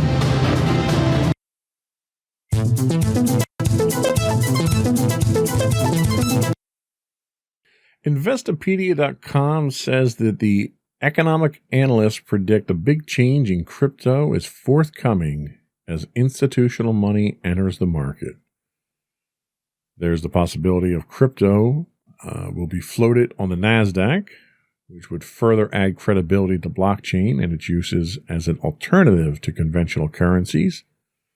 Some predict that all crypto needs to be a verified exchange-traded fund, an ETF. An ETF would definitely make it easier for people to invest in Bitcoin, but there still needs to be the demand to want to invest in crypto, which might not automatically be generated with a fund. What do you think? Where do you think we're going to go with crypto based on the discussion that we had here? What do you think its future is? Well, I didn't know a whole lot about it going in, and I've definitely learned a lot today. So I said I'd probably agree with a lot of what you're saying, is that it seems like it's the blockchain element of it seems like it's useful and can be used for lots of other things. But breaking it down in terms of the actual reasons to invest in it, and there not really being that many, and the volatility of it too, I think unless there's a change in that and how that works, which I don't know how you do that, it seems like, the best thing we're getting out of this is the blockchain technology. Right. Yeah, and Investopedia looks specifically at the outlook for Bitcoin, and they say the future outlook for Bitcoin is it's subject to much debate, which we kind of agreed on here. While the financial media is proliferated by so-called crypto evangelists, Harvard University professor of economics and public policy Kenneth Rogoff suggests the, quote, overwhelming sentiment among crypto advocates is that the total market capitalization of cryptocurrencies could explode over the next 5 years, rising to $5 to $10 trillion, which is, astronomical. The historic volatility of the asset class is no reason to panic, he says. So he tempered his optimism with that of the crypto evangelists' view of Bitcoin as digital gold, calling it, quote, nutty. Yeah, that's the official economist term. That is the official term, stating its long-term value is more likely to be $100 than $100,000. Rogoff argues that unlike physical gold, Bitcoin's use is limited to transactions, which makes it more vulnerable to a bubble-like collapse. Additionally, the cryptocurrency's energy-intensive verification process is vastly less efficient than systems that rely on a trusted central authority like a central bank. And I think that's really a great place to make that distinction, is that the value or the viability of a Bitcoin is in its computational authority, whereas the value of a traditional currency or stock is in its institutional authority. And being decentralized with no institutional authority, you have to rely on that encryption to know what the value is and to know that it's a legitimate transaction. What are your thoughts on that? I mean, it makes a lot of sense, right? I mean, even this guy that we just quoted, he starts off with towards the more optimistic side, saying, it could be trillions of dollars in the next couple of years. But then once he thinks about it, it seems like he tempers it, being like, well, it's also very volatile. And, he'd say the word bubble. And that kind of got me thinking of, like, maybe this is a bubble. Maybe it has the chance to collapse. And especially with it being like so nebulous too, that it might even lend itself further to a collapse. Like, .com and things like that back in, what was it, the 90s, right? When that happened? Late 90s, yeah. Yeah. So maybe, I hope that doesn't happen, because it seems like it's interesting technology. I hope that it doesn't completely collapse. And if it does collapse, maybe it can come back in some way. But yeah, it just seems like overall it's better to just be safe than sorry. Sure. Yeah. I think, we both agree that there's probably a lot more scrutiny to be paid to this. Bitcoin's main benefits of decentralization and transaction anonymity have also made it a favored currency for a host of illegal activities, including money laundering, drug peddling, smuggling, and weapons procurement. This has attracted the attention of powerful regulatory and other government agencies, such as the Financial Crimes Enforcement Network, the SEC, and even the FBI and Department of Homeland Security. In March of 2013, when this was an infant state here, the Financial Crimes Enforcement Network issued rules that defined virtual currency exchanges and administrators as money service businesses, bringing them within the jurisdiction of government regulation. In May of that year, the Department of Homeland Security froze an account of Mt. Gox, the largest Bitcoin exchange at the time, that was held at Wells Fargo, alleging that it broke anti-money laundering laws. New York's Department of Financial Services issued subpoenas to 22 emerging payment companies, many of which handled Bitcoin, asking about their measures to prevent money laundering and ensure consumer protection. So these are very real cases out there that the government, fearing what you can do with this cryptocurrency, and they're fearing it under the guise of illegal activity, which is legitimate, but their fear goes a lot deeper than just illegal activity. Their fear goes to a lack of control, a lack of regulation. I mean, the federal government does not like things it can't regulate. Yeah, and it seems like they're most likely going to use the crime angle to get their foot in the door, right, for increased regulation. And they're doing the same exact thing with encryption on your personal phones. And even the encryption on your phones, they're taking it even a step further, and they're hammering home this whole idea of child pornography and child exploitation. And that's why, let's do it for the children. Think of the children, yeah. Right. And that's really what they're hammering home to try to to crack your encryption, but we're looking at the same type of thing here. So I think unregulated currencies like Bitcoin that are speculative and have a potential for high value are much more likely to come under the scrutiny of the government than a transactional thing like Dogecoin, where people are using it for legitimate things, and it doesn't have enough power behind it to really warrant being used for illegal activity. Right. But again, in the end, I think it's really the technology that comes out of this that's going to be the winner overall. I think cryptocurrencies, I don't think they're going to go away anytime soon, but they're not changing the economy anytime soon. Governments just aren't going to allow it. Yeah, it seems like it would be that simple, right? They could just say no. Yeah. So what are your final thoughts on cryptocurrency? Well, I definitely learned a lot about it today. That was kind of nice. And I hope that our viewers learned something too, if they were as clueless as I was. But yeah, I mean, it seems like it's not as future-proof as, some of the jokes about it might make it seem like. But blockchain seems like it could be used for a lot of really good things, and hopefully good things. And I'm curious to see where governments take it in the next 5 to 10 years. If we do end up getting, that $1 trillion level that economist was talking about, how governments are going to respond to that, and how they're going to take it seriously, or, try to outlaw it or ban it, and, around the world, and how that's going to affect it. All that is interesting to me. So yeah, it's just a matter of, see where it goes. Yeah, and I agree. I think a wait and see attitude is probably the best. I think we should not let Elon Musk, people of Elon Musk's nature lead the charge on this. Between selling flamethrowers and launching his Sportster into space for media gimmicks and stuff like that, I don't really think he's the authority that we want to use in this case here. I think it's probably best to, if you're interested in investing in it, I would suggest you do so very cautiously. I would not liquidate your 401k and dump it into Bitcoin, that's for sure. But, it's speculative. There's a chance that you could make some money off of it today. Why not get in on it like everyone else does if you do it smartly? So, but that's all we had today. Did you have anything else you wanted to discuss? No, I think we did it. All right. I think that is it. Before we go, I would ask folks once again to subscribe to the podcast. Audio versions can be found as Insights into Tomorrow. Video versions as Insights into Things. We're on Apple Podcasts, Spotify, Google, and any place you get your podcast feeds from. I would also ask you to give us your feedback. Let us know how we're doing. You can email us at comments@insightsintothings.com. You can get us on Twitter at insights_things. We stream 6 days a week on Twitch when I don't have technical difficulties like this week. On Twitch, we are at twitch.tv/insightsintothings. If you have a Amazon Prime membership, you do get a free Twitch Prime monthly. We would love it if you sent that our way.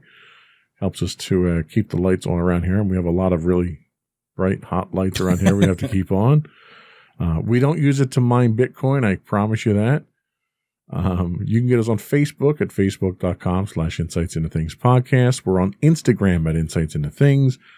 You can get us on our website at www.insightsintothings.com.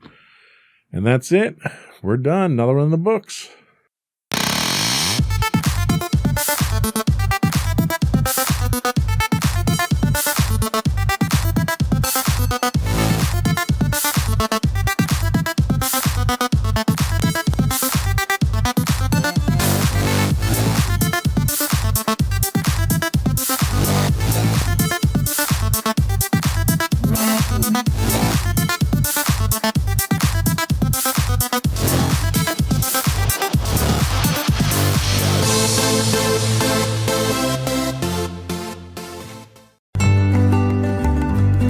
Insights into Teens, a podcast series exploring the issues and challenges of today's youth.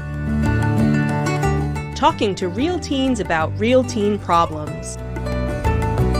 Explore issues from braces to puberty, social anxiety to financial responsibility. Each week, we talk about the topics concerning today's youth. We look at how the issues affect teens, how to cope with these issues, and how parents, friends, and loved ones can help teens handle these challenges. Check out our video episodes on youtube.com/insightsintothings. Catch our audio versions on podcast.insightsintoteens.com or on the web at insightsintothings.com. Insightful podcasts by informative hosts.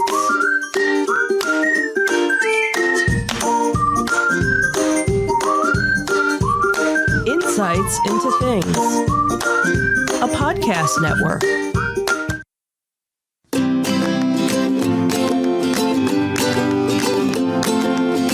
Welcome to Insights into Teens, a podcast series exploring the issues and challenges of today's youth. Your hosts are Joseph and Madison Whalen, a father and daughter team making their way through the challenges of the teenage years.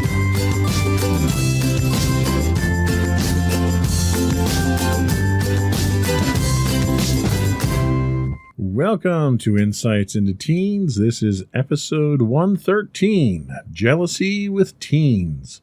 I'm your host, Joseph Whalen, and my mature and intelligent co-host, Madison Whalen. Hi, everyone. How you doing today, Maddie? I'm doing all right. How about you? I am doing better now that I'm out of work. That's good, at least. Was a rough day today.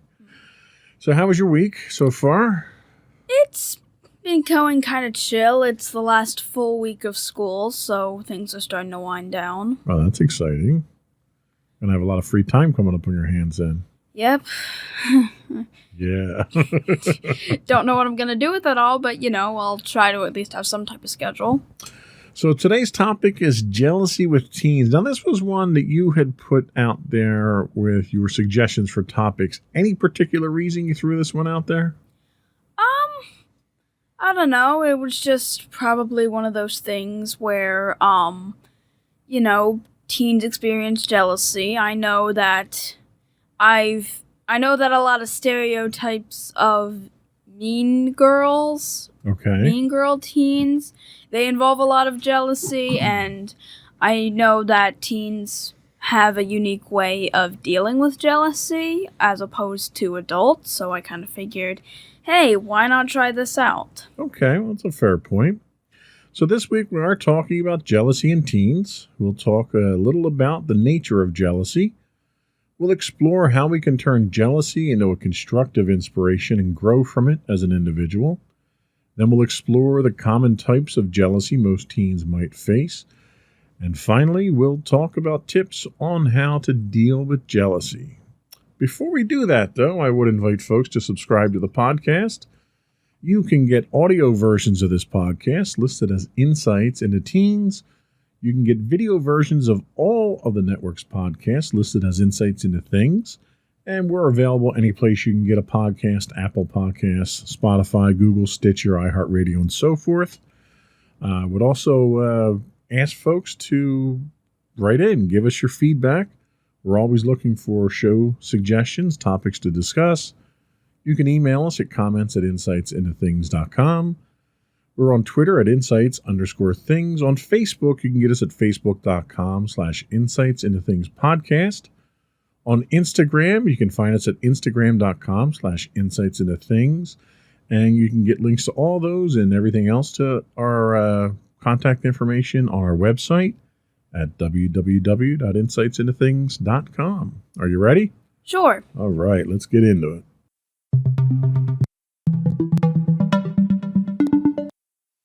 So you did the bulk of the research for today's episode, and this first segment came from modernmom.com, not your mom.com. I knew you were going to mention that. So they say that jealousy is all too common among teens. While it would be ideal if all teen relationships were simple and harmonious, that is not always the case. As a parent, you can help your teen cope with their jealousy, as well as the jealousy of your teen's peers, by better understanding how jealousy works in teen relationships and what can be done to overcome this potentially relationship-ruining problem. While no gender holds the patent on jealous behavior, studies show that girls tend to be more likely to become jealous than boys.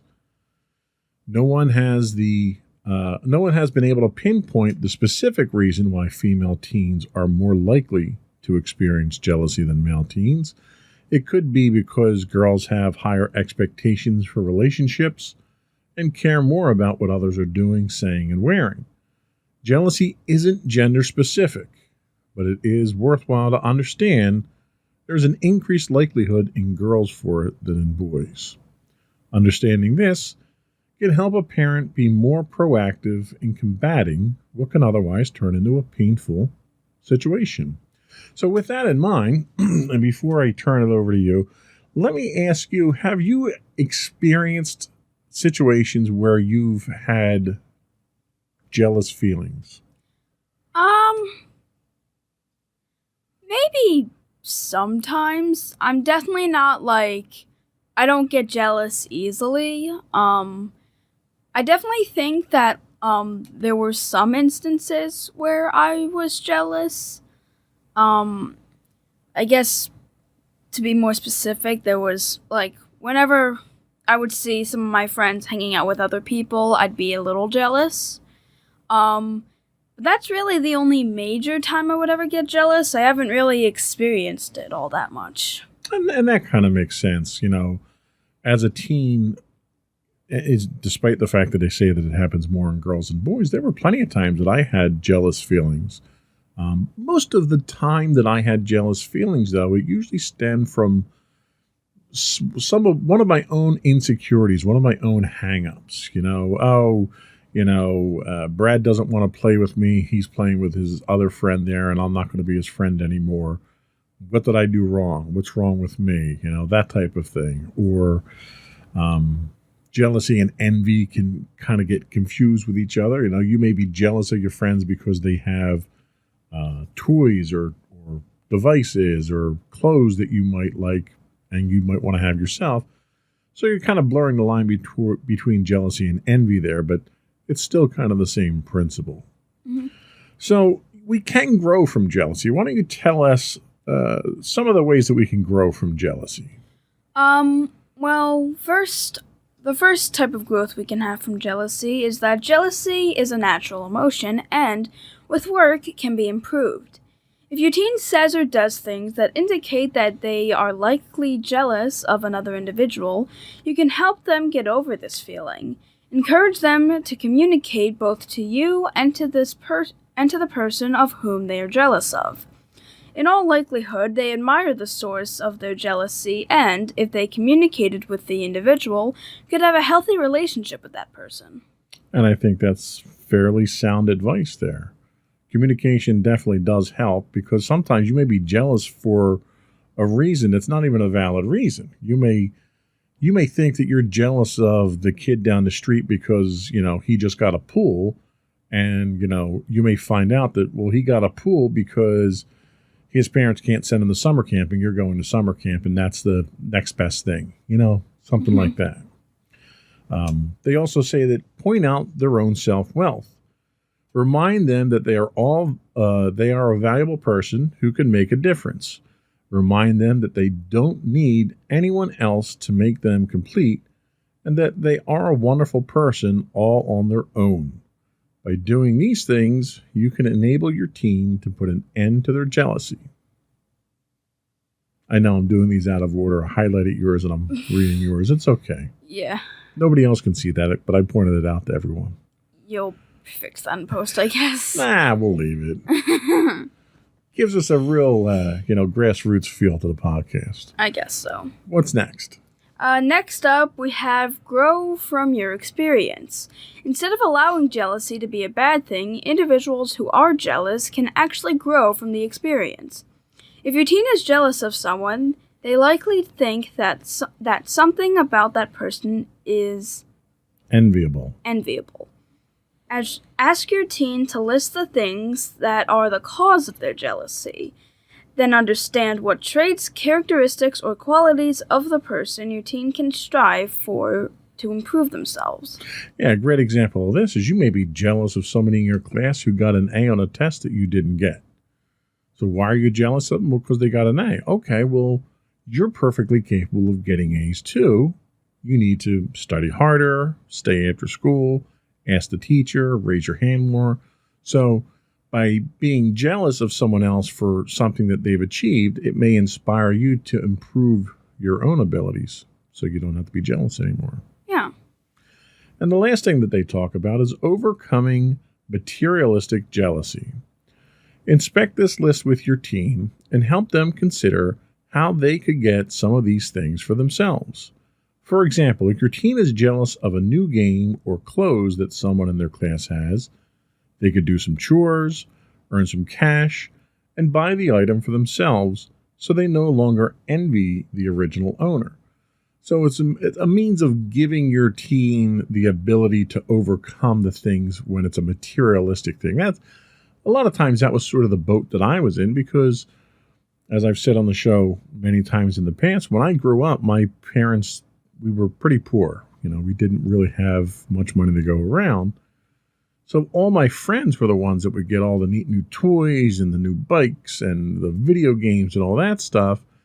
And I was the poor, unfortunate soul who didn't have those things, and it kind of made me jealous of those who did.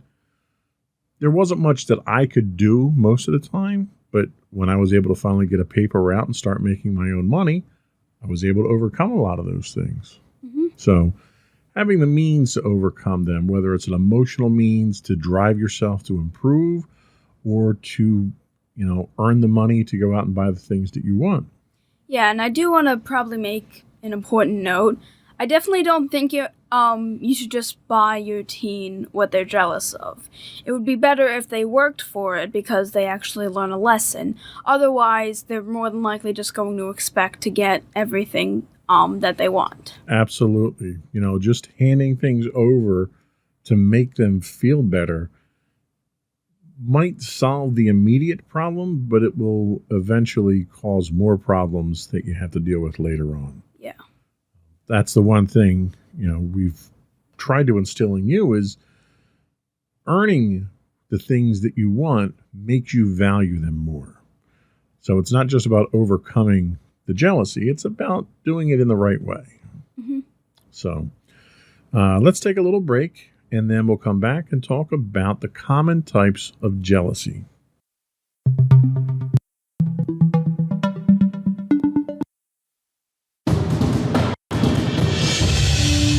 For over 7 years, the Second Sith Empire has been the premier community guild in the online game Star Wars: The Old Republic. With hundreds of friendly and helpful active members, a weekly schedule of nightly events, annual guild meet and greets, and an active community both on the web and on Discord. The Second Sith Empire is more than your typical gaming group. We're family. Join us on the Starforge server for nightly events such as operations, flashpoints, world boss hunts, Star Wars trivia, guild lottery, and much more. Visit us on the web today at www.thesecondsithempire.com.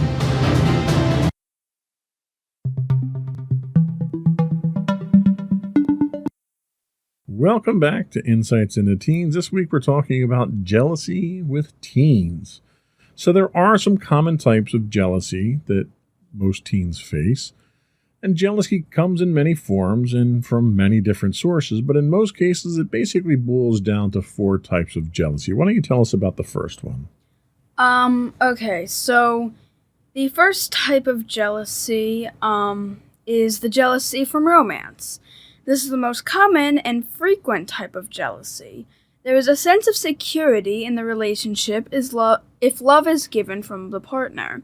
However, if the relationship creates insecurity and vulnerability in the mind, then a feeling of fear and jealousy gets generated. Then, there's a constant fear of losing one's importance in the relationship. Some people experience severe jealousy when a new and attractive person comes in contact with their partner. Yeah, and one of the real downfalls to this type of jealousy is it can cause the jealous person to try too hard. You try to hold on to that person too hard, and it can very quickly become almost obsessive. And it results in pushing that person away. I'd be lying if I said I didn't experience this type of jealousy in the past. And, part of it is, again, it's about that self-doubt, that lack of self-confidence a lot of times. Fortunately, with mommy, there's that give and take at this point in our relationship now where I don't ever feel like I'm going to lose her attention or something like that. I'm a very sensitive individual when it comes to that. What can I say? Did you ever feel jealous when you were first dating her? I don't think I felt jealous when I was dating her. There was probably a time period, maybe a few years back when mommy wanted to, she started going to things outside of the family. She would go to her book club and stuff like that. And it kind of made me feel as though I was playing second fiddle for a little while there, until I realized that, mommy needs her space too. She deserves her space. I'm not a very social individual, so I never really had those needs. So I kind of struggled with why mommy needed to do those things. It almost felt like it was a reflection on me that I was inadequate. I wasn't able to, keep her attention or her affection, and she was looking outside for that type of thing. And then, we talked through it and realized that, it wasn't anything like that. And we're perfectly fine with it now. I've come to terms with it. Mm-hmm. So it's important to talk. Again, like we talked about in the last segment, it's very important to communicate about things like this, because you start to form certain ideas on your own, and you impose those ideas on top of the person that you're jealous of. And if you don't give that person a chance to address those and explain, their motivation, then you're not being fair to that person. So anyway, the next thing that we have is platonic jealousy. This type is often mistaken for romantic jealousy, but there's a thin line of difference between the two. This jealousy can commonly be seen in friendships when one fears losing a friend to someone else who may be perceived to be a more interesting or friendly person. The emotional attachment with your own friend is so much that you can't imagine them with someone else. Have you ever had this situation where maybe you and a few other friends might be hanging out and doing something, and at some point you become excluded from that and two of them go off and do something on their own?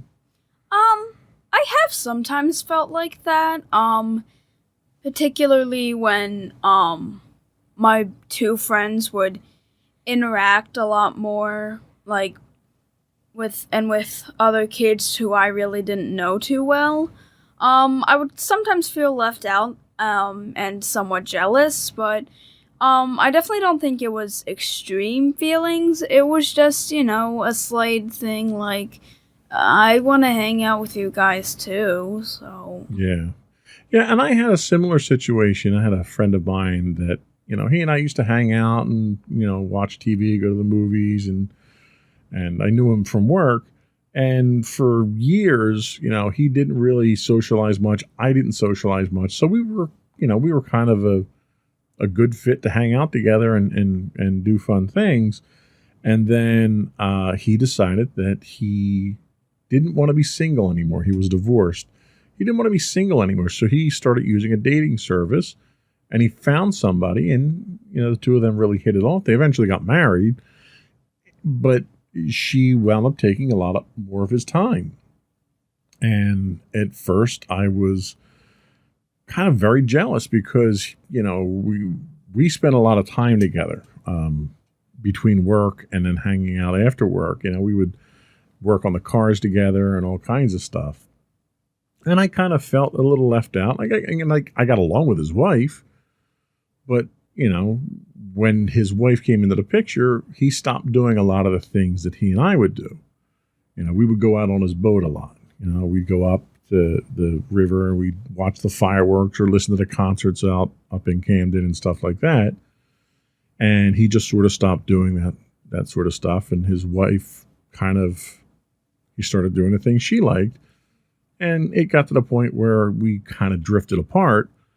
But when I was in that situation a few years later, when I didn't want to be single anymore, I understood his point, of how life has to change sometimes. So it took a little while for me to get the perspective that I needed to really understand his position there. Okay. What's our next one? Next one is jealousy amongst siblings. Sibling rivalry is commonly seen in families across the world. There is a general sense of competition amongst siblings to be their parents' favorite child. There is often a display of jealousy in the following situations: on the arrival of a new sibling, on being made to share favorite toys, clothes, or other items, on being shown less affection, experiencing less love than other siblings, experiencing a negative comparison made between siblings by parents, or when a sibling is smarter or more talented than another. Have you ever had a situation where you felt jealousy of Sam or that Sam was jealous of you? I don't personally, I think Sam probably experienced more jealousy than I really experienced with him. I think that part of jealousy was more or less the factor that kind of split him off for a few years.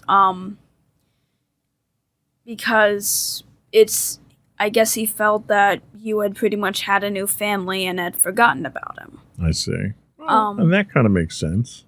Yeah, but personally, I've never really been too jealous of Sam. The only instance I can really think of, which really isn't that big of an instance, is when you two would hang out more on the weekends, but I can more or less understand it because you really didn't see him all that much, and you still wanted to hang out with him, so... Yeah, we spent a lot of time. We used to go out and do our gaming on Sundays and stuff like that, and we would pretty much be out all day long. Mm-hmm. So I could certainly see how that could spawn some jealous feelings. Yeah, but it wasn't anything serious. It didn't really make me dislike him in any way. It was just, I didn't really see you that much. I didn't really do much with you on the weekends. Right. I understand. So the last one that we have here is kind of a catch-all, and that's abnormal jealousy. This is a baseless type of jealousy triggered by no possible reasons except psychological problems such as delusions, paranoia, or schizophrenia, or things of that nature. Under some extreme cases of abnormal jealousy, a person is known to display immaturity and insecurity along with a controlling nature. Such people tend to assume that their family members, friends, and partners are unfaithful to them. So that gets into, much more complicated type of relationship issues there. But what they're saying here is that jealousy is usually unfounded. There isn't evidence to suggest that there's any unfaithfulness. That happens to just be a delusion or a paranoia that you might have. Mm-hmm. So those are really the four main types of jealousy that we're dealing with here. We're going to take a quick break and we'll come back and I'll get something to drink so I stop choking. And then we'll talk about tips for dealing with jealousy.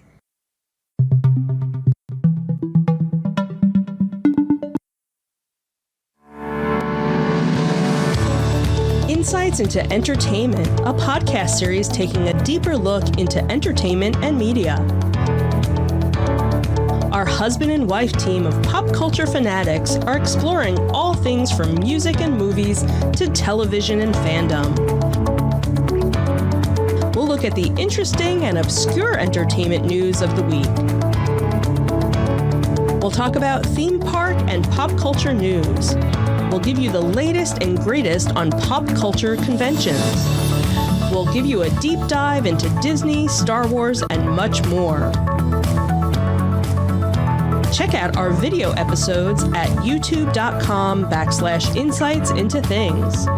Our audio episodes at podcast.insightsintoentertainment.com, or check us out on the web at insightsintothings.com.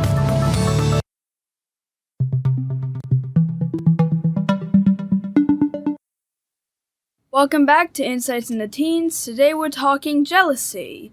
And now we're going to talk about tips for dealing with jealousy.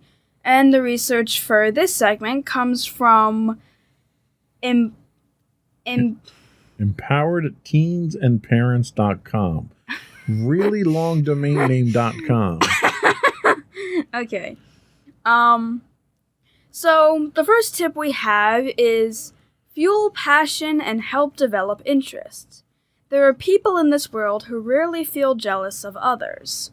They are simply too busy working on their passions.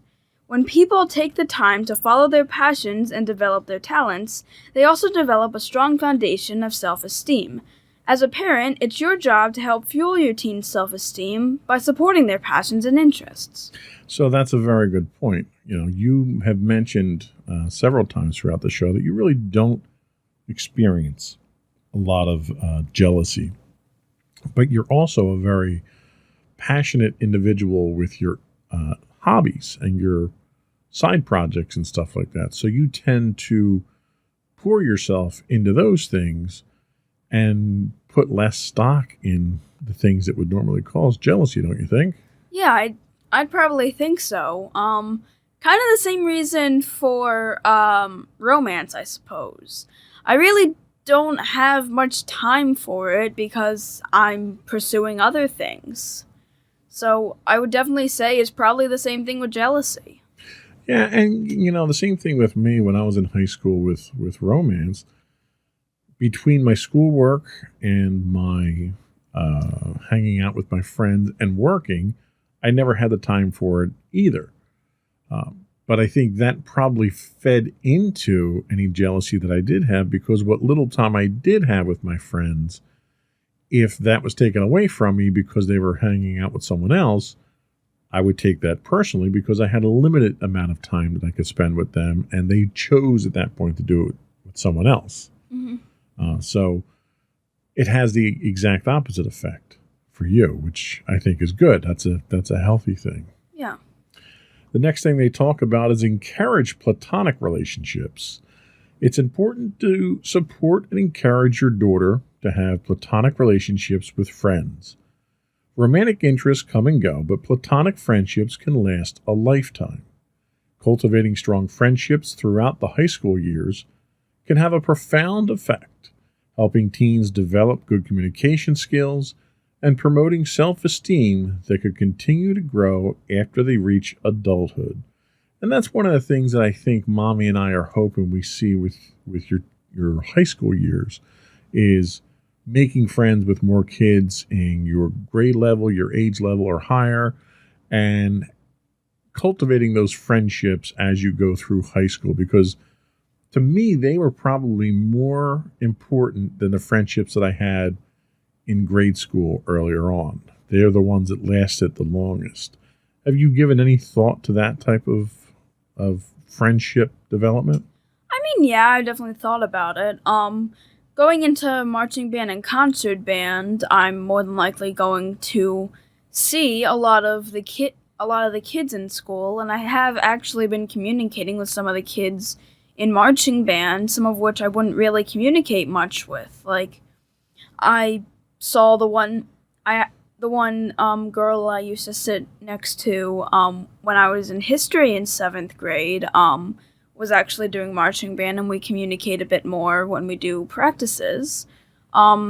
So I definitely think that I'll more than likely meet other kids, and I'll more than likely make friends with them. And depending on what clubs I join, I'll probably make friends there. Yeah, that's good. And there's a lot of opportunities. Like one of the advantages that I had was my best friend growing up, who I knew before I was even in kindergarten. He happened to be 2 years older than me. So I only had a limited run with him in my grade school. But when I got into high school, he had already been, he was a junior at that point. He was already established there. And as a result, it opened up other opportunities for me to meet and hang out with some of the upperclassmen that really helped me to kind of broaden my horizons in high school when I got to high school. What's the next one we have? The next one we have is teach acceptance with rejection. Your teen will get rejected by a romantic interest at some point. It's also very likely that they will have to watch that romantic interest pursue someone else. Teach your kids that it's okay to get rejected. Not everyone is going to love them, and that's perfectly fine. And that's a very good point. We actually have a podcast coming up talking about rejection in more detail. But this is probably where teens face jealousy the most, is rejection, whether it's a friend rejecting you or a romantic interest rejecting you. That rejection, by its very nature, tends to cause people's self-doubt. And self-doubt fuels jealousy. Mm-hmm. So it's a very natural state to get jealous from a rejection or a breakup or something like that. Yeah. It happened to me. I happened to be friends in my junior year. I was friends with this one girl.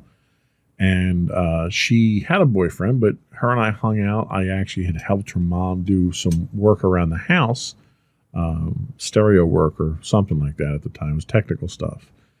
And got along great with her younger sister, everyone. And I grew very attached to this girl.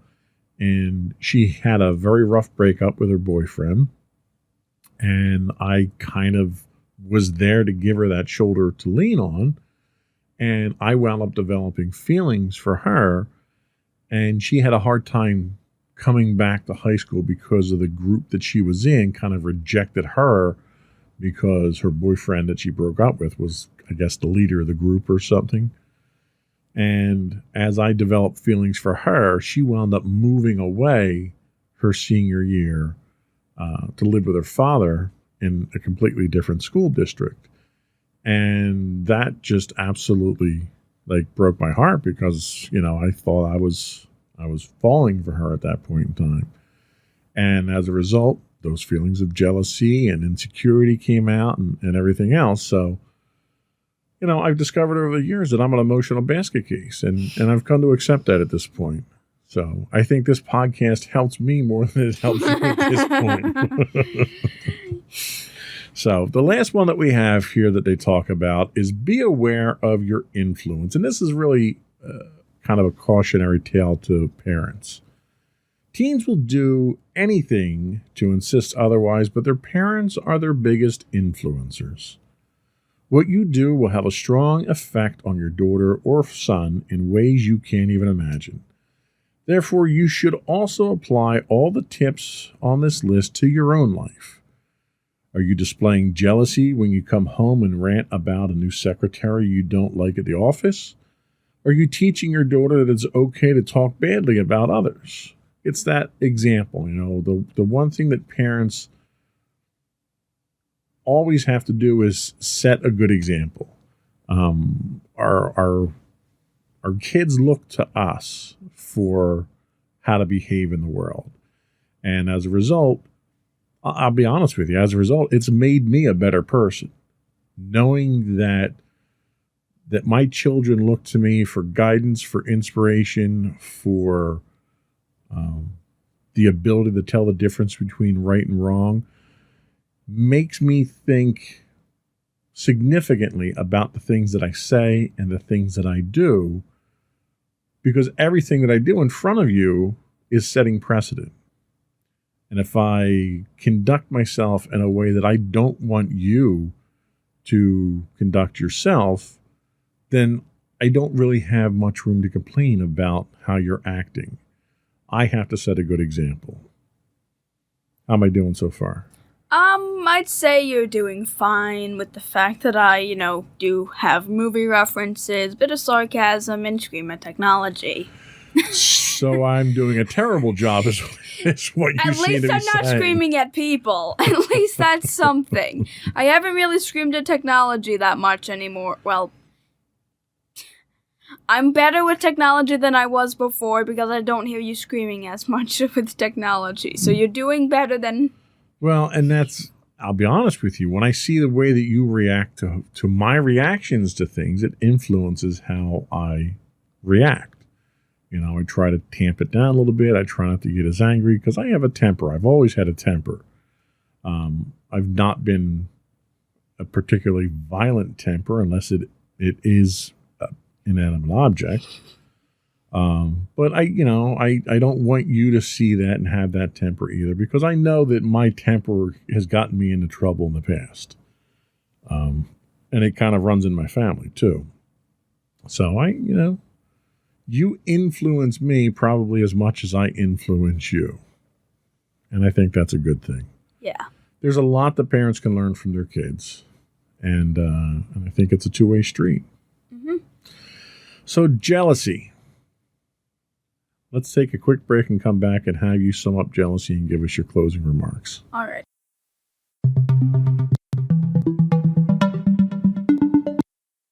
Go for your closing remarks. All right, so to parents out there and to teens as well, jealousy, like we've mentioned before, is a common emotion, but you can learn from it. You can definitely grow from jealousy, and you can even use it as an influencer. And parents, you are just as much of an influence to your kids as they are to you. So basically, you can all learn from each other. And try not to spread jealousy. Jealousy is not something you want to constantly have in your life. Don't be jealous. Jealousy's bad. Wise words as always. Thank you.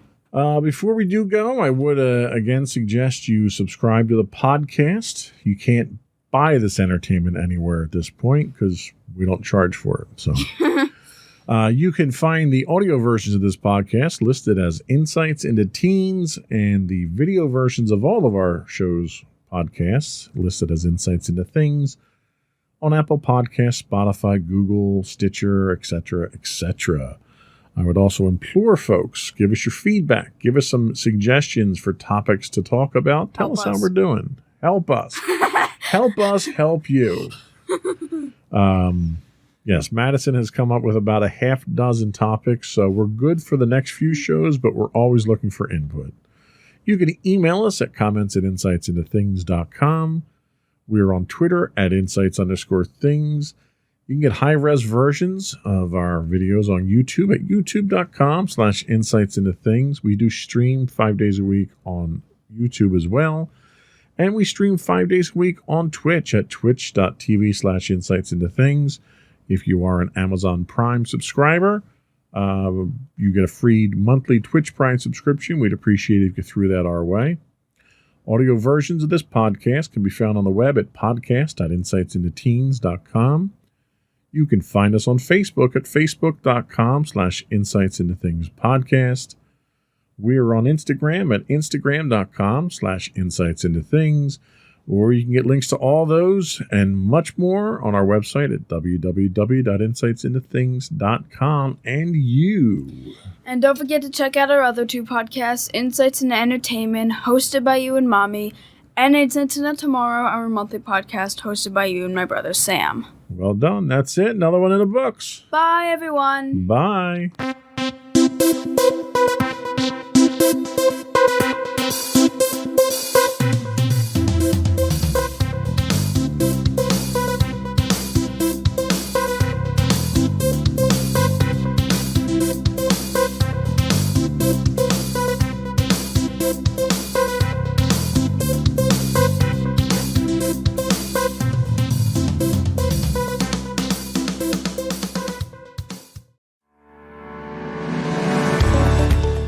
Insights into Entertainment, a podcast series taking a deeper look into entertainment and media. Our husband and wife team of pop culture fanatics are exploring all things from music and movies to television and fandom. We'll look at the interesting and obscure entertainment news of the week. We'll talk about theme park and pop culture news. We'll give you the latest and greatest on pop culture conventions. We'll give you a deep dive into Disney, Star Wars, and much more. Check out our video episodes at youtube.com/insightsintothings. Our audio episodes at podcast.insightsintoentertainment.com, or check us out on the web at insightsintothings.com. Insightful podcasts by informative hosts.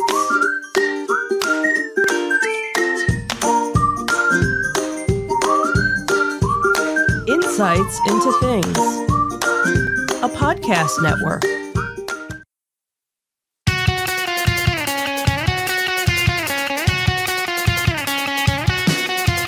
Welcome to Insights into Entertainment, a podcast series taking a deeper look into entertainment and media. Your hosts, Joseph and Michelle Whalen, a husband and wife team of pop culture fanatics, are exploring all things from music and movies to television and fandom.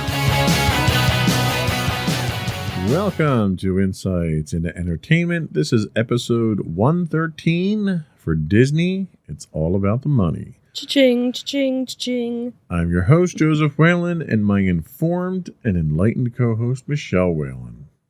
Hi, everyone. How you doing today, dear? I'm doing okay. How are you? I'm doing awesome, especially when we have an entire episode dedicated to bashing Disney. See, sometimes it's the gift that gives, It's going to make this a very fun episode for me. I thought you'd like that. So we're recording kind of a little off schedule today. Yeah, we had a couple of events that popped up, and We couldn't get around to doing it on Thursday, and then Friday I wasn't feeling up to it. and why didn't we do it on Thursday? On Thursday, we had a moving up ceremony We sure did. for our Insights into Teens co-host, Madison. Yeah, I'm Michelle. You're Michelle, yeah. Our I daughter wrote would be that down so I know. And what is a moving up ceremony for those that aren't familiar with that terminology? Isn't that where you sit around and sing the theme to the Jeffersons? No, that's not it. No, it was her 8th grade graduation. Oh, right. That. I was there for it. Yeah, you were. I even have video of it. Yeah, we do. But we're not showing that today. No. No. And then Friday was Loki night. Friday was just an off night for us. Right. Because we didn't watch it on Wednesday. Right. Because that's when you guys do That's when we do Insights Insights into into Teens. So we have to. Yeah, so we opted to watch Loki on Friday, Mm-hmm. and our schedule's all off, so we're recording on Saturday. Which is today. what we used to do Correct. a while ago. So we're. Yeah. But so- don't worry, next week we'll be back on Thursday. Yes. So now that we're all over the place with what we're discussing, today's episode in our Disney Detective, we'll talk about nobody who wants to go to Disneyland can afford it, which I can sympathize with. Mm-hmm. And we'll also look at a new version of Fast Pass coming to the Disney parks. And Possibly. Probably, Maybe. knowing Disney. Yeah. If they can make a buck off of it, they will. Yeah. Then in our Tales from the Edge of the Galaxy is another iconic Star Wars villain getting a Disney Plus series. Sure, why not? Everyone I gets was their own going to series. say, and you get a show, and you get a show. And I you think get the a pit show. droids from Watto's Shop are getting their own series now. Shh. They just might. Now that you said that. And is Gina Carano returning to Star Wars? Maybe, but not how you expect. Nope. No. Then in our entertainment news, Pink is Feeling the Love and By Zoe and all the other shows that are not coming back this year. And then we'll finish up with our insightful picks of the week. Are we ready? Yes, we sure are. Sure.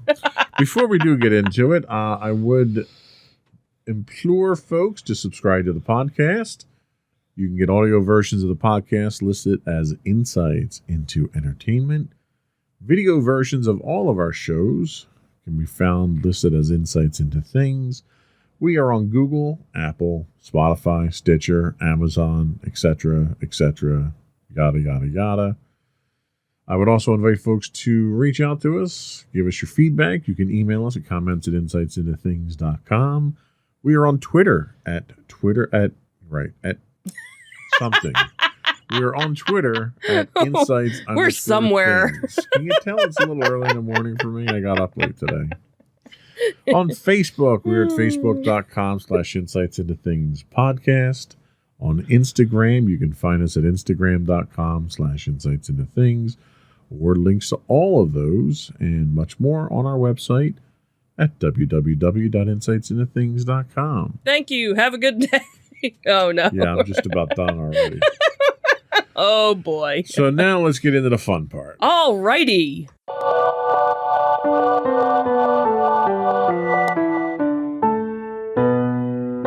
Go for Disney Detective. So our first story comes from fatherly.com, and it talks about how nobody who wants to go to Disney can actually afford it.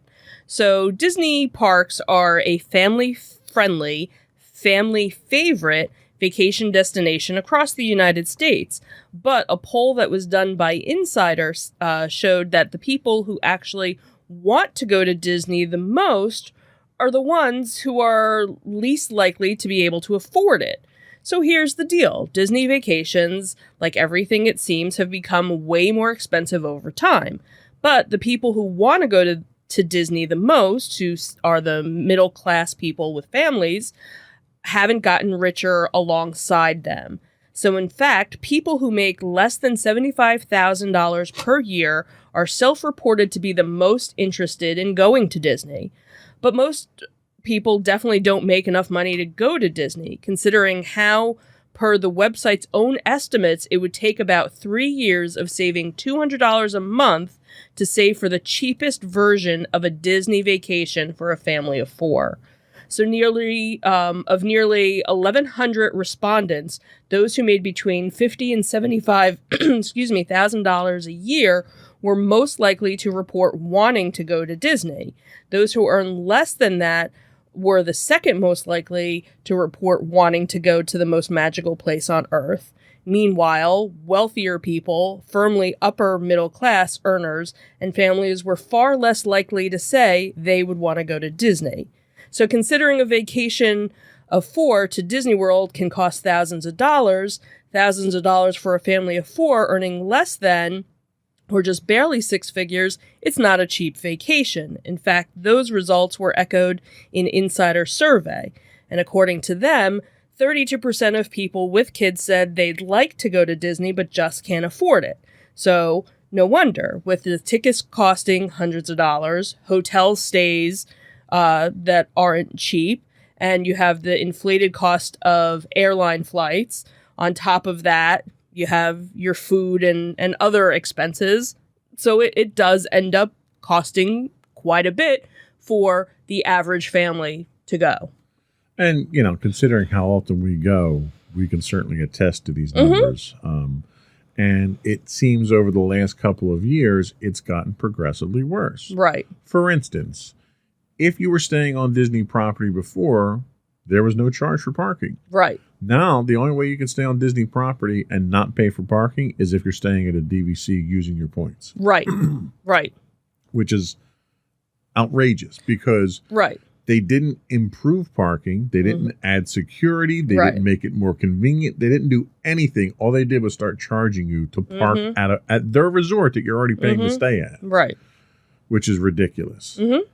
And that problem seems to continue, especially with the pandemic, because they've cut back services, they've cut back attractions, they've cut back shows, yet they didn't bother to cut back the price of the tickets. Right. So you're getting 30% less of an experience and paying 100%, 103%, because I think it went up 3%. Right. And there are lots of people who were longtime Disney vacationers who decided to stop going because of that, because they weren't seeing anything extra for their money. Right. Now, granted, in their defense, the average park ticket, $115 roughly, maybe, if that, per person per day. Now, the more days you buy, the cheaper it does get. So there's that. Think about when you go to a concert. How much do you pay for a concert venue? Well, it depends on who you go to. Right. Anywhere from $50 to $150. Right. And when you go to a concert, you're only going for 2 hours, Right. 3 hours tops. So if you try and balance it out, again, not taking sides, paying $115 for a full day But at an amusement park. But I pay $115 a ticket. I go on 2 rides. Right. Why am I paying $115 Oh, absolutely. to go on 2 rides? Oh, and trust me, Why that's a can't I just whole walk in the other park and then pay to go on the rides that I want to go on? right, and that's a whole other, That's a major problem I have. Number 2, Right. when I go to a concert, I'm getting a full-blown experience at that concert. absolutely. I'm not getting crowded in with somebody else. I'm not waiting in a line for 4 hours to get on a, Well, the one concert we had the different drunk things. people that were in front of us, and Right, that but wasn't security, if you complain to security, they'll take care of it. True, right. When I go to a concert, I'm not staying at a concert's hotel. I'm not staying at the venue's hotel, so I'm not paying that extra $100 and some a night for that. But you're also paying $20 for a Diet Coke, whereas at least at Disney you get like 2. Well, that's the thing. Like, price. Disney's refreshments aren't any cheaper, Right. and Disney is trying to sell me everything Oh, everywhere absolutely. I go. Oh, absolutely. Pretzels, turkey legs, Right. balloons, T-shirts, everything. It's all about how much money they can milk out of me when I walk in the park. Right. So I don't think it's a fair comparison. Well, And this is the comparison that Disney throws out there because it's in their advantage. right. But it's a completely different experience. But the other thing too is if you look at comparable amusement parks, they're roughly, you can't Theme parks. Theme parks. Theme parks. You can't, say, you can't compare Disney to Knoebels, Exactly. because it is too, or Dutch Wonderland. They are two completely different, like Knoebels and Dutch Wonderland, you can do a comparison of. Right. But see, the problem with Disney is Disney pitches itself as the total package. Oh, absolutely. They do. And back in late 80s, 90s, they tried to go for a more affordable vacation. Mhm. You got your all-star resorts. Right. They introduced the transportation systems. Because you had your Magical Express from the airport, which they've taken that away. well, Or it will be They're taking next that year. away. It'll be gone. Right. And we're going to talk about in the next story about FastPass. They're taking that away as a free service. Yeah. The problem that I have is that they're like drug dealers. Okay.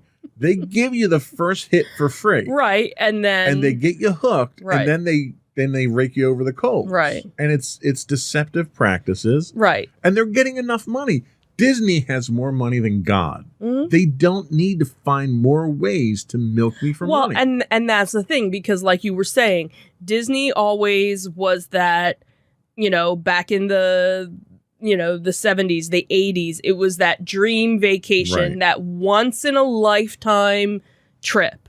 And then they started realizing, okay, everybody's been here once.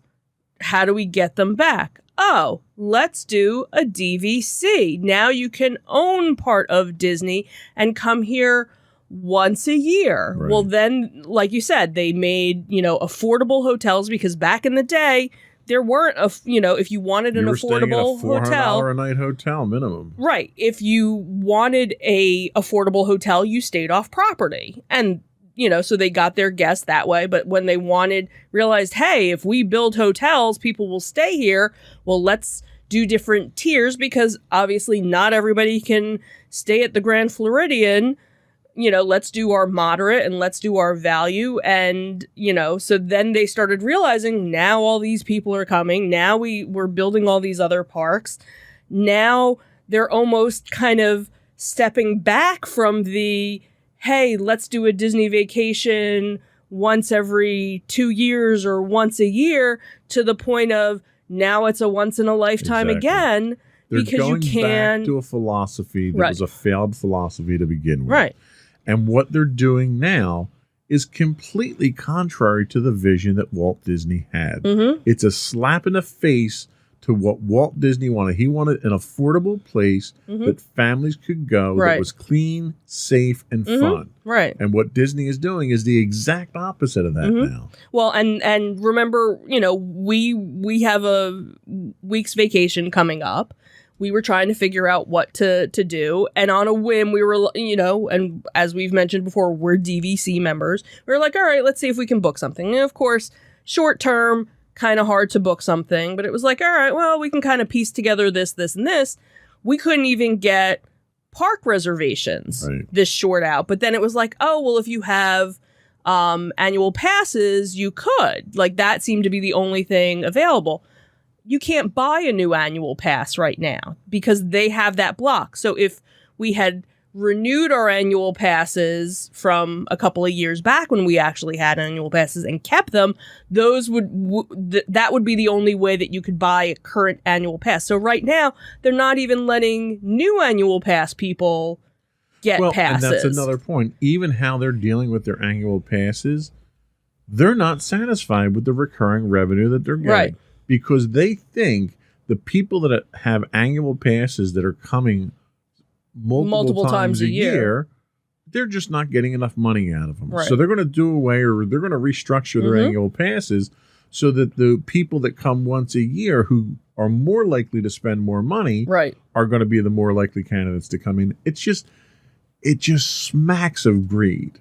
Yeah. For a company that has the kind of money that they have and they're bringing from so many different sources, the fact that they're that greedy and they want to ruin really what was a wonderful thing, a wonderful concept that Walt Disney came up with, and they were going to ruin it just out of greed. And we're Disney stockholders. So in a way, we do benefit when they find new revenue streams. Right.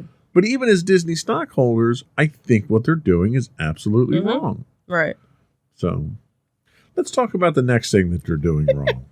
So now I will kind of, once we talk about our next topic, I have a little bit of an update. So it might not be as bad. So this came from the Orlando Weekly, talking about how Disney may soon change something that they've been giving away for decades, as we were kind of hinting about. So since reopening last year after the pandemic-related closure, Walt Disney World has been without the Fast Pass system. So for those of you who have never been to Disney or know what it is, Disney offers a free skip the line program. So if you happen to be staying on Disney property, you are able to make these Fast Pass, quote unquote, reservations 60 days out. If you are not staying on property and you have a park ticket, you can make these reservations 30 days out, I believe. And what it is you basically go online, you tell it what park and what day you're going to go, and you pick certain rides. And depending on the park, it's either, kind of tiered, where it's like you choose one from column A and one from column B, or others, it's, other various rides. And they give you times and things like that. But the biggest thing is, again, if you aren't an experienced Disney planner or get help from somebody, it can be very confusing, because basically you have to kind of map out your day. You have to know exactly what park you're going on what day, and if you have dining reservations or if you want to do dining or something, you kind of have to make sure that your day kind of all fits together. It's very much a military operation. There are people that spend hours and weeks planning things out and putting spreadsheets together to try and, maximize the most of their fast passes. And again, it was something that was free. They actually started it almost 20 years ago. The fast pass system's almost been around for 20 years, and it has its hiccups. But for the most part, it works if you know how to use the system. But again, when the pandemic hit and when the park reopened, because of limited capacity, they put Fast Pass on hold. So basically everything was, you just waited in regular lines. So what this article talks about, and this is something that's been rumored for many years now, is that they were talking about getting rid of the Fast Pass system altogether. So it seems that it was actually as early as 2007, there were indications that Disney executives were looking for ways to obviously monetize, oh surprise, the Fast Pass system. So Disney had spent billions of dollars upgrading Walt Disney World's guest tracking infrastructure via the My Magic Plus initiative. And that's why they were looking to kind of monetize the Fast Pass, but that kind of took a back seat when they were updating everything for the Magic Band system, because the Fast Pass system, if you remember, were actually just little tickets. You basically went up to the ride, and actually back then, when the original Fast Pass system happened, you couldn't get a Fast Pass until you got to the park that day. And what you would do is you would go up to the ride, and it would say it had a 40-minute wait, but then you could get a Fast Pass, and the idea was that the Fast Pass would be roughly about the same or a little bit more than the wait time for the ride, so that this way you didn't have to wait on the queue. You'd scan your park ticket, you'd push a button, and you'd get your little hard copy. Well, they advanced it over the years as they started doing everything with the Magic Bands to make these Fast Pass reservations ahead of time.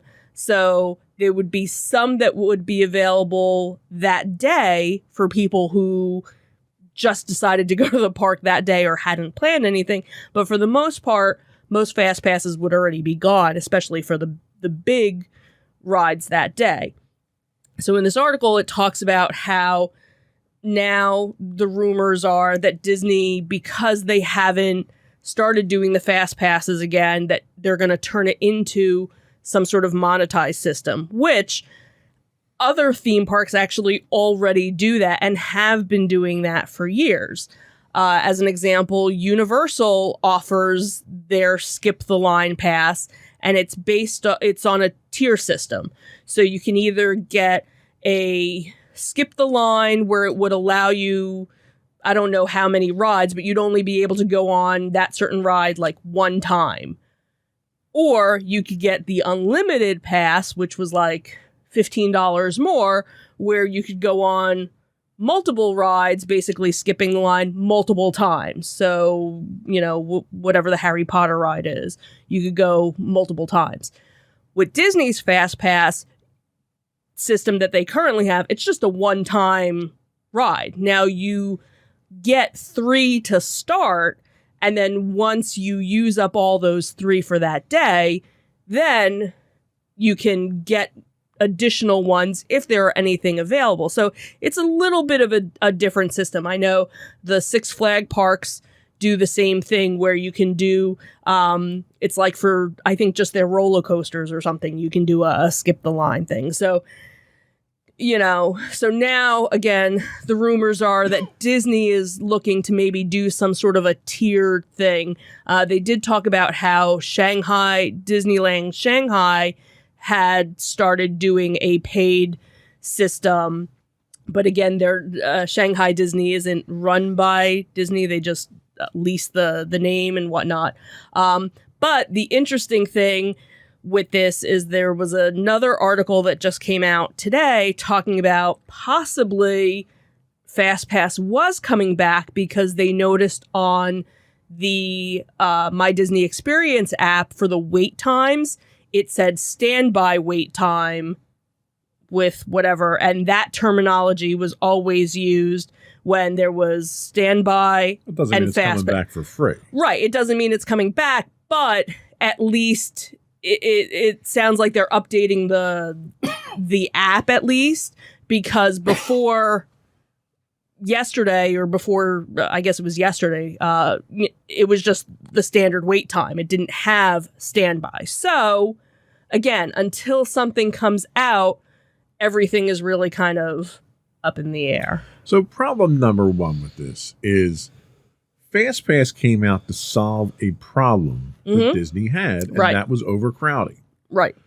Disney has never made an attempt to address the actual problem of overcrowding, Right. except for Rise of the Resistance with the virtual queue and the Dumbo ride with putting a second ride in and then having the play area for the kids to wait Right. for their turn. Right. Now, I believe the not the Superman, wrong one. The Spider-Man ride Is virtual queue as well. is yes. virtual queue. So So let's dispel the rumor Sure. that Disney's giving you some kind of free service out of the goodness of their heart with FastPass. They're Right. not. All they're trying to do is to compensate for the fact that they're trying to cram as many asses in the seats as possible of these rides, and they're inconveniencing people by having a 45-minute constant wait to get on a 30, a 2-minute ride maybe, like Peter Pan. right. It's poor planning on their part that required FastPass in the first part. It was a partial fix to a problem that they themselves created. Now, they're going to ask people to pay for that service. Well, I'm already paying $120 to be in here to go on these rides. And there's a very good chance that if I don't have FastPass, I won't be able to go on the rides that I want to go on, despite the fact that I've paid $120 plus whatever else I paid to stay in the park and eat and everything else. That's per person, mind you. Right. So when they do this, they're going to charge you per person for Oh, FastPass absolutely. as well. The other problem that I have is this logic of, oh, well, the other theme parks have been doing this for years now. That's really not a good excuse. Right. If every other theme park you got punched in the face when you walked in, does that justify Disney punching you in the face when you walked in? No, it's an idiotic premise. Right. Right. So to say that other theme parks are doing it wrong, so we're going to do it wrong, is really not the way to set the bar. The problem that I have here is Disney has a solution for this problem, and it is virtual queues. They've already successfully implemented it. They've already updated their technology to get to the point that you could do it. And they're already milking everything else out of me that they can possibly get when we go to the park to begin with. Stop trying to find new ways to reach into my pocket and take money out. You're already taking enough out as it is. This is just extortion at this point. Why am I going to go to the park, pay as much as I do to get in the park to go on 2 rides, maybe 3 rides, then pay more to not wait in a queue? Because let's take a look at what Disney's queue management techniques have been over the past. Instead of making the queue shorter or adding more rides like they did with Dumbo to lessen the queue or make the queues move faster, they've turned the queues into an attraction. Oh, you can play games while you're waiting in line. Oh, that's great. So that makes that 45-minute wait so much better because I can sit here and push buttons in the queue while I'm waiting. Like that.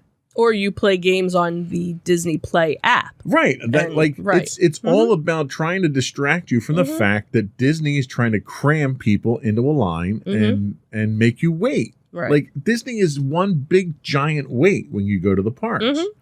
Because they have no concept of, well, let's limit the number of people in the park. The only limitations they have are ones that are imposed on them by local ordinances for how many people can be in the park. Right. They don't have any courtesy whatsoever to say, okay, you know what? We've got too many people on this ride. Let's shut this ride down for right now. Let's not even try to get people in the queue. No, what they do, and you see it with Pirates of the Caribbean, they'll just keep extending the line. They'll put you in the cattle corral, and they'll have you walk back and forth for an hour and a half while you try to get on a 3-minute ride. Right. It's a terrible user experience. it's a disservice to your customers that you're trying to get money from. Right.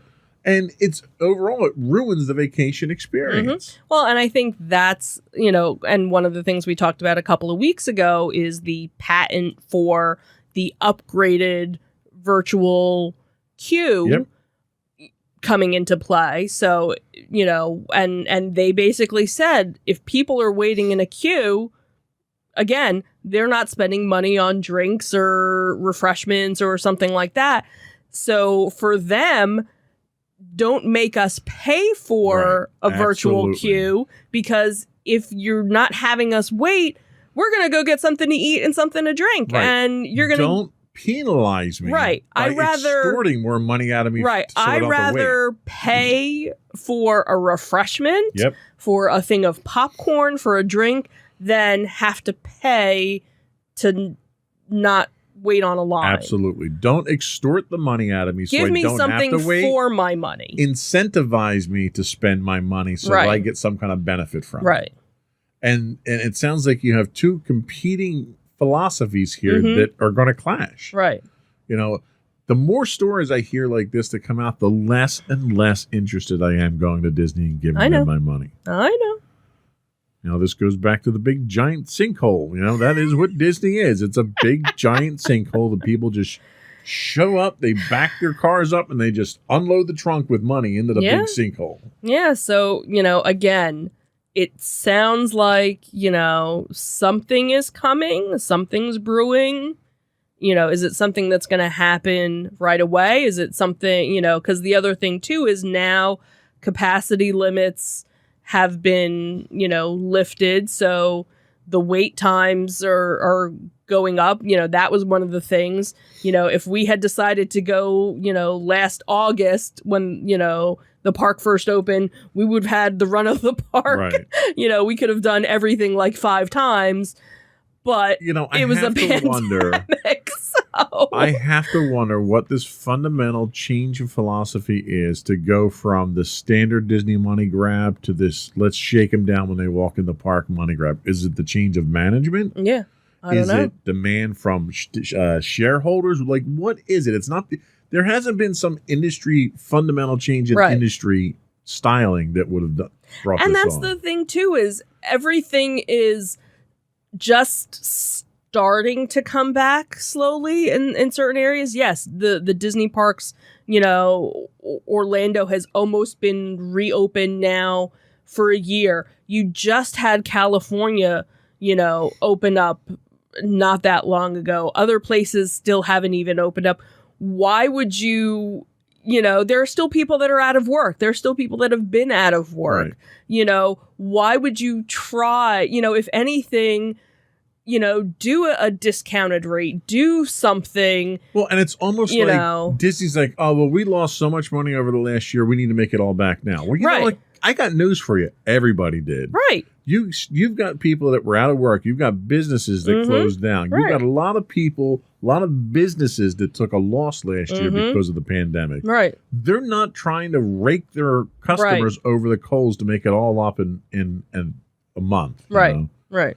Disney needs to back off and realize that they're supposed to be offering you a value proposition. You cannot expect to get more money out of people if you're not going to give them something back. Yep.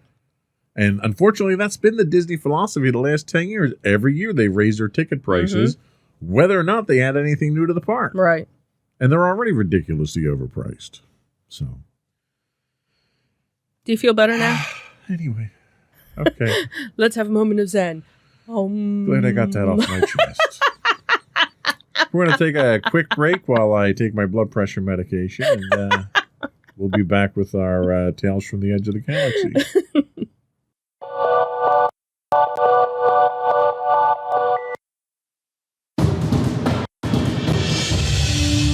For over 7 years, the Second Sith Empire has been the premier community guild in the online game Star Wars: The Old Republic.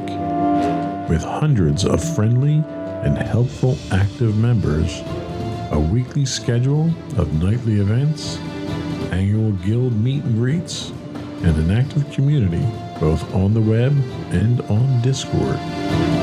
The Second Sith Empire is more than your typical gaming group. We're family.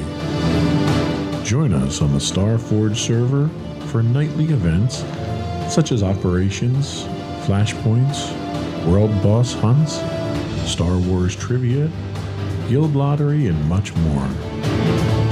Visit us on the web today at www.thesecondsithempire.com.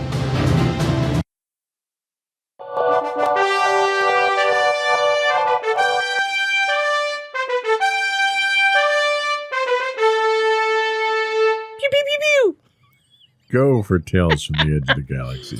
So, hey, guess what? Another Disney villain might be getting his own Disney Plus series. Who might that be? Oh, I don't know. That guy. He's half the man he used to be. What a dad joke that was. So, over the years, the Star Wars villain has become one of the most celebrated facets of the fantasy franchise.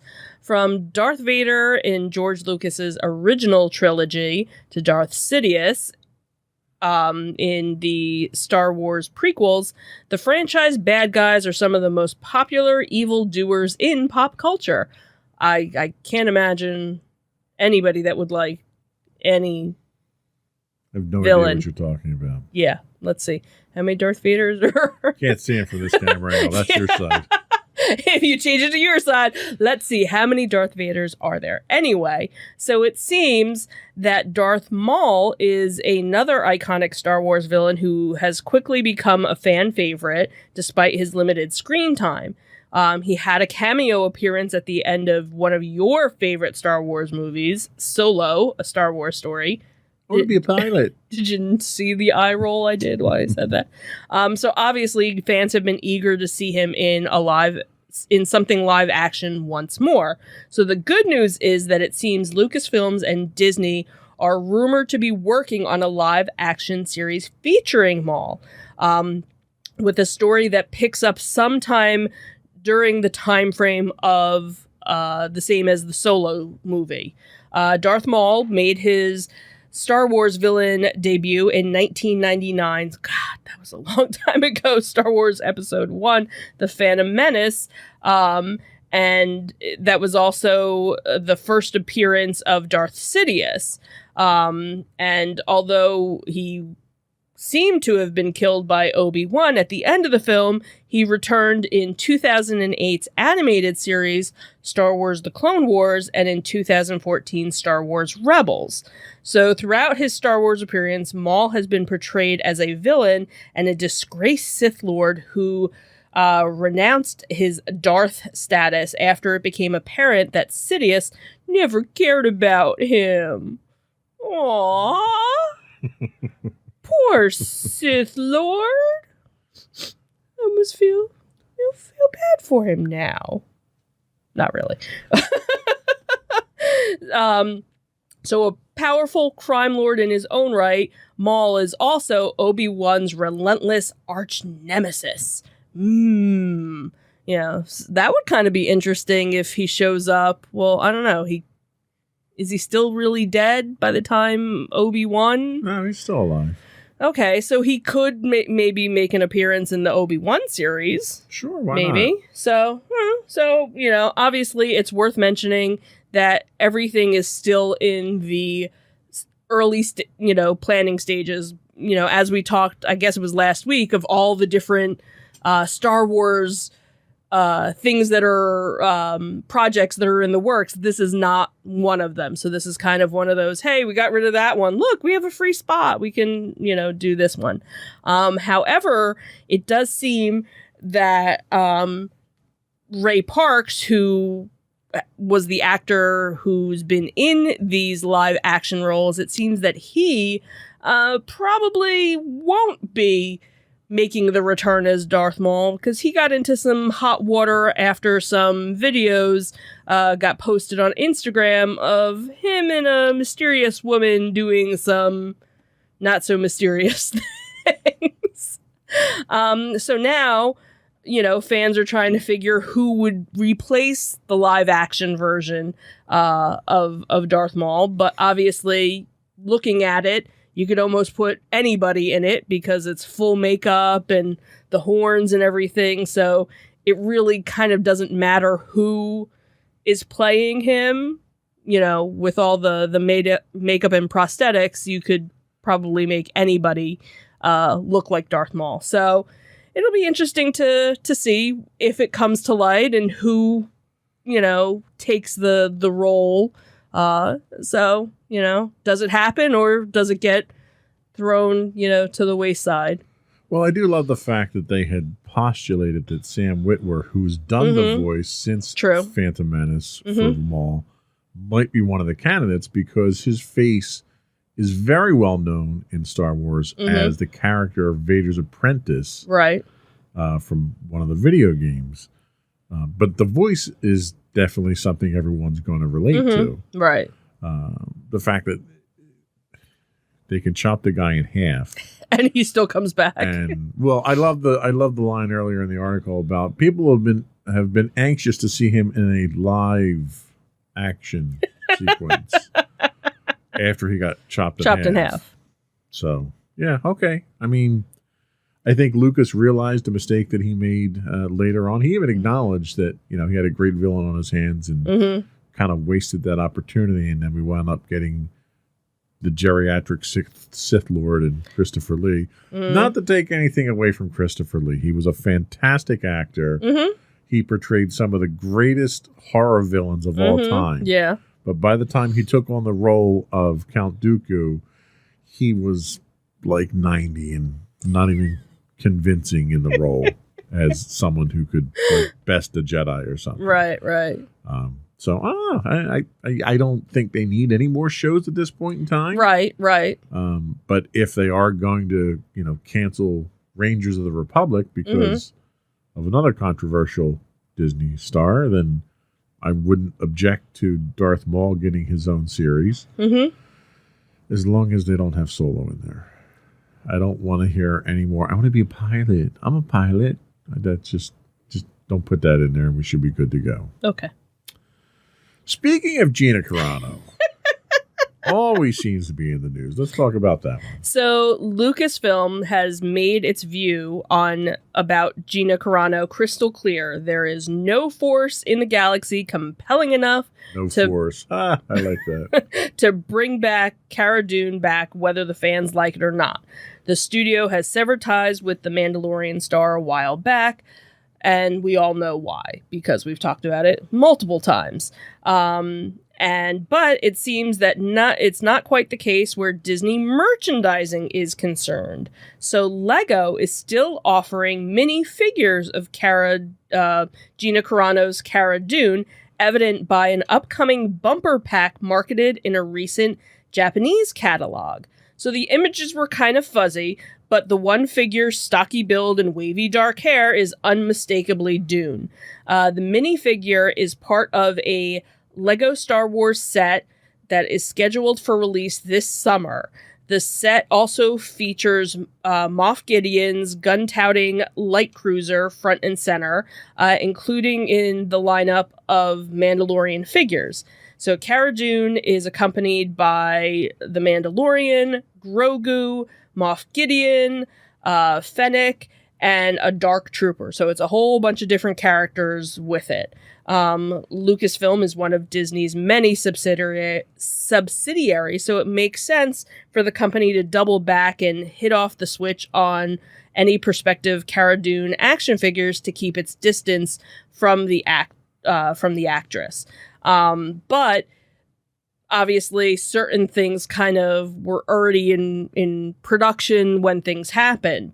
Hasbro reportedly canceled any future Black Series Cara Dunes the same week that she was fired.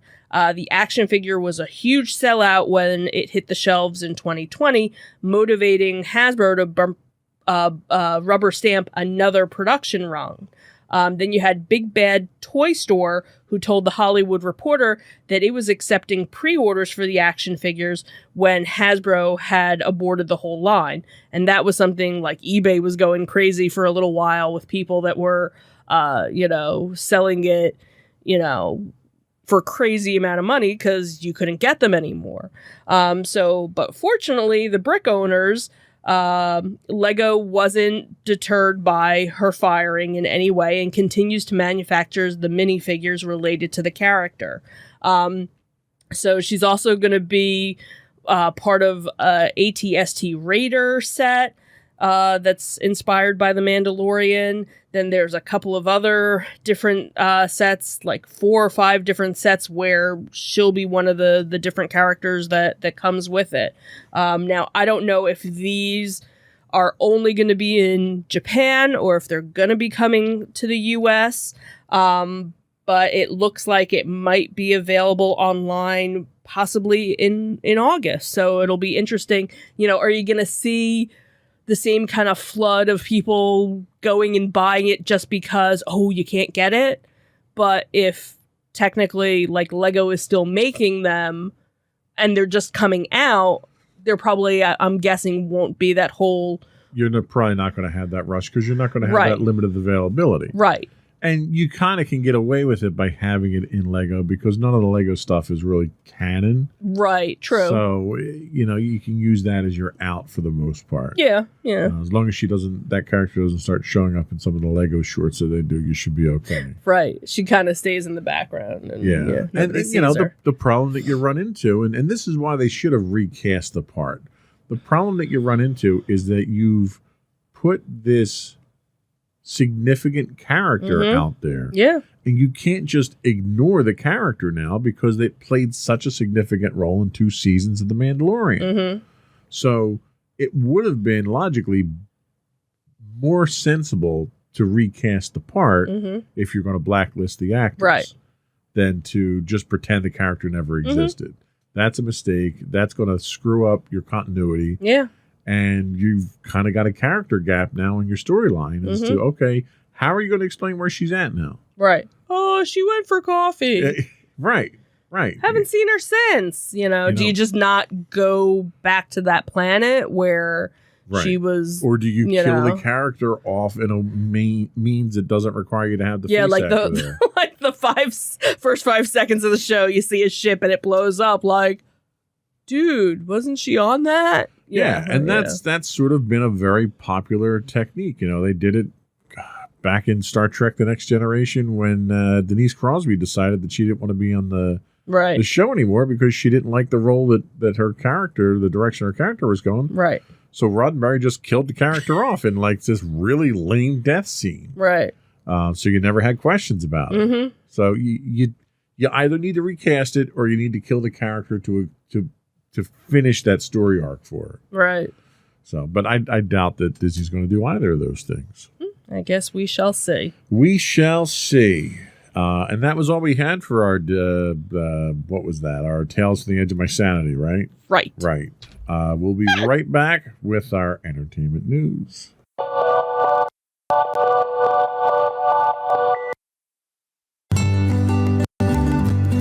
Insights into Teens, a podcast series exploring the issues and challenges of today's youth.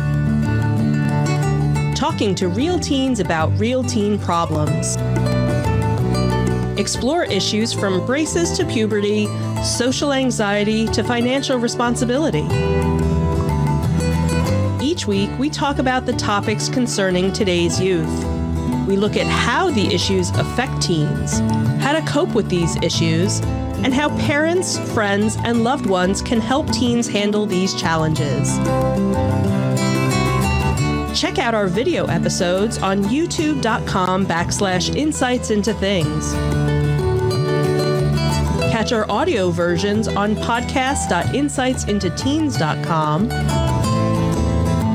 or on the web at insightsintothings.com.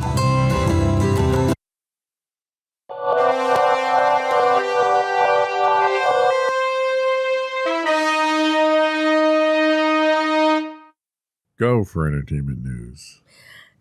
So Pink is feeling the love. So on Monday, the 41-year-old singer shared a clip on Twitter of a performance video made by students of Central Bucks High School West singing her hit, What About Us? The video, which features students from Doylestown, Pennsylvania, is special to the pop star, whose real name is Alicia Moore, since she also attended that school. Shouting out to her high school choir teacher in her post, Pink recalled that the instructor used the famous quote to her, "Alicia is not a solo," she wrote. "But I love this and it brought me to tears," she added. You all sound amazing and I'm totally overwhelmed with love." Although Pink didn't actually graduate from the school, she later earned her GED. So this was a really sweet story, and the video was very well done by the choir singing one of her hit songs. Every now and then they kind of threw in pictures of her from high school. And so it was a really touching tribute, and it was really sweet that she posted it so that other people could see it as well. You know, it's funny because when we sat through the moving up ceremony on Thursday, seeing all those kids there, hearing the one girl sing the national anthem, I couldn't help but think, how many kids from this class are going to be famous someday? You know, and it was funny because I had never. It was after I had edited the notes for the show. I had never really thought of that at any other graduation before. And like nowadays, it's such a likelihood that you could make it as a pop star, a YouTube star, or like there's so many different avenues. Well, and that's the thing is there's so many things that are available, not even, you know, the American Idols or things like that, just the people that are finding some sort of notoriety on TikTok or YouTube or things like that, and how creative, you know, these kids are, or how talented they are. It's astonishing. So, you know, it was sweet that her, you know, alma mater was paying tribute to her, and that she in turn, you know, gave like, them, you know, some love. How much inspiration does that serve to those kids in the high school now to go out and excel now and to see that as an example? I think that's a great story. What's next? So this was sad news for me, and I'm sure, you know, millions of other people. You know, this is that time of year where, you know, the upfronts happen for the different networks, and shows get canceled and shows get renewed. So it seemed that earlier this week, Zoey's Extraordinary Playlist has now been canceled after 2 seasons. It was just confirmed earlier this week. It was something where it was kind of back and forth. They weren't sure if it was going to happen or not. They were actually hoping that if NBC didn't pick it up, that NBC's streaming service, Peacock, was actually going to pick it up, because there was an article that I saw a couple weeks ago that talked about the viewership had gone down for watching the show live, but that for streaming, the show had been doing really well. So they thought, okay, well, maybe if, you know, NBC doesn't pick it up, Peacock will pick it up and it can still continue streaming. But unfortunately, we have to say, you know, goodbye to Zoey. It was, for me, I've always been, you know, a musical kind of gal. So, you know, musicals, you know, movies and TV shows I always liked. I was a huge fan of Glee.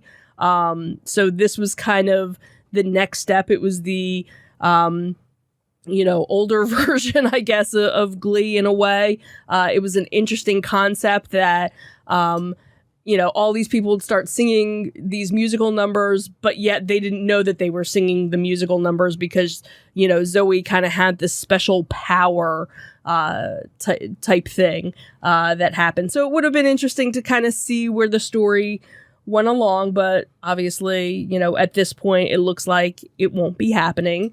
And of course, this kind of goes along with, you know, a bunch of other shows that we've really enjoyed for the past couple of years that, you know, it's funny when you look at the list of shows that didn't get renewed, it's actually kind of small. There was one article that listed, by network, here are all the shows that are returning, and here's like the 3 shows that aren't coming back. And it was like, of the shows that weren't coming back, they were the ones that we really enjoyed. Zoe being one of them, Prodigal Son, which was another one. And then obviously Netflix is a whole, different animal with their shows that, seem to do really, really well. And then all of a sudden get canceled. Now, again, is it because of the after effects of the pandemic? Not really sure, what it is, but it, kind of sad to see them go. I just want it to be noted on the record. I did not watch this show. Right. So I cannot be held responsible for this one right. being canceled. Right. Because, and to kind of give everybody a backstory on that, what always seems to happen is if it's a show that the two of us both watch and we both like, after a year or two, it gets canceled.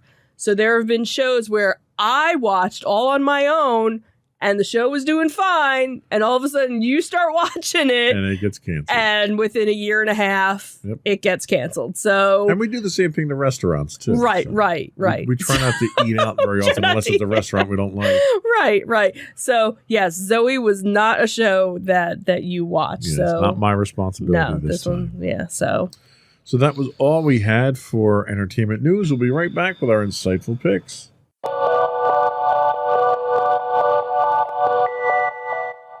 Go for your insightful pick. So last weekend, we finally got around to having some family movie time, and we finally were able to watch Raya and the Last Dragon. This is streaming on Disney Plus. It's actually also still in the theaters, I believe, in some cases. So it's Walt Disney's Animation Studios' Raya and the Last Dragon travels to the fantasy world of Kumandra, where humans and dragons lived together in harmony long ago. But then an evil force threatened the land. The dragons sacrificed themselves to humanity. Now, 500 years later, the same evil has returned, and it's up to a lone warrior, Raya, to track down the legendary Last Dragon to restore the fractured land and its divided people. However, along her journey, she's learned that it'll take more than a dragon to save the world. It's going to take trust and teamwork as well. Raya and the Last Dragon features the voices of Kelly Marie Tran as Raya, the warrior whose wit is as sharp as her blade, and Awkwafina as the magical, mythical, self-deprecating dragon named Sisu.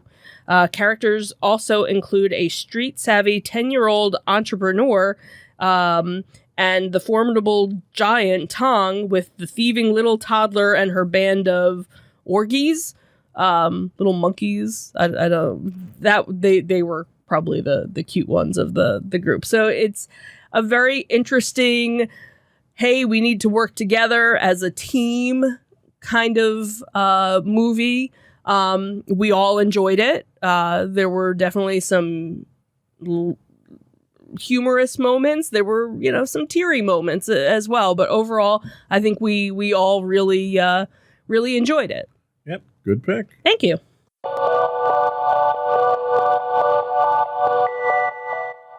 So my pick this week, much to most people's surprise, is not a documentary. Oh my God, are you feeling okay? This one I have to credit my son Sam for. This is Invincible on Amazon Prime. Invincible is an American adult animated superhero streaming television series. It's based on the Image Comics series of the same name by Robert Kirkman, Corey Walker, and Ryan Ottley.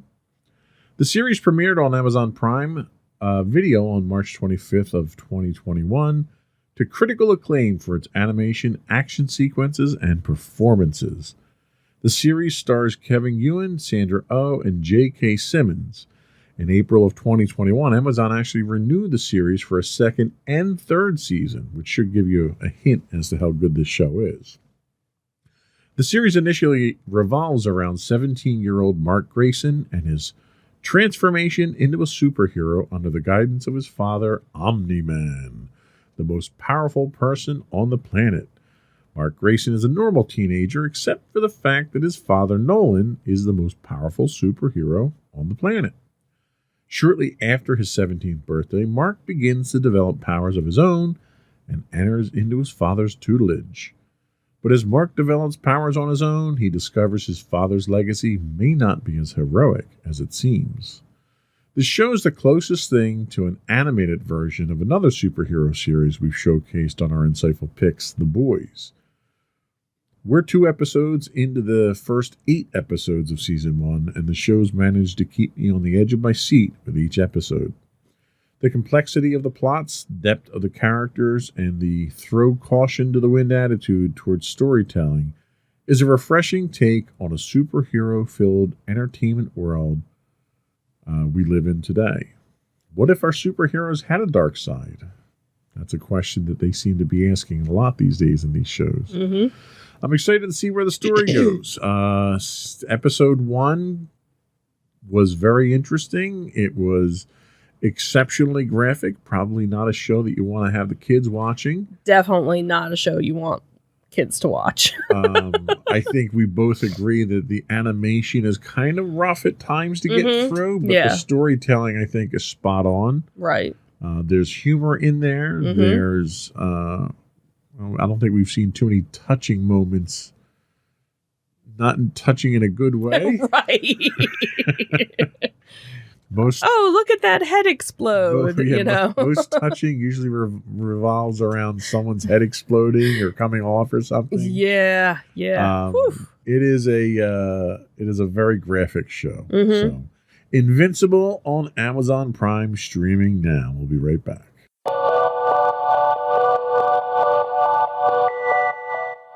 I think that's it this week. Mm-hmm. We didn't have any afterthoughts. We don't have anything that we're doing this weekend to highlight. No highlight reels to run. Unless you wanted to show the graduation, which I don't think anybody else would really care about. No, and I didn't prep it, unfortunately. It was a very shaky camera, too, because it was zoomed in a lot. Right. So I don't want to give anybody motion sickness. That's my job. So before we go, I would once again ask folks to subscribe to the podcast. You can find audio versions of the podcast listed as Insights into Entertainment.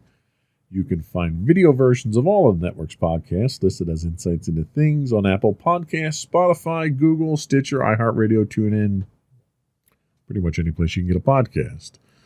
Would also ask folks, write in, give us your feedback, tell us what we're doing right, what we're doing wrong. You can email us at comments@insightsintothings.com. You can find us at Twitter at insights_things. We're on Facebook at facebook.com/insightsintothingspodcast. You can find us on Instagram if I ever post to it at instagram.com/insightsintothings. You can find audio versions of the podcast on the web at podcast.insightsintoentertainment.com. You can find the video versions of all of our podcasts, all 3 of them, at youtube.com/insightsintothings. We do stream 5 days a week. This week we stream 6 days a week on Twitch and YouTube, by the way. But on Twitch, we're at twitch.tv/insightsintothings. And if you're an Amazon Prime subscriber, you do get a free Twitch Prime subscription, which we'd appreciate you throwing our way. And if you miss links, anything that we've mentioned, and you want to go to our main site, which has links to everything, and hopefully maybe this weekend we'll have profile pictures. We might. There's rumors of profile pictures possibly finally going up. Because, if you're a listener of the show, you don't know what we look like unless you watch the video. Right, exactly. So, hey, if you want to see what we look like in a certain form, hint, hint, you can go to our main website at www.insightsintothings.com. I think that's it. Another one in the books. Have a good week, everyone. Bye. Bye.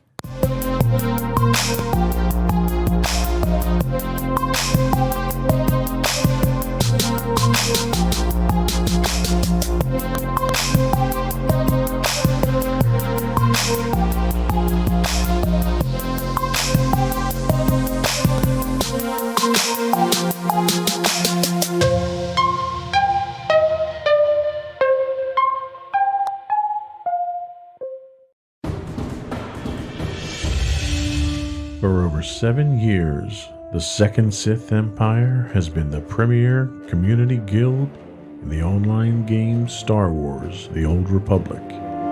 With hundreds of friendly and helpful active members, a weekly schedule of nightly events, annual guild meet and greets, and an active community both on the web and on Discord. The Second Sith Empire is more than your typical gaming group. We're family. Join us on the Starforge server for nightly events